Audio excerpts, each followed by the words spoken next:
Lida and Marxist Philosophy in China. NickKnight. For Jill. Preface.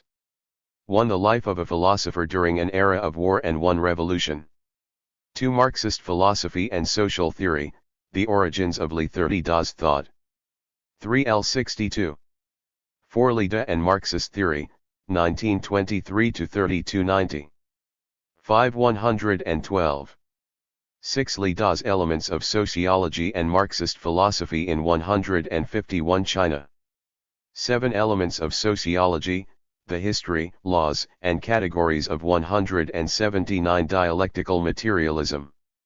8. Elements of sociology, epistemology and logic 209. 9. 230.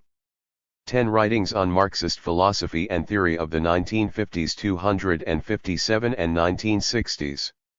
11. Conclusion, Lida and Marxist philosophy in China 295 Bibliography. Preface.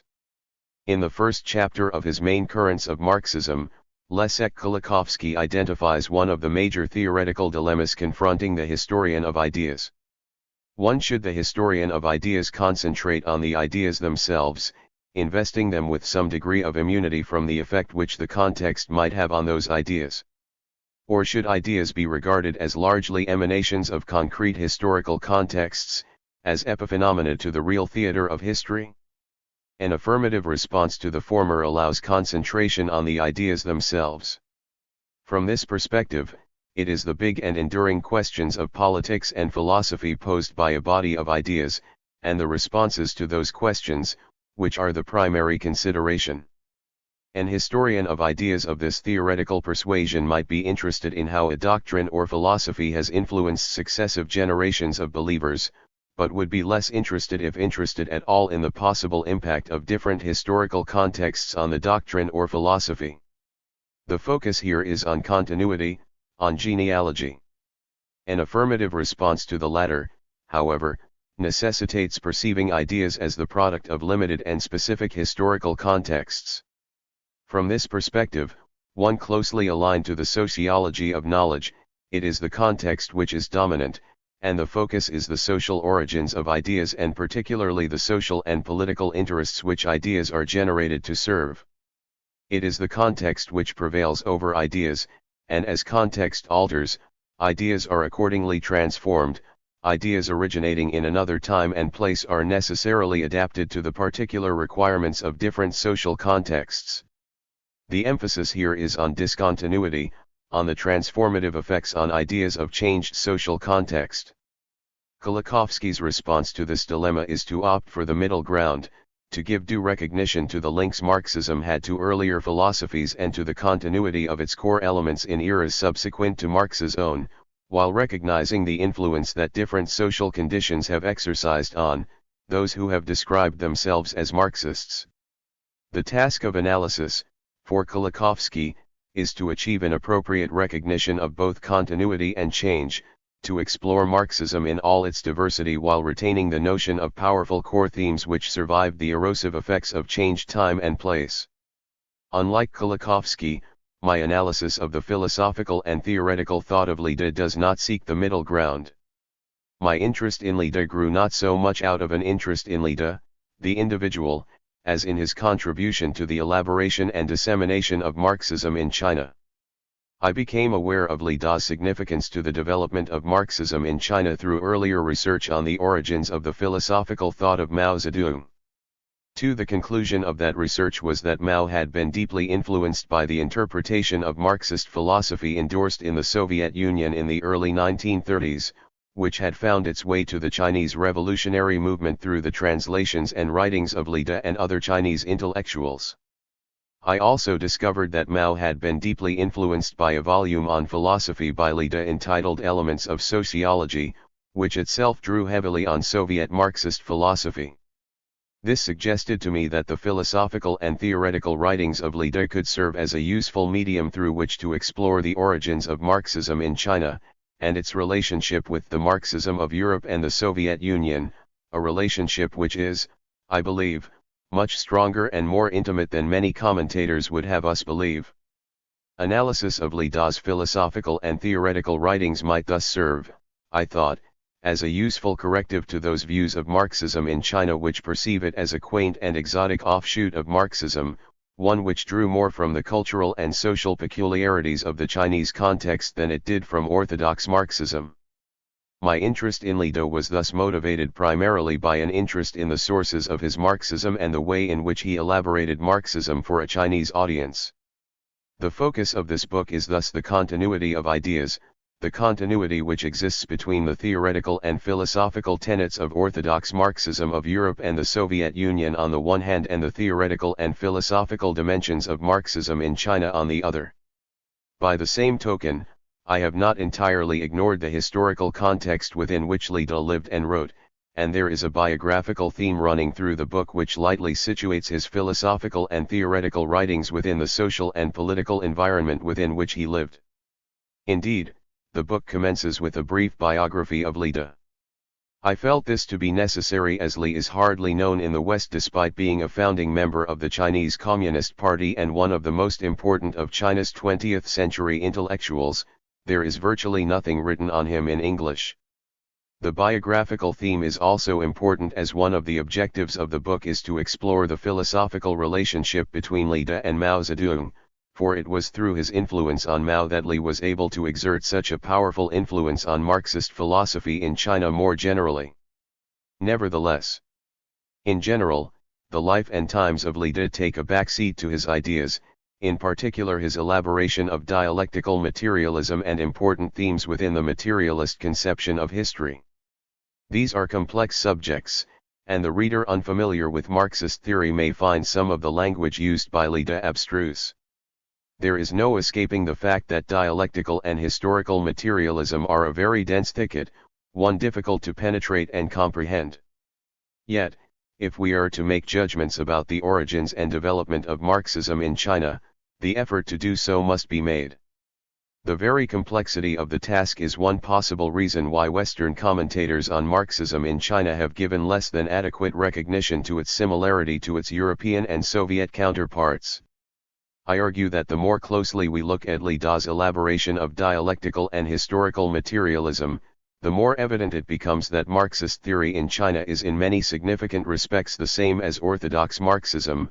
Analysis of Li De's philosophical and theoretical writings can thus serve to correct common misconceptions about Marxism in China.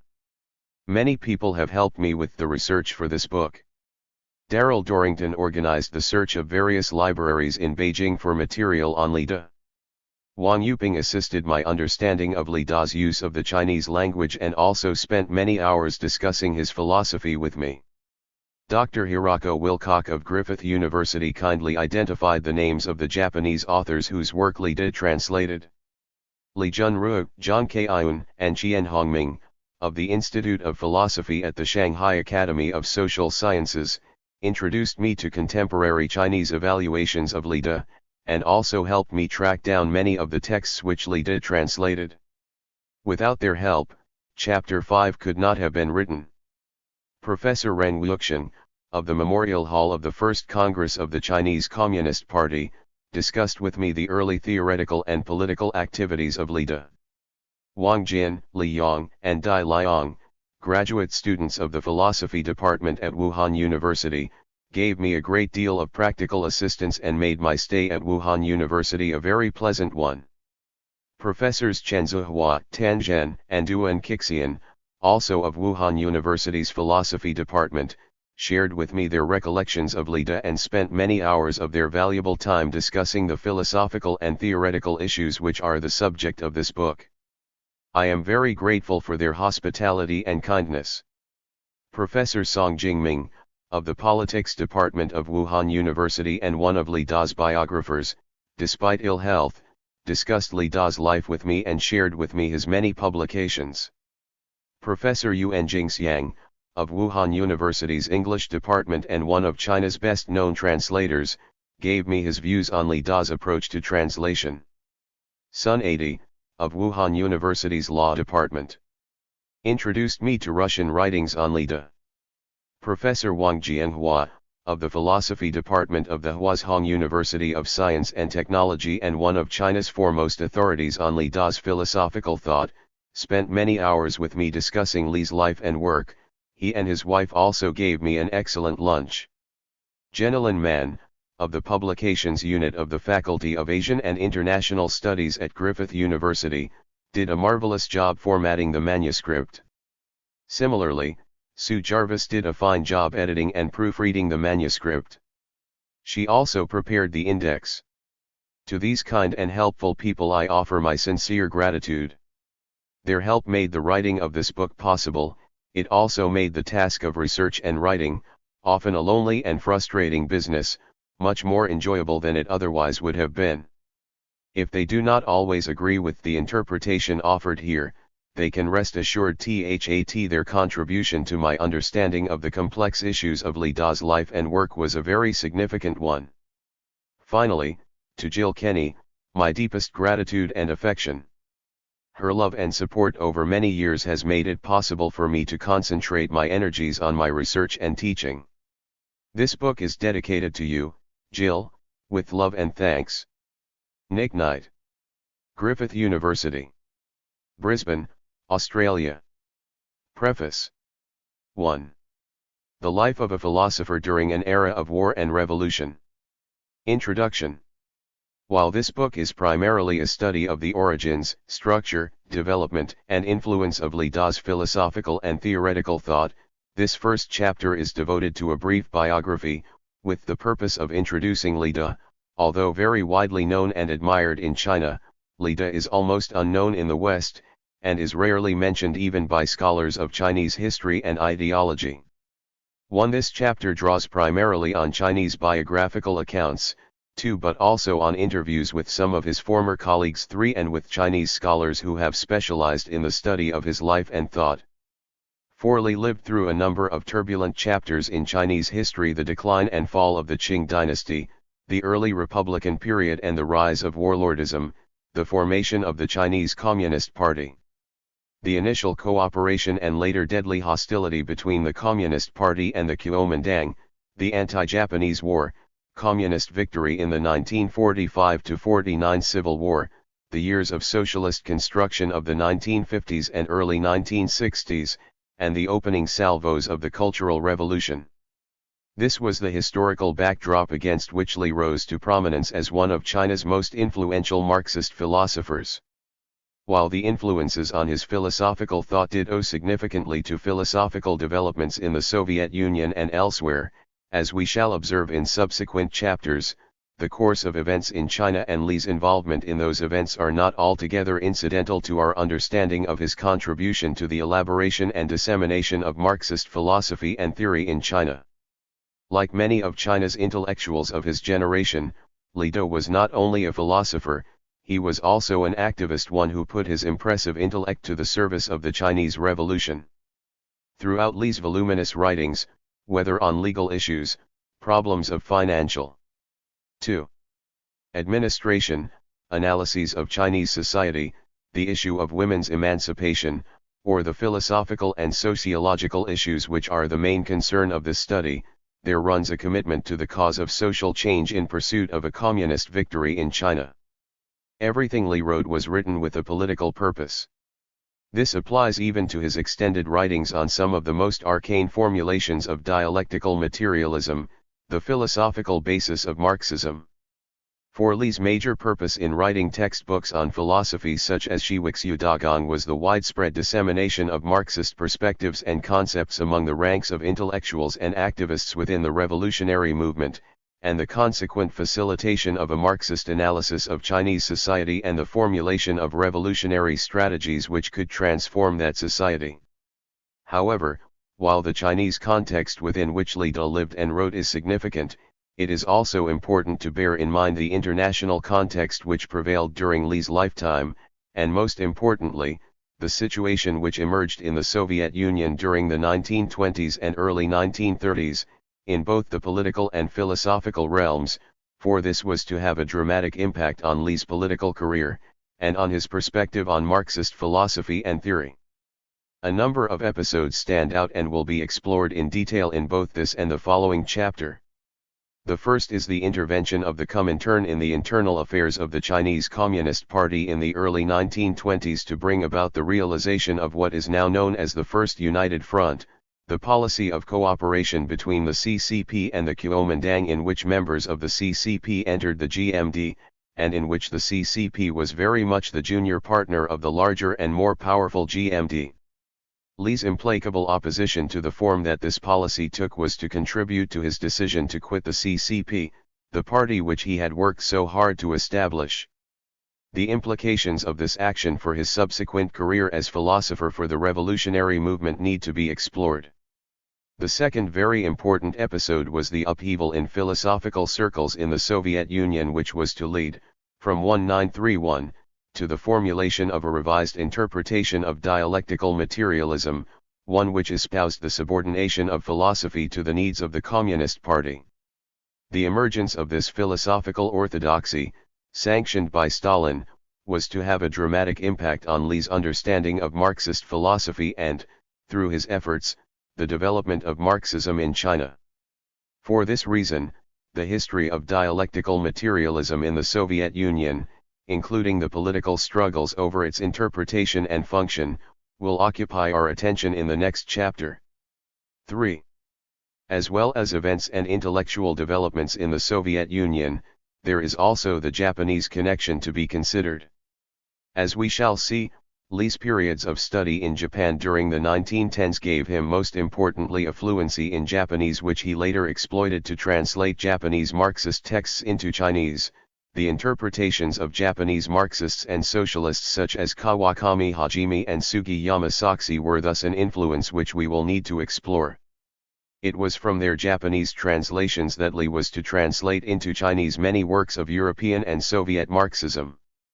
His sojourn in Japan also provided him with an international perspective, one not always shared by his revolutionary comrades in China, and one which predisposed in him a willingness to accept as orthodoxy a reading of Marxist philosophy which derived from beyond the Chinese context. The early years. Li Do was born into a tenant farming family in Lingling County in Hunan Province on October 2, 1890. Although his father, Li Furen, had been born into a peasant family, he had studied for several years and, as well as working in the fields, taught in a primary school and engaged in business. From the age of 5, Li Do learned Chinese characters with his father, and was fortunate enough to gain the kindly attention of his father's intellectual companion, Hu Ziqing, who was a Zhuokai, having passed the imperial examination at the county level. In 1905, Li entered Lingling County's Yangzhou Middle School, and it was here that a number of incidents occurred which aroused patriotic sentiments in him. The first was a letter, received at his school, written in blood. Its author, Su Tili, employed this emotive technique to exhort students to support the movement to resist Japan and save the Chinese nation. The second was the boycotting of Japanese goods by his fellow students, and the burning of Japanese-produced stationery in the schoolyard. The irony of this latter incident was that the matches employed to set fire to the stationery were themselves made in Japan, but these had to be preserved as there would be nothing to ignite the next lot of Japanese products if these Japanese matches were themselves consigned to the flames. 5. In 1909, Li Do entered the Beijing Higher Normal School, and it was here that his thoughts turned to using education to save China. However, following the 1911 revolution, and under the influence of Sun Yat-sen's injunction to create a rich and powerful Chinese nation, he decided to switch from education to science and technology, and 4. Transferred to a trade school in Hunan. In 1913, having passed the provincial scholarship examinations for study abroad, he proceeded to Japan as a government-sponsored student. Unfortunately, as a result of an attack of tuberculosis, he was compelled to return to China. In 1917 he returned to Tokyo for the second time, and took courses in mining and metallurgy at Tokyo's Imperial University. During these years, a number of historical events occurred which were to have a profound influence on Li's subsequent political and philosophical career. The first of these was Japan's growing imperialist designs on China. The 21 demands presented to the Chinese government by Japan in 1915 would, if implemented, have had the effect of turning China into a virtual Japanese colony. The Chinese overseas students in Japan reacted to this with a mixture of shame and hostility to Japan's actions, but as Li himself recalls, they remained very uncertain about the appropriate path China should take. 6. The second event from this period dramatically dispelled any uncertainty Li may have felt. The victory of the Russian Revolution in 1917 was greeted with great excitement by Li, for he perceived in it the revolutionary path that China should travel. It also led to an interest in the ideology which had inspired the Russian Revolution, and using sources drawn from Japanese magazines, books, and journals, he commenced what was to be a lifelong study of and commitment to Marxism. This dramatic influence of the Russian Revolution on Li's thinking and his immediate search for an understanding of Marxist and Leninist theory is very significant, as he was one of the first of the Chinese radicals to convert to Marxism. As Arif Derlich has persuasively argued, the Russian Revolution did not have the profound influence on China's young intellectuals that has been presumed by many historians. Rather, they responded to the problems of Chinese society and, in particular, the threat posed by Japanese imperialism, by turning initially to anarchism rather than Marxism. It was often only after an apprenticeship in anarchism that they gravitated to Marxism. 7. Mao Zedong, for example, did not convert to Marxism until sometime in 1920, and had earlier been influenced, amongst other doctrines, by anarchism, and in particular the Russian anarchism of Kropotkin. 8. However, while Derlich's interpretation of the anarchist roots of Chinese communism holds true for many Chinese intellectuals and activists at this time, it does not do so for Li. Some of his earliest published writings deal with the opposition between anarchism and Marxist socialism, and he is quite critical of the claims of anarchism. For this reason alone, the trajectory of development of Li's thought stands as an interesting and significant contrast to the general tendency of the time, which was an attraction by Chinese intellectuals to the radical claims of anarchism. 5. Following the 1918 accord between the Japanese government and the Chinese government headed by Duan Kairyui, which would have allowed Japanese troops to enter Manchuria, the Chinese overseas students in Japan established their own branch of the Save China Association. They boycotted classes, and began to return to China. Li took a prominent role in these activities, and was amongst the first of the Chinese students to leave Japan.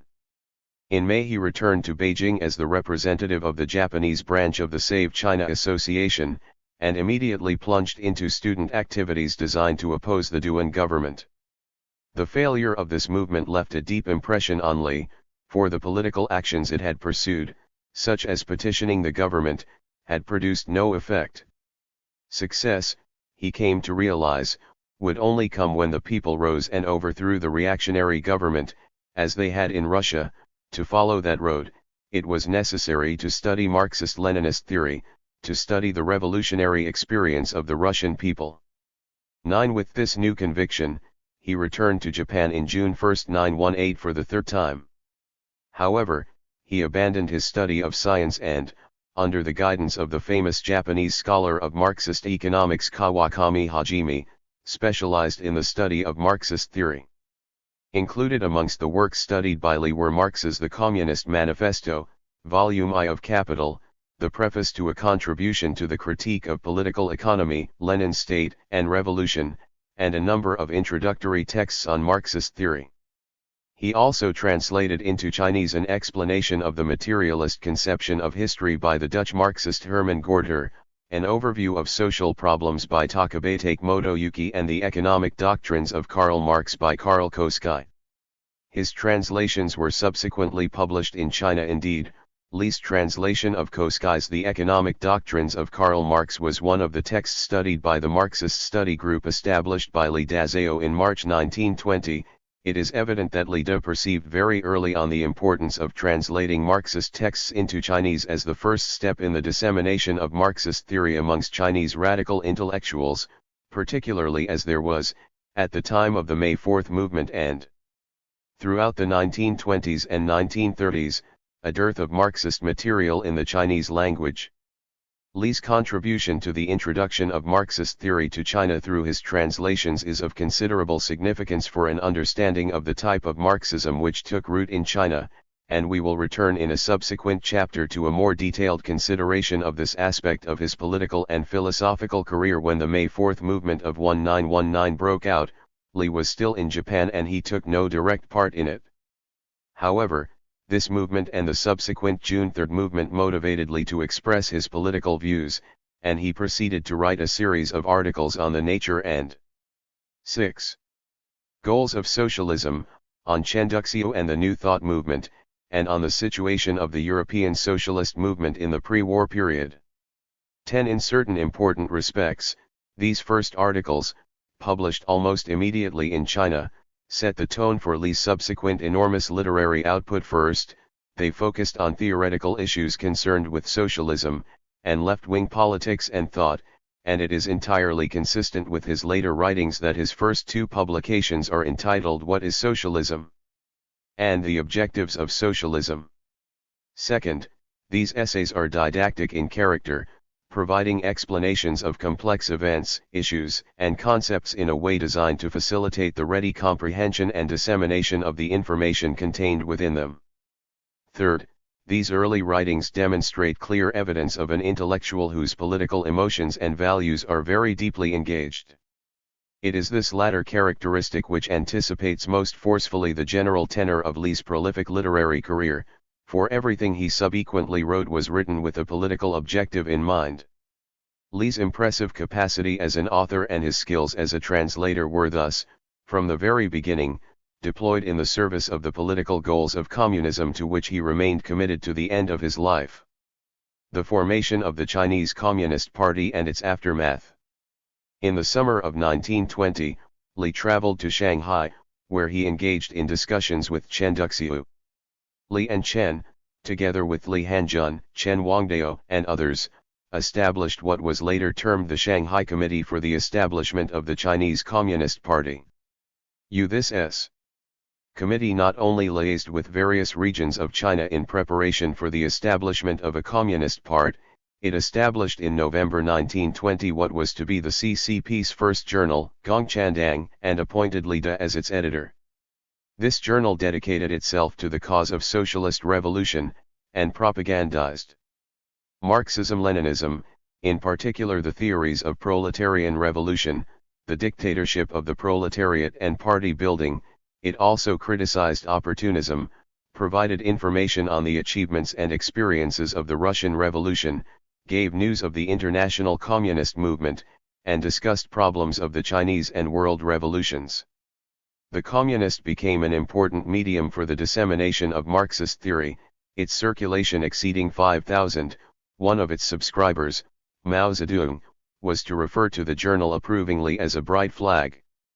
13. Although this journal ceased publication in July 1921. 7.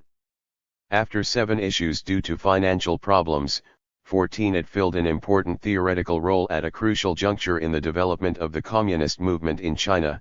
As its editor, Lee had to work under very difficult conditions, often single-handedly performing the work of writing and examining drafts, proofreading, publication and distribution.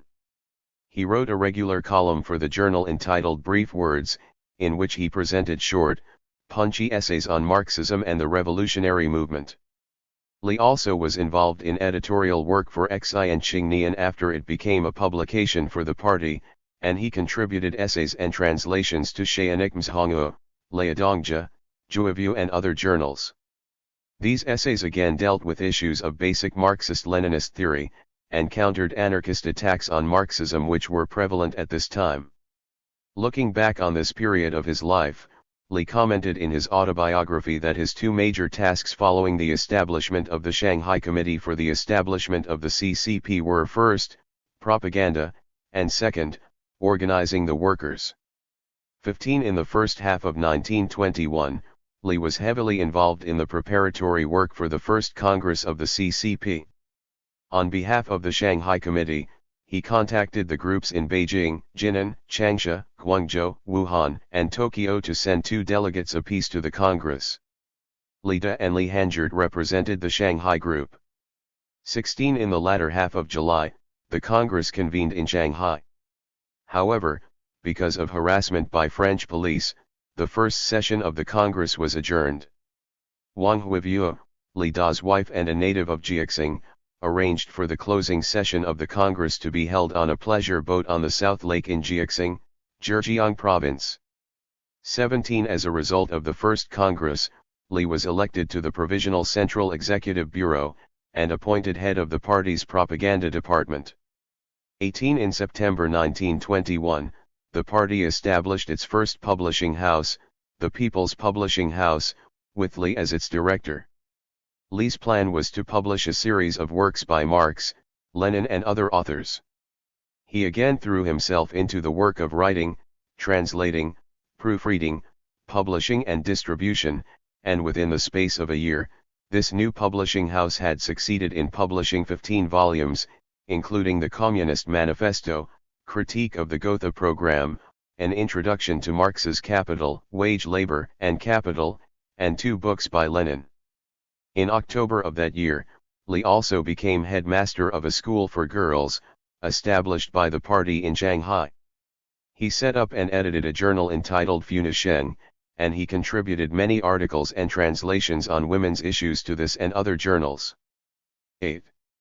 At this time, Li also wrote a large number of articles addressed to members of the working class, with the purpose of spreading information on socialism and Marxism amongst them.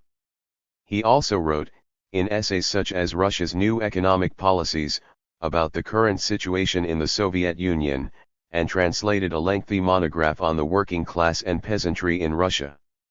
In July 1922, Li chaired the Second Congress of the CCP in Shanghai, 19 and in November of that year, he received an invitation from Mao Zedong to take up the position of principal of the Self-Study University in Changsha in his native Hunan province, and to be editor of the university's journal, XFN. 20 The Self-Study University taught not only members of the party, but advanced elements from the working class and youth. Mao introduced Li to the university as the director of the party's propaganda department, whose understanding of Marxism-Leninism is profound, and who has come specifically to help everyone study Marxism-Leninism. 21 Li lectured on the materialist conception of history, the theory of surplus value, scientific socialism, and other basic Marxist theories. He also compiled an anthology of teaching material entitled An Explanation of Marxist Terminology. During this period, Li Da and Mao Zedong were constantly in each other's company, and discussed Marxism and problems of the Chinese Revolution.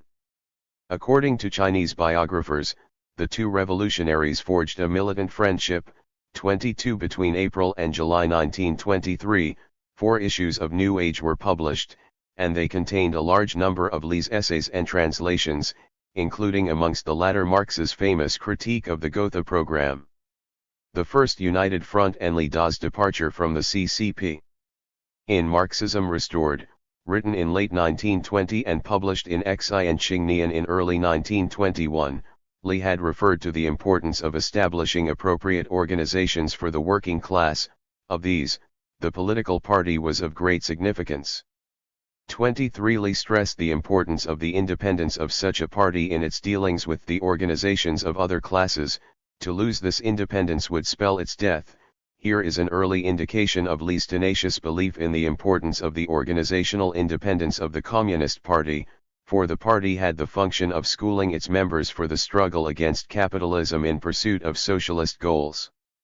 24 Li's concern for the independence of the Communist Party appears also in an important essay in New Age, Marxist Theory and China.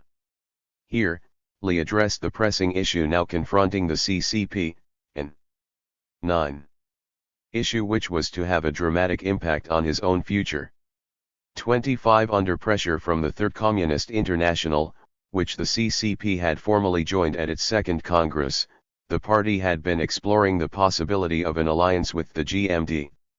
The issue of the relationship between communist and bourgeois parties in colonial countries had been a contentious one since the Second Congress of the Comintern of July 1920. 26 At this Congress, Lenin had clashed with the Indian delegate M.N. Roy, arguing that communist parties must enter into a temporary alliance with bourgeois democracy in colonial and backward countries, but must not merge with it and must under all circumstances uphold the independence of the proletarian movement even if in its most rudimentary form. 27 Lenin appeared therefore to be sanctioning the concept of a united front with bourgeois parties, but insisting by the same token that the independence of proletarian parties and movements had to be maintained. Roy had vehemently objected to this formulation, arguing that it was not the task of the Comintern to be advocating collaboration with the class enemy, but rather developing a purely communist movement which would not have to rely on potentially dangerous partners in the revolutionary venture. 28 The Dutch communist, Hendrikus Sneevliet, who was to play such a prominent role in the formulation and implementation of the CCP's United Front strategy, spoke in defense of Lenin's position, admitting that, although it might be difficult in theory to formulate the precise relationship between the parties of the proletariat and bourgeoisie, in practice the two had no alternative in the colonial context but to cooperate. 29 Mering had gained considerable experience in United Front tactics in the Dutch East Indies. Between 1914 and 1918 he had masterminded the infiltration of the large but loosely organized religious nationalist party, the Syarikat Islam, by members of the diminutive Indonesian Social Democratic Association, a strategy which came to be known as the Bloc Within.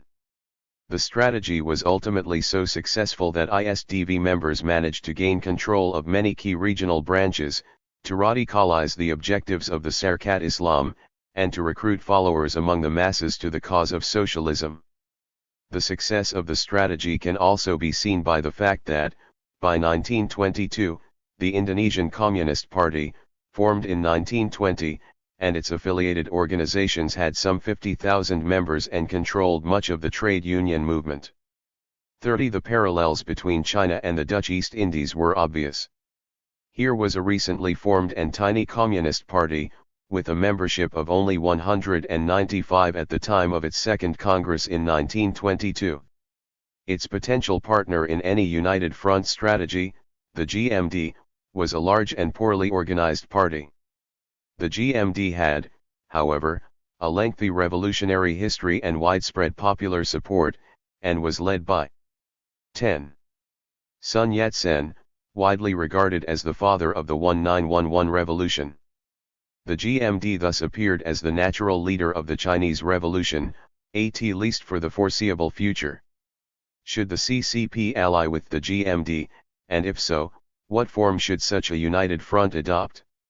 Should members of the CCP join the GMD, and how and to what extent should the independence of the CCP be maintained?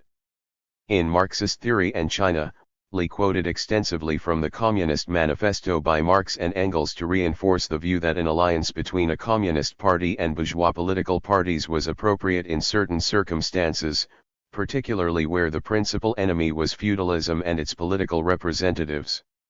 Lee argued that, in the Chinese case, both the propertied class and the proletariat were the victims of international oppression by imperialists and their agents in China, the warlords. However, he recognized that, while the propertied class was, like the proletariat, oppressed and exploited by the feudal class, it in turn oppressed and exploited the proletariat, any alliance between the parties of the proletariat and bourgeoisie had therefore to recognize its temporary character and also its potential dangers. A communist party should therefore never lose sight of the importance of both maintaining its independence and encouraging the proletariat to a recognition of its own class interests. Lee here quotes approvingly from the Communist Manifesto. But they never cease, for a single instant, to instill into the working class the clearest possible recognition of the hostile antagonism between bourgeoisie and proletariat, in order that the German workers may straightway use, as so many weapons against the bourgeoisie, the social and political conditions that the bourgeoisie must necessarily introduce along with its supremacy, and in order that, after the fall of the reactionary classes in Germany, the fight against the bourgeoisie itself may immediately begin. 31. The proposition that there be an alliance between the CCP and the GMD to overthrow warlord politics was, Lee thus inferred, founded on Marxist theory. But a number of conditions attended any such alliance, that the CCP attempt to inculcate left-wing views into the various categories within the GMD membership, When the democratic revolution had matured, the CCP must lead the next stage, the proletarian revolution. The CCP must emphasize the work of organizing the proletariat as a class, and the CCP must protect its own independence and avoid being influenced by the other party. For Li, the latter condition was the most important. At the Second Party Congress in 1922, he had advocated a bloc without strategy, that is, an alliance of the two parties at a party-to-party level. The 11. Independence of the CCP had to be protected, and he consequently vehemently opposed the excessive subordination of the CCP to the GMD.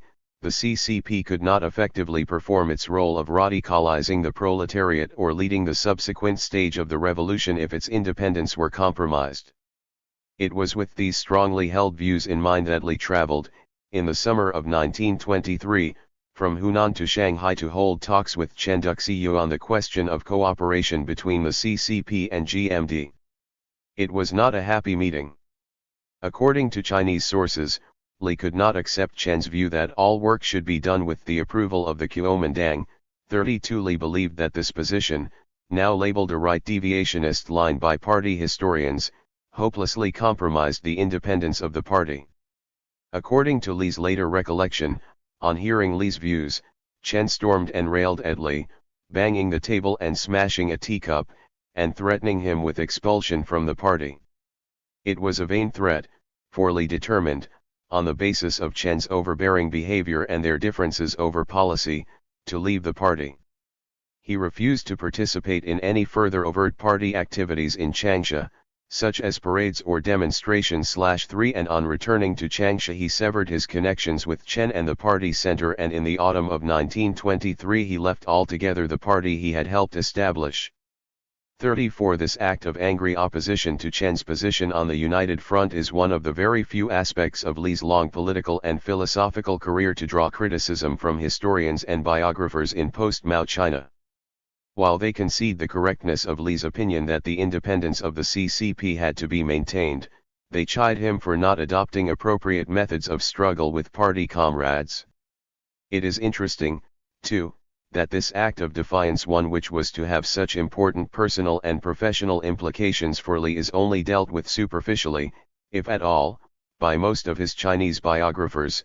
One perceives a sense of embarrassment that this admired figure of Chinese Marxism, one of the founding members of the CCP, should have departed the party in a fit of pique. Another perspective on Li's departure from the party is provided by Professor Reng Wuxian, an expert on the party's early history. 35 In Reng's view, it would be a mistake to perceive Li's departure from the party as the act of an isolated individual.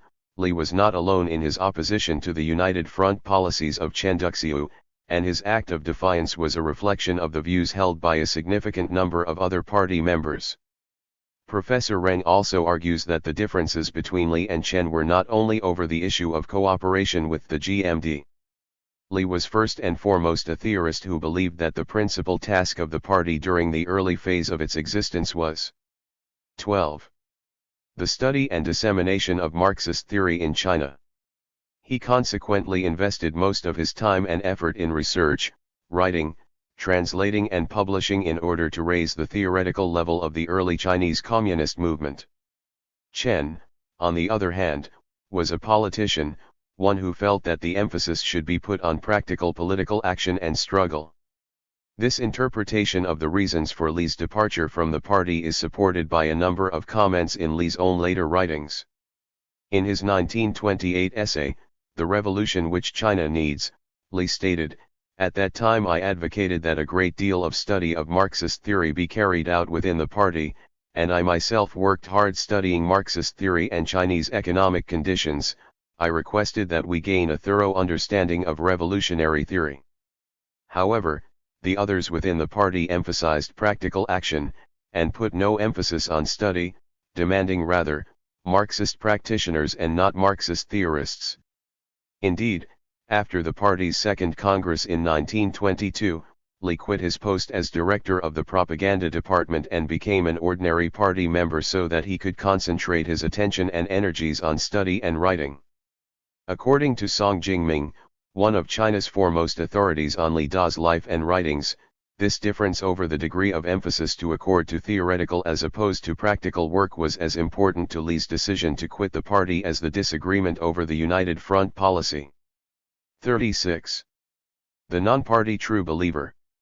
Li's departure from the party had the potential to drastically alter the context within which he worked and wrote, freeing him from the strict discipline which had become a hallmark of communist parties of the Bolshevik persuasion.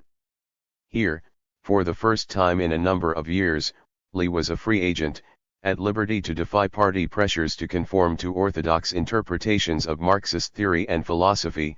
He could think, say, and write what he liked, mindless of disapproval or censure from party authorities. Moreover, he was no longer, in any organizational sense, obliged to support the party in its operational work or accept tasks from it. Other founding members of the party, such as Chen Gongbo and Zhou Fahai, were to leave the party and go over to the GMD. Lu Renjing was to become a Trotskyist. Yet Li Da's response to his resignation from the party was quite different, and it is one of the great enigmas of his political and philosophical career that, in his long period of self-imposed exile from the party, he continued often at considerable inconvenience and 13. Danger to himself to write and publish works of Marxist theory of the most unimpeachable orthodoxy, to recruit among his students for the party, to accept work and instructions from the party, and to maintain good relations with some within its leadership, including Mao Zedong. In fact, despite Deng Bi's inaccurate categorization of Li in 1937 as now a liberal who became a professor, 37 Li remained a committed Marxist in his theoretical views, and to a large extent also in practice. This firm commitment to Marxism while no longer a formal member of the CCP provides an important insight into Li's character. From his conversion to Marxism in 1918-19, his commitment was first and foremost to the integrity of Marxism, and particularly its integrity as a theoretical system. It is significant that one of the issues over which he quarreled with Chen Duxia was the independence of the CCP, for Chen's right deviationist views were a threat, not only to the party as an organizational structure, but to its capacity to develop and disseminate Marxist theory free from the restrictions and impediments which Chen's conception of the United Front made likely. This commitment to the integrity of Marxism as a theoretical system remained a driving force behind Li's subsequent career for, while he never completely abandoned political action, he regarded teaching, writing and translation as the media through which he could most effectively serve the cause of revolution in China, and all evidence points to the orthodox character of the content of his lectures, books, and articles and Marxist theory. Indeed, being outside the party paradoxically made it possible for Li to remain more orthodox, more of a purist, than had he remained within it, for he was not constrained to tailor his interpretations of Marxism to the shifting tide of party policy. It is thus possible to perceive in his writings after 1923 a broader and firmer grasp of Marxism, one less immediately tied to the concerns of party policy and strategy, than is evident in the writings of many of his party contemporaries. While this characteristic of his work has led to criticisms that he failed to sinify Marxism, 38 his philosophical stature in contemporary China rests, in large part, and the fact that his philosophical writings do engage extremely abstract and complex issues of theory which transcended the particular strategic and tactical concerns of the party. Life outside the party, the fellow traveler. While Li Da had cut his links with the party center, he continued to work with the party organization in Hunan, and continued to research and propagate Marxist theory. He also frequently recommended 14. Progressive students for membership of the party to the Changsha party authorities. During this period, he published his first major book on Marxist theory. Titled Xiandaishi Wixu, this volume was published in June 1926, and comprised 18 chapters and some 170,000 characters. Contemporary Sociology represents a compilation of lectures written by Li in the previous 3 years for delivery at the Hunan Self-Study University and Hunan University, and subsequently revised for publication. Written in the classical Vignyan style, It addresses the fundamental principles of the materialist conception of history and scientific socialism.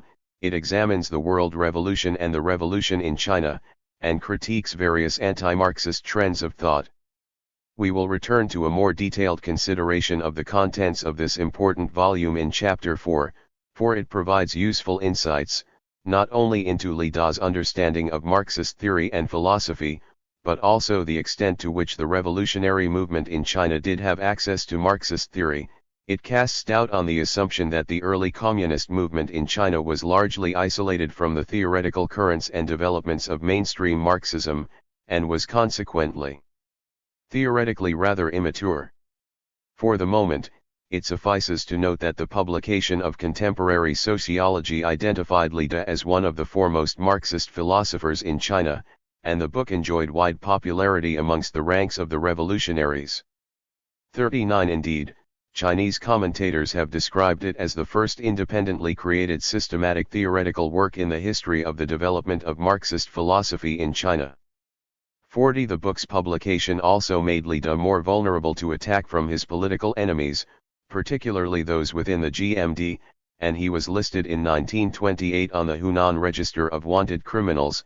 Similarly, in the same year, the criminal list for his hometown of Lingling listed his name, and mentioned Contemporary Sociology as his major publication and the propaganda used to which this volume was being put. 41 In October 1926, following the occupation of Wuhan by the Northern Expeditionary Forces, Li traveled to Wuhan from Changsha, where he served as chairperson of the editorial committee of the Military and General Political Department, and also lectured on social science at the Military and Political College, of which he was the principal. In the spring of 1927, he was also appointed to a committee to advise on questions concerning the peasantry. Mao Zedong subsequently asked Li Da to return to Changsha to make preparations for the establishment of a provincial party school whose task would be the training of cadres for participation in the agrarian revolution. However, the events of 1927, culminating in the breach between the left GMD and the CCP in Wuhan and the subsequent massacre of CCP members and supporters, prevented 15. The completion of this project. Li Da was forced to flee, firstly to Lingling, but following news that the Hunan provincial authorities were seeking his arrest, he was forced into hiding, and he subsequently fled, first to Wuchang, where he narrowly avoided execution when the military police surrounded Wuchang's Zhongshan University and began killing revolutionary teachers, and in the winter of 1927 moving secretly to Shanghai. For the next few years, Li Da remained in Shanghai, and despite the great personal danger that attended any involvement in left-wing activities, he remained active in the dissemination of Marxist theory through his writing, translating, publication and teaching activities. In 1928, with Deng Qiumin and others, he established the Kunlun Publishing House, which published numerous works of Marxist theory, as well as many of Li's own translations. In 1929, he published Zongguo Chanyi Gemingguguan, Shi Wai Ji Jishuzishi and Minzuwenti. Between 1928 and 1930 he translated Marx's A Contribution to the Critique of Political Economy, Hojumi Shijito's Outline of Jurisprudence, A. Thalheimer's The Modern Worldview, Sugi Yamasaki's A Survey of Social Science, Kawakami Hajimi's The Fundamental Theories of Marxist Economics, Loopholes Basic Problems of Theory and Practice in Social Science, and Kawanishi Teichiro's Theories on the Agricultural Question, and other works. Li's Chinese biographers note that Li Da's purpose in translating these works into Chinese, as revealed in his translator's prefaces and postscripts, was to provide the broad masses with a weapon with which to comprehend the Chinese Revolution. 42 In 1930, through an introduction by the secretary of the Left-Wing League of Social Scientists, Zhang Qingfu, Li gained a teaching position at the Shanghai Institute of Law and Politics, and in 1931, again through the good offices of Zhang Qingfu, he also held the position of departmental head of the Sociology Department of Jinan University. In these teaching positions, he continued to lecture on Marxist philosophy and political economy, and to analyze problems of the Chinese Revolution. His lectures drew large audiences, with the lecture halls in which he lectured frequently filled to overflowing. In this way he influenced a number of young intellectuals to join the revolution. As a result, he became the target of right-wing attack. His house was searched and he was set upon after one lecture by right-wing agents, resulting in a broken shoulder and collarbone. He was subsequently hospitalized for 7 weeks. This setback did not deter Li, however, and he continued to use his classes as a medium for spreading the revolutionary message. Eventually, in February 1932, 26, under the pretext of moving the university to another location, Li was dismissed, and his position in Shanghai became impossible. In May of that year, and at the instigation of the CCP, he moved to Taishan, in Shandong province, where he joined with a number of other professors to teach the former warlord, Feng Yuxiang. Together with his wife and members of his study group, Li spoke to them of Leninism, the materialist conception of history, revolution, political economy, and the Chinese and external situation. Feng recorded in his diary that these lectures filled him with happiness and astonishment that scholars of Li Da's erudition should come to talk with him of the most recent theories of revolution. 43 Li's Chinese biographer suggests that Li's lectures had a major impact on Feng's subsequent political activities. 44 But the wily and eclectic Feng was also reading works on Christianity at the time Li lectured on Marxism-Leninism and revolutionary theory. 45. The Beiping years. In August 1932, Li Da moved to Beiping. From then until June 1937, he taught at the Institute of Law and Commerce at Beiping University, where he held the post of departmental head of the Department of Economics. He remained under surveillance by the Beiping GMD military authorities, but he was protected by the CCP underground and by progressive teachers and students. Despite this rather threatening environment, he continued to research, write, and lecture on questions of Marxist philosophy and economic theory. Indeed, this 5-year period was to be the most important and prolific period in Li's lengthy career as an author, and the books and articles he wrote at this time were to establish his reputation as one of China's preeminent left-wing philosophers and social scientists. His translations from this period, especially of the new philosophy emanating from the Soviet Union, were also to have an important impact on the dissemination of orthodox Marxist philosophy within China. The first of Li's books from this Beiping period was Jingji's Yudaga Ng, which was published by the Institute of Law and Commerce in 1935. Li posted a copy of the book to Mao, who subsequently recommended it to theoretical circles in Yan'an. Mao later claimed to have read the book 3 times, and I intend to read it 10 times. 46 In the preface to this volume, Li made it clear that his purpose in writing a book on economic theory was not just an academic one, but to promote China's economic development. He was thus at pains to establish the particular laws of development of the Chinese economy. 47 The 3 processes he discerned at work in China's T.W. life of a philosopher during an era of war and revolution. 17. Contemporary economy were the intervention and impact of imperialism, the decline in national capital and the collapse of feudal agriculture. Given the predations of international imperialism, how should China respond?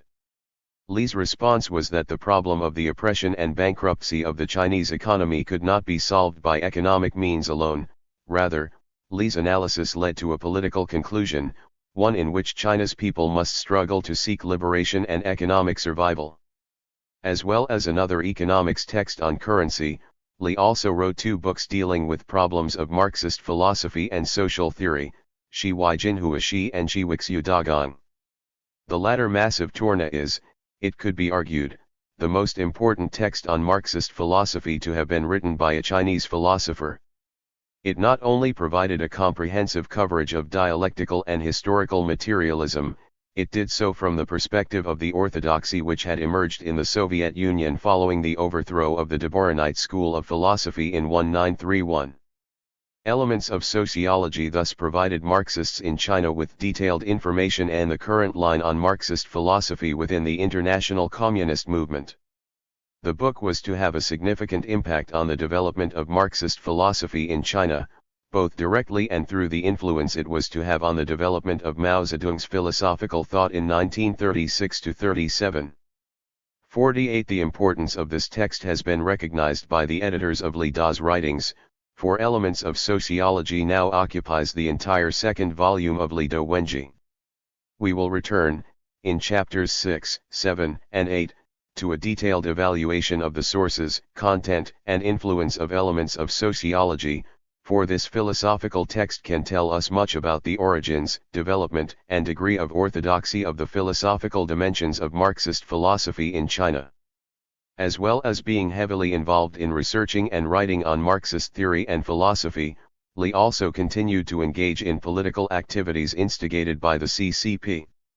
In January 1933, he again went to see Feng Yuxiang in an attempt to persuade him to enter an alliance with the CCP to resist Japan. The Anti-Japanese War. After the invasion of China in July 1937, Li was obliged to move to Guilin to seek employment at Guangxi University.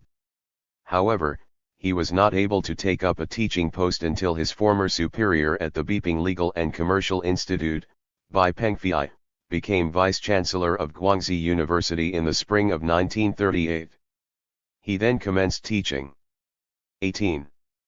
And functioned as the head of the Department of Economics, and continued to lecture on Marxist philosophy and economic theory. In January 1939, Li received an invitation from Feng Yuxiang to again give lectures on Marxist philosophy to Feng and the members of his study group. This time, Li, along with members of the CCP within Feng's study group, were able to persuade Feng to cooperate with the CCP. In September 1939, Li returned to Guilin expecting to pick up his teaching duties, only to discover that Bai Pengfei had been dismissed and that Li himself was now without work. However, Zhou Enlai sent a message of support and some economic assistance to Li Da, and Li gave classes to cadres of the Guilin office of the CCP's 8th Route Army. In the autumn of 1940, Li Da took up a teaching post at Zhongshan University in Guangdong Province, but in July of 1941, the GMD Education Department sacked him and, being without employment, he had no option but to return to his hometown. He there continued to research and write until July of 1944, when Lingling County was overrun by the Japanese. Li Da was forced to hide from the Japanese army, and he fled into the mountains where he became a victim of banditry, all of his drafts of work from this period and his letters from Mao Zedong being stolen. Only with the surrender of Japan was he able to return to his hometown. In February 1946, Li established a primary school there, which he named after his father, Li Furen. Almost single-handedly, and without resources of any kind, Li Da got the Furen primary school going, and acted as its principal.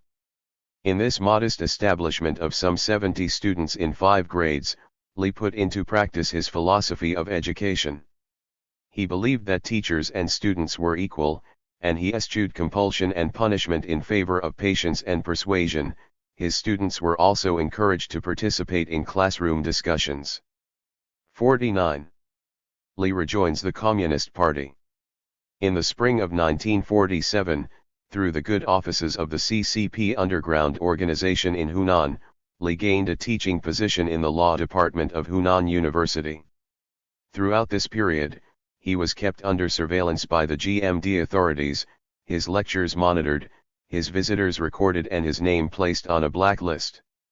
However, Li continued to lecture on sociology and legal theory from a Marxist perspective, and to meet young students in his own home to persuade them to participate in revolutionary struggle.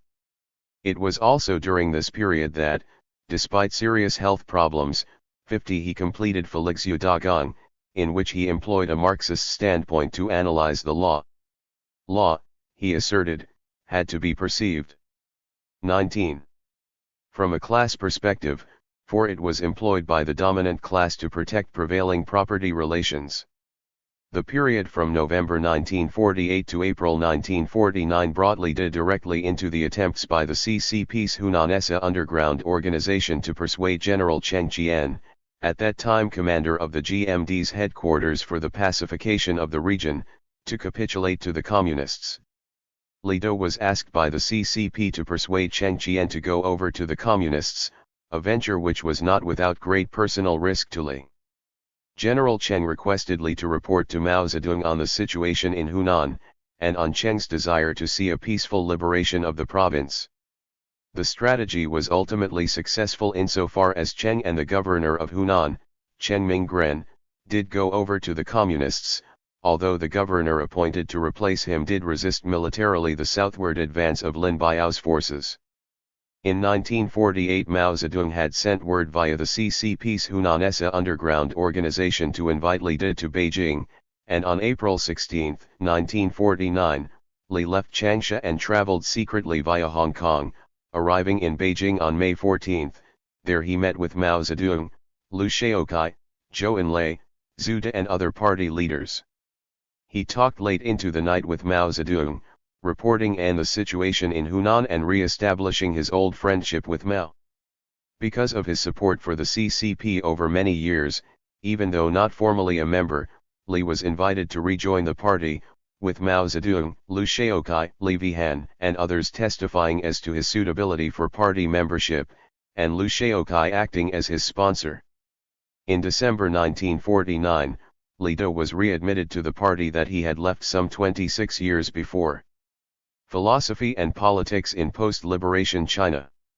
After the establishment of the People's Republic of China, Li De was heavily involved in both educational and political work. He was, at various times, the deputy principal of the Central Party Political and Legal School, and the vice-chancellor of Hunan and Wuhan universities. He was a delegate to the First, Second, and Third National People's Congresses, and was a member of the Standing Committee of the Third National People's Congress. He was also a delegate to the Eighth Party Congress of the CCP.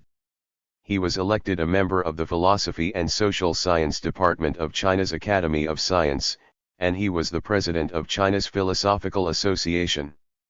It is clear, however, that Li did not rise to the political status which he might have attained had he not left the party over a policy dispute. 20. In 1923. By doing so, Li had contravened the fundamental principle of intra-party discipline which was the hallmark of a Leninist party such as the CCP. And while he performed sterling service for the party as a fellow traveler between 1923 and 1949, there can be no doubt that his angry departure over the issue of the United Front policy was to cost him dearly in political terms. The tough and independent streak in Li's character made the unquestioning discipline of the party a difficult proposition, and even after his readmission to the party his outspoken manner saw him at odds with those with far greater power in the party than Li could ever hope to possess. This propensity was eventually to cost him dearly. By the same token, although there can be no doubt that Li was of an uncompromising nature, his work on Marxist philosophy and social theory, as we will have cause to note frequently as our analysis unfolds, never strayed far from orthodoxy, as Li interpreted this. And if we are to remember Li for anything, it is his major contribution to the dissemination in China of a form of Marxist philosophy and social theory which carried with it strong traces of orthodoxy. Similarly, after liberation, Li worked hard to elaborate the philosophical thought of Mao Zedong as the new orthodoxy, one which itself had deep roots in the orthodox Soviet Marxist philosophy of the early 193gs which Li had been partly instrumental in introducing to Mao. Yet, even here, Li retained a degree of critical independence, and shortly before his death he was to publicly oppose Lin Biao's theory of Mao Zedong thought as the ultimate pinnacle of Marxism-Leninism. What this and his earlier transgressions of party discipline suggest is that Li argued for his perception of orthodoxy, not just because it was orthodoxy, but because Li believed it to be true. In circumstances where a new orthodoxy emerged, as was the case with the onset of the Cultural Revolution, Li had no hesitation in opposing it, even at the risk of considerable personal hardship and danger. Although in poor health during the 1950s and early 1960s as a result of recurring stomach troubles and diabetes, he kept up a grueling regime of research, writing and lecturing. His important philosophical works from the early 1950s include explanatory guides to Mao Zedong's On Practice and On Contradiction. 51 In February 1, 953, Li De assumed the position of Vice-Chancellor of Wuhan University, a post he was to hold until his death in August 1966, and it was here that he was to work on the many articles and books on philosophy which constitute his post-liberation corpus. The philosophy department at Wuhan University was, under his leadership, to become one of the most influential centers for the study of Marxist philosophy in China. In 1954-55 Li became involved in the anti-Hu Shi campaign and wrote a book and a number of articles criticizing Hu Shi's philosophy of pragmatism. Li Da's Chinese biographer Wang 21. Jianhua is critical of this episode in his philosophical career, for Li failed, Wang argues, to take account of the positive significance of Hu's introduction of pragmatism to China and his positive contribution to the New Culture movement during the May 4 period. Wang suggests that Li's critique suffered from arbitrariness, showing manifestations of the politicization of philosophy which Li absorbed from the Soviet philosophy of the 1930s. Li was to lend his pen to other such attacks on philosophical and intellectual figures, especially during the Hundred Flowers period of 1957, an action which his biographer deems inappropriate. 52 We will return to a consideration of these controversial episodes in Li's life in Chapter 10. Wang Jianhua is also critical of Li's initial support for the Great Leap Forward of 1958, and his approval of the policy of sending teachers and students to the countryside to engage in labor. Li personally went with the staff and students of Wuhan University's philosophy department to Hubei's Hongan County, where he lived and worked. At that time, Wang asserts, Li had not perceived the leftist errors of Mao and the party. However, it appears that the stint in the countryside convinced Li that Mao was placing too much emphasis on the subjective dynamism of the masses and was moving towards communist goals too quickly. In October of 1958, during Mao's inspection tour of Hubei province, Li met with the chairman and they engaged in an evening of spirited philosophical debate which bore on the issue of the Great Leap Forward. The slogan "Dare to think, dare to speak, and dare to do" was not in itself inappropriate, Li suggested to Mao. However, like all things, this slogan had two aspects. If the slogan suggested developing the subjective dynamism of the people, that was entirely rational, but if it suggested that what one wanted to achieve could be achieved immediately, then that was unscientific. Was the slogan to be affirmed? Li and Mao then proceeded to debate the problem of affirmation and negation in relation to the question of the role of human subjective dynamism. Mao reminded Li of the Long March, and what had been achieved through the subjective dynamism of the Red Army. Li responded that he did not believe that subjective dynamism should be perceived as that extensive, and that to affirm the slogan of the Great Leap Forward was to imply that the subjective dynamism of the people was limitless, a mistake in Li's view. The development of the subjective dynamism of humans cannot be divorced from definite conditions. Human subjective dynamism is not limitless, Li warned Mao. 33 Li went on to suggest that the chairman was suffering from a fever of the brain, and that this would lead to disaster for China. Although agitated by Li's words, Mao controlled himself, but retorted, "You say I have a fever, but I say you have a fever, one of a 100 degrees. At the 22. Chengdu Conference, I said that the brain needs to be both hot and cold." 54 Li's overt disagreement with Mao over the Great Leap Forward and his subsequent support for Peng Dehuai, disgraced at the Lushan plenum of 1959, is further evidence of Li's uncompromising character. It is also symptomatic of Mao's high regard for Li, both as a philosopher and as an old and trusted comrade, that his reaction to Li's views on the Great Leap Forward was as restrained as it was. Indeed, at about this time, Mao referred glowingly to Li as the Lusun of the world of theory, high praise indeed. Arid he continued to recommend, read, and annotate works by Li. Li was to meet with Mao again in August 1961. In a long conversation, Mao reaffirmed his view that Li Da's Elements of Sociology was the first Marxist text on philosophy to have been written by a Chinese, and that it had had a major impact, Mao himself reading it 10 times and writing many annotations in it. he suggested to Li that elements of sociology had contemporary significance, and that it should be revised and republished. Li responded that this was a mammoth task and that his health may not allow him to undertake it.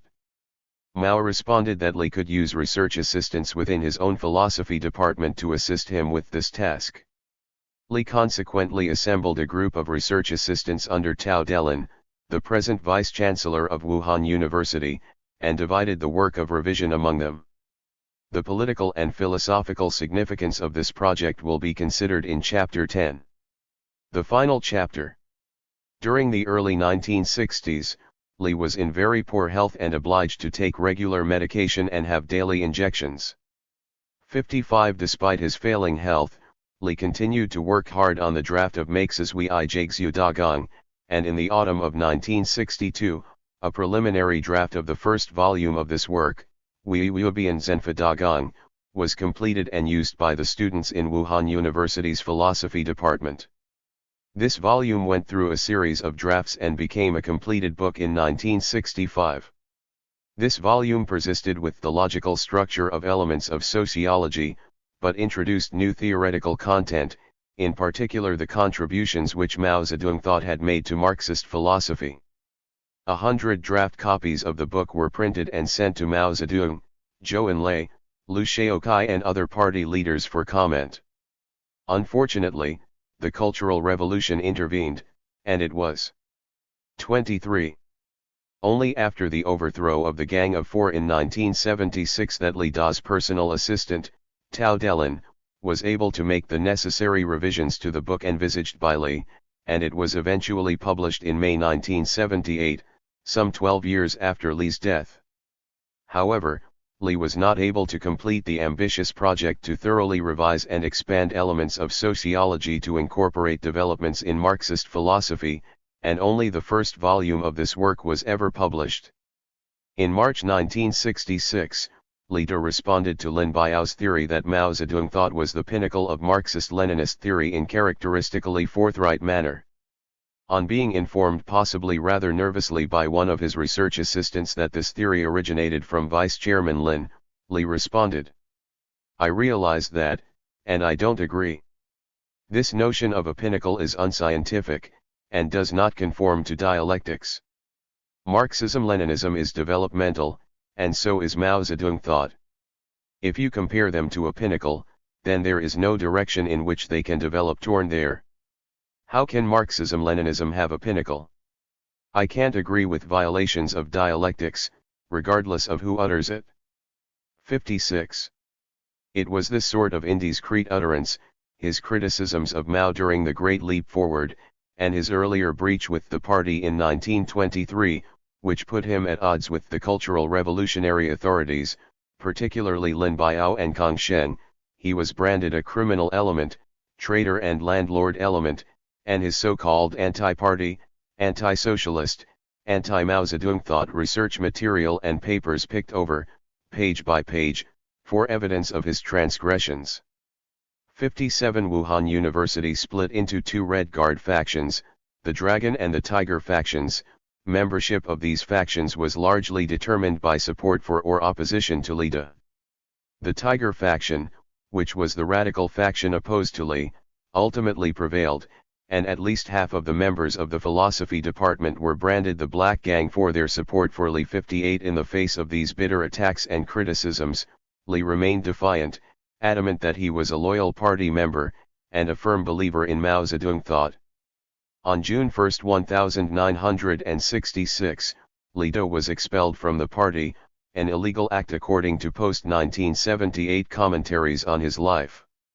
Li had been in very poor health for many years with serious problems which required constant medication.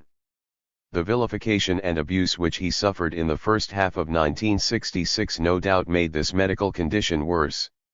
However, his enemies, and in particular Lin Biao, were to show him no mercy, and despite Li petitioning Mao by letter to save his life, his medication was 24. Stopped. 39 He died in hospital, without being provided with the appropriate medical treatment, on August 24, 1966. According to Wang Jianhua, Mao saw Li's Jiming on August 10, a fortnight before Li's death. Mao apparently took no other action other than to direct it to Wang Renzhong, then leader of Hubei province, for his attention.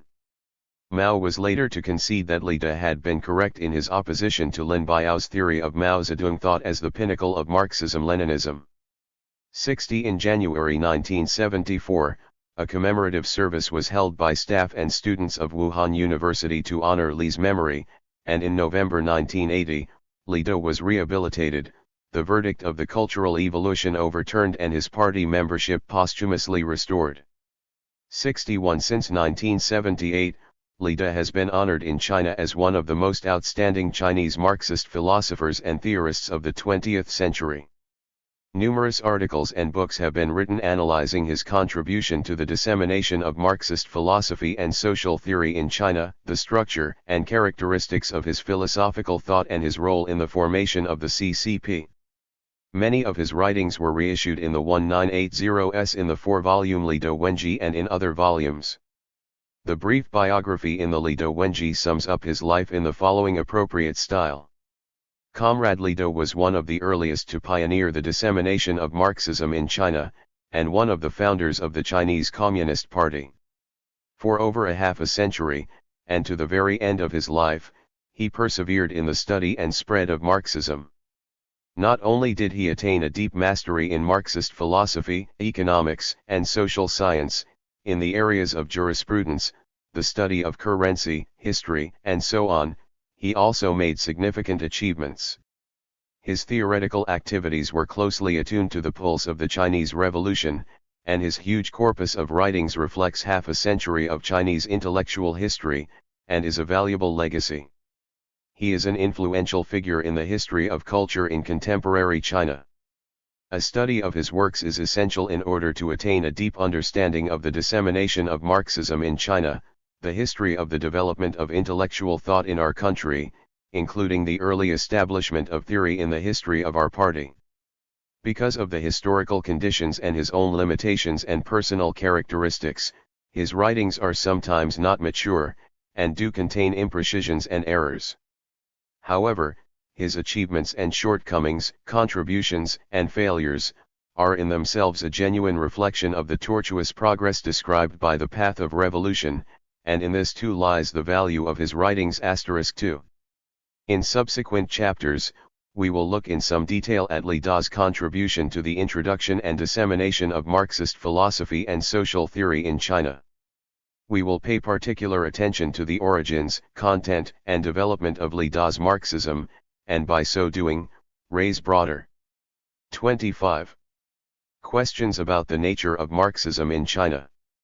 For it is often suggested in Western accounts that Marxism in China is an aberrant form of Marxism, one which owes far more to the influence of the Chinese tradition and the contemporary realities of the Chinese revolutionary context than it does to mainstream and orthodox forms of Marxism, particularly those emanating from Europe and the Soviet Union.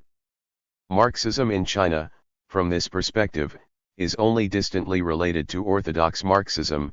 This stubborn resistance to taking seriously the Marxist-Leninist origins of Marxism in China has even descended, in some accounts, to an Orientalist disinclination to accept that the Chinese could possibly comprehend Marxism, a theory originating in Europe.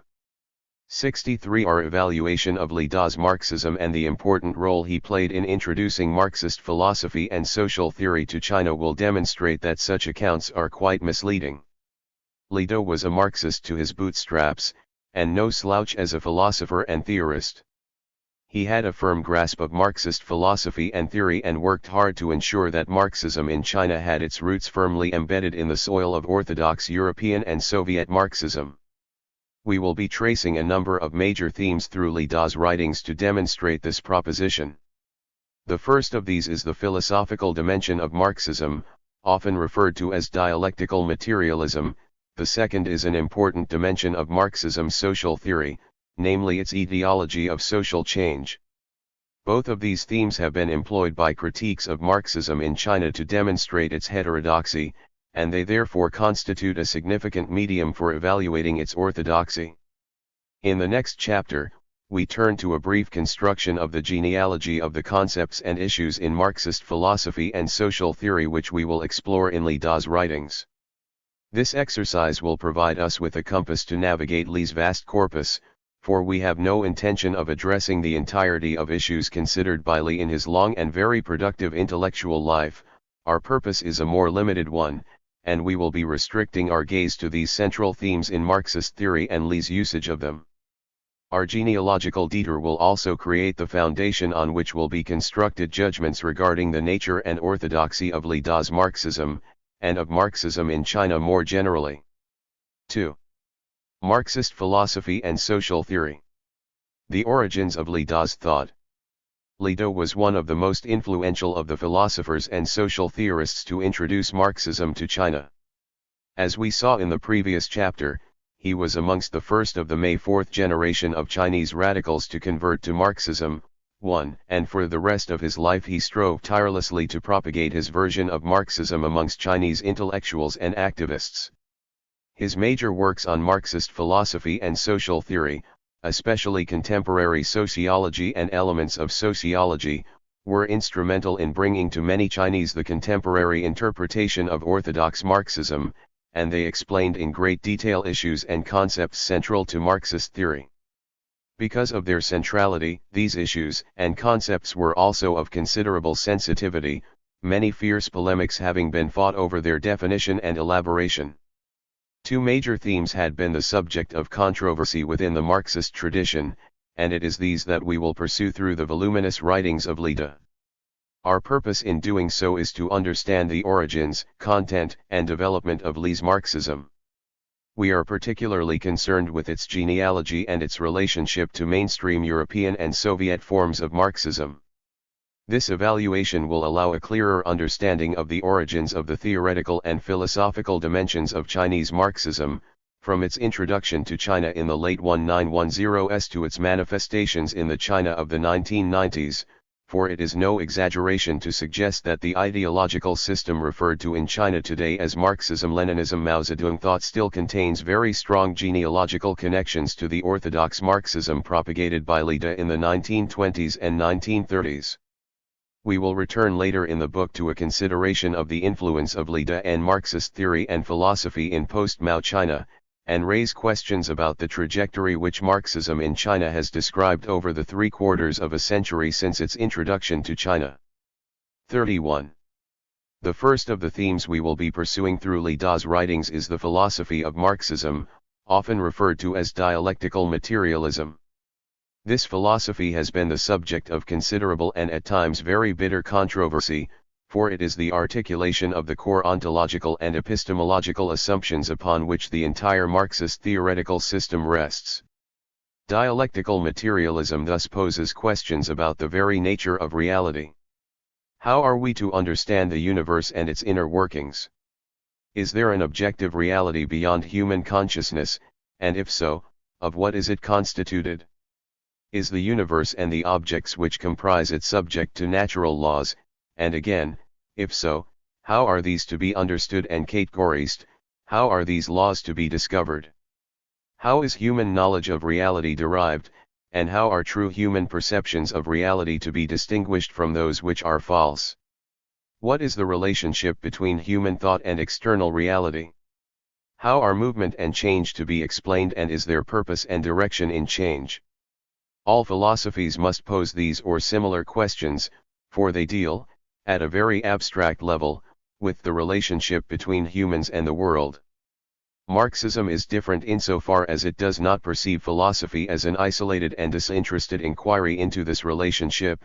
Rather, philosophy has a political purpose, and that is to demonstrate the certainty of the ultimate realization of the telos of human history, the realization of the higher form of communism as the final goal of social development. The laws of nature which govern movement and change in the universe are to be employed as a rational premise on which extrapolations regarding the direction and speed of change in human society can be based. Philosophical laws are thus of immediate relevance to an understanding of why the proletariat, the class nominated by Marx as the universal class, will, in the fullness of time, triumph. The deep and intense interest in philosophy within the Marxist tradition has grown, from this certainty that philosophy holds the key to an understanding of movement and change, in the universe more generally, but in human society as well. Philosophy is thus not seen as separate from history or from politics. Rather, philosophy has been perceived within the Marxist tradition as the indispensable tool of the revolutionary, and it is no coincidence that philosophy was to hold a considerable fascination for prominent Marxist leaders such as Lenin and Mao, as well as Marxist theorists like Lukács and Korsch. The second theme we will explore in Lida's writings is the etiology of social change. This has been another central and very controversial issue within Marxist theory, and one which has been central to debates within Marxism in China. How is social change to be explained? If it is the economic realm which is the causal locus of change, how is this? 32. Realm to be defined? If it is constituted from the productive forces of society and the relationships which emerge amongst humans on the basis of the process of production, which of these has causal dominance? If there is a dialectical relationship between them, how does this operate? What is the relationship between the economic and non-economic realms of society? Does the latter have any causal effectivity and, if so, of what magnitude is it and in what sorts of historical contexts does it operate? In this chapter, we turn to a brief analysis of these intellectual themes within Marxism which were to have a profound influence on the development and structure of Lida's thought. It will become apparent that, as a Marxist philosopher and theorist, Lida was confronted by a series of theoretical choices in searching for answers to the questions we have outlined above. Marxism is not, and never has been, a unified intellectual tradition. There are different and competing currents within it, each claiming legitimacy as the appropriate interpretation. Even the conception of orthodoxy, against which claims to legitimacy are frequently measured, is contested. Orthodoxy, like all versions of the truth, is a construction, but one which normally possesses the power of enforcement through the agency of organizational sanctions. While orthodoxy may be claimed as the true interpretation by its adherents, its status as truth relies ultimately on its relationship with power, for it is power that sanctifies truth and employs it for its own ends. The notion of orthodoxy as a construction, and not a given, is extremely important in any consideration of Marxism in China, for there has been an unfortunate tendency on the part of many Western China scholars to evaluate Chinese Marxism against an orthodoxy which is for the most part assumed and given, and one which is also static, and that orthodoxy is often employed in a way which demonstrates the supposedly wide gulf which separates Marxism in China from its European and Soviet counterparts. 3. In the analysis below, I will attempt a reconstruction of the orthodoxy which was to have the most profound effect on Lida's thought and, through him, on the structure and development of Marxism in China.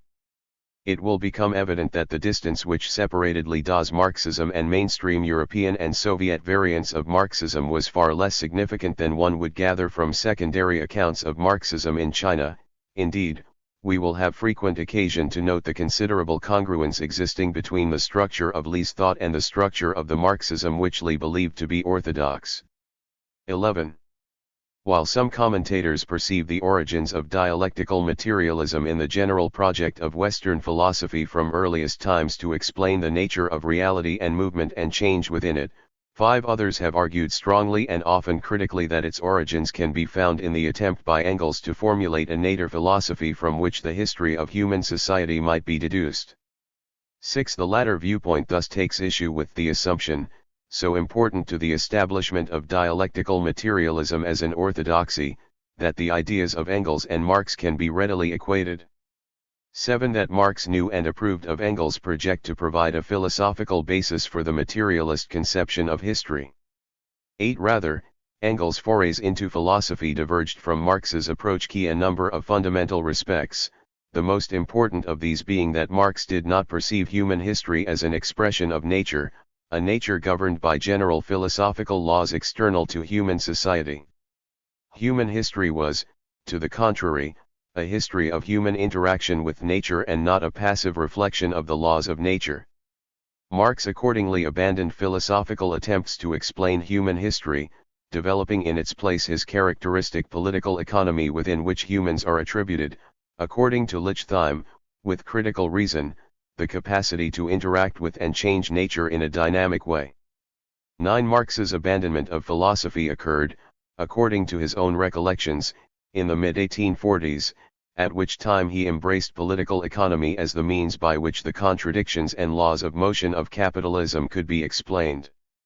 As Marx recalled in 1859, "The first work which I undertook to dispel the doubts assailing me was a critical re-examination of the Hegelian philosophy of law, the introduction to this work being published in the Deutsch-Französische Jahrbucher issued in Paris in 1844, my inquiry led me to the conclusion that neither legal relations nor political forms could be comprehended whether by themselves or on the basis of a so-called general development of the human mind, but that on the contrary they originate in the material conditions of life, the totality of which Hegel, following the example of English and French thinkers of the 18th century, embraces within the term civil society, that the anatomy of this civil society, however, has to be sought in political economy 1. However, despite Marx's explicit repudiation of philosophy as the key to an understanding of the development of human history, there remained in his mature work significant traces of his earlier commitment. 34. To it. As Maurice Daub points out, if Marx's economic analysis was distinguished by its historical setting, his historical interpretation had deep philosophical roots originating in the Hegelian philosophy. 11. First, it is apparent from Marx's writings on political economy that he premised his entire theoretical system and the assumption of the materiality of reality. There is thus an ontological premise at work within the materialist conception of history, and this derived from his largely philosophical repudiation of the idealism of the Hegelian philosophical system. Second, there inevitably exists within Marx's writings an epistemology, a mechanism for knowing the origins and nature of capitalist society, and at times these epistemological assumptions appeared on the surface of the Marx texts, such as the introduction to the Grundrisse and his marginal notes on Adolf Wagner's text on political economy. 12. Third, Marx clung strongly to the belief that social change was subject to laws of motion, and that the regularities apparent in social change were a manifestation of certain laws which he had derived largely from the Hegelian system. These dialectical laws dictated that movement and change were not and could not be random, there was purpose, progress, advance, direction. One of the primary reasons for the purposive direction of change was the existence and behavior of contradictions within things, for the appearance and resolution of contradictions followed a pattern which was, high theory, discoverable. While limitations of space preclude a more detailed analysis of these philosophical traces within the writings of the mature Marx, the point remains that, even following his supposed repudiation of a philosophical investigation into the history, structure, and development of capitalism, Marx drew on modes of thought and analysis which possessed a strong philosophical dimension. His writings consequently could and indeed did give comfort to those who later sought to delineate and elaborate the philosophy of Marxism. The comparative absence of purely philosophical texts in the writings of the mature Marx suggests, however, that he may not have approved of the project to create, in his name, a highly structured philosophical system premised on a limited number of fundamental laws and principles. Still less would he have approved of the enforcement of this philosophical system through its complete subordination to the dictations of the political realm, a situation which was to emerge in the Soviet Union after 1931. If Marx was therefore disinclined to elaborate a philosophical system which he then applied to analysis of human society and its history, his friend and collaborator Friedrich Engels demonstrated no such disinclination. In a number of texts explicitly on philosophy, Engels elaborated the basis of what was later to be designated the Marxist philosophy of dialectical materialism. Moreover, although some of 35 these texts were written after Marx's death, Engels in each case claimed the approval of Marx for the project to articulate their philosophical position. For example, some 3 years after Marx's death, Engels published Ludwig Feuerbach and the End of Classical German Philosophy, and in the foreword to the book edition of this work, Engels invoked Marx's early interest in philosophy as one reason for providing a short, connected account of our relation to the Hegelian philosophy, of how we proceeded from as well as separated from it. 13. Similarly, in the second preface to Anti-Die-Ring, written some 11 years after Marx's death, Engels claimed that he had read the whole manuscript to him before it was printed. 14. In addition, Engels had written to Marx in May 1, 1873, providing him with an outline of his ideas on the philosophy of natural science, ideas which were to form the core of Engels' unfinished manuscripts later entitled Dialectics of Nature and published only in 1925. There is no evidence of Marx objecting to this foray of Engels into the philosophy of nature and science. 15. Engels thus provided plentiful ammunition to those who wished to conflate the writings of Marx and Engels in the realm of philosophy and that basis, create a unified philosophy as the foundation of the Marxist theoretical system. Engels argued in Anti-Die-Ring that nature and history are governed by the same laws of dialectics, and that these laws ultimately emerge too in the realm of human consciousness. Thus nature, history, and thought are actually elements of a universe whose laws of motion and change are dialectical. The purpose of philosophy is the discovery of these laws of dialectics.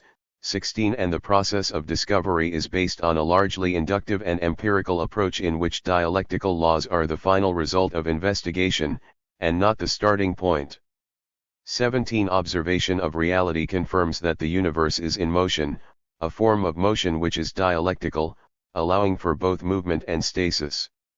Stasis can, however, only be a relative phase in the absolute imperative of change, for even during stasis internal changes occur within phenomena which dictate the reappearance of overt change. 18. The demiurge which creates this imperative for change and motion is internal contradiction, for all things contain contradiction.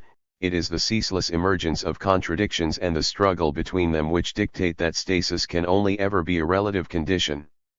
As Engels points out, as soon as we consider things in their motion, their change, their life, their reciprocal influence, we immediately become involved in contradictions. 19. The ubiquity of contradictions, their interaction, and the results of their interaction are expressed as a series of laws which are, Engels asserts, deduced from nature and history and not foisted on them. In Dialectics of Nature, Engels summarizes these as follows. 36. It is, therefore, from the history of nature and human society that the laws of dialectics are abstracted. For they are nothing but the most general laws of these two aspects of historical development, as well as thought itself. And indeed they can be reduced in the main to three: the law of the transformation of quantity into quality and vice versa, the law of the interpenetration of opposites, the law of the negation of the negation. 29. The expression of these laws in reality leads to a spiral form of development.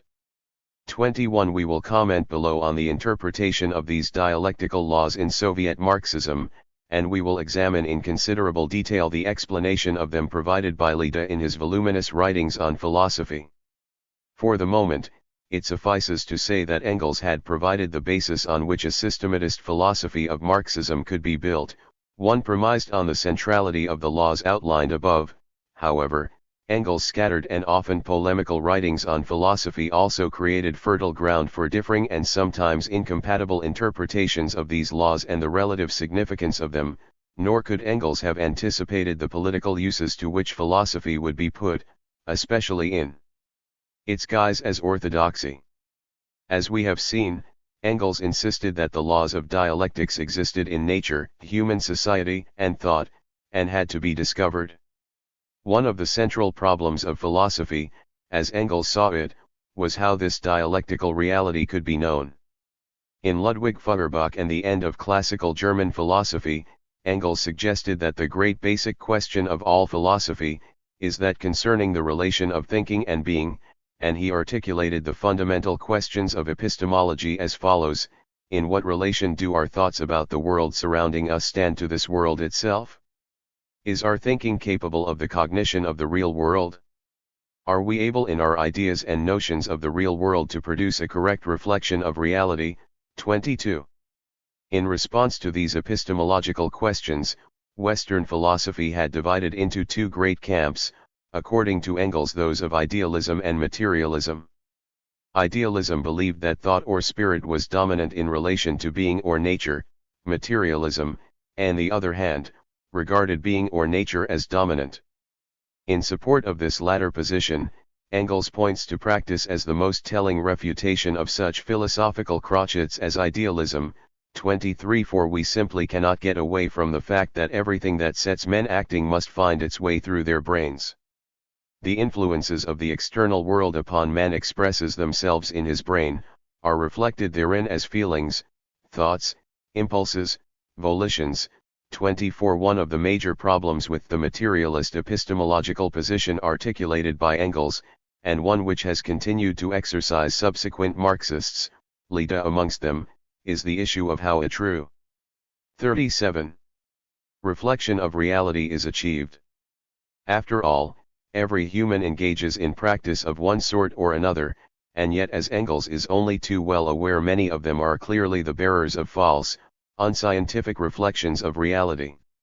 How is this to be explained, particularly if the reflection theory of epistemology, alluded to by Engels and later taken up with a vengeance by Lenin, is invoked?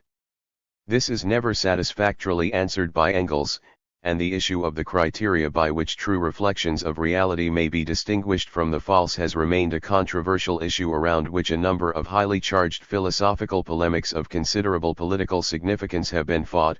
In his Elements of Sociology, Leda was to expend considerable energy recounting his understanding of the problem of reflection within Marxist epistemology, and we will note, in Chapter 8, that his response relies heavily on the importance of practice, and the dialectical relationship between thought and being via the mediation of practice. Following the Soviet texts on Marxist philosophy, which were his most important influence during the early 1930s, thus perceived the interaction of human thought with nature through practice as a dynamic process, practice being the best guarantee that reflections of reality in the human brain are correct. Wedded to this notion is the historicist suggestion that the context of human thought can place limitations on its veracity. Thus it is only with the rise of modern industry and science that the exploitative character of class society can be faithfully reflected in the brains of members of the industrial proletariat. But does the industrial proletariat gain a complete understanding of capitalism in one fell swoop? Can the totality of reality be reflected in the human brain immediately?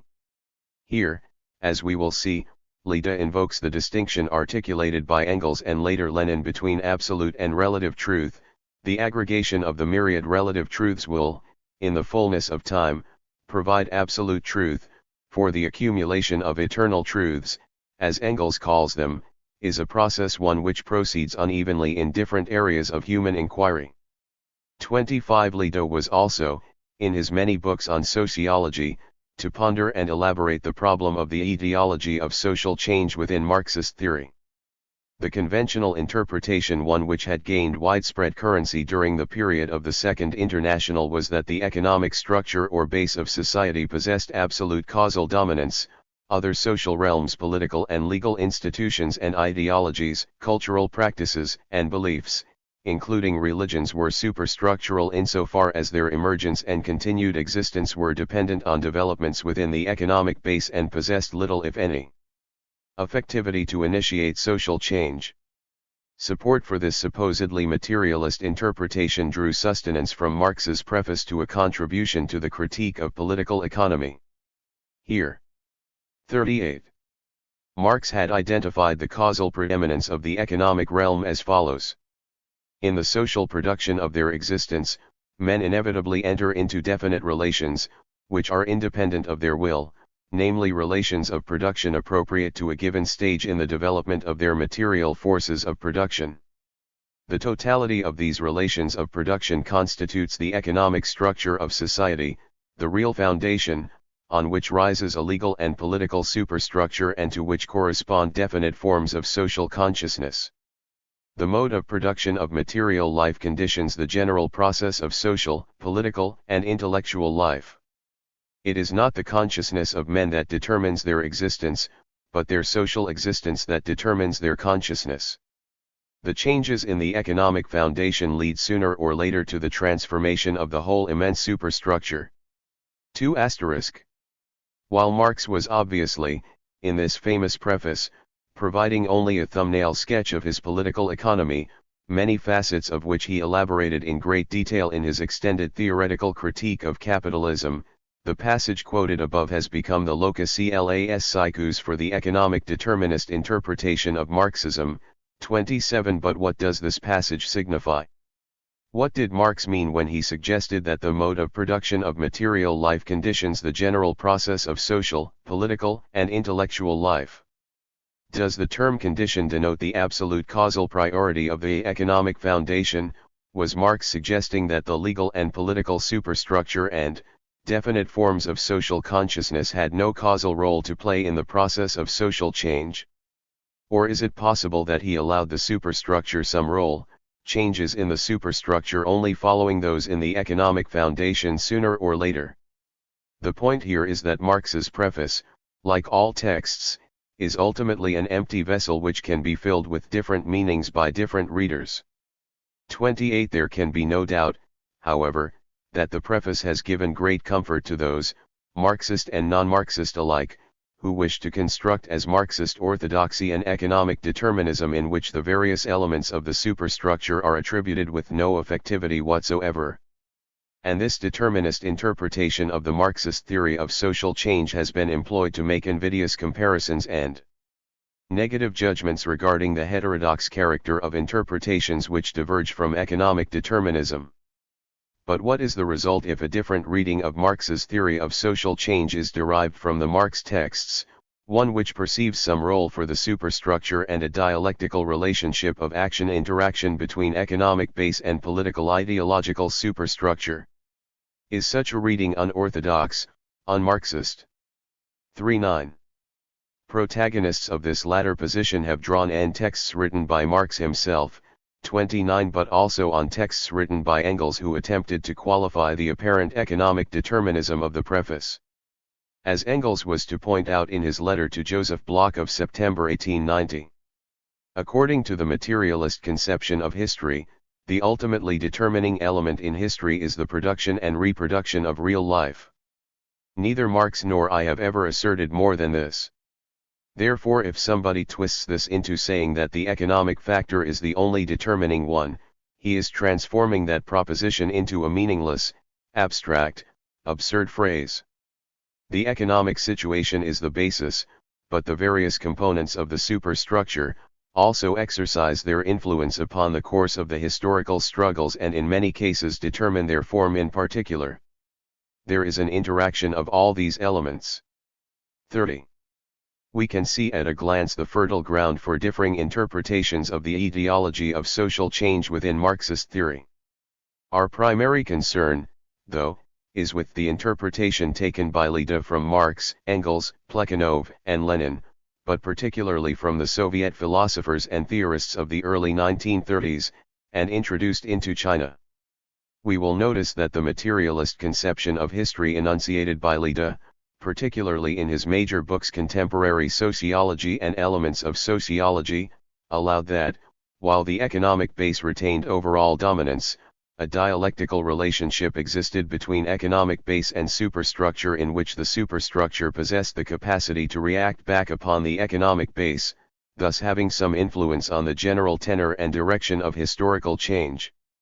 We will have cause to note that this position, which was to become so influential in Marxism in China, particularly through Mao's endorsement of it in On Contradiction, was in all essential respects a reflection of the approved version contained in Soviet Marxism, and in making this observation, we will problematize the oft-repeated categorization of Marxism in China as unorthodox because of its concession to the superstructure of a capacity to effect historical change.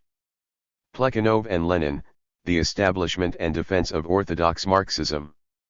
While there is, in my view, some justification for perceiving dialectical materialism as originating with Engels rather than Marx, the point remains that the emergence of an orthodox Marxist philosophy relied on the assumption of an identity of thought between the two. It is clear from the writings of some of the earliest systematizers of 40. Dialectical materialism that they perceived Engels' writings on philosophy as logical extensions of Marx's own thought. To that extent, the emerging philosophical orthodoxy could claim lineage to Marx and thus assert its legitimacy. 31 One of the most important figures in the establishment of an orthodox Marxist philosophy was the Russian Marxist George Plekhanov. Indeed, Plekhanov is credited by some with being the first to coin and use the term dialectical materialism. 32 He was also to follow in the footsteps of Engels' anti-Dühring by perceiving the political significance of philosophy, and consequently writing about philosophy in a highly polemical way. This is clearly in evidence in Plekhanov's writings such as Materialismus Militans and the Materialist Conception of History, which are charged with personal invective against those such as A.A. Bogdanov, a follower of Mach and Avenarius, who had criticized the philosophical, and in particular the epistemological, dimensions of Marxism. There was, according to Plekhanov, an orthodox and correct way of thinking about philosophy, and those who did not conform were beyond the pale. The following passage from Materialismus Militans is characteristic of the polemical tone of a good deal of the philosophical writings of the Russian Marxists. One can see in it, too, the construction of an orthodoxy whose tenets could be employed to attack and exclude the Bogdanovs and Debourin's whose views were perceived as a threat. You are terribly mistaken, dear sir, if you imagine that I am throwing out more or less obvious hints to the effect that you should be, if not hanged, at least banished from the confines of Marxism at the earliest possible moment. If anyone intended to treat you in this way, he would first of all have to come up against the utter impossibility of fulfilling his Hars.h design. No ideological pompadour could possibly banish from the confines of a particular teaching a thinker who was already outside them. And that you are outside the confines of Marxism is clear for all those who know that the whole edifice of this teaching rests upon dialectical materialism, and who realize that you, as a convinced Machist, do not and cannot hold the materialist viewpoint. 33. It is indeed interesting that the formulation of dialectical materialism as the orthodox interpretation of Marxist philosophy grew out of Plekhanov's polemic with the Russian Narodniks or populists, particularly Mikhailovsky, who had been attacking Marxism in the early 1890s. In response to these attacks, Plekhanov wrote his famous treatise in defense of materialism, The Development of the Monist View of History. Plekhanov here reiterates Engels' suggestion that the history of philosophy is the history of the struggle between materialism and idealism. However, while staunchly defending materialism, 34 Plekhanov argues strongly for the dialectical method contained in Hegelian idealist philosophy, particularly the notion that every phenomenon is transformed into its own opposite and that development proceeds through the transformation of quantity into quality and vice versa. Motion is inherent in all phenomena. 35 Indeed, it was Plekhanov who was to alter the sequence of the three dialectical laws outlined by Engels in Dialectics of Nature, and to give prominence to the law of the interpenetration of opposites, a practice followed by Lenin, and subsequently by Soviet Marxism until the publication of Stalin's Dialectical and Historical Materialism in 1938. 36 However, Hegel's ideas were, according to Plekhanov, guilty of mysticism in perceiving reason as the demiurge of history, reason unrelated to the material conditions of existence of human beings. The dialectical method in Hegel's philosophy had to be combined with a materialist appreciation of the significance of the process of production in the unfolding of history. In this, according to Plekhanov, lies Marx's genius. 37 Marx recognized the overwhelming importance of the productive forces in historical development. On the basis of a particular state of the productive forces there come into existence certain relations of production, which receive their ideal expression in the legal notions of men and in more or less abstract rules, in unwritten customs and written laws. 38. But, while quoting approvingly from Marx's preface of 1859, 39 Plekhanov dismisses the idea that superstructural institutions can have no influence on the economic foundation of society. Their influence is, however, limited. Interaction between politics and economics exists, Plekhanov insists, 4. Political institutions influence economic life. They either facilitate its development or impede it. 40. He makes it very clear, however, that the starting point of historical analysis is the productive forces, for while political institutions may facilitate or impede the development of economic life, major historical transformations are a function of developments within society's economic foundation. As he insists in his attack on Mikhailovsky, dialectical materialism says that it is not the consciousness of men which determines their being, but on the contrary their being which determines their consciousness, that it is not in the philosophy but in the economy of a particular society that one must seek the key to understanding its particular condition. 41. Consequently, dialectical materialism is the highest development of the materialist conception of history. Asterisk 2. Plekhanov's most systematic exposition of dialectical materialism appears, however, in Fundamental Problems of Marxism, one of his last works. 43. In this book, Plekhanov asserts the identity of the philosophical views of Marx and Engels, an important premise, as we 42. have seen, for the construction of dialectical materialism as the orthodox philosophy of Marxism. 44. He continues by elaborating the debt owed by Marx and Engels to Feuerbach. However, the latter, in struggling against the speculative and idealist character of Hegelian philosophy, had not appreciated nor made use of its dialectical element. Marx and Engels were to fill this gap, and to grasp the importance of combining Feuerbach's stress on materialism with the dialectical method of Hegel, for only thus could the motion, change, and development of human history be explained. 45. Plekhanov emphasizes the centrality of motion to dialectical materialism, and also the connection between motion and contradiction. The movement of matter underlies all the phenomena of nature. But motion is a contradiction. 46. He also suggests that the contradictions which exist in concepts are only the reflection, the translation into the language of thought, of contradictions which exist in phenomena owing to the contradictory nature of their common foundation, namely movement. 47. The issue of how contradictions in reality could be faithfully reflected in human thought was a contentious one for both Plekhanov and Lenin.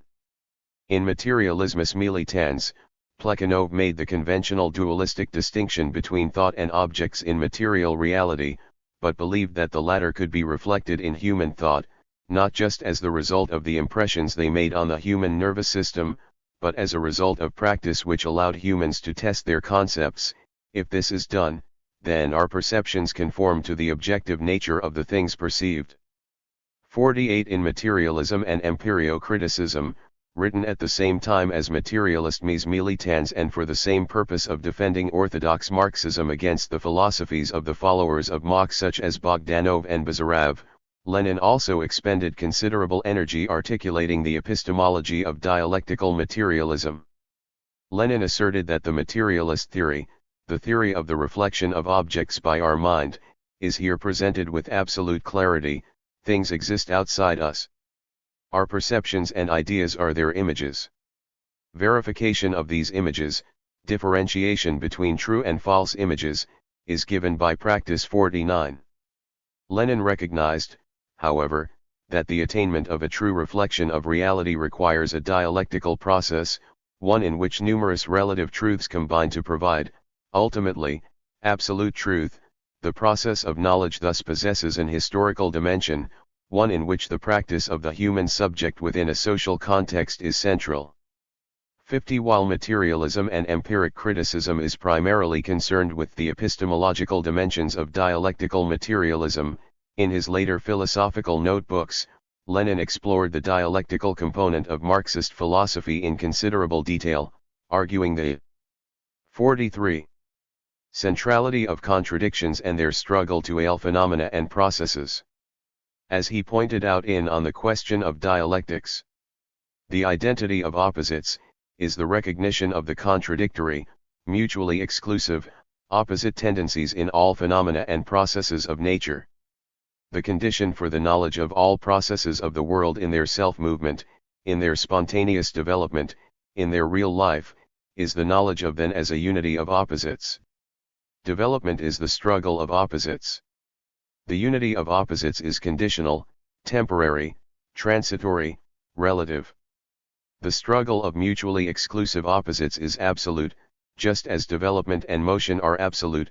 51. In his Conspectus of Hegel's Science of Logic, Lenin summarized this view as follows: in brief, dialectics can be defined as the doctrine of the unity of opposites. 52. He also provided a list of the elements of dialectics which incorporated, as had Engels in the Dialectics of Nature, the laws of the negation and the transformation of quantity into quality and vice versa. 53. Lenin's endorsement of these laws and categories of dialectics was to have a marked influence on the variant of dialectical materialism which became orthodox after 1931, and his views were widely quoted in Soviet philosophical texts of the early 1930s. Lenin agreed with Plekhanov, too, in rejecting the idea that Marxism allowed no historical role to the superstructure. Like Plekhanov, Lenin accepted the materialist foundation of Marxist theory, believing that economic forces exercised a predominant effect in historical change. This is evident in both his The Development of Capitalism in Russia and Imperialism, the highest stage of capitalism. 54. However, Lenin believed that the struggle between classes, while rooted in the material conditions of existence within society and operating initially at an economic level, eventually gave rise to a political struggle, one which incorporated the political organizations and parties of the various contending classes. The success of such organizations and parties in their political struggle could have a significant, and in some contexts decisive, influence on the outcome of the class struggle at the economic level. Lenin believed that the materialist theory established by Marx recognized the importance of political struggle, and he was able to invoke many of Marx's writings in rejecting a deterministic reading of Marx which allowed no significance to human political action in the historical process. As Lenin pointed out, Marx gave brilliant and profound examples of materialist historiography, of an analysis of the position of each individual class, and sometimes of various groups or strata within a class, showing 44. Plainly why and how every class struggle is a political struggle. 53. This view led logically to the conclusion that those engaged in the class struggle had to devote considerable time and energy to problems of political organization and tactics, for without successful prosecution of the struggle at the political level, the struggle at the economic level would lack coherence and direction. Most important for Lenin was the establishment of a revolutionary party which could pursue the class interests of the proletariat, for without such a party, the cause of the proletariat would be jeopardized, and central to Lenin's conception of the revolutionary party was his insistence on the need for forceful leadership, for without the dozen tried and talented leaders, professionally trained, schooled by long experience and working in perfect harmony, no class in modern society can wage a determined struggle. 56. Lenin and Plekhanov were therefore both prepared to concede a degree of effectivity to the superstructural realm in their reading of historical materialism. What divided them was not whether Marxists should be involved in political activity or not, for both agreed that they should. Rather, the disagreement centered on the extent to which political action could, in the context of Russia in the early years of the 20th century, precipitate and consolidate a revolution which had socialist intentions. Plekhanov, on the basis of a reading of Russian history which stressed its Asiatic past, advocated a gradualist form of political action which accommodated Russia's comparative lack of industry and bourgeois culture. Lenin, on the other hand, perceived Russia as thoroughly permeated by the contradictions of capitalism, 57, and argued the possibility of dramatic change being effected through concerted political action by a revolutionary party committed to the socialist cause. In the event, it was Lenin's view of the dynamics of social change, rather than Plekhanov's, which prevailed in the revolutionary movement, and the Bolshevik victory in the Russian Revolution served to reinforce Lenin's claim to have interpreted correctly the Russian historical context. It also reinforced the claimed orthodoxy of Lenin's reading of dialectical and historical materialism. Dialectical and historical materialism in Soviet Marxism.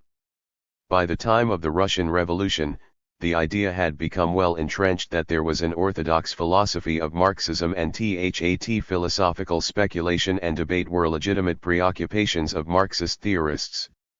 58 However, during the early 1920s, and despite Lenin's strongly held and defended views on the definition of orthodox 45.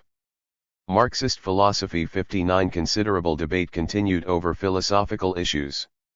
As Ulberg notes, in the first half of the 20s the principles of Marxist philosophy had by no means been fully elaborated. 60. Some of the major figures in these debates were Minin and Eanman, who endorsed the view, later to be attacked by Bukharin as vulgar materialism, that philosophy was itself an anachronism left over from class society and that it should be discarded in favor of science. 61 Bogdanov, whose empirio-monism attempted to unite subject and object on the basis of the sensations of the subject. 62 And Stpanov and Timur Yazef, who represented the mechanical materialists, with their belief in mechanical motion, external causality, and linear forms of development. It was against this latter philosophical tendency that the proponents of dialectical materialism were to struggle, and it was their victory over the mechanists in 1929 which was to set the scene for the emergence of the philosophical orthodoxy of the years 1931-36, which was to have such a dramatic influence on Marxism in China through the writings and translations of Chinese scholars like Li De. A major figure in the emergence of dialectical materialism as the orthodox philosophy of Soviet Marxism was Abram Deborin, described by his biographer René Ulberg as the forgotten philosopher. 63 It was Deborin who led the attack against the mechanistic materialists during the years 1925-29, and who accelerated the process of formalizing and systematizing the philosophy of dialectical materialism. Deborin and the dialectical materialists quarreled with the mechanistic materialists over a number of basic philosophical postulates. The latter, drawing on a particular interpretation of Engels' writings, had adopted a strictly determinist perspective which favored an evolutionary view of development, one founded on a belief in external causation. It was openly hostile to dialectics, regarding it as scholasticism, and urged the abolition of philosophy and dialectics as subjects to be studied and taught in the Soviet Union, arguing that these should be replaced by the positive sciences. 6 Deborin violently opposed this attack and dialectics. Following in the footsteps of Hegel and Plekhanov, Deborin perceived the dialectic as a combination of logic, ontology, and epistemology, and as such, the dialectical method constituted the foundation of the natural sciences. Deborin insisted that development proceeded in a dialectical manner, that leaps in development were caused by contradictions inherent within phenomena. Indeed, he perceived dialectics' law of the unity of opposites as so fundamental to an understanding of the natural world that he insisted it be made the basis of theoretical physics. 65 The staunch defense and further elaboration of dialectical materialism's basic propositions by Deborin and his supporters was not only pursued in the realm of theoretical debate. During the latter half of the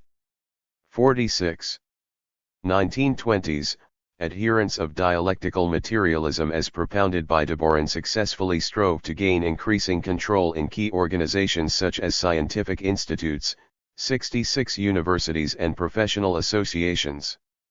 Of the latter, the Society of Militant Materialists and Dialecticians, directed by Deborin, had by 1929 established an organizational network covering almost all of Russia. Deborin was also the chief editor, as well as on the persuasiveness of its ideas and concepts. 69 In this regard, there can be no doubt that Deborin, influenced heavily by the philosophies of Hegel and Plekhanov, firmly believed in the superiority of dialectical materialism, and functioned as an energetic and effective advocate of its ideas, one who was able to convince through his writings and activities an emerging generation of Soviet philosophers. 70 He was also to influence philosophers in China, Li De among them. Li was later to concede, after Deborin had fallen from grace, that his ideas had been influenced, perhaps too much, by the Hegelian dimension of Deborin's interpretation of dialectical materialism. However, the establishment of dialectical materialism as orthodoxy in the Soviet Union was not only a function of the intellectual persuasiveness of Deborin's interpretation of Marxist philosophy.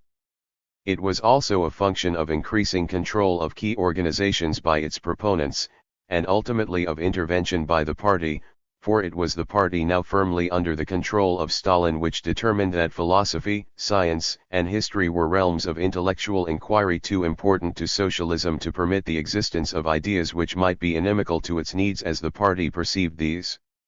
This increasing and ultimately complete domination of philosophy by the party not only explains the triumph of Deborin and the dialectical materialists over the mechanists in 1929, it explains why Deborin himself was to fall for a grace in January 1, 1931.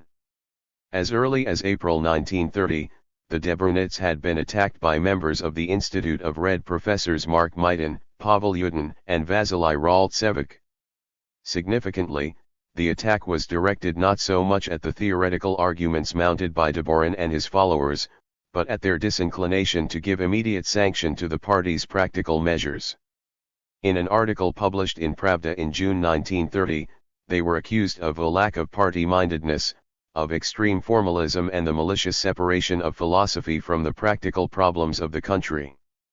Deborin's views were finally branded by Stalin as Menshevizing idealism in December 1930, as having been influenced too heavily by the ideas of Hegel and Plekhanov. 71 However, the basic tenets of Deborin's philosophy were not repudiated after 1931, although in practice they were interpreted in a less Hegelian spirit. 72 What did distinguish Soviet philosophy after 1931 was its complete domination by the party. Orthodoxy was now defined and enforced politically. This was to lead to the complete formalization of dialectical materialism, a process in which speculative and innovative thought disappeared and in which there was constant repetition of the approved principles of this philosophy. 73 The formalistic and repetitive nature of the orthodoxy which prevailed in Soviet philosophy during the early 1930s serves to make a comparison with Leda's reading of dialectical materialism more straightforward, and we will pursue that comparison in subsequent chapters. Let us turn firstly to a necessarily brief reconstruction of this orthodox Soviet dialectical materialism. Our attention will be focused on the basic premises of this philosophy, its laws, and the relative significance attributed to these, its epistemology, and its approach to 48. The problem of social change. This will function as a basis from which judgments regarding the source and degree of orthodoxy of Leda's interpretation of Marxist philosophy can be made. According to Maidan, who became the preeminent spokesperson for Soviet philosophy after the fall of Deborin, the basic premise of dialectical materialism is that the universe is a material one and that the objects of which it is constituted are composed of matter existing independently of human consciousness. 74 Drawing heavily on Engels, Maidan argued that the behavior of this material universe is governed by a number of fundamental natural laws. The first of these is the law of the unity of opposites. 75 This law posits within all objects and processes the existence of opposites. The identity which exists between the opposites which constitute an object is the ontological premise for its existence, but the existence of opposites is at the same time the premise for the change and development of that object, for while there is identity between opposites, there is at the same time struggle, ensuring that no object in the universe is free from the imperative which drives change. The fundamental cause for motion, change, and development is thus internal. As the existence of opposites provides the original impulse for change and motion in the material universe, the law which describes this, the law of the unity of opposites, is designated the most important of the laws of dialectics. In dialectical and historical materialism, Maidan asserts. Consequently, the law of the unity and mutual penetration of opposites becomes the meat fundamental, the most important law of dialectics, and the law of determinative significance. In his philosophical notebooks, Lenin described the unity of opposites as the kernel of dialectics. The law of the unity of opposites is the most universal law of the objective world and of cognition. 76. The same judgment appears in other Soviet texts on philosophy from the early to mid-1930s. Shirokov and Eisenberg's A Course on Dialectical Materialism, translated by Lida into Chinese. The early 1930s, 77 referred to the law of the unity of opposites as the fundamental law of dialectics and its determining element.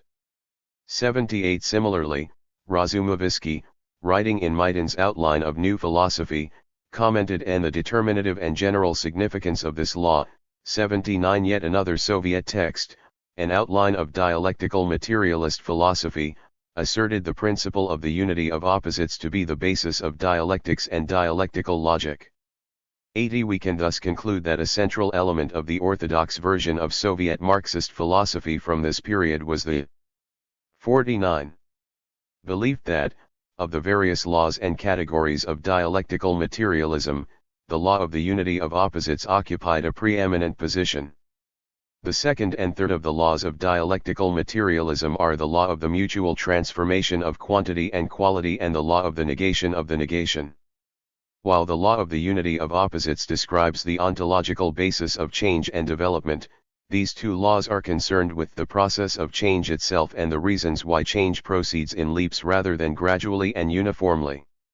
The first of these two laws, according to Maidan, suggests that change takes different forms, change which is gradual, cumulative, and does not alter the essential nature of the phenomenon is quantitative change. Such quantitative change will, however, eventually reach a point at which the nature of the phenomenon will be altered to become something qualitatively different. A new phenomenon is thus created which does, however, retain elements of the old phenomenon. The reasons for this are explained by the law of the negation, perceived by Maidan and other Soviet philosophers as a concrete manifestation of the law of the unity of opposites. 81 The law of the negation describes the manner in which the struggle of the contradictions within a phenomenon proceeds.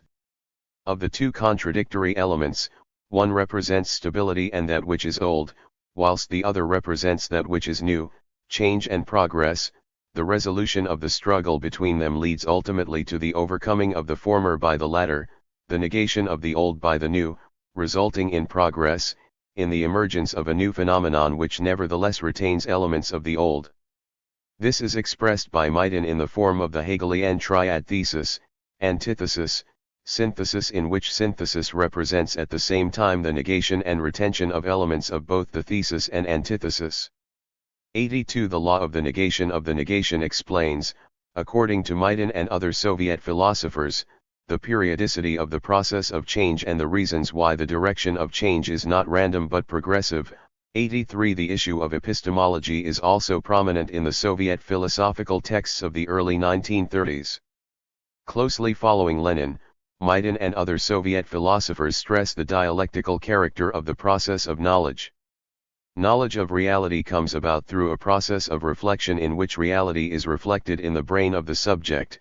This reflection does not occur immediately but proceeds through a cycle of stages which leads the subject to a deeper understanding of reality, its internal connections, its laws of motion and development. Rational knowledge or concepts develop on the basis of perceptions, these latter are the raw material of rational knowledge. But how are we to know that concepts correctly reflect reality? The answer is practice, for practice is the foundation of the movement of knowledge. It is the criterion of truth. 84 Rational knowledge. 50. Which derives from perceptual knowledge, must be tested through practice, and the most important form of practice is social practice. Both Plekhanov and Deborin are criticized for giving insufficient emphasis to the social practice of the subject of cognition.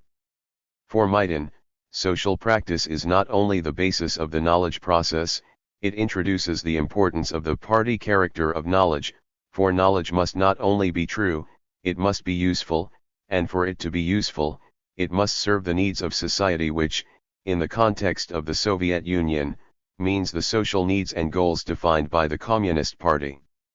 For much the same reason, a strictly economic determinist reading of Marxism was also frowned on in post-1931 Soviet Marxism.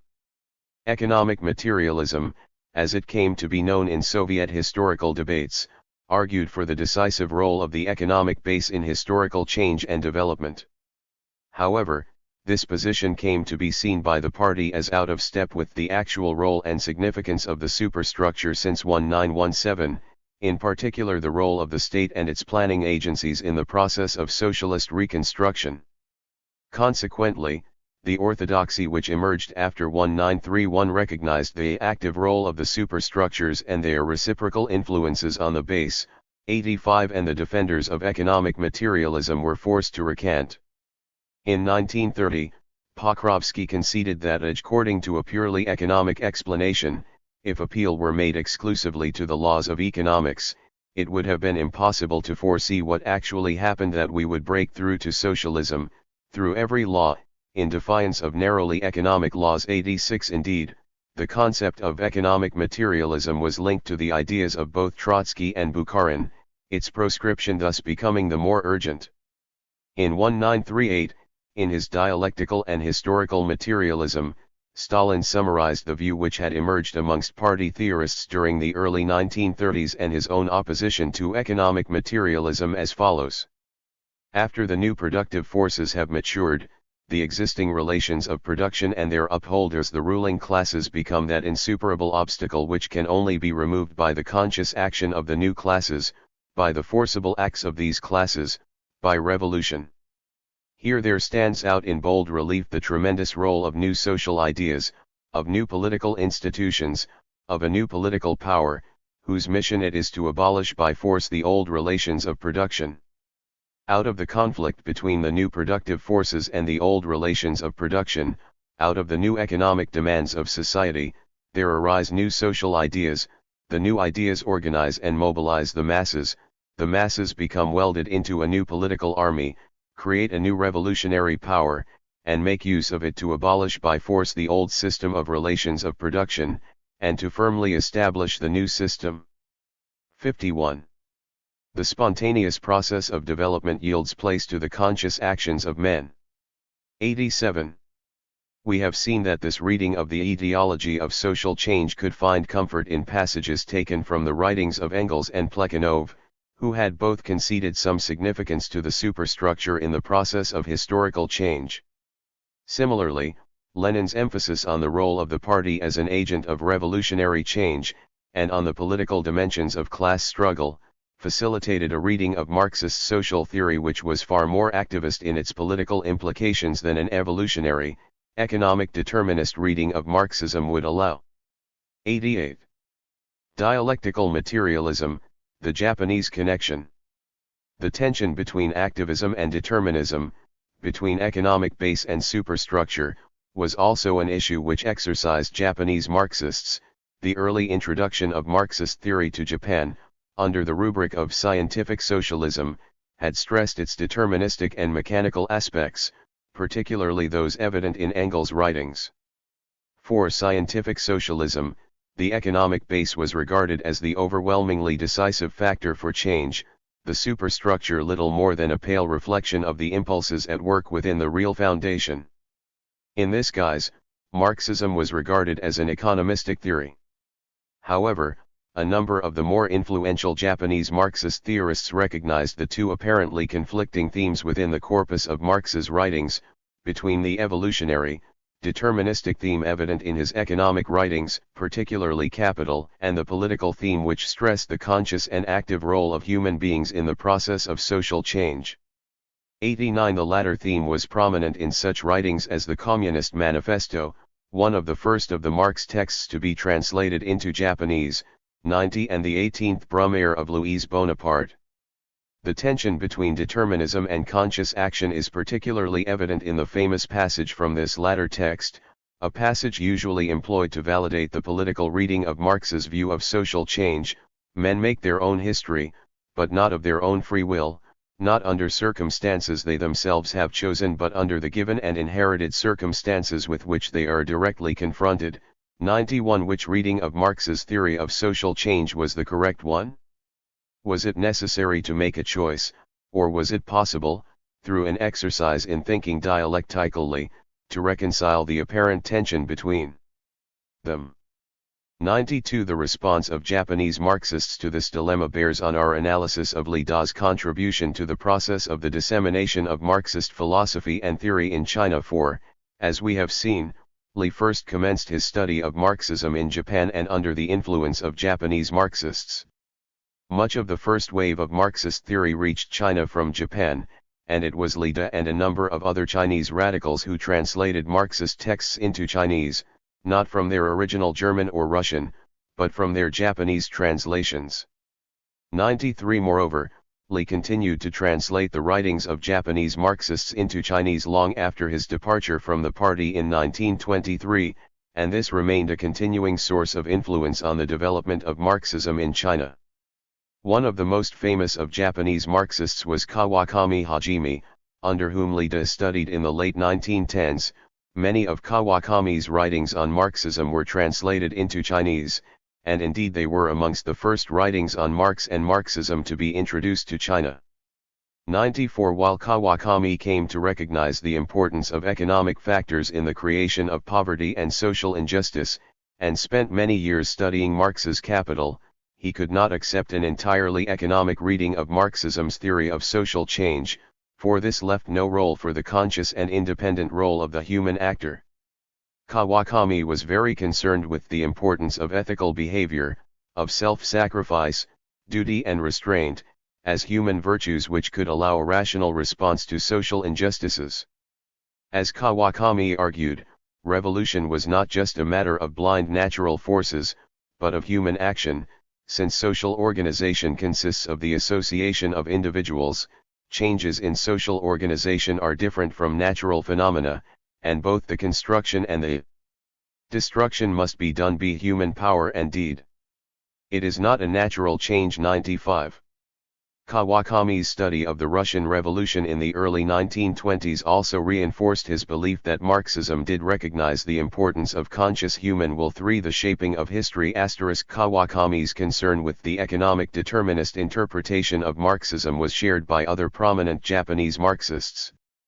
Yamakawa Hitashi, in an article translated by Li Da and published in Xi and Xingnian in 1921, argued that Marx's economic theory was only one component of his complete theory. There was also the activist element which perceived the need for a revolutionary proletariat and class struggle. 97. Similarly, Sugiyama Saxi's An Introduction to the Social Sciences, translated into Chinese by Li Da and Qian Tiru and published in Shanghai in 1930, devotes considerable attention to the possibility of 53. The political, legal, and ideological superstructures possessing the capacity to react on the economic base. This interesting explication of the materialist conception of history represents an early and quite detailed attempt to reconcile economic determinism with the importance of political action and correct consciousness. The outcome is a mode of analysis which stresses the interrelatedness of the various elements of society and their mutual causal interaction, while at the same time attempting to retain a degree of causal priority for the economic base. Sugiyama's explication of the materialist conception of history was thus clearly an attempt to elaborate the concept contained in Engels' 1890 letter to Bloch of economics as determinant in the last instance. We will turn to a more detailed analysis of the contents of this volume in Chapter 5, when our focus shifts to Li Da's activities as a translator. There can be no doubt that the concerns of some Japanese Marxists over the tension between determinism and conscious human action in Marxism communicated themselves to Li Da, and at the very least, the recognition of the political dimension of Marxism by influential Marxists such as Kawakami and Yamakawa must have impressed on Li the possibility of a reading of Marxism other than one which was purely economistic and determinist. 98. We will explore in subsequent chapters what he made of this and other influences. The growing importance of the philosophical dimension of Marxism was also reinforced by Japanese Marxists such as Kawakami and Sugiyama Saxi. Kawakami had grappled with the German idealism of Hegel during the mid-1920s in order to make sense of the new philosophical material emanating from the Soviet Union, but also to arrive at a comprehensive understanding of Marxism, one which integrated economics and philosophy. This is apparent in his The Philosophical Basis of Marxism and the Basic Theory of Marxist Economics, which contained a substantial section on the philosophy of Marxism.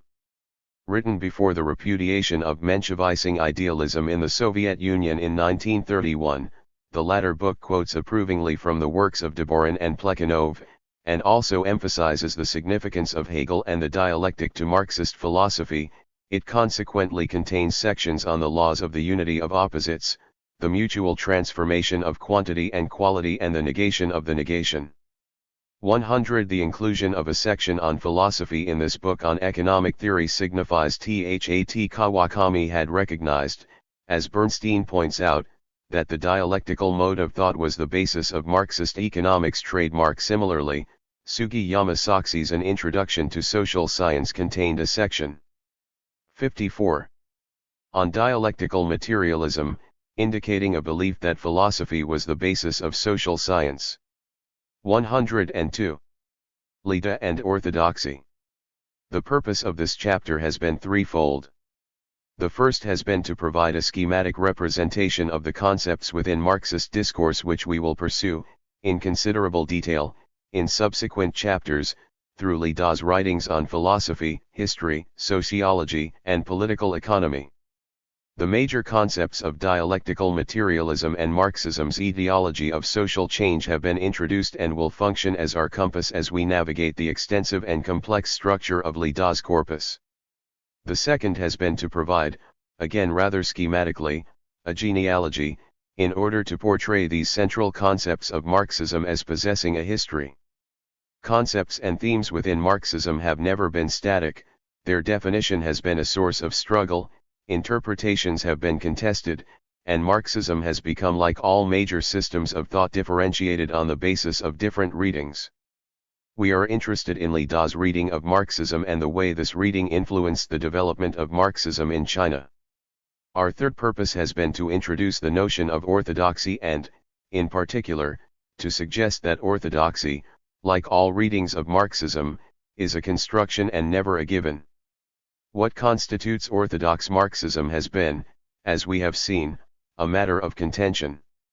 The short-lived orthodoxy of the Deborinite period in Soviet philosophy gave way, after an intense political struggle, to the orthodoxy of the new philosophy under Maidan. This was an orthodoxy which specified more overtly the subordination of philosophy to the goals of the party, and one which modified the Hegelian dimensions of dialectical materialism. Similarly, proponents of economic materialism found themselves, in the climate of the 1930s in the Soviet Union, the subject of criticism, as Marxism's theory of social change was interpreted to attribute greater effectivity to the superstructure and its various institutions. What distinguished these different readings of Marxist theory? Can a distinction be drawn on the basis of whether they did or did not conform to the content of Marx's writings? In other words, is there an external and absolute set of criteria by which the orthodoxy of readings of Marxism can be evaluated and judged? The distinction 55 derives not from the presumed truth content of one reading of Marxism as opposed to another, but rather from the relationship to power of the reading which became dominant. The concept of orthodoxy thus implies the capacity for political enforcement, through the imposition of sanctions or the distribution of rewards. Orthodoxy is the reading favored by power, for its tenets reinforce power's assertions of legitimacy, and orthodoxy is true because power decrees that it should be so. But power is unstable and finite, and so too are orthodoxy's verities. What passes for truth soon gives way to a rival account favored by those who now carry the leader's baton. Leda had a long and intimate relationship with orthodoxy, but a relationship strongly tinged with ambiguity. A significant portion of his writing is polemical in character, from his early critiques of anarchism and the revisionism of Bernstein to his attacks on Hu Xi and Fei Xiaotong in the 1950s. The purpose of these verbal sorties was to defend a reading of Marxism which Leda considered to be true, a viewpoint very frequently shared by leading figures in the political hierarchy of the Comintern or Chinese Communist Party. Indeed, one commentator has identified Leda as one of the earliest defenders of Marxist orthodoxy in China. 103 Yet Leda was not by any means, as we observed in the previous biographical chapter, a mere toady to power. He supported a particular view of Marxism, but not from any desire for rewards or fear of sanctions. His support rested very largely on a strongly held personal conviction of the truth of this viewpoint. In 1923 and again in 1966, he defied authority in pursuit of his vision of the truth, and in both cases, defiance was to extract a heavy cost in personal and political terms. His altercation with Mao over the policies of the Great Leap Forward is further evidence of a steely determination to speak the truth as he saw it, no matter what the cost. Li Da's reading of Marxist philosophy and social theory was thus very often orthodox, but not always so. We will concentrate in particular on the convergence between Li Da's reading of dialectical materialism and the orthodoxy which prevailed in Soviet philosophical circles of the early 1930s, for this particular orthodoxy was to have a dramatic impact on the development of Marxism in China, partly as a result of Li's efforts. We will also analyze Li's elaboration of the orthodoxy which emerged in post-1949 China, through an investigation of his writings on Mao Zedong thought, and particularly its philosophical dimensions. But we will pause as well to consider areas of divergence from orthodoxy and contemplate their significance for the development of Li's thought. 56. Our inquiry commences in the May 4th period. The young Li Da is still in Japan, struggling to master Marxism. He takes up his brush to give voice to the words inside him, words which he hopes will illuminate the revolutionary path for like-minded Chinese incensed at China's humiliation at the hands of foreign powers, and the poverty and injustice suffered by her people. 3. Li Da had returned to China from Japan in May 1, 1918 as a representative of the Save China Association. The month he spent in China working to alter the pro-Japanese policies of the Duan Kairyui government convinced him that reformist policies, such as petitioning the government, were of little if any use. He returned to Japan in June, abandoning his science studies to immerse himself in the study of Marxism-Leninism, and to translate works on Marxism into Chinese. It was during this subsequent year of study that his conversion to Marxism occurred. The outbreak of the May 4th movement and the subsequent June 3rd movement prompted Li to write a number of essays on the subject of socialism. We commence our analysis of Li Da's understanding of Marxism, and in particular its philosophy and social theory, with these essays. What is socialism? Although Li does not mention Marxism in either of these essays on socialism, it is clear from their contents that he wrote them from the perspective of Marxism. 1. The first essay, What is Socialism?, spells out in simple terms the ideals and values of socialism. Socialism opposes individual competition and supports mutual cooperation.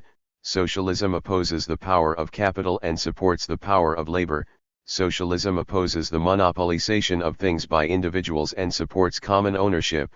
Socialism breaks down economic impediments and restores the freedoms of the masses. Li then spells out the distinction between socialism and communism. Socialism advocates common production and distribution, while communism advocates life in common. Socialism advocates the abolition of a capital, but not all private property, whereas communism desires the 63. Abolition of all private property, with all property to be held in common by society. It is apparent that Li had, by this time, grasped that communism represented the final goal of revolutionary activity, and that to employ the values of communism to guide a socialist movement in the present would be premature. It is possible that Li drew this distinction from his reading of Lenin who, in The State and Revolution, had cautioned against the utopian idea of thinking that communism could be established without proceeding through the phase of socialism. When Li turns his attention to the distinction between socialism and anarchism, a similar form of logic is at work. Anarchists desire the immediate abolition of the state, whereas socialists desire a government which will represent the whole of society, the abolition of state power only becoming possible with the realization of communism. Significantly, Li concurs that socialism shares with the more extreme forms of anarchism a belief in the methods of violence and assassinations, although he admits that many socialists are more moderate in their approach than the extreme anarchists. Li's admission that socialism employs force to achieve its ends indicates that he had, from the outset, accepted an important credo of the political dimension of Marxism, that the achievement of the goals of socialism is dependent, at least in part, on human action, and is not just a function of economic forces entirely beyond human control. The second essay, The Goals of Socialism, provides a brief history of socialism, which is, Lee suggests, a product of the 19th century. The French Revolution had swept away the monarchy and the aristocratic class, but the successes of this revolution were only political, and an investigation of the economic realm reveals that there was still inequality, a wide gulf between laborers and capitalists, and it was this which had given rise to socialism. Socialism at its simplest, Lee asserts, is a doctrine which seeks to rectify inequality in the economic realm. This is its fundamental aim. But it also has the goal of restoring genuine equality in the realms of thought, of consciousness. The theme of equality emerges in another of Lee Da's early essays, On the Liberation of Women, too, and the issue of equality between the sexes and opposition to the subordinate status of women in Chinese society continues as a powerful theme in his subsequent early writings.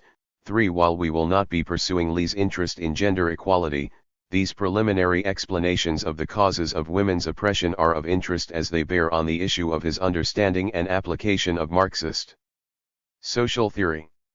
Did Lee employ a materialist, class analysis to comprehend the subordination of women in Chinese society? Did he perceive the subordination of women in morals, habits, and customs, in law and in politics, as a function of a class society? 64L. Indeed, this essay argues that the oppression of women had an economic origin. In particular, the decline in women's status had been a function of their loss of independent economic status with the onset of settled forms of agriculture and animal husbandry.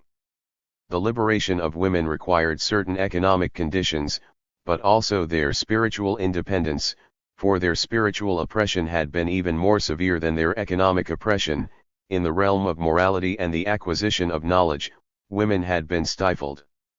As economic and material factors altered, these spiritual impediments to the liberation of women would also be transformed. But the most pressing task was for women to engage in labor, and to realize their capacity for economic independence. In this respect, the struggle for socialism and the struggle for gender equality intersected, for only with the economic conditions created by socialism could women achieve the economic independence Lee perceives as necessary for their liberation. Marx and Marxist Theory Explained. In his first major essay On Marxist Theory, Marx Restored, 5, written in December 1920 in Shanghai and published in Xi and Xingnian in January 1, 1921, Lee argued that Marx had explained the principles and methods of social revolution by reference to 7 major points. First, all relations of production and property relations are the basis of the social system. All the institutions of religion, philosophy, law, and so on are determined by this economic base. Second, when the material productive forces of society develop to a certain stage, they come into conflict with the prevailing relations of production and property relations. Under capitalism, capitalists extract surplus value from laborers, the result being that the rich get richer and the poor get poorer, thus splitting society into 2 great classes, the propertied and the propertyless. Third, the history of humankind is the history of class struggle. Capitalism develops to a certain stage at which the vast mass of the proletariat and the minority propertied class confront each other.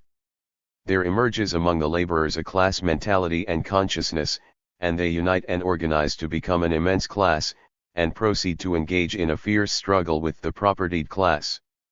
Fourth, capitalism has international tendencies, and the battle waged by the proletariat implies international cooperation. No proletariat can be completely liberated while class oppression and class struggle persist anywhere in the world. Fifth, proletarian revolution, in overthrowing the power of the propertied class, establishes a workers' state and institutes a dictatorship of the 65. Proletariat. Sixth, when the proletariat becomes the dominant class, it expropriates all capital from the capitalist class and concentrates the instruments of production in the hands of the workers' state, with maximum speed, it then develops the forces of production. 7th, the state is an institution for the oppression of one class by another. After the dictatorship of the proletariat has completely taken over the operation of the economy and has transformed the instruments of production into publicly owned state property, then the interests of the laboring class become the interests of society as a whole. There are no more class distinctions, the productive forces are fully developed, and all people will achieve freedom. Under such circumstances, the state naturally withers away, and a free society naturally appears. Lee sums up by asserting Marxist socialism to be a revolutionary, uncompromising, and internationalist doctrine, one which advocates the dictatorship of the proletariat. Marxism is a science, he continues, incorporating 5 major principles: the materialist conception of history, the theory of the concentration of capital, the theory of the collapse of capital, the theory of surplus value, and the theory of class struggle. Marxist theorists must also be practitioners. Errors emerge as a result of a separation between theory and practice, from which a distinction between orthodox Marxism and revisionism emerges. Lee categorizes the reasons for the degeneration of Marxism into errors of practice and errors of theory. Errors of practice had derived most importantly from the reformist policies advocated by the followers of Lassalle amongst the German socialists, with their belief in the possibility of using the existing capitalist state to further the interests of the working class. This approach was based on the possibility of economic and political reform following the securing of a parliamentary majority through the electoral process. Even though the Social Democratic Labour Party, formed after the Unity Congress of 1875, included many Marxists, its policies were premised on the possibility of the harmonization of classes, rather than class struggle. The influence of the followers of Lassalle was evident in the Gotha program, and they remained a strong force in this new party. Although Marxist rhetoric was often employed at the level of theory, this was out of step with the reformist policies employed, policies based on statism. Marxism in Germany had thus degenerated, at the level of practice, from class struggle and opposition to parliamentarianism, to class conciliation and support for the parliamentary system. The degeneration of Marxism was also a function of theoretical failure. According to the materialist conception of history, at a certain stage in the development of the capitalist system, the productive forces come into conflict with capitalism's social form. Capitalism's monopoly becomes a fetter on the forces of production. The 66L. Centralization of production and the socialization of labor become incompatible with capitalism, and a new social organization emerges to replace it. In explaining this process, Lee refers to the important role played by human spirit and consciousness. Without these factors, Marxism's historical materialism becomes a mechanistic theory of history.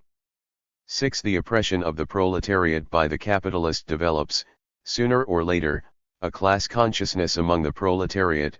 On the basis of this class consciousness emerges a class mentality, and it is only with the appearance of this that class organization and a class movement are possible. The final result of class struggle is the victory of the proletariat and the overthrow of capitalism.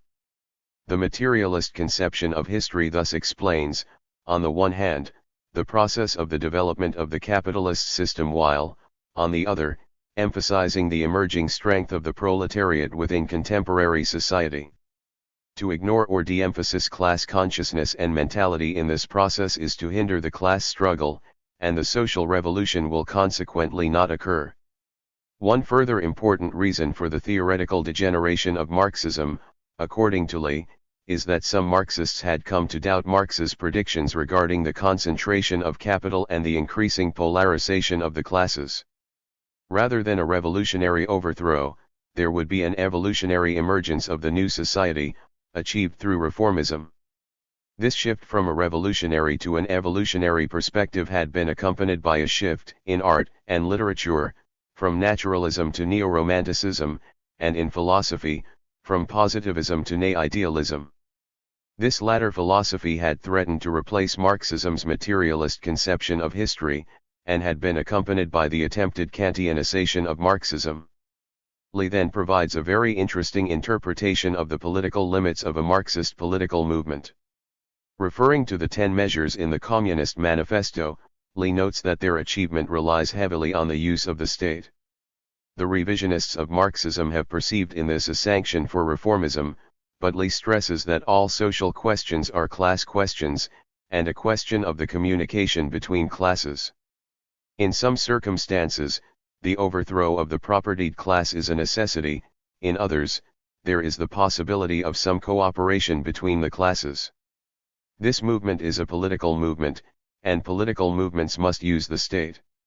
However, the revisionists err in giving too much emphasis to the political movement, to the possibility of communication between the classes, and hence restrict the opposition between classes within the sphere of the political movement. Once this occurs, Marxism degenerates from a revolutionary doctrine to reformism. Nevertheless, Lee emphasizes that a political struggle and political organization are part and parcel. 67. Of the struggle by the proletariat to overthrow capitalism. He insists that the independence of the organizations of labor must be maintained, otherwise they will perish, for these organizations represent the school of socialism, one within which workers struggle against capitalism, and whose end result will be the achievement of socialism. It is only if it can form from within its own ranks a genuine working class party that the working class will gain the strength to oppose capitalism. In the realm of theory, Lee concludes, Marxism is complete. In the realm of fact, it can also become complete. Here Lee provides the example of the new Russia of the laborers and peasants which, under Lenin, was building a dictatorship of the proletariat. Lenin is not, according to Lee, a creator of Marxism, but is one who has put Marxism into practice, and this is his great achievement. It is apparent from Marxism Restored that Lee rejected an evolutionary and reformist interpretation of Marxism. He accepted, rather, a revolutionary perspective, one grounded in a materialist conception of the underlying impulses leading to historical change, one which nevertheless perceived a role for conscious political action based on the class interests of the proletariat. Conscious political action could thus be a significant factor in the eventual overthrow of capitalism and the establishment of a socialist society. Lee perceived no contradiction between the economic and political readings of Marxism, as he points out, at the level of theory, Marxism is complete. By the same token, he was well aware that correct practice is essential, for as circumstances change and as the extent and intensity of class struggle varies, so policies will need to alter. Economics provides the framework, but within this framework the proletariat and its political party must exploit all possible opportunities to advance their cause, as long as revolutionary goals are not compromised. Lee's acceptance of both the economic and political dimensions of Marxism as components of one complete theoretical system is also evident in a short speech delivered at the same time he wrote Marxism Restored. In The Laborer and Socialism, Lee explains the oppression and exploitation of labor under capitalism by the emergence of a new social system premised on the industrial use of machinery. The machinery belongs to the capitalist. The laborer, without resources, has no option but to toil for the capitalist for wages that are barely able to sustain the laborer. The miserable economic conditions of labor are thus explained by reference to the form of production and economic divisions characteristic of capitalism. In pondering how this inequitable situation can be overturned, Lee again invokes the necessity of class consciousness among 68L. The working class, one which would allow the war-mng class to perceive the exploitation and oppression of capitalism and to establish itself into unions and other organizations of resistance. On this basis, the capitalists can be opposed. The stronger is the organization of labor, the greater is its strength.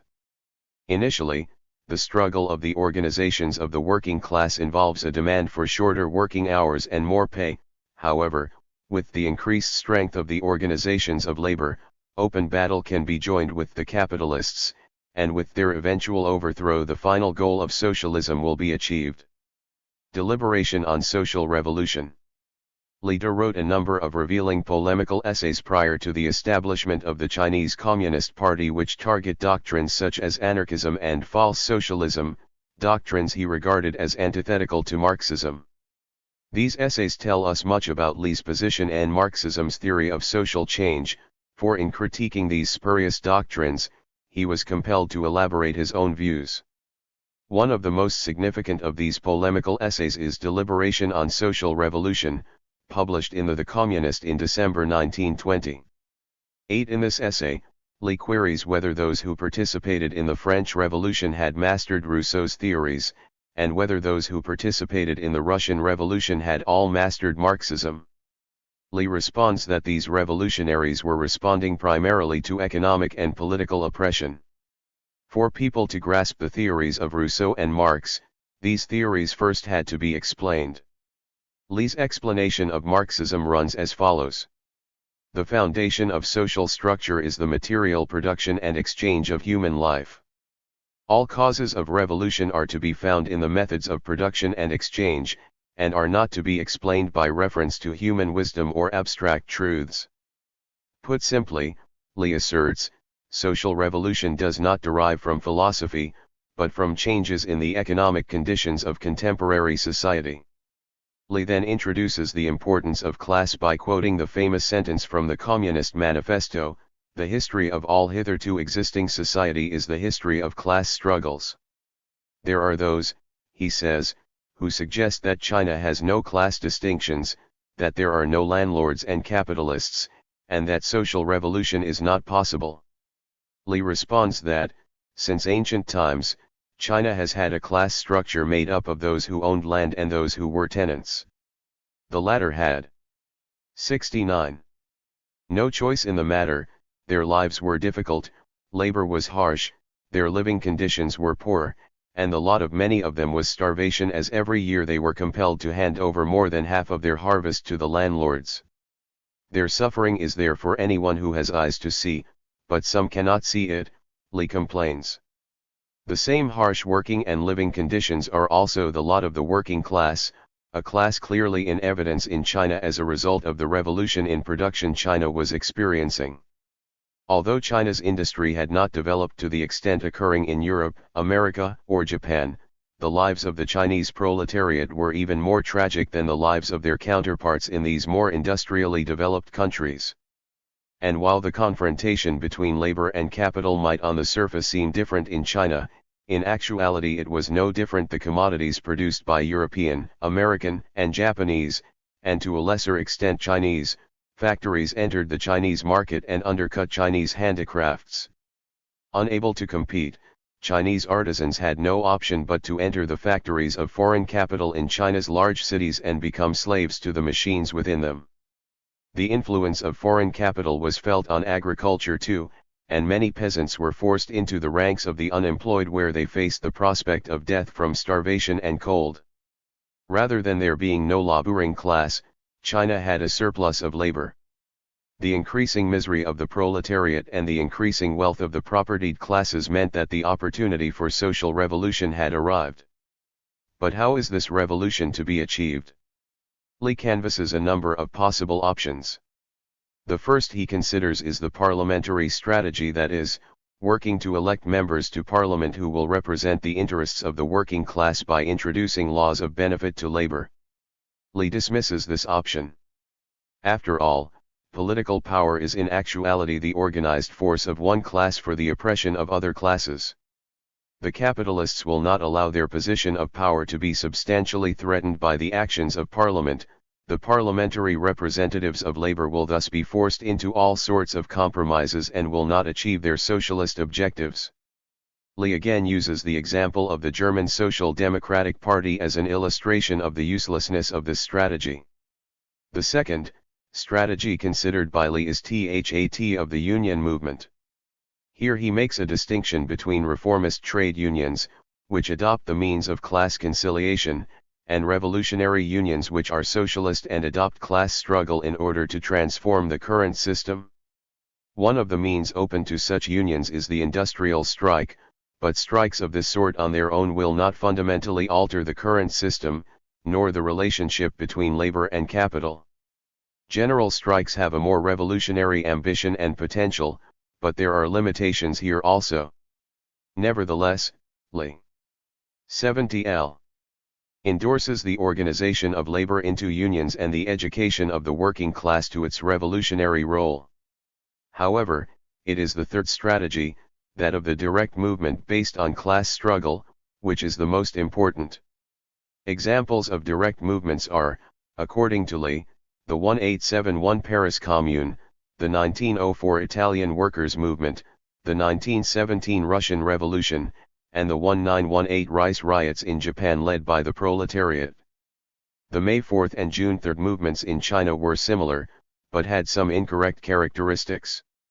Nevertheless, the situation in China was now such that there existed the opportunity for large-scale movements, and Li calls for the organization of a great union of workers, peasants, and soldiers to grasp this opportunity, to launch such a movement, to seize political power and to establish socialism. Li concludes by asserting that social revolution is inevitable when the capitalist system has developed to a certain point. Importantly, he adds that this process can be speeded up through human force, through uncompromising class struggle. This was the reason why revolution broke out in Russia and not in Britain or America, where the capitalist systems and union movements were 10 times more developed than in Russia. In Russia, the force exerted by the Revolutionary Party far exceeds any comparable action in Britain or America. The same is required in China, but it can only be achieved, Li suggests, through the expenditure of great effort in the realm of practice.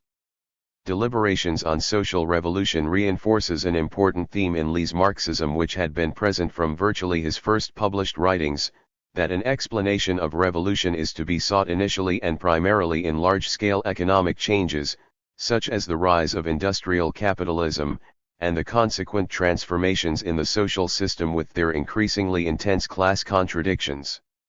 This, for Li, was the basis of a materialist explanation of the process of social revolution.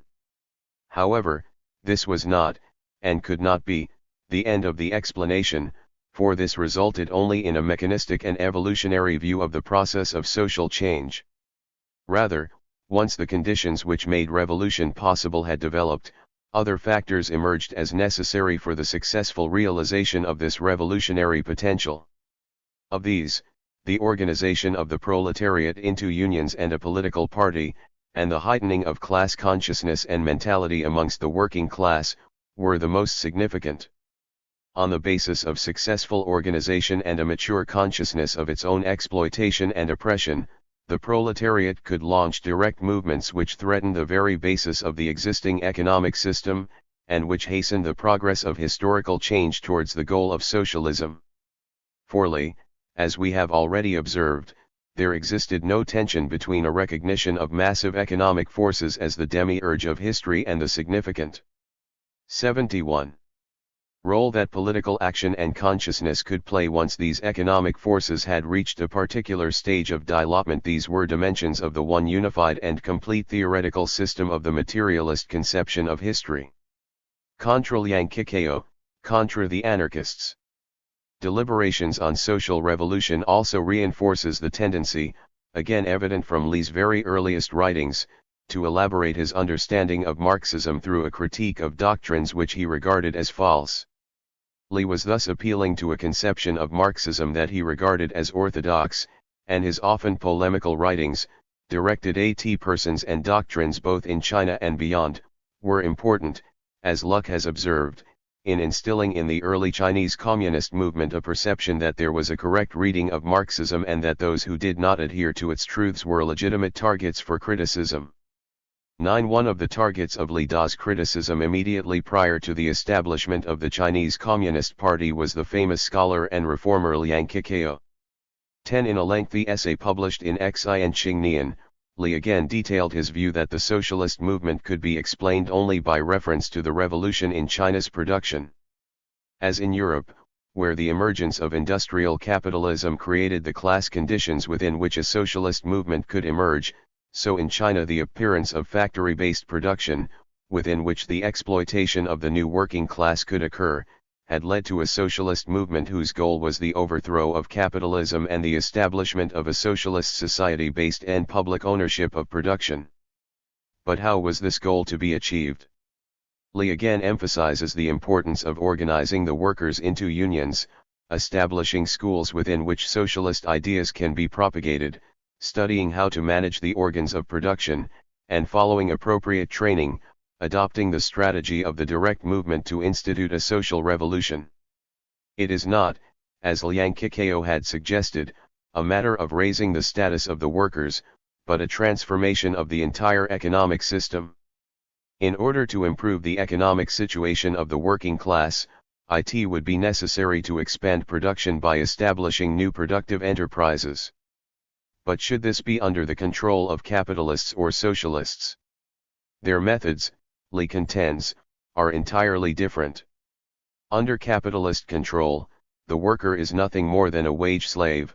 The surplus produced by the worker goes to the capitalist, and in times of overproduction, the worker faces the prospect of unemployment. This is 72L. The unavoidable result of production unsupervised by politics. Under socialism, the organs of agricultural and industrial production are publicly owned, and there is equitable distribution of the results of production. The producer is not oppressed by the product, and competition between humans will be completely eliminated. There will be no economic hardship and no danger of unemployment. Economic production under capitalism is characterized by an anarchic lack of order, while there is order and state direction under socialism. However, what Liang Kikao forgets, according to Li, is that capitalism is an unavoidable process, one essential for the creation of the consciousness of the working class. Nevertheless, society's future economic organization must be socialist, and although China's productive enterprises were in their infancy, much less developed than in Europe, America, or Japan, it would be foolish to merely replicate their unhappy experiences. China could learn, moreover, from the hard work and sacrifice of the movements in these places which sought to transform society, for the transformation of China should rely on the new and rational ideals of those inspired by socialism.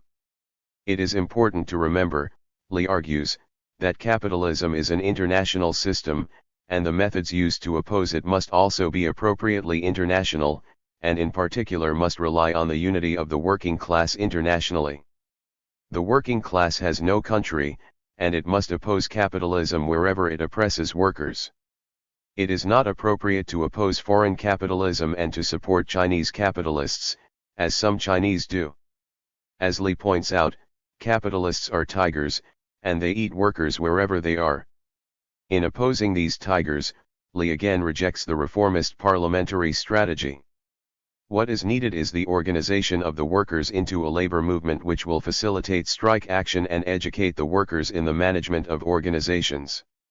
However, more important still is the strategy of the direct movement. This can take one of two forms. The first is a direct movement of the form taken by Bolshevism, 11, and the second is syndicalism. The latter advocates the use of strikes to implement revolution, the former unites the vast majority of the proletariat, thus increasing its fighting strength, allowing it to initiate an intense and general mass movement, to seize state power and allow the proletariat to become the dominant class. It is this Bolshevik strategy which is endorsed by Li. It succeeded in Russia, which was an agricultural country much like China, and it should be the strategy of the revolutionary movement in China also. In May 1, 1921, Li also returned to his earlier attack on anarchism. In an essay published in The Communist, he details and refutes the tenets of a number of different strands of anarchism. 12. The most significant part of this essay, for our purposes, is his critique of the anarchism of Bakunin. 73. And Kropotkin. Li agrees with Bakunin's proposition that humans are not independent entities and that they live socially, they are conscious creatures whose mission is to create the world. However, Li demurs at Bakunin's suggestion that all states are inevitably the creatures of the privileged classes. In Russia, power had shifted into the hands of the working class, and in Germany attempts had been made to establish a social democratic state. Bakunin's opposition to all states is thus arbitrary, Lee similarly objects to Kropotkin's suggestion that the state, politics, and law are created by and invariably operate to the benefit of a small minority. Rather, the state, politics and law of a socialist society will be welcomed by the working class, as they have been in Russia. Basic to Lee's opposition to anarchism is his belief that politics and the state are not intrinsically evil. Politics can be employed to change oppressive social systems, and in the hands of the working class, the state can organize production so that it runs both efficiently and to the benefit of the workers. Lee sums up his opposition to the anarchists by insisting that society, economics, and politics had developed historically, and could not be transformed on the basis of mere sentiment or opinion, as the anarchists wrongly believed. Appropriate social conditions which created a new power were necessary for this revolutionary goal to be realized, and only Marxism could provide an understanding of this process. Marxist Socialism. In the June 1921 edition of Xi and Qingnian, Lee returned to a consideration of the nature of Marxism. 13. A number of variants of Marxism had emerged, and it was therefore necessary to consider these in order to understand what constituted true Marxism. According to Lee, Marxism spread in the mid-1800s to various countries in Europe, and those who believed in Marxism enthusiastically endorsed and anticipated an early social revolution. They wanted to implement Marxist theory, and worked hard to that end. They refused to compromise, and engaged in direct movements. Their goal was the fundamental transformation of the existing system, and not its reform. Their tactics involved the uniting of the proletariat, and the building of the organizations of class struggle. They instituted a revolutionary political movement and, on the basis of the doctrine of communism, sought the establishment of a communist society. They opposed leniency towards their opponents, opposed seeking economic reforms through legislative means, and opposed cooperation with the capitalist class and exclusive reliance on the industrial movement. The Marxist 74L movement at that time thus employed the tactic of the direct movement of the proletariat, and those involved in the socialist movement sought to thoroughly implement Marxism. However, social revolution is, Lee asserts, an entirely proletarian affair, and only if the proletariat is conscious of its mission could there be any hope for the development of the revolutionary movement. Although capitalism continually expanded and the size of the working class continually grew, the consciousness and mentality of the working class remained very much in its infancy and, as a result, the organization and movement of the working class did not develop to any great extent. Despite the evolution of production and the tendency for concentration of ownership, these did not eventuate with the speed anticipated by Marx. Small and medium-sized enterprises appeared to increase, and the experience in agriculture ran counter to Marx's expectations, with the numbers of landlords increasing rather than decreasing, nor did the crisis in commerce eventuate as frequently as was thought. Confronted by this situation, socialists recognized that their efforts to raise the consciousness of the working class had not been successful and, contrary to Marxist theory, altered their approach in the realms of both theory and practice. Lee again provides the example of the history of the German Social Democratic Party, which altered its orientation to embrace parliamentarianism, and which, while still superficially embracing Marxism, in reality had become a democratic party. There ensued, at the end of the 19th century, a conflict among Marxists, and there emerged two factions, the orthodox Marxists and the revisionists. The so-called orthodox Marxists naturally endorsed pure Marxism, but there existed a basic error in their understanding of Marxist theory, an error illuminated by their support for democracy and the parliamentary strategy.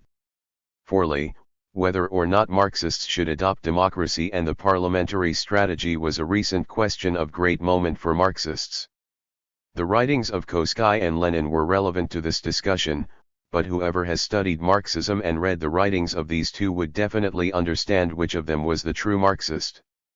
Lee does not bother to spell out his own conclusions, but it is very clear from his subsequent criticisms of the evolutionary and reformist doctrines of revisionism, and syndicalism's excessive reliance on union organizations, that his sympathies he with Lenin's Bolshevist interpretation of Marxism. For Lee, the dictatorship of the proletariat is a key criterion in the determination of what constitutes true Marxism.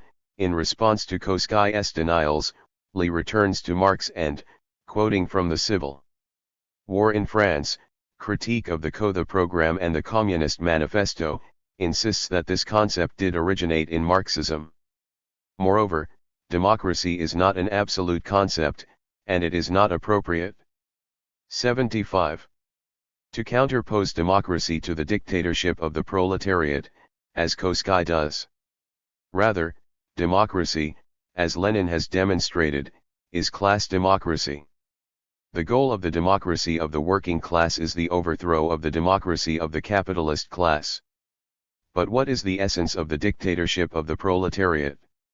On this issue, the opinions of Lenin are, according to Lee, at one with those of Marx and Engels. Lenin, building on Marx and Engels' view of the state, argued that the state is a product of class antagonism, and an expression of the irreconcilability of the interests of the classes. The dictatorship of the bourgeoisie can only be superseded by the dictatorship of the proletariat, and it is the goal of the latter to eradicate the dominance of capitalist thought, customs and habits, to abolish the institutions which the capitalists had employed to oppress the working class, to seize the armed forces of the capitalists and to arm the working class, to suppress all counter-revolutionary forces, and throughout this political transitional period, to consolidate the foundations of the new society. While Lee evidently endorses Lenin's interpretation of Marxism over Koskai's, he is uncertain about the applicability of Bolshevism to Chinese conditions. The timing of the social revolution and the sort of socialism it adopts will depend on Chinese circumstances and the characteristics of the Chinese people. It is not possible to anticipate in advance what strategy will be used. Consequently, we would not dare to say that China should implement Bolshevism, or dare to say that China is definitely appropriate for Bolshevism. Marxist theory and China. The issue of the applicability of Marxist theory to China was the central focus of Lee's last major essay before he left the Chinese Communist Party in mid-1923. 14. Marxist theory and China is a very significant essay, and we will follow the logic of Lee's argument closely. It is significant for a number of reasons. First, the essay demonstrates that, in the 2 years since the founding of the party, Lee had given considerable thought to the issue of the relevance and applicability of Marxism to Chinese conditions. Second, the essay reveals a growing mastery of Marxist theory, to the extent that Lee does not merely rehearse well-worn arguments and theoretical concepts, rather, he moves forward to an application of Marx's historical method to analysis of China's economic and political circumstances, and discussion of the sorts of strategies which are suggested through this historical analysis.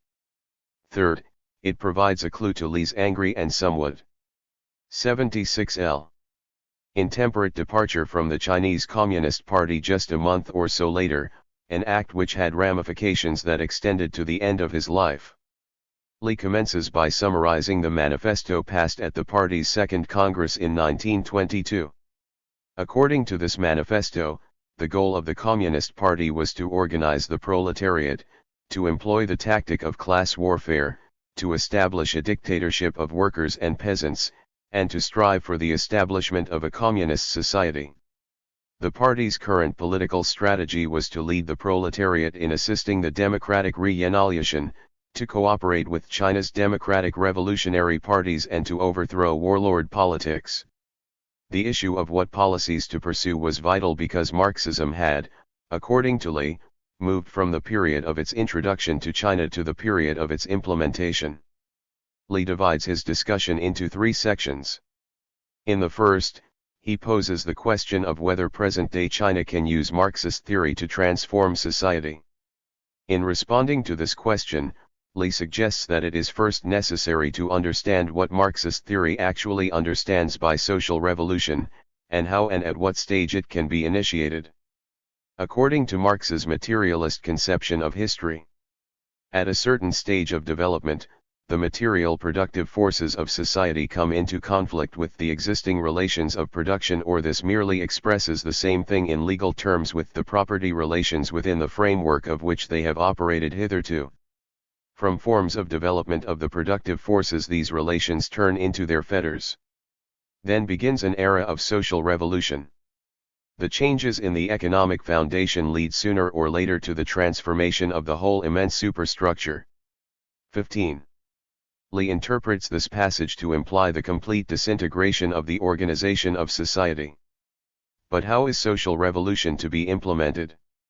If the passage from the preface is closely analyzed, Lee suggests, the answer is that social revolution results from the proletariat employing political revolution to seize political power.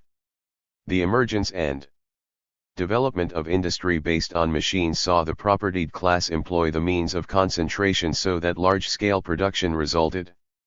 This concentration of labor within the factory, where many workers collectively manufactured products, was social, but the benefits of the results of this concentrated labor were not social, becoming as they did the private property of the capitalists. The propertied class employed prevailing property relations to greatly expand the productive forces and to concentrate capital, production, trade and Lee D.A. and Marxism, 1919–2377. Distribution could not, of course, be regulated, and the result was a series of economic crises, each one worse than the last, with the conditions of wage laborers deteriorating. With the oppression of the middle class by large capital, its members too were forced into the ranks of the proletariat. Society divided into two great classes, the propertied and the propertyless. At this stage, the property relations inhibit the further development of the forces of production, and there ensues a conflict between capitalists and the proletariat. The proletariat develops a class consciousness, and from this springs class struggle, the final result of which is the victory of the proletariat. The proletariat employs political power to return all productive organs to common ownership by society. Production, trade, and distribution are fully regulated, and the rights of the individual and labor are fully protected. Thus, although changes in political organization follow changes in the economic base, political changes can be accomplished sooner than the changes in the economic base, and the motivating force behind these political changes is the proletariat. Social revolution is, therefore, accomplished through the initiation of political revolution by the proletariat, and its seizure of political power. Is this a true reading of Marxism? From first to last, Lee argues, Marx held unwaveringly to this idea. To support this contention, Lee quotes from the Communist Manifesto, Critique of the Gotha Program, and Marx's writings for the Neue Rheinische. One can visualize from reading these passages, he says, the terrible scenes of death and violence, as if one can hear the din of class warfare, the crash of firearms. The proletariat's political revolution allows no room for compromise. Neither do these passages leave any room for doubt that Marx believed firmly that the proletariat would use political revolution to realize the social revolution. Lee then moves forward to a consideration of the question of timing. According to the Communist Manifesto, he suggests, the social revolution will probably pass through three periods. The first is the preparatory period, and during this period it is the task of a communist party to propagandize its perspectives, goals, and directions, and then to organize the proletariat so that it becomes a class. The second period is that of the dictatorship of the proletariat, and during this period the task of the Communist Party is to overthrow the power of the propertied class and assist the proletariat to seize power. The third period is concerned with the development of production, and during this period the proletariat uses its superior power to wrest the capital from the capitalist and to centralize control of all the instruments of production in the hands of the state. According to Lee, these are the three periods through which a social revolution must pass. The duration of any one of these periods will be determined by the circumstances of each. 78L. Society and the extent of development of its production. In this lies the key to the length of time that this process will take. Here Lee quotes Marx to the effect that no new social organization may emerge until all of the productive forces of the old society have been fully developed. In other words, Lee says, in order for the proletariat to realize the social revolution through political revolution, it must attend the full development of all the productive forces. However, the determination of when the productive forces are developed is not something that can be ascertained with mathematical precision. Even Marx himself was not able to correctly determine the extent to which the productive forces in the society of his own time had developed, and his conclusions were that the era of social revolution in European society had already arrived. Lee uses the example of the textile industry. Although the textile industry in England had reached what seemed the peak of development, the textile industry in France and Germany was still in its infancy, perhaps not much more advanced than the China of Lee's own day. However, Marx clearly believed that the society of his own time had reached a point at which no further development could occur, and thus advocated revolution. Lee then poses the pertinent question, is China ready for revolution? The answer he eventually arrives at is that the possibility is there. However, he responds initially by introducing a number of factors to explain why Marx's predictions of revolution had not been realized in Europe. The first was the inadequate organization of the working class, their courage to wage class warfare not yet having reached white heat.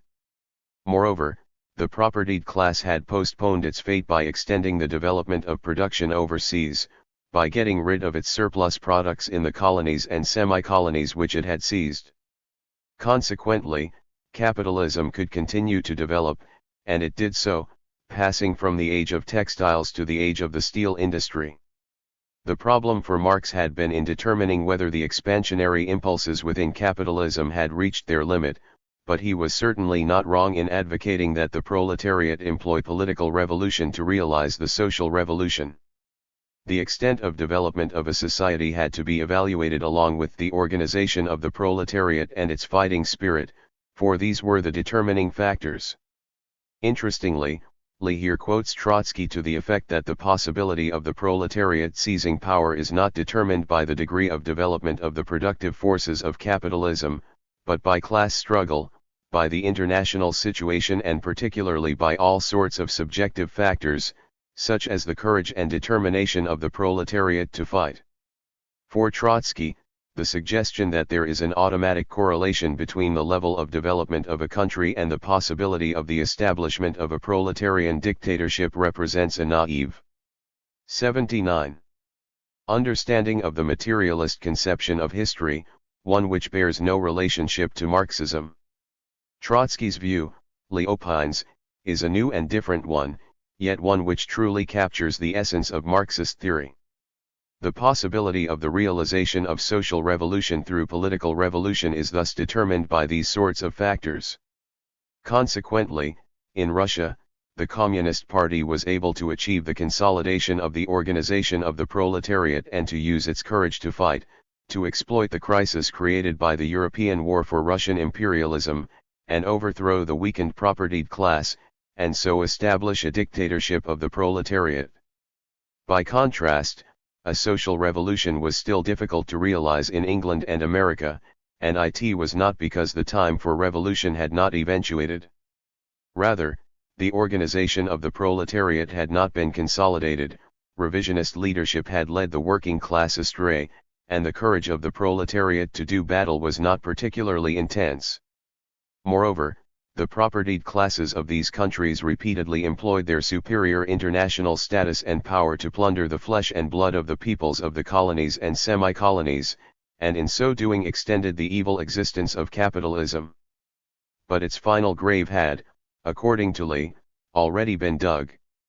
Here again, we can see that Lee's understanding of the materialist conception of history was premised in a recognition of the importance of long-term social and economic factors on the one hand, and the significance of more immediate political factors such as the organization and will of the proletariat on the other.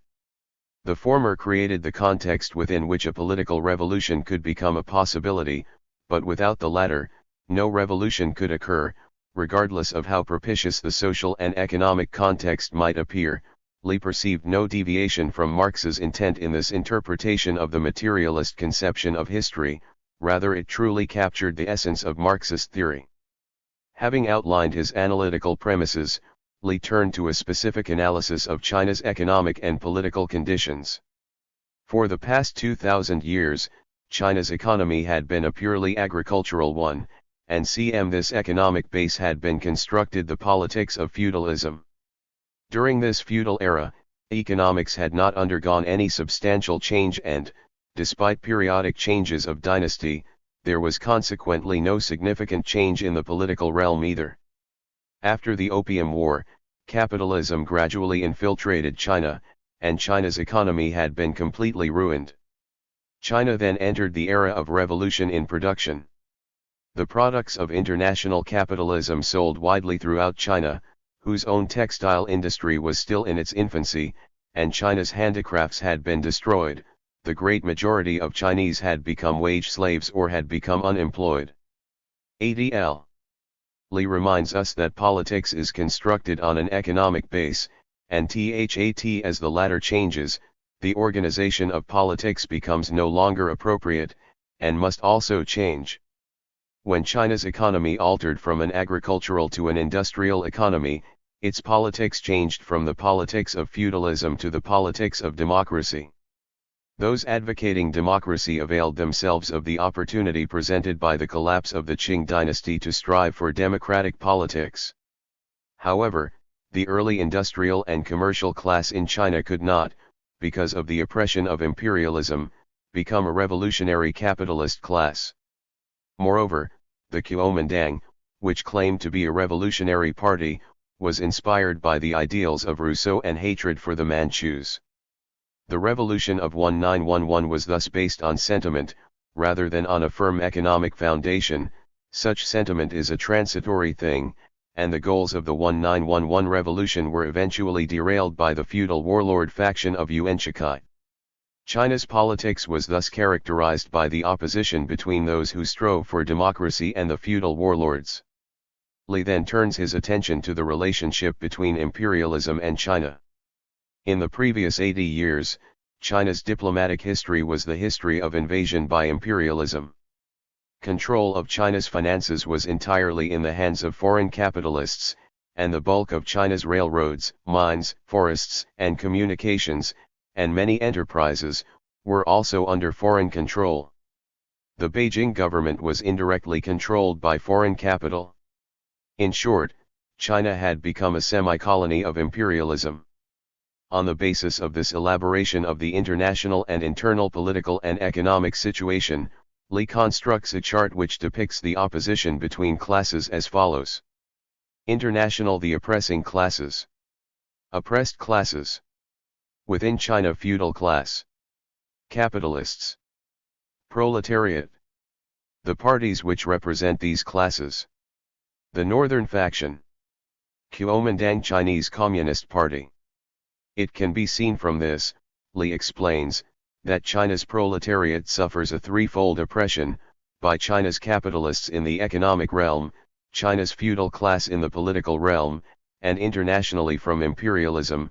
China's capitalists suffer a twofold oppression, by 81. Feudalism and imperialism. Given these economic and political circumstances, the Chinese Communist Party must avail itself of the opportunity to organize the proletariat, and to attempt the social revolution, for both in theory and in reality there is a genuine basis for doing so. But how to proceed? Here Li quotes extensively from the Communist Manifesto to demonstrate that an alliance between a communist party and a party representing capitalists can, under certain circumstances, be a valid strategy. The oppression of the capitalists in China by imperialism and feudalism, both common enemies of the proletariat, makes such an alliance conceivable. The proposed alliance between the Chinese Communist Party and the Kuomintang to overthrow warlord politics thus had a basis in Marxist theory. Li urges the Chinese Communist Party to pay particular attention to two factors in any proposed alliance between the two parties. First, the Kuomintang is, Li asserts, similar to a social democratic party, having members who are capitalists, intellectuals, and workers, and the strategy of the Communist Party should be to influence them to move towards the left. With the maturation of the democratic revolution, the Communist Party should lead the revolution forward to a proletarian revolution. Second, the Communist Party should pay special attention to the work of organizing the proletariat to become a class, and it must constantly protect its independent existence, avoiding the influence of the other party.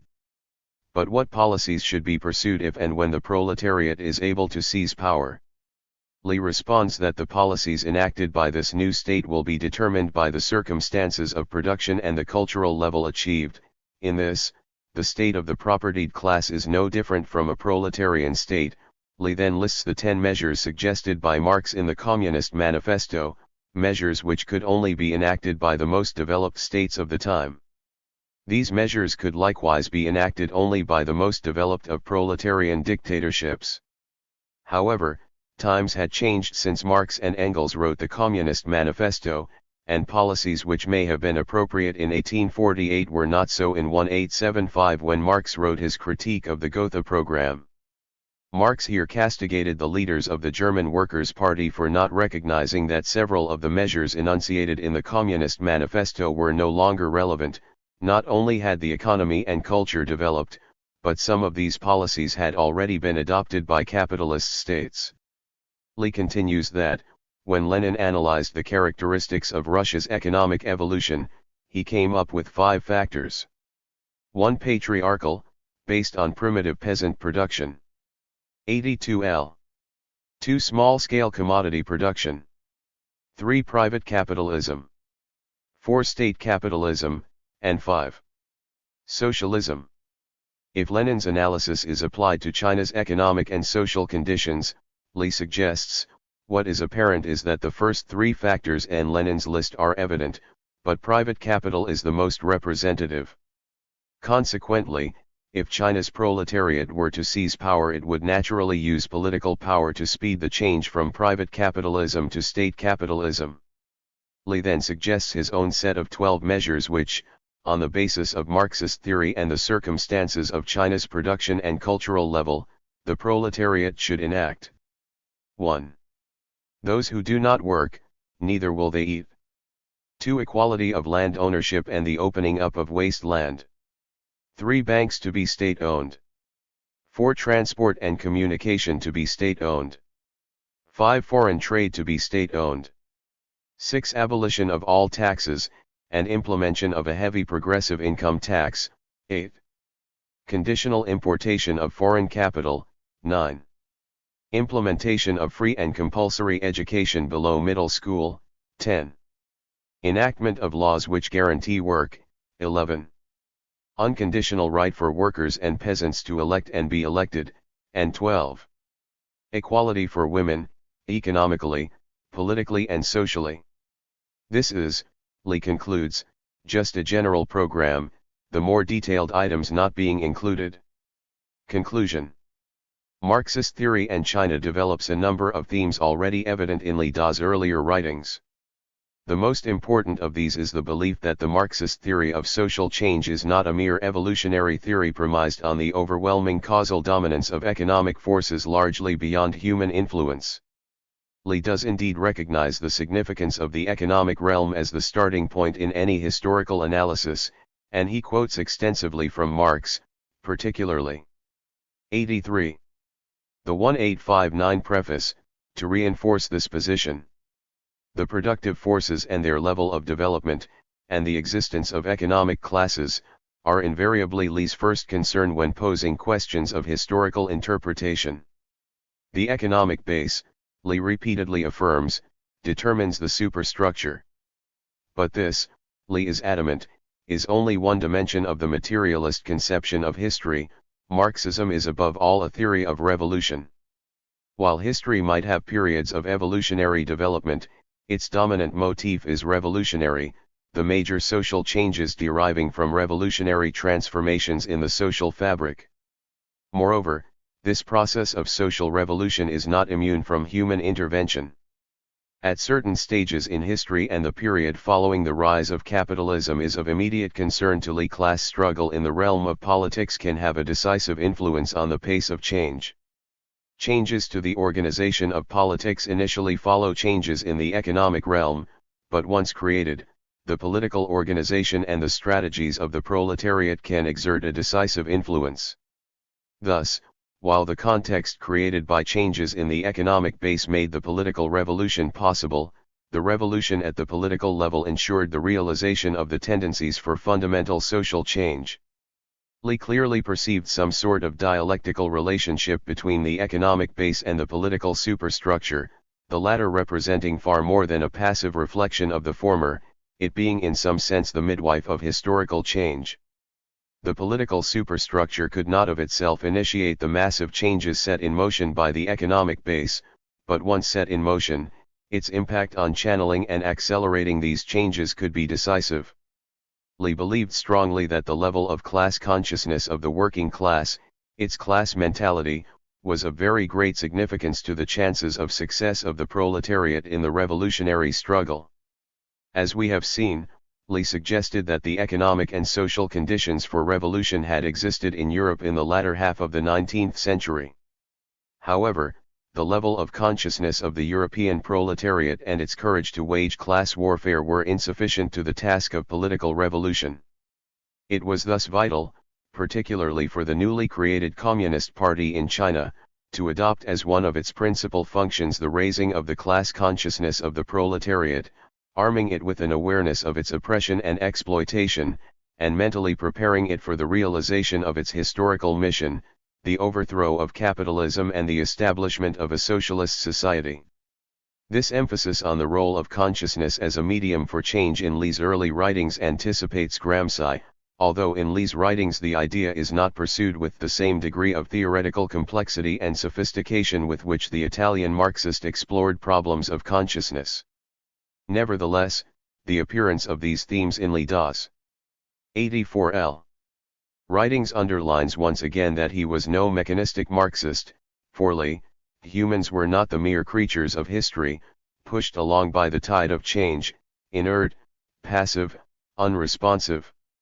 Rather, they were the dynamic medium through which forces for economic, social, and political change were realized. Change might well be generated by the forces of production, within the economic base, but without human awareness, a consciousness of the need for change, the full potential of the tendencies within the economic base may never be realized. The failure of the political revolution in Europe could be explained, at least in part, by failures at the superstructural level in the human dimension. Where did this interpretation of the materialist conception of history come from? Were the ideas of the young Lee merely derivative, drawing readily on the activist inclinations of the Leninist reading of Marxism? The response cannot be so straightforward. While Lee does invoke Lenin at points in his elaboration of the Marxist theory of social change, it is to Marx, much more so than Lenin, that Lee turns to validate his perception of a dynamic, reactive relationship between economic base and political and ideological superstructures. Lee draws in particular on the Communist Manifesto, but he draws too on the critique of the Gotha program and Marx's writings from the Neue Reinisch Zeitung. These are often categorized as Marx's political writings, as opposed to the supposedly economic writings of his critique of political economy. We know from biographical accounts that Lee had studied Volume I of Capital while in Japan, and the writings of both Koski and the Dutch Marxist Herman Gorter, both of whom drew on Marx's political economy, and he quotes approvingly from the famous preface of 1859. Lee was thus clearly cognizant of the economic dimensions of Marx's theoretical approach. But he did not recognize a fundamental distinction or opposition between the economic and the political themes in Marx's writings. They were, rather, integral aspects of a complete theory. Lee could point easily and did so to the Marx texts to validate this interpretation, an interpretation he believed to be a true reading, one which captured the essence of Marxism. His certainty of the rectitude of his own reading of Marxism is reflected too in the often polemical tone of his writings, his own ideas frequently emerging in response to the supposed fallacies of other interpretations. The revisionism of the German socialists was a favorite target, and Lee used their deviations as a stalking horse for illuminating the integrity of his own version of Marxism. However, while Marx's influence is strongly present in Lee's reading of the materialist conception of history, Lenin's voice is certainly not absent. As we observed, Lee draws on Lenin in his Marxist theory and China to justify a particular analysis of China and the sorts of goals that the Chinese Communist Party should work towards, His many 85 references to the successes of the revolution in Russia and its newly formed workers' state leave no possible doubt that Li greatly admired Lenin's achievements and stature as a Marxist, particularly as a Marxist practitioner. It is also clear that he recognized that Marx's ideas were not eternally true, that they required development to keep them attuned to the developments in capitalism, and that Lenin had played a significant role in this area. Nevertheless, Li also demonstrated that he was no slavish imitator of Lenin and the Bolsheviks, and it is instructive that he concludes Marxist theory and China with the reservation that Bolshevism may not be appropriate to Chinese conditions, as he says here and elsewhere, different circumstances require different strategies. In terms of Li Da's theoretical influence, there can be no doubt that his prolific writings in such key journals as Xi and Xingnian and The Communist were widely read by members of the early Chinese Communist movement. His grasp of Marxist theory and the history of European socialism was apparent to his readers in his extended essays as well as the shorter Douanian commentaries. His understanding of Marxism's theory of social change could not but have had an impact on the hungry minds of those, like Mao Zedong, whose theoretical level did not yet match their political ardor. Moreover, his role as editor of influential journals not only ensured a degree of control of the interpretation of Marxism that infiltrated China, his initial organizational role as head of the newly formed party's propaganda department provided him an ideological and theoretical status which ensured a receptive audience for his ideas. And Li was tireless in pursuit of the goal of the dissemination of Marxism in China. His output, large even in these early years, was oriented entirely to this goal. Through sheer weight of publications alone, Li's impact on the theoretical development of the communist movement in China was considerable. 16 Li's contribution in this area has been widely recognized and lauded in China, but largely ignored in the West. 17 And while it is true that there were other major figures in the early theoretical development of Marxism in China, Li Da's contribution was in many respects as important, if not more so, than these other high-profile political figures, and Mi's contribution, as we shall see, was to be much more enduring, for he remained a major theoretical presence in China until the mid-1960s. Li's important role in disseminating Marxism in China during the formative years of the communist movement raises the question of the orthodoxy of his interpretation of Marx's materialist conception of history. As we observed in the previous chapter, Chinese Marxism, particularly in the guise of Mao Zedong thought, has frequently been categorized and as often castigated by Western commentators for its 86L emphasis and the capacity of the superstructural levels to effect historical change. We commented too that judgments of this sort are inevitably premised on assumptions regarding the nature of orthodoxy. The judgments rendered on Chinese Marxism often premised on a mechanistic, economistic, and evolutionary reading of Marxism. It has thus been a very easy matter to draw out invidious distinctions between orthodox Marxism on the one hand and a reading of Marxism which recognizes the role of human agency in historical change on the other. However, it is possible, as we have seen, to demonstrate that Marx and many subsequent influential Marxists did not perceive history as evolutionary change driven by economic forces from which human consciousness and action were excluded. The writings of Marx, Engels, Plekhanov, and Lenin all carry strong activist traces. By the same token, they also emphasize the primary importance of the economic realm as the demiurge of history. A central theoretical challenge of Marxism has been the integration of these two potentially divergent impulses into a complete and coherent theoretical system. Evaluation of the Marxism of the early Li Da must be situated in this theoretical context. It is clear, as we have observed in the course of this chapter, that Li did not perceive any necessary contradiction between the political economy of Marxism, with its emphasis on the relations and forces of production, and its revolutionary, activist theme. Changes in the economic realm create changes in the political and ideological superstructures. However, the latter are not passive reflections, but possess the capacity for reactive influence, becoming a significant factor in the successful realization of the impulses for change in the economic base. There was thus a dialectical relationship between social and political revolution. Was this reading of Marxism by Li orthodox or unorthodox? The answer depends, of course, on which orthodoxy we select as the touchstone for evaluation. It is clear, however, that Li found no difficulty locating precedents for his rendition of the materialist conception of history in the writings of the major theoretical figures of Marxism. It was a reading which had, over time, attracted a certain validity, particularly with the success of the revolution in Russia. This reading became orthodox because powerful figures and organizations decreed it to be so.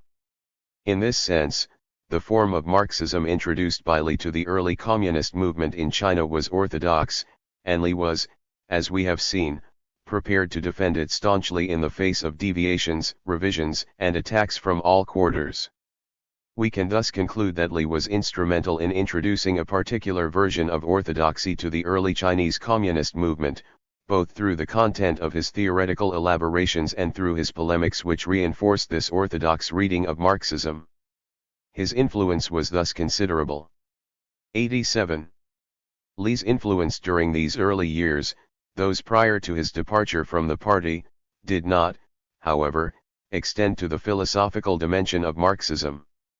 Largely absent from his early writings is any elaboration of Marxist philosophy. The role of disseminator of Marxist philosophy to the early Chinese communist movement was performed by Chu Kaibai. 18. Li does, in his early writings, indicate an awareness of the inroads on Marxist philosophy attempted by the Neo-Kantians, but he does not elaborate this. Indeed, his primary focus during this period is on the materialist conception of history and the relationship between the social and political revolutions. It is not until the publication in 1926 of his first major book, Ziondashi Wixu, That the issue of Marxist philosophy is raised, and even here it appears in the shadow of his much more extended explication of the materialist conception of history. By the late 1920s and early 1930s, however, the importance of the philosophical dimension of Marxism had impressed itself forcefully on Li. Through his translations of Japanese Marxists such as Kawakami Hajime and Soviet authors such as Thalheimer and Chirokov and Eisenberg, it became evident to him that a comprehension of Marxist philosophy was essential to the communist movement in China. In his characteristically tenacious manner, he proceeded to master this complex area, and wrote what was to become one of the great classics of Marxist theory in China, Elements of Sociology, more than half of which is concerned with the philosophy of dialectical materialism. In the next chapter, we will pursue the themes of philosophy and social change through Li's writings published following his departure from the party in 1923. Our attention will focus on the contents of Li's complex book Contemporary Sociology, but will also draw on his other writings of the late 1920s and the early 1930s.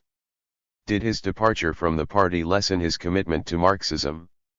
Did it alter his conception of the process of historical change?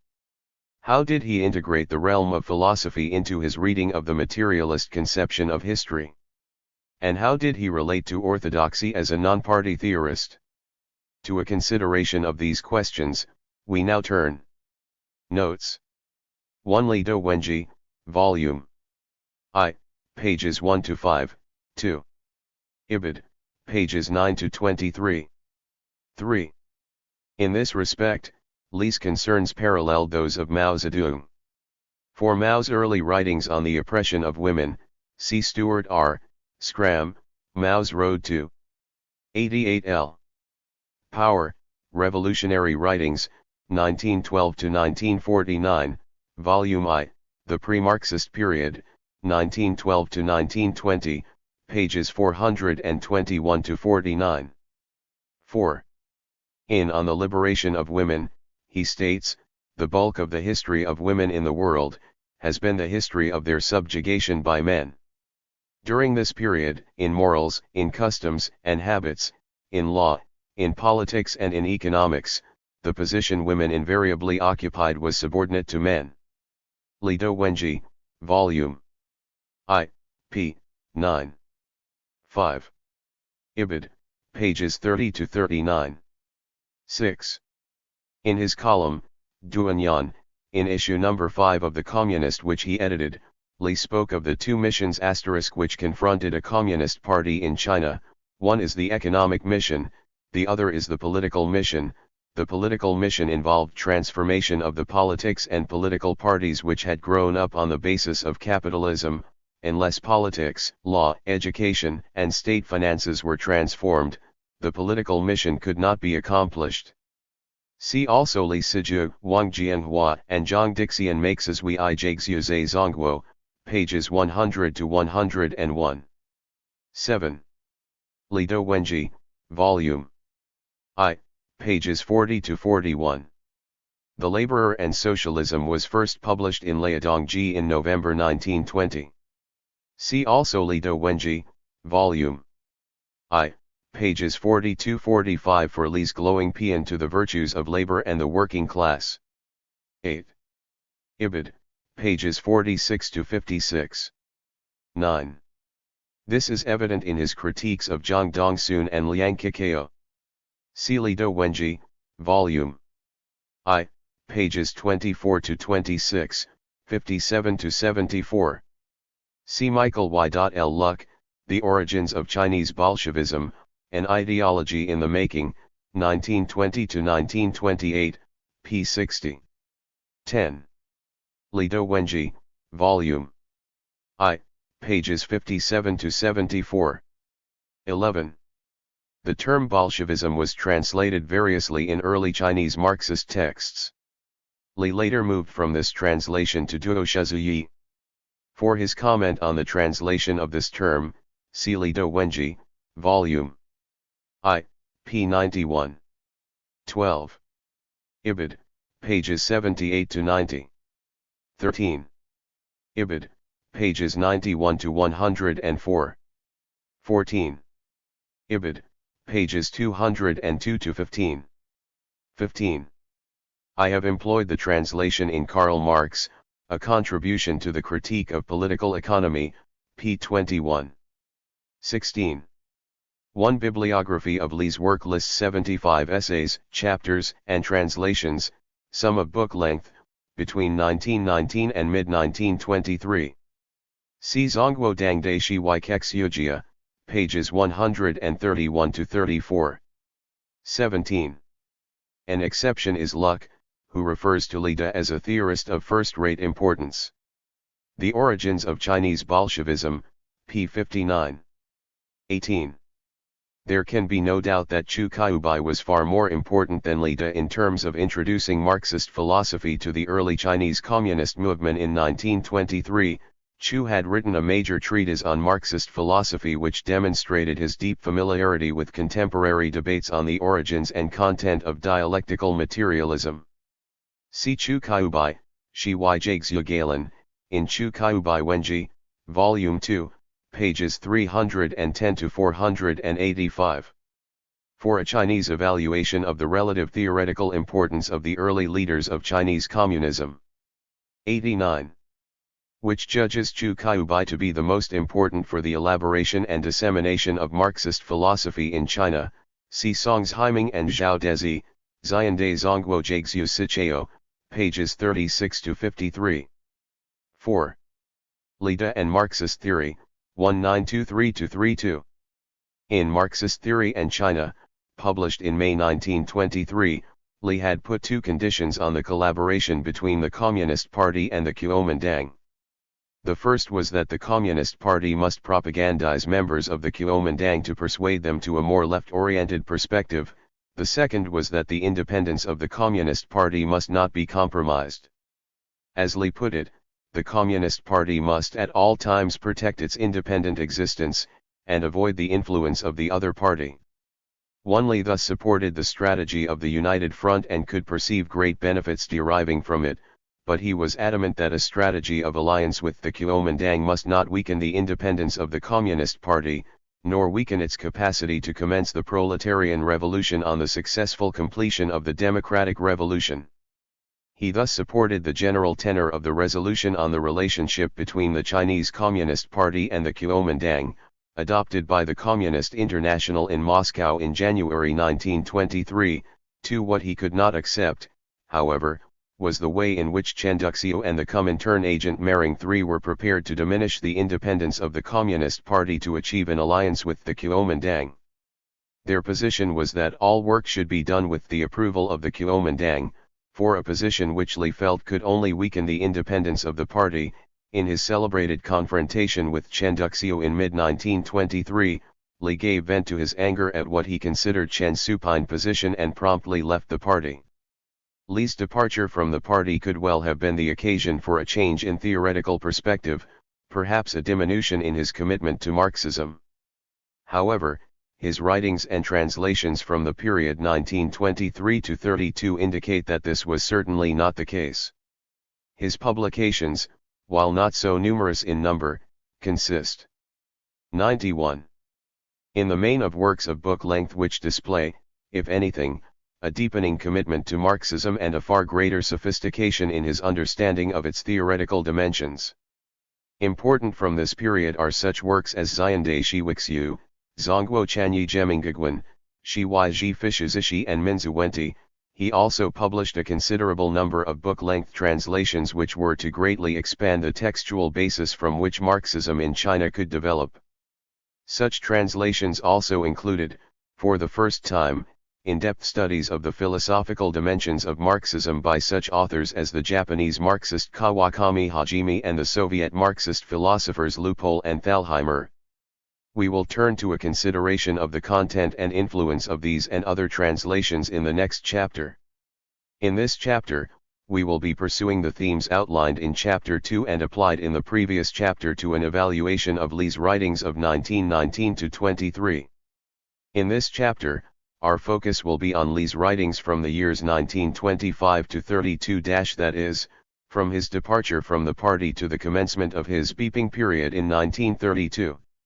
Once again, we will be tracing and evaluating Li's understanding of Marxism's theory of social change, and also his interpretation of the philosophical dimensions of Marxism. Contemporary sociology, social structure and social change. Perhaps the most important of Li Da's publications from this period, and the one which exerted the most influence on the revolutionary movement, was Xiande Shi Wixu. His first major monograph and Marxist theory, Contemporary Sociology, was published in June 1926, and was based on his lectures on the materialist conception of history at various universities during the previous 3 years.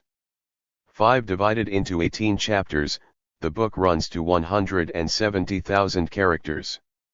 Somewhat surprisingly, Contemporary Sociology is written in the old-fashioned Wenigm style, but this did not seem to lessen its appeal, with almost every revolutionary possessing a copy, according to Deng Qiumin. 6 by 1933, this book had been republished 14 times 7 and made, according to Chinese commentaries, a major contribution to the dissemination of the materialist conception of history in China, with some people gaining their first understanding of Marxism as a result of contemporary sociology, this setting them on the path to revolution. 8 Indeed, once the reader gets past the title of the book, it. 92 Li Da and Marxist Theory, 1923 to 32, reveals itself very clearly as a major work of Marxist theory, rather than a conventional sociology textbook. The inclusion of sociology in the title of this book and that of its famous successor Elements of Sociology was intentionally deceptive. In order to distract the reactionary authorities from the contents of the book and thus reduce problems of publication and distribution, Li employed sociology as a euphemism for the materialist conception of history, which is in fact the major preoccupation of contemporary sociology. 9 In the preface to Contemporary Sociology, Li stresses the class character of sociology. 10 It is the task of sociology, he argues, to study the principles underlying the evolution of society, and on the basis of an understanding of the history of society's evolution, to understand present-day society and to predict the future. The ideals of a future society will be those of human equality. Looked at in this way, Li asserts, the class character of sociology becomes evident, and it is evident too that truth has a class component. Those who would study sociology must study the sociology of Marx, for it was he who formulated the materialist conception of history. It was Marx who discovered the nucleus of social organization and the direction of social evolution, and who provided the guiding principles for transforming society. Sociology must, therefore, be premised on the materialist conception of history. Much of contemporary sociology is consequently concerned with an elaboration of the materialist conception of history. 11 Lee counterposes this theory to three other, incorrect, theories: contract social theory, organic social theory and idealist social theory. Each of these, Lee argues, has been used to defend capitalism. Contract theory implies a rational agreement on the part of all humans to society's organization and a willingness to comply with its demands. The organic theory perceives capitalism as an inevitable consequence of the development of nature, and idealist theory is premised on the psychology, the customs, and habits of people, with change in society deriving from a change in these. It is the mission of contemporary sociology, Lee declares, to expose the errors of these three theories, and to advocate the social theory of the materialist conception of history. 12 Central to the materialist conception of history is the concept of society as a structure, and this structure can be divided into two components, the economic base and the superstructure. The first task, Lee suggests, is to understand the structure of the economic base, then the superstructure which stands on the economic base, and finally the relationship between the two. Society's foundation is composed of the economic relations, the superstructure is comprised of the political system, and forms of consciousness. As the productive forces change, the economic relations of which they are a constituent part also change, and 93. So too do the political system and forms of consciousness. Lee divides human relations into material relations and spiritual relations, which include the relationships of politics, law, science, art, and literature, morals, religion, philosophy and so on. All of these relationships structure the totality of social life, and all relationships of a spiritual nature make up the superstructure of society. Before humans can establish superstructural relationships, Lee contends, they must first of all provide themselves with the material necessities of existence. The production of the latter involves relations of production, relations in which humans must work on nature and work with each other. Humans are enmeshed in relations, in the process of labor, through the use of certain instruments of labor and through the exchange of their labor. Humans are part of productive relationships. A society's relations of production must, Lee argues, be appropriate to its forces of production for development to occur in those forces of production.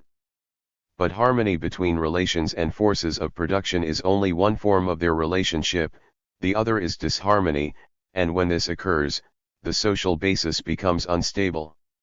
In order for the productive forces to develop, the techniques and methods of labor must change, moreover, the conditions of labor must also change.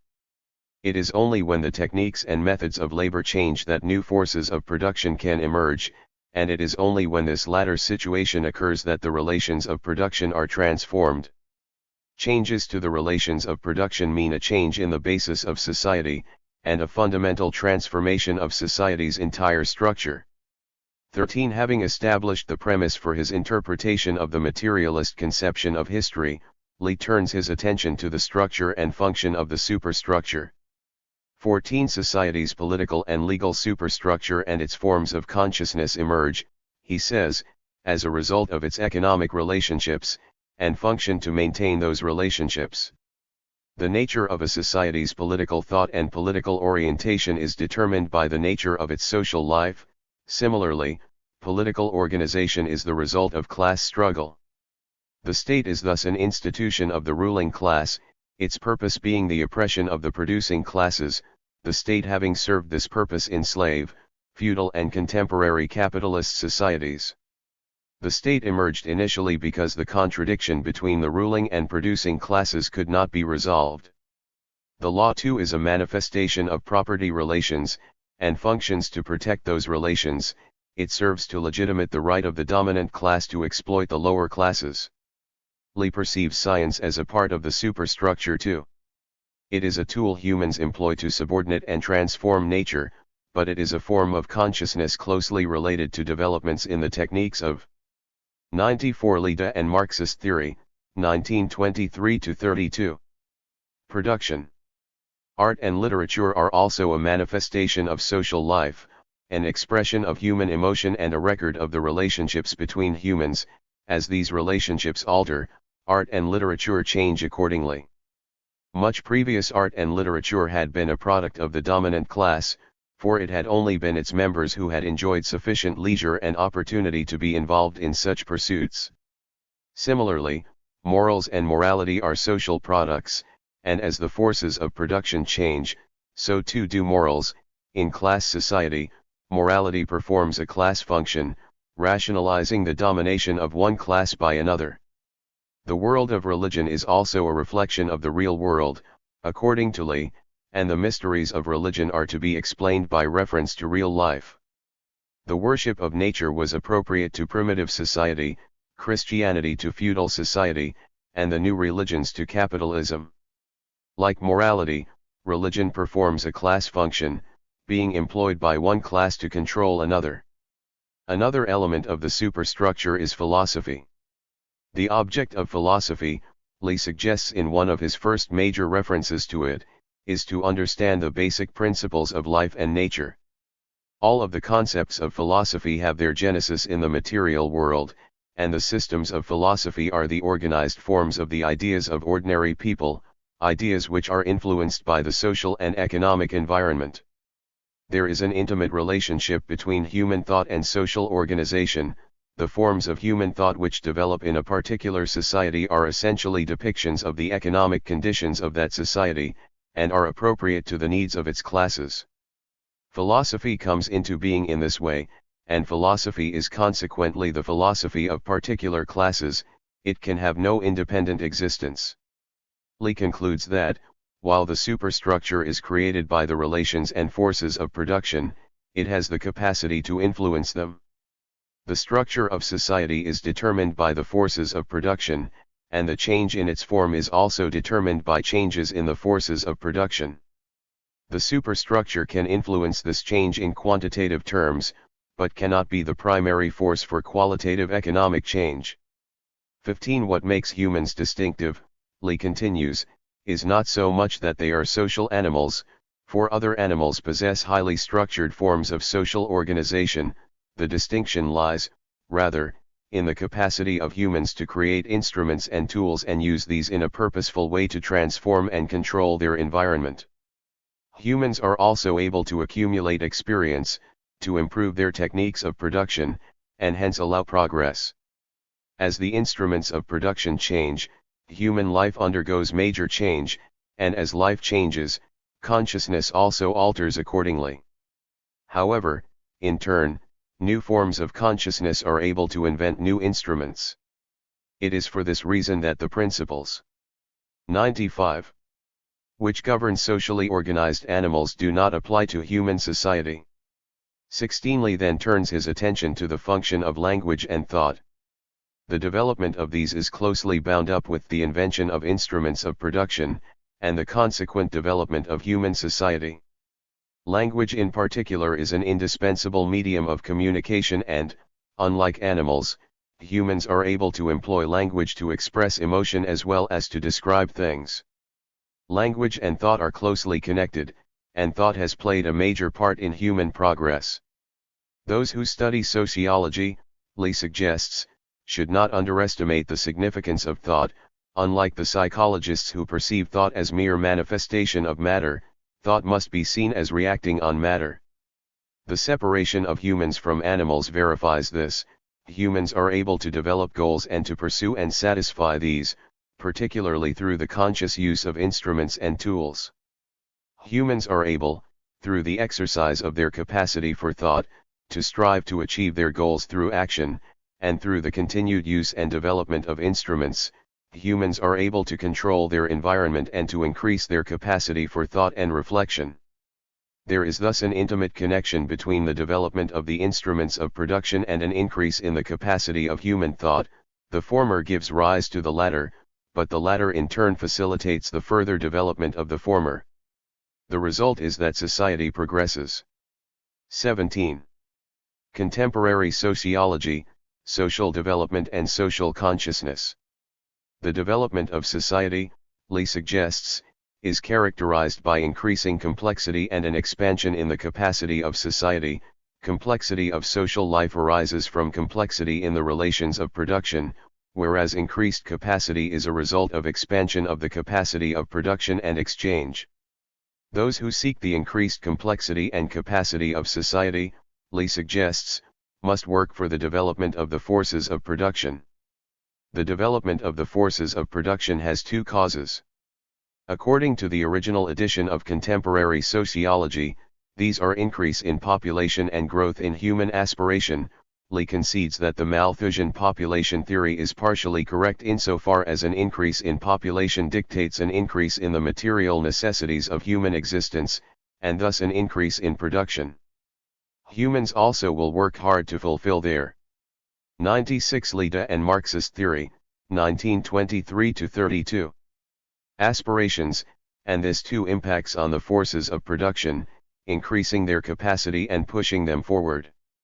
However, in the revised edition of Contemporary Sociology, Lee explains the development of the forces of production by reference to the two following factors: the socialization of labor and the development of the methods of production. The first factor, the socialization of labor, occurs on the basis of the increasing division of labor. The movement from primitive forms of industry, such as handicrafts, to more complex industries, such as textiles, required not only a far more complex division of labor, but also far greater cooperation for the production of commodities. In turn, this form of production developed more complex forms of trade and exchange, which in turn prompted new forms of the division of labor. Under capitalism, workers are concentrated within a factory to produce under a conscious plan. The organization of large-scale heavy industry is based on a highly complex division of function which at the same time operates to allow cooperation in production. This advanced division of labor, and the consequent specialization in production, functions to promote the development of the forces of production. The second factor, development of the methods of production, comes about because humans are, says Lee quoting Franklin, tool-making animals, and the development of tools serves to extend human control over nature. From simple tools, which humans use directly on the objects of labor, humans developed complex machines made up of many smaller instruments. The improvement in the performance of these machines and the methods of their propulsion has greatly increased the capacity of production, and hence the forces of production. 18. When he turns his attention to social change, Lee commences with the premise that revolution is central to social change. 19. He repeats his earlier observation that revolutionary social change occurs as a result of the obstruction of the forces of production by social organization. The forces of production come into conflict with the relations of production, or with the legal manifestation of these, the property relations.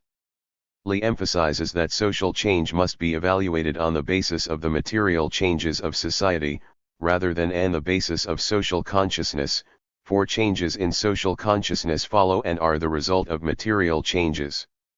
20. Social consciousness was nevertheless a very important issue for Lee, and he devoted an entire chapter of contemporary sociology to it. 21. Through an elaboration of his views in this chapter, we will gain a clearer understanding of his perception of the dialectical relationship between the economic realm and the superstructure. 97. Relationship within which the economic base nevertheless retained dominance. In the attempt to fulfill their economic aspirations, Lee argues, humans must, directly or indirectly, enter relationships with other humans, and these take on the character of relationships of production. At the same time as these economic relationships emerge, so too do appropriate forms of consciousness. The synthesis of all the economic relationships constitutes the base of society, while the various forms of consciousness combined create social consciousness. All human beings must belong to society, and must consequently be subject to social consciousness. However, following the emergence of class society, social consciousness is characterized by the class which dominates society. In feudal society, social consciousness is not the consciousness of the peasants and the poor but of the landed aristocracy. Although the peasants and the poor are subject to this social consciousness, the same is true of capitalist society, with the workers subject to a form of consciousness emanating from the capitalist class. 22. But what is the function of social consciousness? According to Lee, social consciousness functions to dominate the consciousness of individuals and thus to preserve the existing society.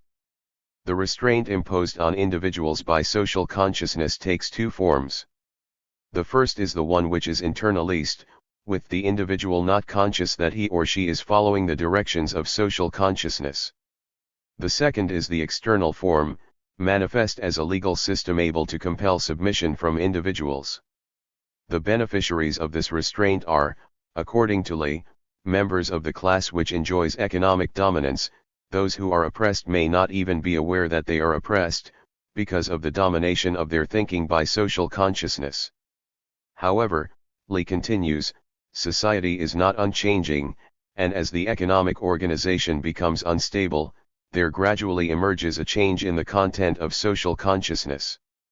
The traditions and customs which constitute social consciousness nevertheless change only slowly, and can continue to exert an influence even while new forms of social consciousness are emerging.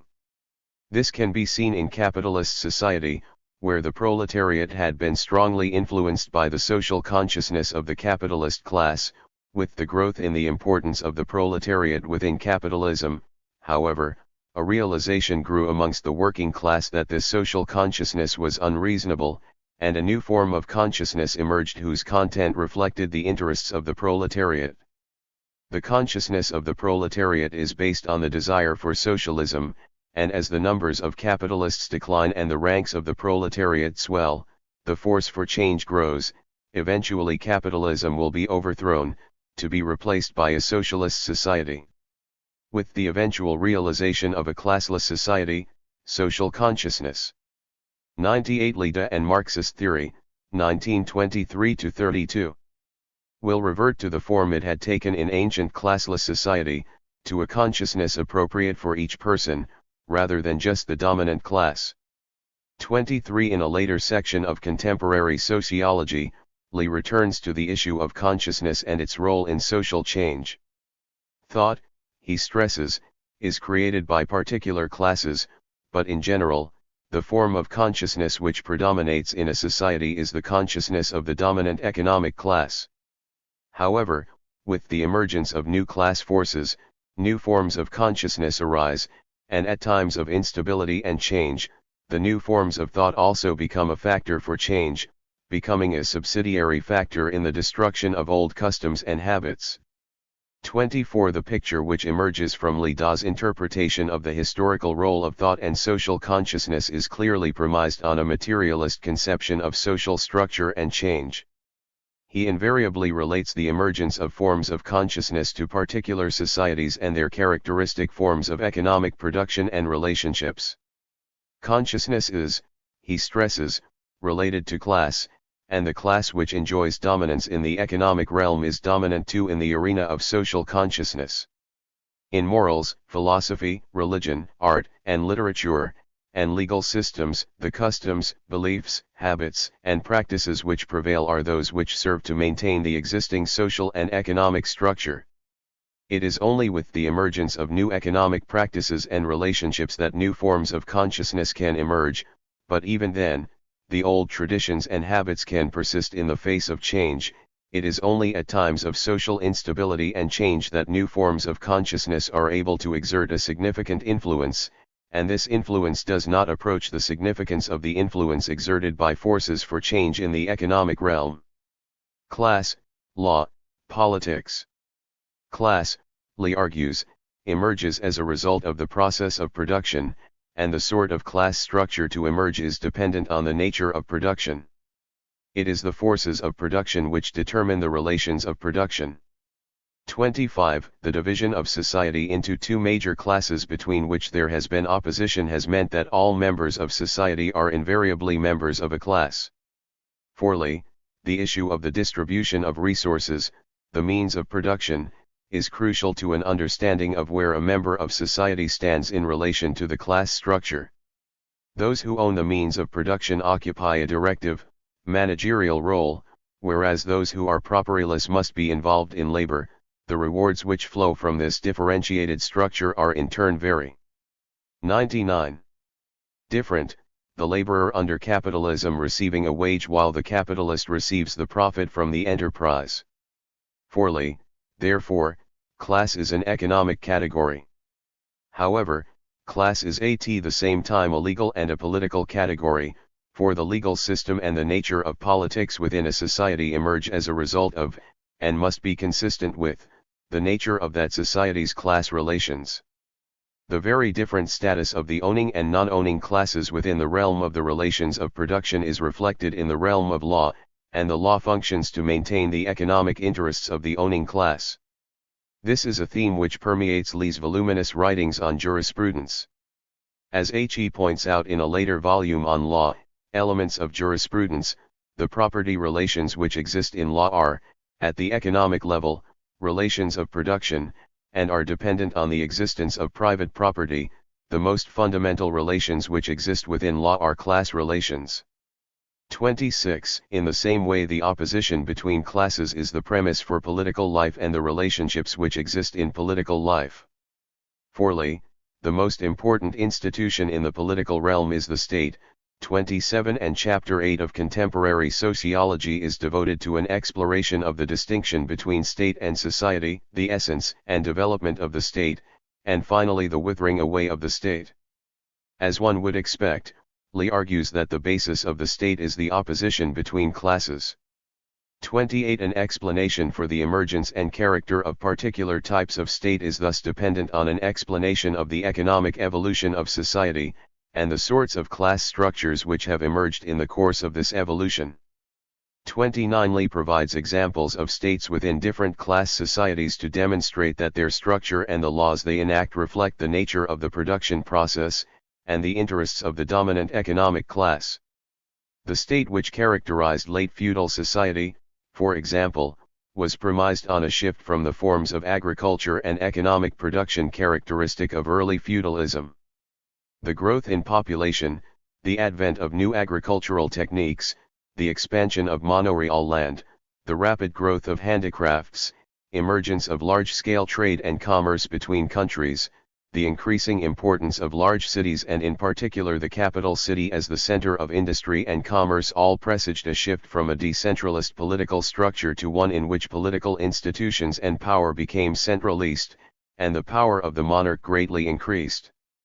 This power was, of course, employed to reinforce the structure of class relationships which had emerged alongside the economic changes within feudalism, and was a state of the feudal lords. Similarly, the state in capitalist society was premised on the forms of economic activity characteristic of capitalism. Industry and commerce now supplanted agriculture as the dominant economic activity. 200 Lida and Marxist theory, 1923-32. Production was now based on machines, and this necessitated a class which would operate these machines for wages. The workforce was centralized in cities, and a system of free economic competition between privately owned enterprises emerged. The old feudal state was overthrown to be replaced by a state which would represent the interests of the newly dominant capitalist class. The object of the state was to legitimize and reinforce the exploitation of the working class by the owners of capital. Its laws and policies were all directed towards the protection of the power of this dominant class, and a major function was consequently the moderation of the class struggle generated by the inequalities inherent in the class structure of capitalism. However, capitalist society is the final stage in the historical development of class society, Lee asserts, and the state which has emerged during this period of intense class struggle is, like the capitalist society which spawned it, reaching the point of collapse. 30 When economic development reaches its maximum capacity, the necessity for classes will disappear, and they will wither away. The state, which was premised on the existence of classes, will also wither away. To achieve that end, the proletariat must seize the state, and use its power to socialize productive enterprises, but when class distinctions disappear, the state will become a state for the whole people, and in doing so will lose its character as a state. Lee's quite detailed foray into state theory leaves the impression that the political realm is merely a reflection of economic conditions, and indeed he states on several occasions that it is the forces of production which generate economic classes, and it is classes and their antagonism which create the basis for the state. However, Lee had emphasized in his early writings the importance of the political revolution for the realization of the social revolution, and this theme re-emerges in Chapter 14 of Contemporary Sociology, and serves to modify the rather economistic reading of the state in that volume.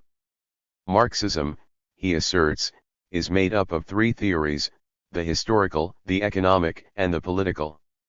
The first two belong to the theoretical realm of Marxism, the latter belongs to the realm of practical policy. 31. This latter realm, it is clear, was of great significance to Lee, for the success of organization and policies here could have a dramatic impact on the success of the revolution in the economic realm. Indeed, he argues that in order for the economic revolution to be fully realized, the political revolution must first be implemented. 32. With the successful seizure of power, the proletariat can move to the completion of the revolution in the economic realm, the centralization of control of the means of production in the hands of the state, and the rapid development of the forces of production. 101. Lee thus perceived politics and the state as possessing a capacity to influence the economic realm, but it is also clear that politics and the state could do no more than realize the potential for change inscribed on the economic structure of society. In the same way, social consciousness could react on its material basis, but was categorized by Lee as a subsidiary factor. His conception of social change thus had a dialectical flavor to it, but it remained in the final analysis a reductionist theory, one which perceived the forces of production, and developments within them, as the demiurge of history. Dialectics and philosophy. While his conception of social change may have been dialectical insofar as it perceived a degree of reactive influence between the economic realm and the various elements of the superstructure, Lee had not, by the mid-1920s, provided a focused interpretation of the dialectical philosophy of Marxism for his many readers.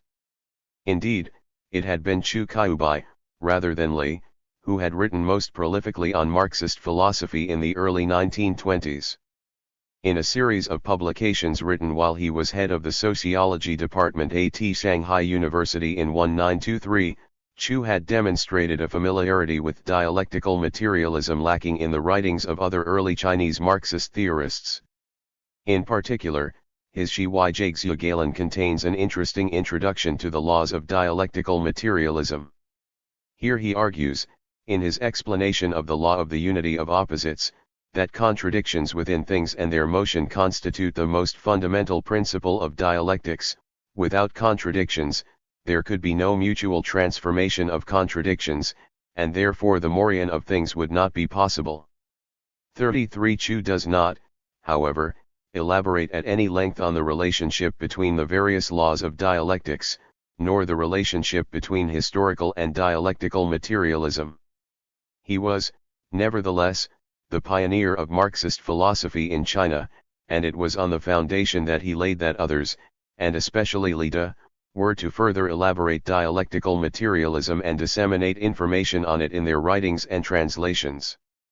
In his Contemporary Sociology, Lee had contemplated the issue of human consciousness, and had come to the conclusion that consciousness did have a role to play in social and historical change.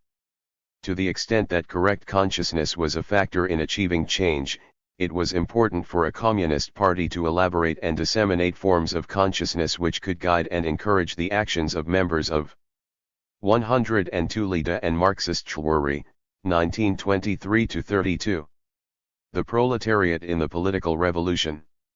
Intellectually, the scene was thus set for Lee to move to a deeper inquiry into Marxist philosophy, for here was a philosophy which claimed insight into the laws which governed movement and change in both the natural and social realms.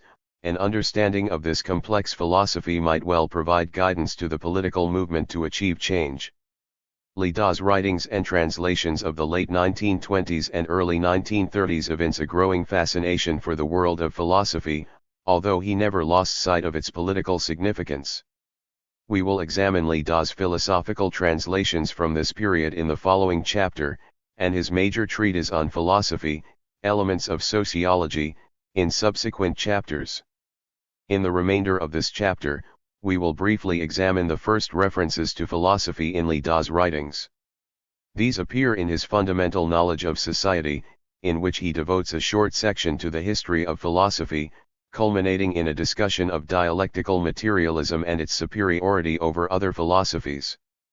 34 As usual, Li here premises his elaboration of philosophy on the belief that it is the economic structure which is the basis of society, and within this basis it is the system of technology at work which determines the relations of production. As technology alters, so too do the relations of production, and ultimately the social form. 35 Nevertheless, the elements of the superstructure are not passive reflections of the economic base, but capable of exerting some influence, whether to inhibit or accelerate change generated within the economic base. Politics occupied a particularly important place in social change. Philosophy, and in particular a correct understanding of Marxism's philosophy of dialectical materialism, now also emerges as a potent force for change. Philosophy thus becomes, as Li points out, the science of sciences, for it represents a synthesis of the knowledge contained in both the natural and social sciences. It is the basis of all scientific knowledge. Philosophy, Li suggests, is concerned with such questions as human knowledge, and the relationship between knowledge and the world. It is concerned with the question of spirit and matter. Philosophy is the pinnacle of human spiritual activity, and its dependent relationship with the forces of production is thus naturally an exceedingly complex one.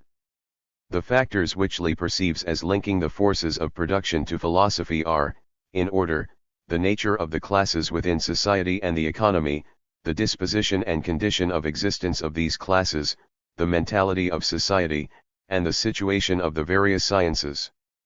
Thus, although the connection between forces of production and philosophy is a complex one, it is evident, Li argues, that the forces of 103. Production remains the starting point for the study of philosophy. 37 Li gives as an example the lack of a coherent philosophical worldview within primitive society. This can be explained, he says, by the nature of the labor process and the realities of life in those societies. It was in ancient Greece that the systematization of philosophy commenced, and it commenced as natural philosophy, with philosophers such as Thales attempting to explain the basis of all things existing within the universe.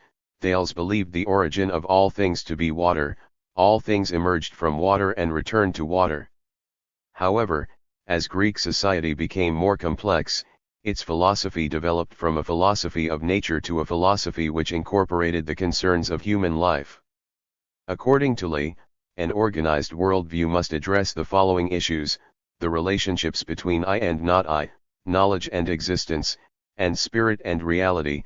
These were the fundamental issues which concerned Greek philosophy, and they have remained the preoccupation of philosophy to the present. The various philosophies, he suggests, can be grouped into two categories on the basis of their responses to these issues.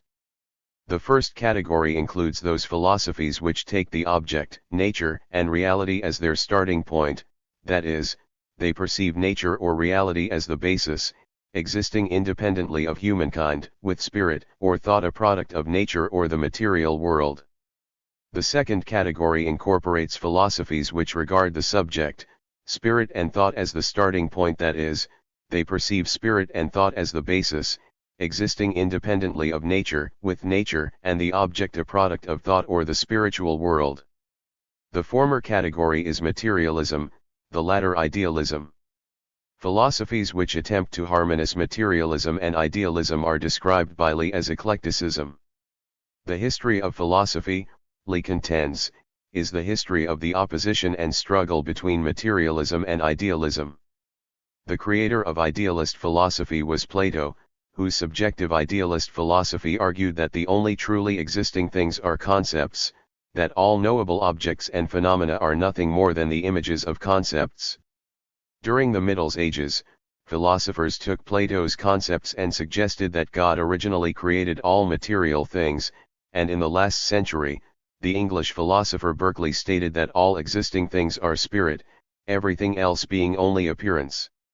Hegel established the philosophy of dialectical idealism by perceiving the existence of objective reason in the dialectic's own development, suggesting that all things are a manifest form of the development of the dialectic.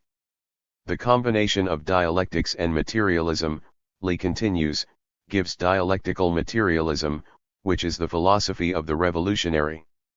204 Leda and Marxist Theory, 1923-32. Class. The materialist element of dialectical materialism has, he suggests, the following premises. 1. Only nature is real.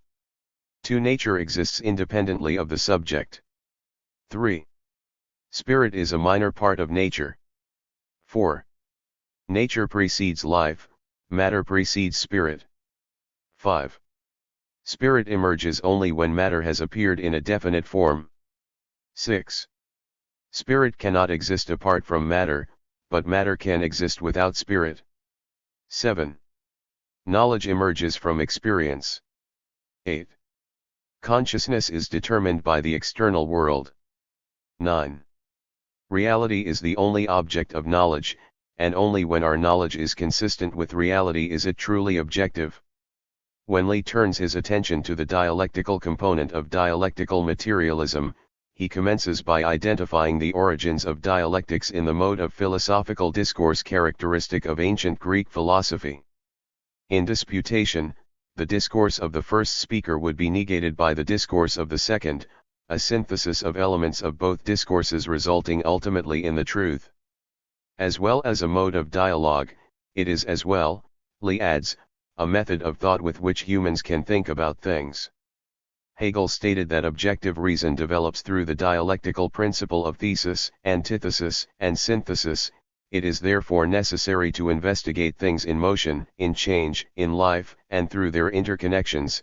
Lee argues that materialist dialectics perceives dialectics as the laws of development of contradictions, of change and motion of matter, and of change and motion in nature and society.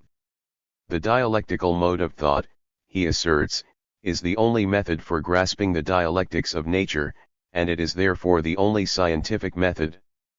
Idealist philosophy seeks truth in thought, but dialectical materialism seeks it in practice. Idealism concentrates on abstractions divorced from life, whereas materialism regards the realities of life as preeminent. Idealism and materialism are thus the manifest forms of consciousness of two classes. Idealism is a worldview of the class separated from the direct process of production, from the practice of production, whereas materialism is the worldview of the class which engages in the practice of production. 38 We can identify, in this section and philosophy from fundamental knowledge of society, many of the themes and concepts which Leda was to explore in such detail over the next few years. His explorations in philosophy were to culminate in the publication in 1935 of Elements of Sociology, in which he provides a detailed 105. Elaboration of dialectical materialism. It would be a mistake, however, to give the impression that Lee perceived the study of philosophy as separate from the study of other dimensions of social life and activity.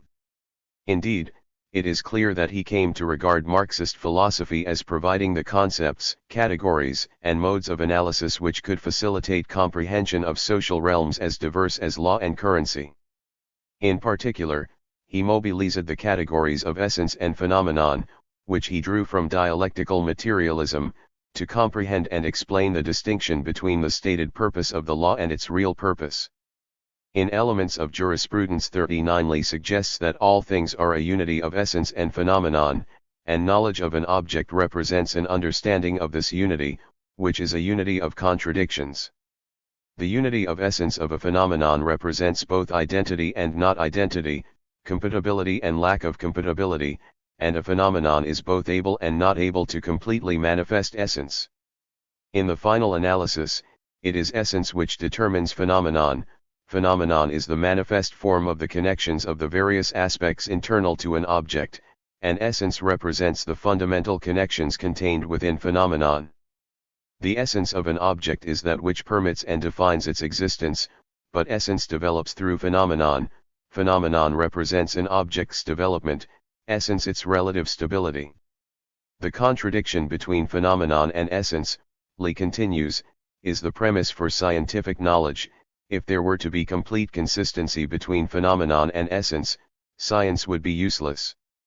Phenomenon is the direct reflection of an object at the level of perceptions, whereas essence is hidden deep within an object, requiring the exercise of thought for its discovery. Consequently, to know an object, one cannot stop at its phenomenal surface, but must penetrate deep below the phenomenon to discover its hidden essence. The discovery of essence within phenomenon is the starting point of scientific knowledge. Lee then applies this dialectical distinction between phenomenon and essence to an analysis of law. The phenomenon of law manifests itself as the protection of the liberties of the individual, and gives the appearance of assuring equality to all people. The Constitution, for example, guarantees legal equality to all citizens regardless of their gender, religion, ethnicity, class, and party affiliation. 41 But the essence of the law is very different. Its essence is a class relationship, its class character, and it serves to maintain a particular class structure. 42 Similarly, in his writings on the economy and currency of the early 1930s, Lee applies the distinction between phenomenon and essence to the analysis of money. Money, in essence, is a general concretist expression of the value of a commodity and a manifestation of the social productive. 106 Leda and Marxist Theory, 1923-32. Relations of the producers of commodities. It is a necessary form of motion of the contradictions of a commodity economy. In its phenomenal form, money becomes a medium of exchange for commodities of unequal value, this medium allowing the resolution of the contradiction between the value of a commodity and its use value. A distinction must thus be drawn between the world of the commodity and the world of money, although the essence of money is to be found in the world of the commodity, for it is here that value resides. 43. Conclusion. The interest in Marxist philosophy which emerges in Leda's writings of the late 1920s may have been triggered by his translation of a number of important works on philosophy into Chinese. In the same year as Lee's Fundamental Knowledge of Society appeared, he published his translation of Thalheimer's Introduction to Dialectical Materialism, which had originated as a text for the Sun Yat-sen University in Moscow. The following year, Kawakami Hajimi's Fundamental Theories of Marxist Economics was published in Chinese, Lee having been one of its translators. This volume contained a lengthy section on the philosophy of Marxism, a section which Lee had translated. Lee also published his translation of the Soviet philosopher Lupol's The Fundamental Questions of Theory and Practice in the Social Sciences in 1930, which was largely an elaboration of Lenin's exposition of Marxist philosophy. These and other translations by Lee will be examined in the next chapter. More broadly, Lee's interest in philosophy was a reflection of the growing interest in philosophy within the Soviet Union. The heated polemic which occurred between the proponents of mechanical materialism and the advocates of dialectical materialism culminated in 1929, as we observed in Chapter 2, with victory for dialectical materialism and its chief advocate Abram Deborin. This victory is significant for a number of reasons. First, it established dialectical materialism as the philosophy of Marxism. A number of other philosophies, including the empiric criticism of the followers of Ernst Mach, had also proclaimed themselves as Marxist. Now, for the first time, there was an official adjudication which defined dialectical materialism as Marxist philosophy. A second and related point is that dialectical materialism, as defined by the Deborinists, became orthodox Marxist philosophy. The status of orthodoxy attributed to dialectical. 107. Materialism was reinforced by the power of the Communist Party of the Soviet Union, and followers of rival philosophies such as mechanical materialism soon discovered that philosophy was no longer an intellectual realm of free inquiry or speculation. Advocacy of philosophies deemed unorthodox attracted sanctions. Moreover, the philosophy deemed orthodox in the Soviet Union had the same status throughout the international communist movement. The dissemination of orthodox Marxist theory and philosophy in China was a function of the translation activities and interpretive writings of Marxist intellectuals, and of these, Lido was the most significant. As we observed in the previous chapter, Li's writings of the early 1920s on the materialist conception of history had been largely instrumental in establishing the idea that there was an orthodox Marxist theory of social change. With the appearance of philosophy in his writings and translations from the late 1920s, we can observe the same process at work. While his writings of the late 1920s contain only brief sections on philosophy, these are indicators of a growing interest in dialectical materialism as well as a growing concern that the philosophy disseminated to the revolutionary movement in China should be the orthodox version. This interest and concern would culminate, in the mid-1930s, with the publication of Li's magnum opus Elements of Sociology, the first half of which is devoted to an explication of dialectical materialism. It is significant that the elaboration of dialectical materialism contained in Elements of Sociology does not employ the Deboranite version as its point of departure. It is, rather, the post-1931 version of dialectical materialism which Li explicates, for the mantle of orthodoxy worn by Deboran had by then passed to Mark Meitern, his successor as philosophical commissar. Li's reading of the post-1931 Soviet writings on philosophy convinced him that Deboran had been guilty of Hegelian excesses and a lack of party-mindedness, and he ensured that his own writing would not suffer from the same defects. 44 In doing so, Li provided the Chinese Communist Party with a recipe for orthodoxy in the realm of philosophy, one which was to have a powerful and sustained influence.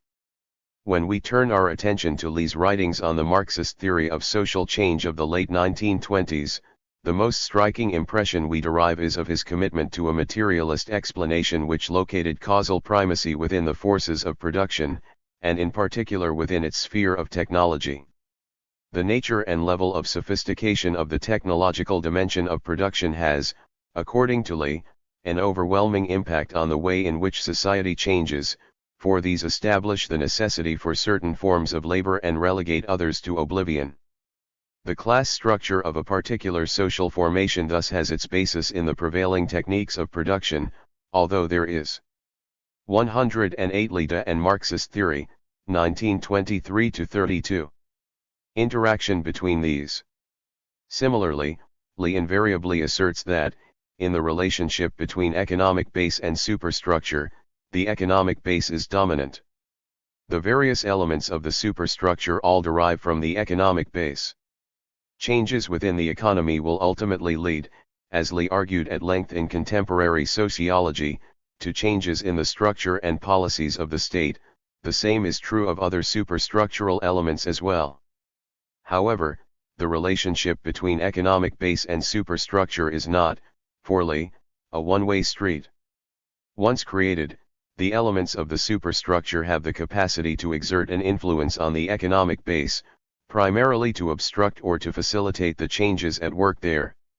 Li's attribution of a degree of influence to the superstructure is manifest most clearly in his confidence in the capacity of political revolution to facilitate the realization of social revolution. From his earliest writings, as we saw in the previous chapter, he was an advocate of such a political revolution, for he believed that, while political revolution was only possible once particular productive forces and class relationships had emerged, the political organizations and forms of consciousness they generated could function as catalyst to realize the potential for change of which these deeper economic forces were capable. Li's early explanation of the materialist explanation of history thus incorporated a strong dialectical motif, one in which base and superstructure were bound together in an interactive, though ultimately unequal, relationship, the economic base being the realm which specified the nature and capacity for influence of the elements of the superstructure. While this motif persists in Li's writings following his break with the Communist Party in 1923, there is, if anything, a stronger emphasis on the importance of the economic realm as the starting point in historical analysis. This was a function of the more extended treatment he gave to his elaboration of the materialist conception of history. His writings of the late 1920s consist less of short polemical articles exhorting comrades to organize for and fight the political revolution, and more of extended and very detailed expositions of the various theoretical dimensions of Marxism. His contemporary sociology is a prime example, and so too is his book A Survey of China's Revolution in Production, which demonstrates only too clearly that Li perceived the possibility of political revolution in China emanating from the radical changes to the Chinese economy of the last century. 43. However, these more extended publications do not reveal any diminution in his belief in the possibility and desirability of a political revolution in China. Rather, they set the call for political revolution within a more wide-ranging consideration of 109. The broad historical forces which constituted the context within which political revolution had become possible. 46. The deeper and more extended theoretical treatment of Marxism evident in Li Da's post-1923 writings was, somewhat paradoxically, made possible by his departure from the party. Although still active as a non-party revolutionary, he was no longer involved in the day-to-day administration of the party or its propaganda work, and this left him time to pursue and extend his interests in education, social science theory and philosophy. And in so doing, he was able to conceive and write the extensive tomes on Marxist theory and philosophy which, by the mid-1930s, had established his reputation as one of China's preeminent Marxist intellectuals. These lengthy works of explication of Marxist theory were also, as we have suggested, to exert a major influence on the development of Marxism in China, and to provide it with a textual basis from which other more prominent political figures, and in particular Mao Zedong, could derive their own understanding of Marxism.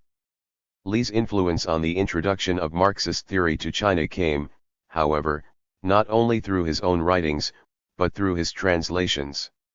From the very first, Li had perceived the urgent necessity of providing Chinese revolutionaries with an accessible corpus of writings by Marxists in Japan, Europe, and the Soviet Union, and it is no coincidence that some of his earliest publications are translations.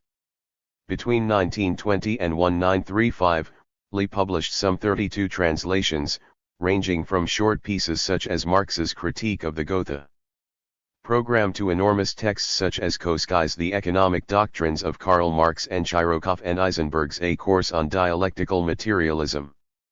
The role of translation in the dissemination of Marxism in China and its contribution to the sort of Marxism which developed there is an area which has not attracted the attention it deserves from Western scholars of Marxism in China. It is essential, however, in evaluating Li Da's contribution to the development of Marxist theory in China, to look in some detail at his translations, and it is to this task we turn in the next chapter. Translation and the dissemination of Marxism in China. The role of translation in the dissemination of Marxism in China is of considerable importance for the evaluation of the sources of theoretical influence on the early Chinese communist movement. It is, however, an area which has been largely and surprisingly ignored.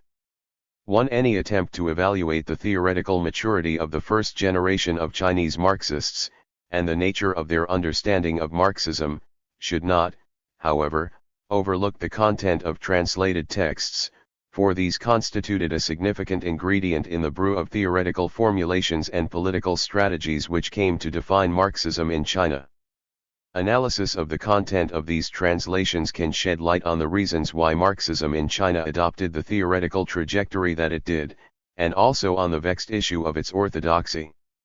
By bringing translation into focus as a source of theoretical and political inspiration, it opens the door to a clearer recognition of the fact that Marxism in China drew on a theoretical tradition which originated from outside the Chinese context, a tradition with its own body of concepts, modes of understanding and forms of discourse, and this recognition should weaken the unfortunately widespread tendency to regard Marxism in China as merely a distant and rather exotic cousin of supposedly mainstream Marxism, given its external theoretical sources, many of which came to China in the form of translations. Marxism in China could never be hermetic, regardless of the distinct manner in which Marxists in China were subsequently to apply their understanding of this theory. 2. Marxism had a history prior to its importation into China, and that history was frequently communicated to Chinese through the efforts of those, like Li De, who assumed the onerous task of translating the Marx texts and texts on Marxism into Chinese. Following his conversion to Marxism in the late 1910s, Li commenced a period of intensive tutelage in the basic theories of Marxism. At this 113 time, Li was still in Japan and most of his sources were in the Japanese language. 3. Some of these documents had been written by Japanese socialists, but many were Japanese translations of texts on Marxism written by European Marxists. Documents not yet translated into Japanese were for the most part inaccessible to Li, for although he had some German and a smattering of English, his abilities in these European languages never achieved the level of his mastery in Japanese. 4. From the very commencement of his career as a Marxist theoretician, Li was thus made aware of the problem of access to the texts of the Marxist tradition, and the fundamental problem this posed for the dissemination of Marxism in China. Translation of texts and Marxism into Chinese thus presented itself to the young Li De as an urgent necessity, and to this demanding task he turned with a vengeance. Over the next 20 years, a stream of translations poured from his pen, over 30 books and articles, and it is no exaggeration to say that Li was one of the most important of the early Chinese translators of Marxism. Through his efforts, the infant communist movement in China was provided with a number of extremely important interpretations of Marxism, interpretations which were to exert a significant influence on the theoretical development of Marxism in China. 5. Li De was not, of course, the only Chinese intellectual to be involved in the translation of Marx and Marxist texts into Chinese. Others, such as Chen Wangdao, Wu Liangping, Zhang Zongxi, Qin Bangxian, Ho Weilu, Wang Yinan and Guo Dali, also made a major contribution. 6. But Li De stands out for a number of reasons. He was amongst the first to render into Chinese the commentaries and interpretations of influential European Marxists and Japanese socialists. An example is his translation of the Japanese version of Karl Koski's Karl Marx's Okenmisklaren, which contains a lucid and reasonably comprehensive summary of Capital. Volume I. Li's translation of this important text had a significant impact, being used by Li Dazao's Marxist study group in Beijing. 7. Similarly, his translation of the Japanese version of the influential Dutch socialist Herman Gorter's The Materialist Conception of History, published in China in 1921, contains a readable and wide-ranging account of the main themes of Marxism. 2. Li's translations often went through numerous editions, indicating that they were much sought after and widely read. Li's translation of Gorter's book, for example, had been republished 14 times by 1932. 3. Li's translation activities stand out for both the enormous range of issues they cover as well as their sheer volume. While the focus is the theoretical and political dimensions of Marxism, Li also translated works on topics as diverse as Scandinavian literature, China's tariff system, the women's movement, and German culture and art. And it must be remembered that he maintained this impressive 114 output of translation while writing MS own books and articles, as well as being heavily involved in political and educational activities. Finally, Li's translations stand out for their influence on the development of Mao Zedong's philosophical thought. His co-translations of Shirokov and Eisenberg's A Course on Dialectical Materialism and Kawakami Hajimi's Basic Theories of Marxist Economics were both read and annotated by Mao, the former text being a major influence on Mao at the time of his writing on Contradiction and on Practice in 1937. 8. Li De's translation activities were thus an important facet of his lifelong commitment to the dissemination of Marxism in China, and any appreciation of his intellectual and political activities must include consideration of them. They are particularly important in the context of this study, for a number of the books and articles which he translated contain extended discussion of the themes we have been pursuing in his own writings, These are the philosophy of Marxism and the problem of social causation. In the analyses which follow, we will occasionally allow our gaze to dwell on other aspects of Li's translations. For the most part, however, we will concentrate our attention on these two central dimensions of Marxist thought.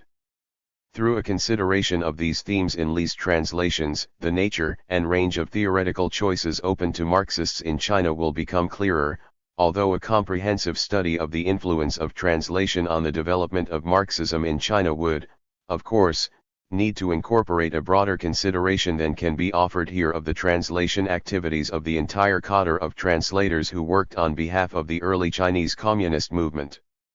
Li Da's translation activities fall into two fairly distinct periods. The first extends from his conversion to Marxism in the late 1910s to his departure from the Communist Party in 1923. During this phase, Li translated a large number of articles, as well as 3 books, on different aspects of Marxist theory and politics, as well as other subjects. There is then something of a hiatus during which Li published little in the way of translations. The second major period commences with the establishment in 1928 of a publishing house ITI Shanghai by Li Da, Deng Qiumin, and others. The purpose of this publishing house was to make widely available translations and books on philosophy and the social sciences by progressive authors. The establishment of Kunlun Shudian triggered an enormous flow of translations from Li's pen, although not all of his translations were published by it. By 1932, he had translated or co-translated 13 books. Li Da's translation activities largely came to an end with the publication of Shirokov and Eisenberg's A Course on Dialectical Materialism in 1932 apart from one further translated book. 115. Published in 1938, he published no further translations. There are a number of explanations for this. The first is that Li was, as we shall see in subsequent chapters, heavily occupied from 1932 with the writing of his own major work on Marxist philosophy and social theory, Elements of Sociology. Li no doubt felt that the first phase of the dissemination of Marxism in China had come to an end, and that, while there remained works by Marx and Marxist commentaries which remained untranslated, the important task now was for Chinese Marxists themselves to write texts on Marxist theory, texts which incorporated not only discussion of the universal dimensions of Marxism, but also its application to the particular social and economic conditions of China. A second and important reason for the cessation of Li's translation activities was the rise of militarism and fascism in Japan. It must be remembered that the language from which Li translated was Japanese, although he did have sufficient German to check the Japanese translation against the original should the original be a German text. With the emergence of a political climate in Japan hostile to the activities of Marxists and socialists, the flow of material which Li could translate dried up. 9. Third, and rather more prosaic reason, is that in 1932 Li gained regular employment at the Legal and Commercial Institute at Beiping University, and was therefore not reliant on the income which his translations had generated. In the late 1920s, Li had found himself in a precarious financial situation, and he now having 2 children to support, with little likelihood of employment given the political climate of reaction which prevailed following the collapse of the united front between the Kuomintang and the Chinese Communist Party. Li had turned to translation partly as a means of gaining a livelihood, for translations of foreign works sold well, but by 1932 this financial imperative had passed. 10. In the course of this chapter, we will introduce and briefly analyze a number of the more important books and articles translated into Chinese by Li. Our purpose is to investigate the response of these texts to the problems of Marxist theory which were discussed in some detail in Chapter 2. How did the Japanese, European and Russian writers Li translated formulate the problem of social causation, the relationship between the economic base and the superstructure?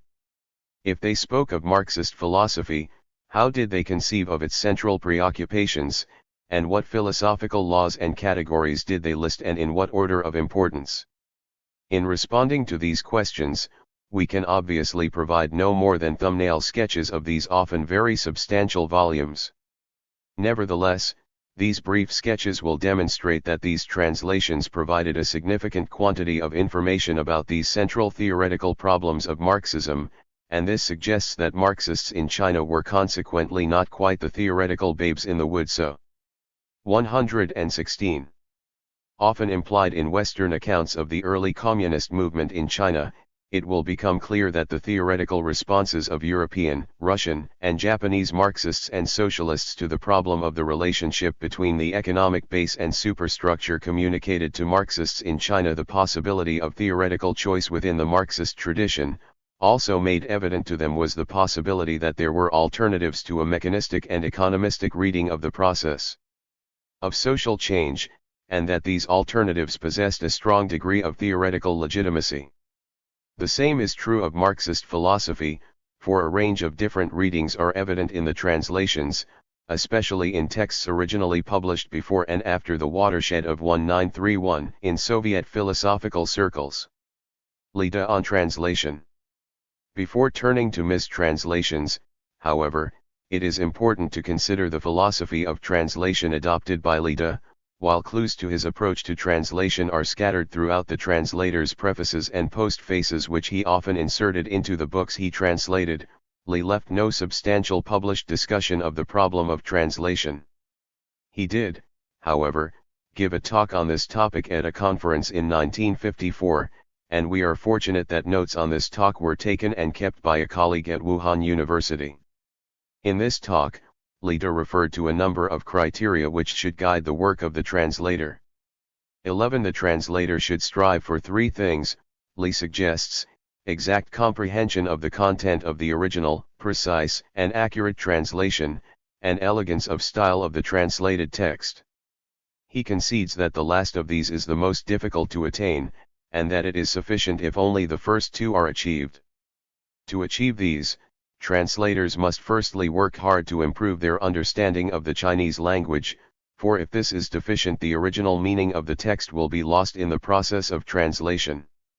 Second, translators must improve their political level, for if this is insufficient, the translator will be able to understand neither the progressive knowledge in the text nor its basic spirit. All those involved in translation, Li asserts, must study Marxism-Leninism and Mao Zedong thought, for only when they have grasped this weapon will their ideological and political level be raised, and only then will they be able to do the work of translation well. Third, translators should translate those things with which they are familiar. The translation of specialist texts requires that translators prepare themselves in the relevant specialist knowledge. And finally, translators must adopt an attitude of 117. Responsibility to the people. To do this, they must exert all efforts to do a competent job. Translators should not commence translation before they have looked at the document several times, and only when they have thoroughly understood the text's central idea and related problems should they commence translation. For Li, translation implies a deep understanding not only of the text, but its author as well. My own experience suggests that in order to translate the composition of a foreign author, it is necessary firstly to understand that author's life, the things he or she has written in the past, his or her particular characteristics, what status the composition has in its particular period, and so on. Next, it is necessary to examine the style of that author, and only then can one commence work on his or her composition. Of great importance is the translation of the author's style. 12. It is clear, both from these comments and from the general tenor of his translations, that politics loomed large as a criterion in the selection of a text for translation and in the mode of its translation. While Li's translations cover subjects from widely dispersed fields, the common thread that unites these is the desire to provide China's progressive intellectuals with information from abroad on important social, political and cultural issues. His translation of Shokai Shunjitsu's article on Scandinavian literature, for example, had the purpose of introducing Scandinavian writers to Chinese intellectuals and informing them of the progressive themes and techniques employed by writers such as Strindberg and Ibsen. 13. Similarly, his translation of Takayanagi Matsuichiro's book on the history of China's system of customs and excise alerts readers to the inequities and injustices suffered by China as a result of foreign interference in and control of China's trade. 14. Nowhere in the corpus of Li's translations does one find any concession to the idea that the function of the translator is to provide amusement or entertainment. The purpose of translation is to educate, to enlighten and, most importantly, to arouse the reader to action. Karl Koski and Marxist Economics, Garter, and the Materialist Conception of History. While in Japan, Li translated 3 books which cover a wide spectrum of Marxist theory.